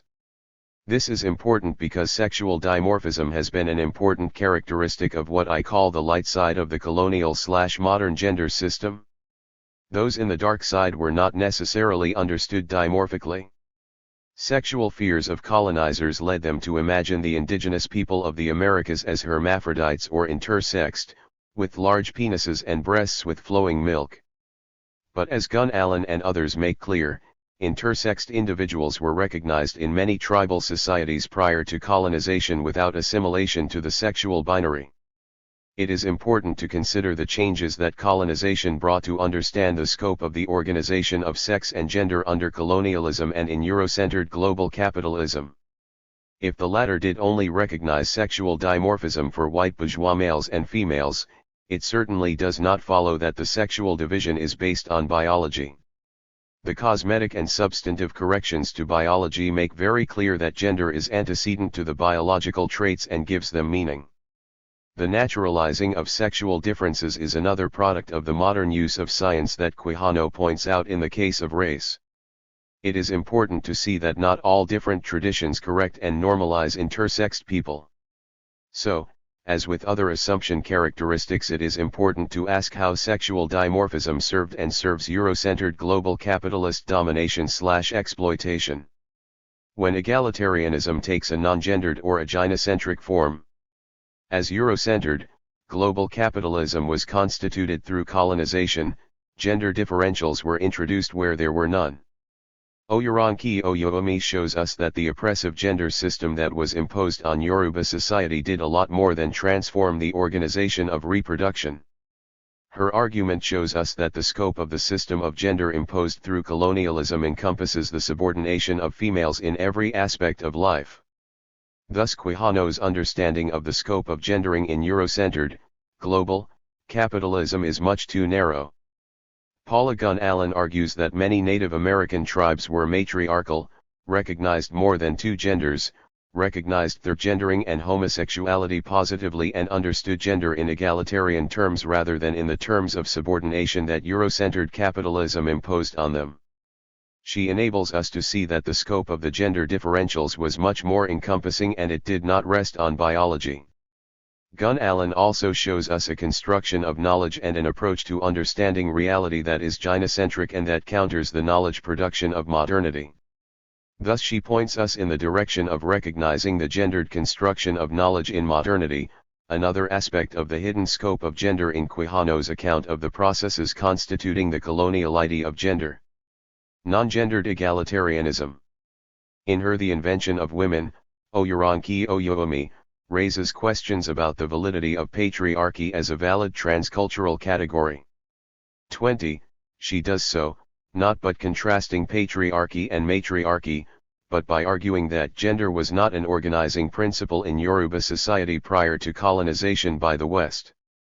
31. No gender system was in place. Indeed, she tells us that gender has become important in Yoruba studies not as an artifact of Yoruba life but because Yoruba life, past and present, has been translated into English to fit the Western pattern of body reasoning. 30.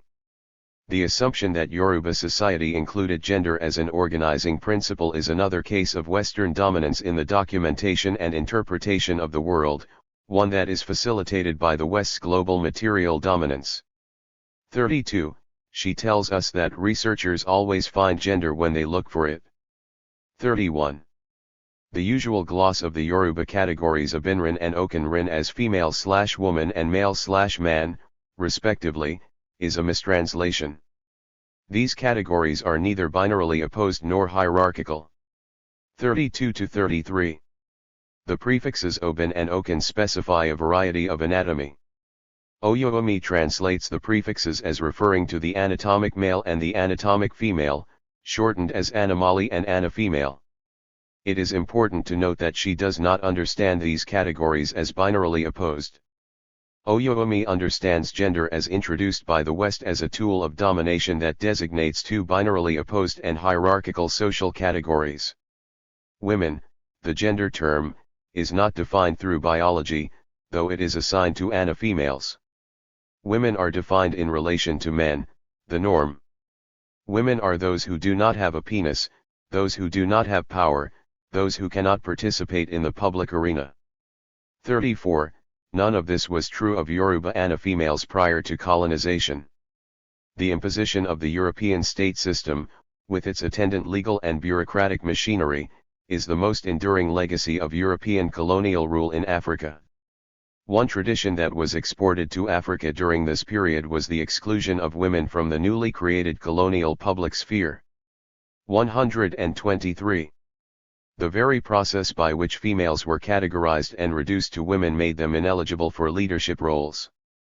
The emergence of women as an identifiable category, defined by their anatomy and subordinated to men in all situations, resulted, in part, from the imposition of a patriarchal colonial state.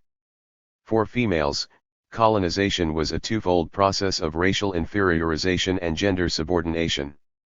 The creation of women as a category was one of the very first accomplishments of the colonial state. It is not surprising, therefore, that it was unthinkable for the colonial government to recognize female leaders among the peoples they colonized, such as the Yoruba. 124.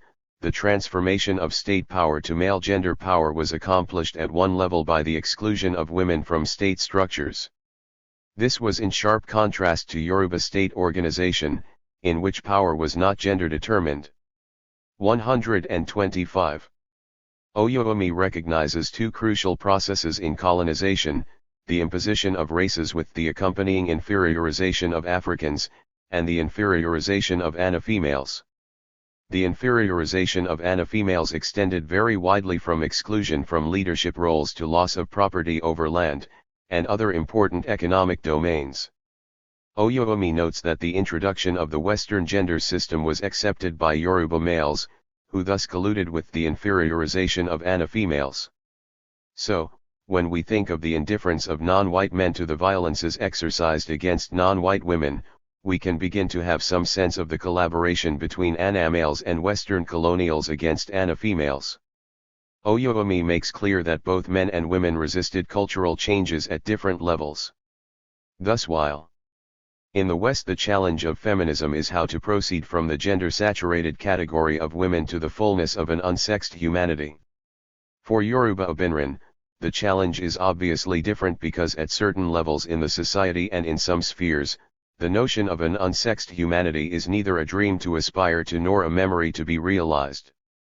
It exists, albeit in concatenation with the reality of separate and hierarchical sexes imposed during the colonial period. 156. We can see then that the scope of the colonial idea of gender is much too narrow. Quijano assumes much of the terms of the modern/colonial gender system's hegemonic light side in defining the scope of gender. I have gone outside the colonial idea of gender so as to think of what it hides, or disallows from consideration, about the very scope of the gender system of Eurocentered global capitalism. So, though I think that the colonial idea of gender, as Quijano pointedly describes it, shows us very important aspects of the intersection of race and gender, it follows rather than discloses the erasure of colonized women from most areas of social life. It accommodates rather than disrupt the narrowing of gender domination. Oyoomi's rejection of the gender lens in characterizing the inferiorization of Ana females in modern colonization makes clear the extent and scope of the inferiorization. Her understanding of gender, the colonial, Eurocentered, capitalist construction, is much more encompassing than Quijano's. She enables us to see the economic, political, cognitive inferiorization as well as the inferiorization of Ana females regarding reproductive control. Gynecratic egalitarianism. To assign to this great being the position of fertility goddess is exceedingly demeaning, it trivializes the tribes and it trivializes the power of woman. Gunn Allen, 1986, p. 14. As she characterizes many Native American tribes as gynecratic, Paula Gunn Allen emphasizes the centrality of the spiritual in all aspects of Indian life and thus a very different intersubjectivity from within which knowledge is produced than that of the colonial idea of knowledge in modernity. Many American Indian tribes thought that the primary potency in the universe was female, and that understanding authorizes all tribal activities. 26. Old Spider Woman, Corn Woman, Serpent Woman, Thought Woman are some of the names of powerful creators. For the gynecratic tribes, woman is at the center and no thing is sacred without her blessing, her thinking. 13. Replacing this gynecratic spiritual plurality with one supreme male being as Christianity did, was crucial in subduing the tribes. Allen proposes that transforming Indian tribes from egalitarian and gynecratic to hierarchical and patriarchal requires meeting four objectives. 1. The primacy of female as creator is displaced and replaced by male-gendered creators, generally generic. 41. 2. Tribal governing institutions and the philosophies that are their foundation are destroyed, as they were among the Iroquois and the Cherokee. 41. 3. The people are pushed off their lands, deprived of their economic livelihood, and forced to curtail or end altogether pursuits on which their ritual system, philosophy, and subsistence depend. Now dependent on white institutions for their survival, tribal systems can ill afford gynocracy when patriarchy, that is, survival, requires male dominance. 42. 4. The clan structure must be replaced in fact if not in theory, by the nuclear family. By this ploy, the women clan heads are replaced by elected male officials and the psychic net that is formed and maintained by the nature of non-authoritarian gynocentricity grounded in respect for diversity of gods and people is thoroughly rent. 42. Thus, for Allen, the inferiorization of Indian females is thoroughly tied to the domination and transformation of tribal life. The destruction of the gynocracies is crucial to the decimation of populations through starvation, disease, and disruption of all social, spiritual, and economic structures. 42. The program of degynocratization requires impressive image and information control. Thus, recasting archaic tribal versions of tribal history, customs, institutions, and the oral tradition increases the likelihood that the patriarchal revisionist versions of tribal life, skewed or simply made up by patriarchal non-Indians and patriarchalized Indians, will be incorporated into the spiritual and popular traditions of the tribes. 42. Among the features of the Indian society targeted for destruction were the two-sided complementary social structure, the understanding of gender, the economic distribution which often followed the system of reciprocity. The two sides of the complementary social structure included an internal female chief and an external male chief. The internal chief presided over the band, village, or tribe, maintained harmony and administered domestic affairs. The red, male, chief presided over mediations between the tribe and outsiders. 18. Gender was not understood primarily in biological terms. Most individuals fit into tribal gender roles on the basis of proclivity, inclination, and temperament. The Yuma had a tradition of gender designation based on dreams. A female who dreamed of weapons became a male for all practical purposes. 196. Like Oyomi, Gun Allen is interested in the collaboration between some Indian men and whites in undermining the power of women. It is important for us to think about these collaborations as we think of the question of indifference to the struggles of women in racialized communities against multiple forms of violence against them and the communities. The white colonizer constructed a powerful inside force as colonized men were co-opted into patriarchal roles. Gun Allen details the transformations of the Iroquois and Cherokee gynecracies and the role of Indian men in the passage to patriarchy. The British took Cherokee men to England and gave them an education in the ways of the English. These men participated during the time of the Removal Act. In an effort to stave off removal, the Cherokee in the early 1800s under the leadership of men such as Elias Boudinot, Major Ridge, and John Ross, and others, drafted a constitution that disenfranchised women and blacks. Modeled after the Constitution of the United States, whose favor they were attempting to curry, and in conjunction with Christian sympathizers to the Cherokee cause, the new Cherokee Constitution relegated women to the position of chattel. 37. Cherokee women had the power to wage war, to decide the fate of captives, to speak to the men's council. They had the right to inclusion in public policy decisions, the right to choose whom and whether to marry, the right to bear arms. The Women's Council was politically and spiritually powerful. 36-37. Cherokee women lost all these powers and rights, as the Cherokee were removed and patriarchal arrangements were introduced. The Iroquois shifted from a mother-centered, mother-right people organized politically under the authority of the matrons, to a patriarchal society when the Iroquois became a subject people. The feat was accomplished with the collaboration of Handsome Lake and his followers. 33. According to Allen, many of the tribes were gynecratic, among them the Susquehanna, Hurons, Iroquois, Cherokee, Pueblo, Navajo, Narragansett, coastal Algonquians, Montagnais. She also tells us that among the 88 tribes that recognized homosexuality, those who recognized homosexuals in positive terms included the Apache, Navajo, Winnebago, Cheyenne, Pima, Crow, Shoshone, Paiute, Osage, Acoma, Zuni, Sioux, Pawnee, Choctaw, Creek, Seminole, Illinois, Mojave, Shasta, Aleut, Sac and Fox, Iowa, Kansas, Yuma, Aztec, Tlingit, Maya, Naskapi, Ponca, Maricopa, Lameth, Quinault, Yuki, Cholula, Kamia. 20 of these tribes included specific references to lesbianism.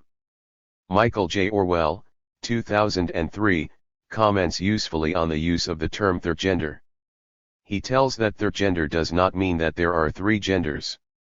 It is rather a way of breaking with the sex and gender bipolarity. The third is emblematic of other possible combinations than the dimorphic. The term berdache is sometimes used for third-gender.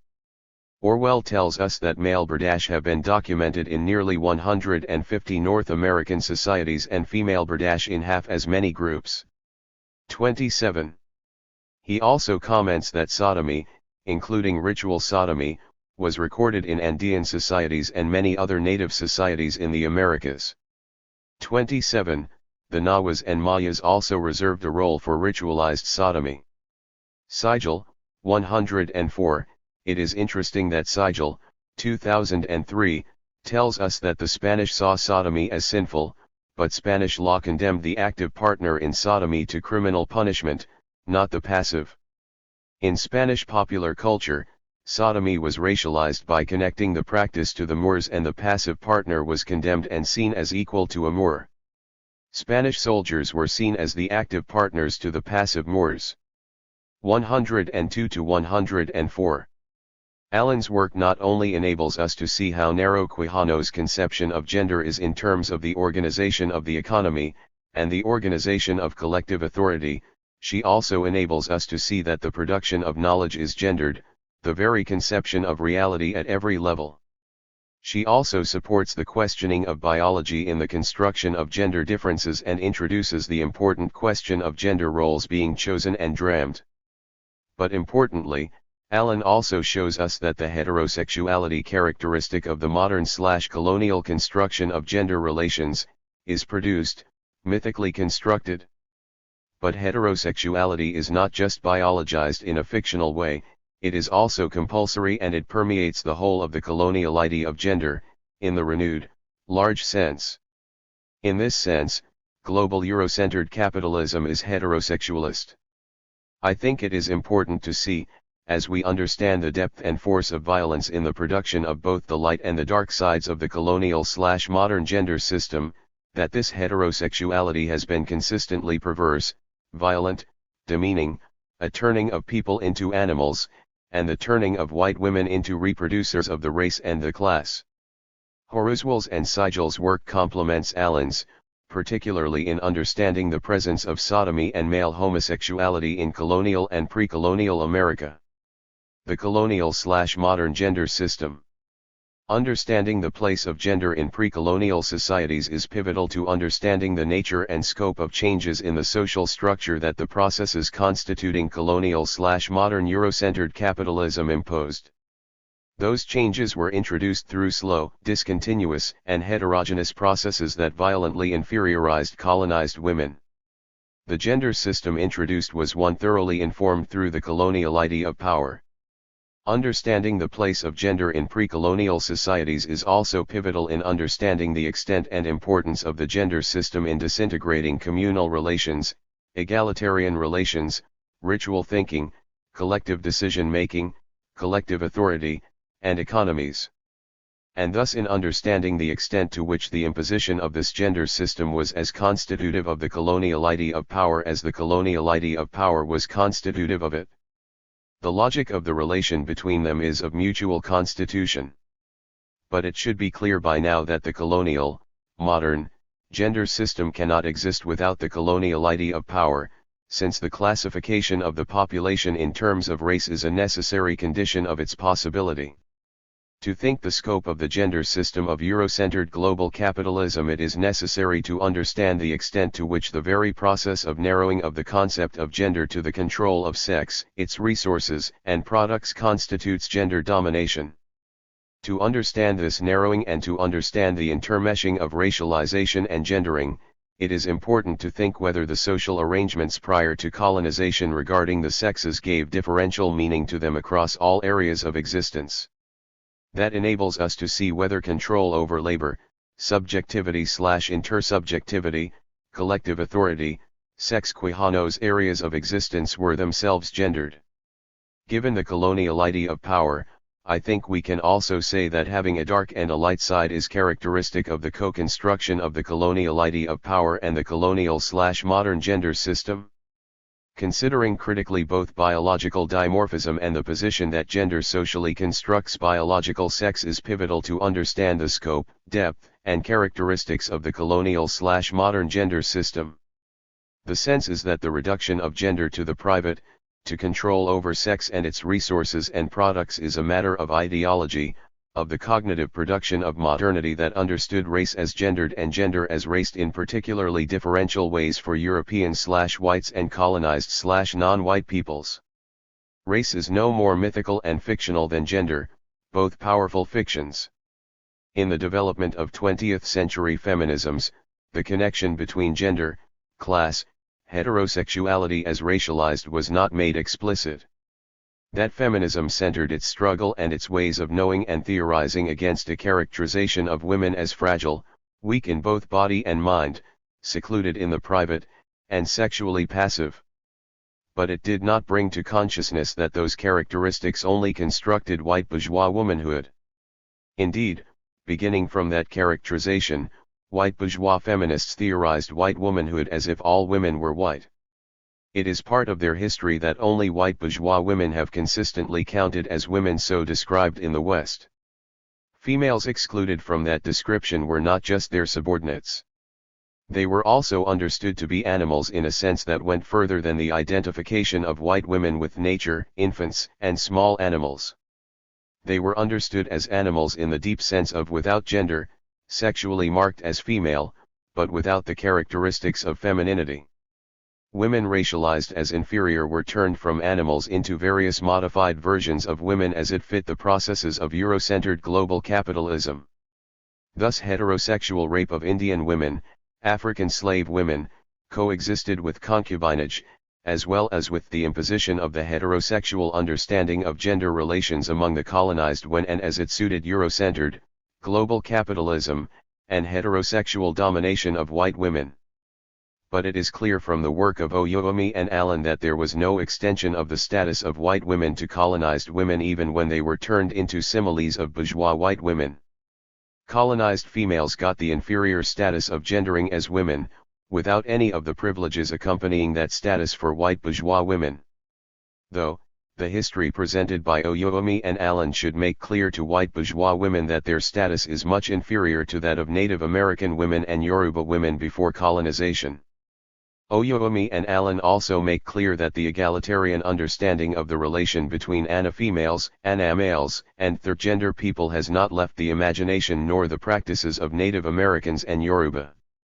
But these are matters of resistance to domination.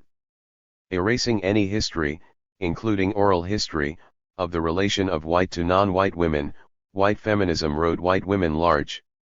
Even though historically and contemporarily white bourgeois women knew perfectly well how to orient themselves in an organization of life that pitted them for very different treatment than non-white or working-class women.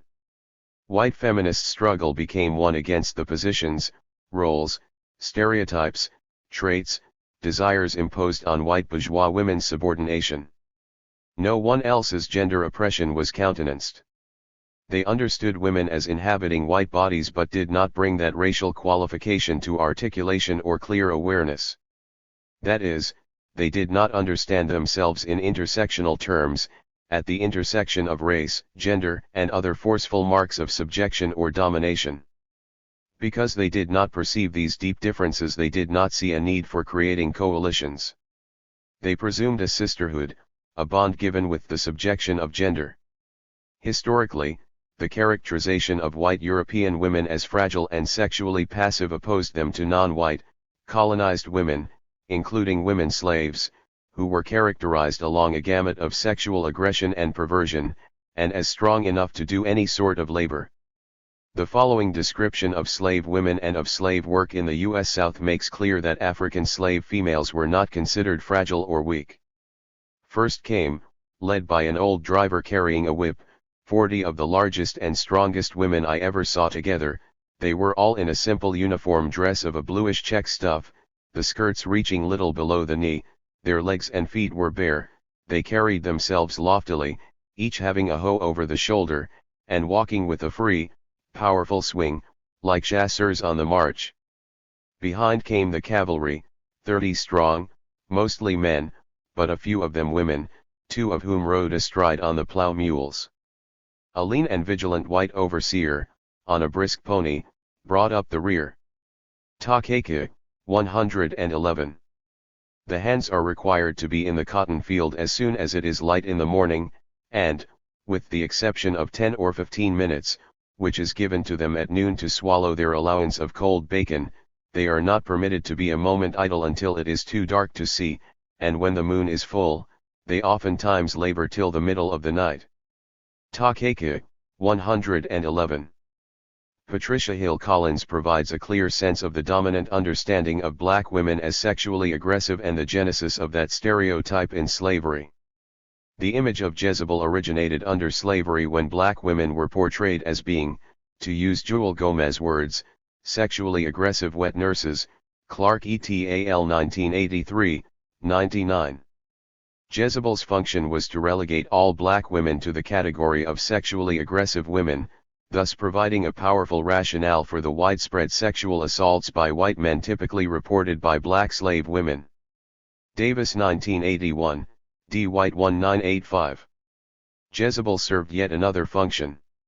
If black slave women could be portrayed as having excessive sexual appetites, then increased fertility should be the expected outcome.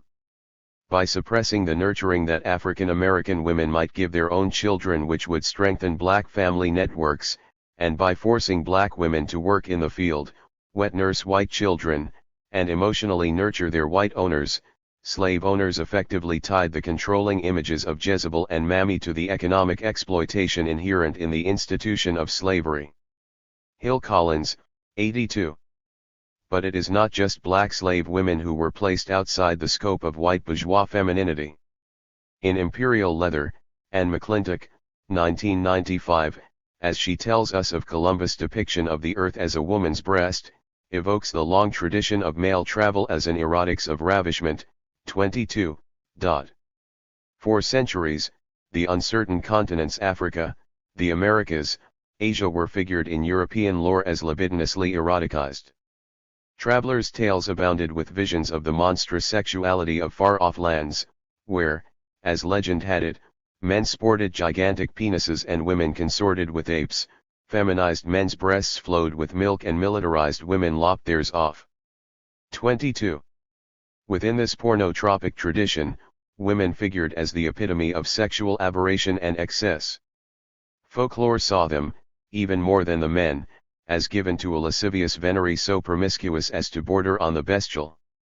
22. McClintock describes the colonial scene depicted in a drawing, ca. 1575, in which Jan van der Straet portrays the discovery of America as an eroticized encounter between a man and a woman. 25. Roused from her sensual languor by the epic newcomer, the indigenous woman extends an inviting hand, insinuating sex and submission. Vespucci, the godlike arrival, is destined to inseminate her with his male seeds of civilization, fructify the wilderness and quell the riotous scenes of cannibalism in the background. The cannibals appear to be female and are spit roasting a human leg. 26. In the 19th century, McClintock tells us sexual purity emerged as a controlling metaphor for racial, economic, and political power. 47. With the development of evolutionary theory, anatomical criteria were sought for determining the relative position of races in the human series. 50. The English middle-class male was placed at the pinnacle of evolutionary hierarchy. White English middle-class women followed. Domestic workers, female miners, and working-class prostitutes were stationed on the threshold between the white and black races.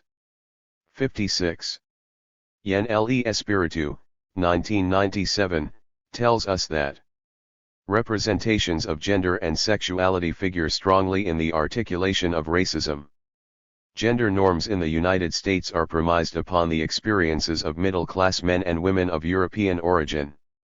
These Eurocentric constructed gender norms form a backdrop of expectations for American men and women of color, expectations which racism often precludes meeting. In general, men of color are viewed not as the protector, but rather the aggressor, a threat to white women. And women of color are seen as over-sexualized and thus undeserving of the social and sexual protection accorded to white middle-class women. For Asian American men and women, their exclusion from white-based cultural notions of the masculine and the feminine has taken seemingly contrasting forms. Asian men have been cast as both hypermasculine, the yellow peril, and effeminate, the model minority, and Asian women have been rendered both superfeminine, the China doll, and castrating, the dragon lady. Espiritu, 135. This gender system congeals as Europe advances the colonial project. It begins to take shape during the Spanish and Portuguese colonial adventures and becomes full-blown in late modernity. The gender system has a light and a dark side. The light side constructs gender and gender relations hegemonic ally. It only orders the lives of white bourgeois men and women, and it constitutes the modern/colonial meaning of men and women. Sexual purity and passivity are crucial characteristics of the white bourgeois females who reproduce the class, and the colonial, and racial standing of bourgeois, white men. But equally important is the banning of white bourgeois women from the sphere of collective authority, from the production of knowledge, from most of control over the means of production. Weakness of mind and body are important in the reduction and seclusion of white bourgeois women from most domains of life, most areas of human existence. The gender system is heterosexualist, as heterosexuality permeates racialized patriarchal control over production, including knowledge production, and over collective authority. Heterosexuality is both compulsory and perverse among white bourgeois men and women, since the arrangement does significant violence to the powers and rights of white bourgeois women, and it serves to reproduce control over production, and white bourgeois women are inducted into this reduction through bounded sexual access. The dark side of the gender system was and is thoroughly violent. We have begun to see the deep reductions of ana-males, ana-females, and third genders from their ubiquitous participation in ritual, decision-making, economics, their reduction to animality, to forced sex with white colonizers, to such deep labor exploitation that often people died working. Quijano tells us, the vast Indian genocide of the first decades of colonization was not caused, in the main, by the violence of the conquest, nor by the diseases that the conquerors carried. Rather it was due to the fact that the Indians were used as throwaway labor, forced to work till death. My translation, Quijano, 2000a. I want to mark the connection between the work that I am referencing here as I introduce the modern colonial gender system's dark side, and Quijano's coloniality of power. Unlike white feminists who have not focused on colonialism, these theorists very much see the differential construction of gender along racial lines. To some extent these theorists understand gender in a wider sense than Quijano, thus they think not only of control over sex, its resources and products, but also of labor as both racialized and gendered. That is, they see an articulation between labor, sex, and the coloniality of power. Oyomi and Allen help us realize the full extent of the reach of the colonial/modern gender system into the construction of collective authority, all aspects of the relation between capital and labor, and the construction of knowledge. There is important work done and to be done in detailing the dark and light sides of what I am calling the modern colonial gender system.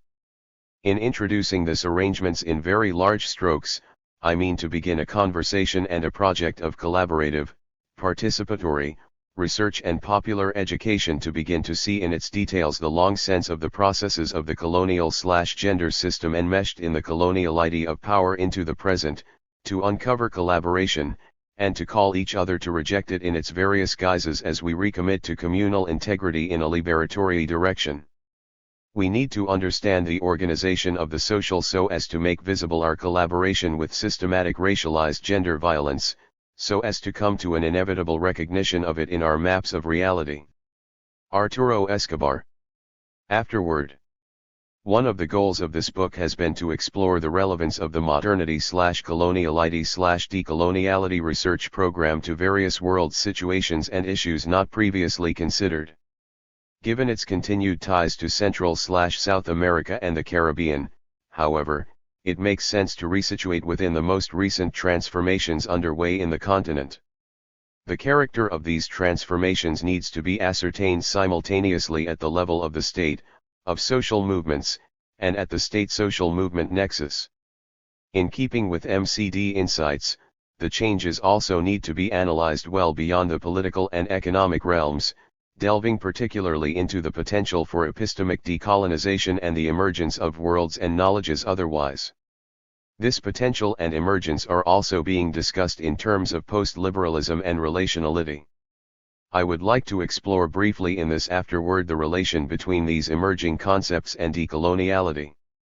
I can only do so in a very cursory manner, as a way to signal some of the most recent intellectual political trends that could be related to decoloniality.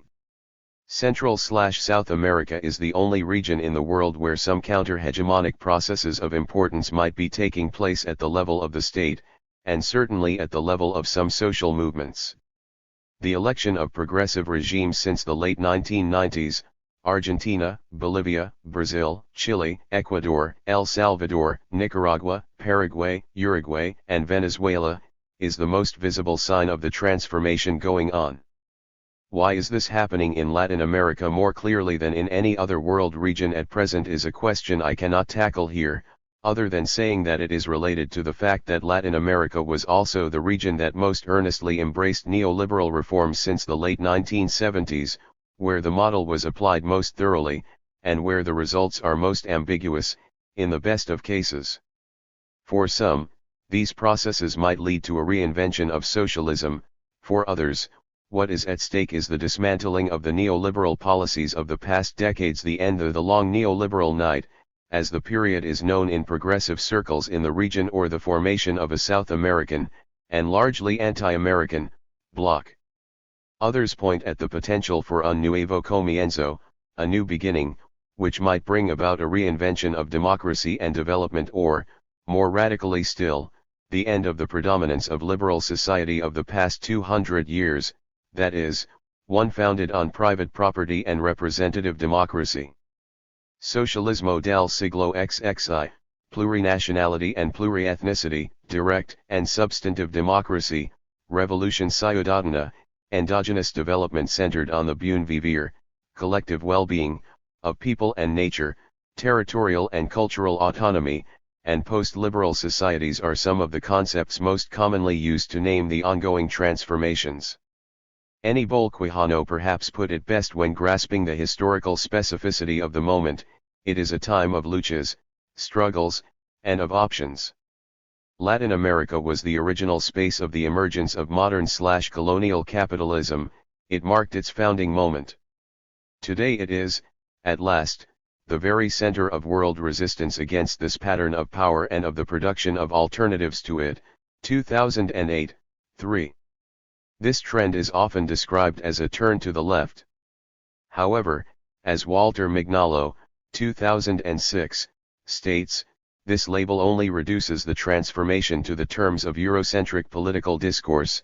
What Mignolo suggests is that some of the processes underway point in the direction of decolonial projects. To entertain this idea seriously requires placing the transformation in the context of a double conjuncture: the crisis of the hegemony of the neoliberal modernizing model of the past 3 decades, and the crisis of the project of bringing about modernity in the continent since the conquest. It is in the space of thought and action opened up by this conjuncture of a two-faced crisis that what is happening in the continent can be most productively seen. There is an acute sense, of course, that the potential opened up by the conjuncture will not necessarily be realized, and that the projects underway, especially in their state form, are not panaceas of any sort. On the contrary, they are seen as fragile and full of tensions and contradictions. Point 1. But the sense of an active stirring up of things in many of the continent's regions, from Chiapas and Oaxaca to Chile, and especially in large parts of South America, is strong. How one thinks about these processes is itself an object of struggle, and it is at this juncture that this volume is also situated. The MCD perspective, we believe, offers ways of thinking about the ongoing transformations that neither shortcut their potential by interpreting them through worn-out categories including left and right, nor that aggrandize their scope by imputing to them utopias that might be far from the desires and actions of the actors involved. MCD authors such as those in this volume believe that it is not enough to think from the space of the modern social sciences, and that it is necessary to incorporate other knowledge producers and forms of knowledge, such as the activist intellectuals that inhabit the worlds of many of today's social movements and, in general, historical and contemporary expressions of decolonial thought. Mignolo 2007, Escobar 2008. In other words, the questions of where one thinks from, with whom, and for what purpose become themselves important elements of social science and humanities thinking. This also means that intellectual work, more than ever, is simultaneously theoretical and political. The Central/South American/Caribbean specificity also has to do with the multiplicity of histories and trajectories that underlie the various projects in the continent at present, and with the fact that there are very diverse cultural and political projects that find in the transformations a convergence space. Two interpretive trends attempt to visualize these projects in the more far-sighted way, that is, in terms of profound epistemic and cultural processes. Both refer to processes going on at the level of social movements more than at the state level. The first seeks to make visible non-liberal and non-state forms of politics and organization, the second finds in some of the movements in question the political activation of relational ontologies. Both trends attempt to go beyond what has been thought so far from the established social sciences when studying social change in the continent. Both create synergies, in the different ways, with the MCD framework. Allow me to describe both trends very succinctly. The question of post-liberalism. Arditi, 2008, has argued that the many of the actions of both the progressive governments and social movements may be seen in terms of a post-liberal politics in terms, for instance, of novel democratic processes. Focusing on a set of what could be termed exemplary struggles, particularly Zapatismo and the popular uprisings in Bolivia in the period 2000 to 2005, including the water and gas wars, a group of intellectual activists are developing an account of these struggles in terms of what are seen as non-liberal and non-state forms of power.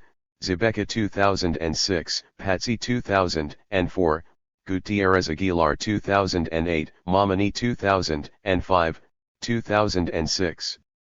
The analysis is most eloquently centered on various autonomous struggles, largely but not solely indigenous, or only reconstituted as indigenous in recent years, particularly Aymara urban struggles in El Alto, Aymara communal rural uprising, and Cocalero mobilizations. A guiding principle is that movements must be approached from below and from within, thus arriving at a view of veritable societies in movement, rather than discrete social movements, allegedly external to the flow of the social, and to the researcher. This inquiry allows these intellectuals to read the mobilizations in terms of the emergence of non-capitalist and non-statist forms of self-regulation that irradiate society and become structuring principles of social composition. A main theoretical intervention in these analyses is a distinction between communal forms and state forms of power and social life. There is an explicit attempt at constructing a theoretical apparatus centered on making visible those forms of self-regulation of social coexistence that go beyond the modern state and capital. Gutierrez Aguilar 2008, 18, that is, a type of society characterized by non-capitalist and non-liberal social relations, labor forms, and forms of organization. Zibeka 2006, 52.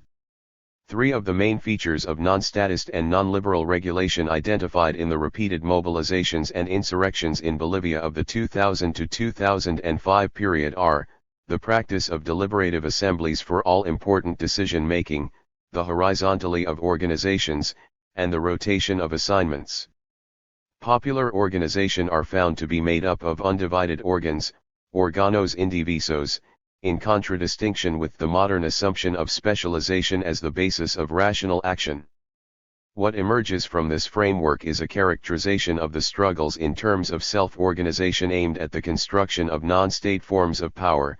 These are defined as forms of power that are not separate nor divided from society, that is, that do not create a separate group in order to make decisions, struggle, or deal with internal conflict. Zibeka 2006, 40. In Aymara society, these power and functions, capacidad, appear distributed throughout the social body, immersed in the organization of daily life, and always subjected to the assemblies. As the Aymara sociologist Pablo Mamani puts it, they should be seen as neighborhood microgovernments, and diffuse anti-powers. Quasi-microbial, intermittent forms of power. What he finds in El Alto is an alternative territoriality to that of the state, which takes the place of instituted forms of power. Mamani 2006, 278. More technically, and borrowing from the work of the Chilean biologists Maturana and Varela, Zibeka describes the mobilizations as non-statist and non-liberal logics that work in the moments of insurrection to produce autopoietic multiplicities with self-learning and structural coupling to their environment. What obtains from the insurrection/communal logic is una sociedad otra. The objective is organizarse como los poderes de una sociedad otra, to organize around forms of power for an other society. Zibeka 2006, 75. The overall argument could be summarized as follows: in Bolivia, the communal popular and national popular forms fractured, after 2000, the liberal paradigm in an indubitable and abrupt way. What was demonstrated was, the possibility of transforming, alterar, social reality in a profound way in order to preserve, transforming them, collective and long-standing life worlds, and to produce novel and fruitful forms of government, association, and self-regulation. In some fashion, the central ideas of this path can be synthesized in the triad: dignity, autonomy, cooperation. Gutierrez Aguilar 2008, 351. The challenge: to achieve emancipation from the instituted power relations of modernity, emancipation as a praxis of both overturning and flight, trasticamento y fuga, that is, material overturning of the existing order and flight from the semantic and symbolic contents that confer material existence and meaning upon that which is instituted, exodo semantico, or semantic exodus. The fundamental question becomes that of being able to stabilize in time and space a mode of regulation outside of, against, and beyond the social order imposed by capitalist production and the liberal state. Gutierrez Aguilar 2008, 46.2. Aymara sociologist Felix Patsy Paco put this idea succinctly by saying that the social movements in Bolivia are about the total transformation of liberal society. Chapel Hill, November 17, 2005, 2004. What he meant was the end of the hegemony of liberal modernity, based on the notions of private property and representative democracy, and the rise of communal forms of social and economic organization based on indigenous practices. Patsy has developed a well-thought-out, albeit controversial and contested, conceptualization of the communal system that would be at the basis of this proposal. I can only hint at Patsy's conceptualization here, beginning with the following characterization. By communal or communitarian concept we mean the collective property of resources combined with their private management and utilization. Our point of departure for the analysis of communal systems is doubtlessly the indigenous societies. In contradistinction to modern societies, indigenous societies have not reproduced the patterns of differentiation nor the separation among domains, political, economic, cultural, etc. They thus function as a single system that relates to both internal and external environments. The communal system thus presents itself as opposed to the liberal system. Patsy Paco 2004, 176. As important as the economic dimension is the political dimension of the communal system. At this level, power is not centered on the individual or a group of persons, but in the collectivity. In the communal form of politics, social sovereignty is not delegated, it is exercised directly through various forms of authority, service, assembly, etc. Patsy Paco 2004, 176. In the case of representation, the representatives rule by obeying. Patsy's proposal, to sum up, involves the progressive replacement of the liberal system by a communally based system, in terms of communal enterprises, communal forms of democracy, and cultural pluralism as the basis for a genuine, p. 190. It should be pointed out that underlying the communal forms is an entirely different view of life and the world, a collective life world that values simultaneously autonomy and obligation and what could be called relational ontologies, the second trend I would like to discuss. Relationality and decoloniality. A key feature of what has been described as communal popular forms of politics for cases such as Bolivia is their profound relationality. They eschew the distinction between nature, the domain of objects, and culture, the domain of subjects, that is central to the modern/colonial world system. They are not based on the invention of separate spheres, economy, society, culture, nature, etc., as Patsy mentioned, but on the interconnectedness of all aspects of socio-natural life. A second important feature is that many movements of indigenous peoples, Afro-descendants, and other territorially based groups practice what can be described as non-representational politics, one in which the distinction between a representative and his/her constituency is obliterated through mechanisms that render the collective as the central locus of political action, as in the Aymara case just discussed, or the Zapatista or Oaxacan autonomous communities, but many other movements as well. In this way, the distinction between representation and what is represented, which is in turn patterned after the culture/nature divide, is also eschewed. Non-representational politics have become more prominent not because of its novelty but because it connects with relational worldviews sedimented in communal and collective experiences of grassroots groups.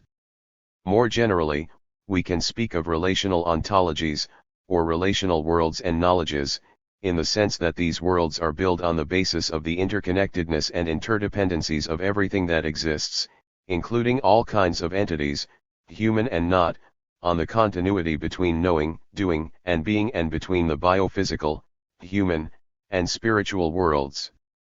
In this way, and while of course in continued interaction with dominant modern practices, they defy the dualist ontology of dominant forms of modernity, and the binarisms on which the coloniality of nature, being, and knowledge is built. Point 3.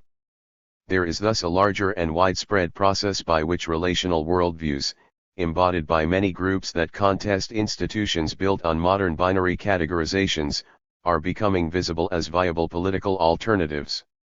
The conception of nature as a subject with rights present in the Ecuadorian Constitution of 2008, and the conception of development in terms of the collective well-being of human natural worlds, which is also present in the new Bolivian constitution, are not mainly inspired on modern environmentalist stances, rather they are embedded on indigenous relational notions. In the Andes this is known as sumic causa, buen vivir, a relational principle which mandates an ethics of respect between humans and non-humans as fully agentive subjects. According to one of its proponents, David Coquehuanca, the Bolivian Minister for Foreign Affairs, Buen Vivir directly challenges the notions according to which the mandate of the state is to improve life usually at the expense of some humans and the non-humans that moderns know as the environment. This is why the relational worldviews expressed in many communal popular mobilizations can stake a claim as viable alternatives to modern political institutions. The relational ontologies escape the division of nature and culture and politicize it by mobilizing non-humans, example mountains, water, soil, the forest, as sentient entities, that is, as actors in the political arena, anti-mining protests, protests against dams, deforestation, etc. Struggles against the destruction of life by conjuring up the range of the living are sprouting in many countries in the region. These struggles evidence what could be called the political activation of relationality. Current indigenous and Afro-Latin American mobilizations, in particular, might thus be seen as ontological political projects. They push for non-representational politics and non-dualist understandings of socio-natural worlds, and in this way their politics of difference often entail a political ontology. Blaser in Press, De la Cadena 2008. Neither Pachamama nor sumic causa, in other words, can be accommodated within modern/colonial frameworks without destabilizing them significantly. They are, indeed, unthinkable within modern social science frameworks, thus taking epistemic decolonization to the very heart of politics. Example Amate Waisai 2004, Walsh 2007. As Catherine Walsh put it recently, 2009, the notion of collective well-being opens up a new kind of ethical epistemic decolonial politics and a philosophy of life that transgresses the modern colonial capitalist order, calling for an otherwise logic of the state.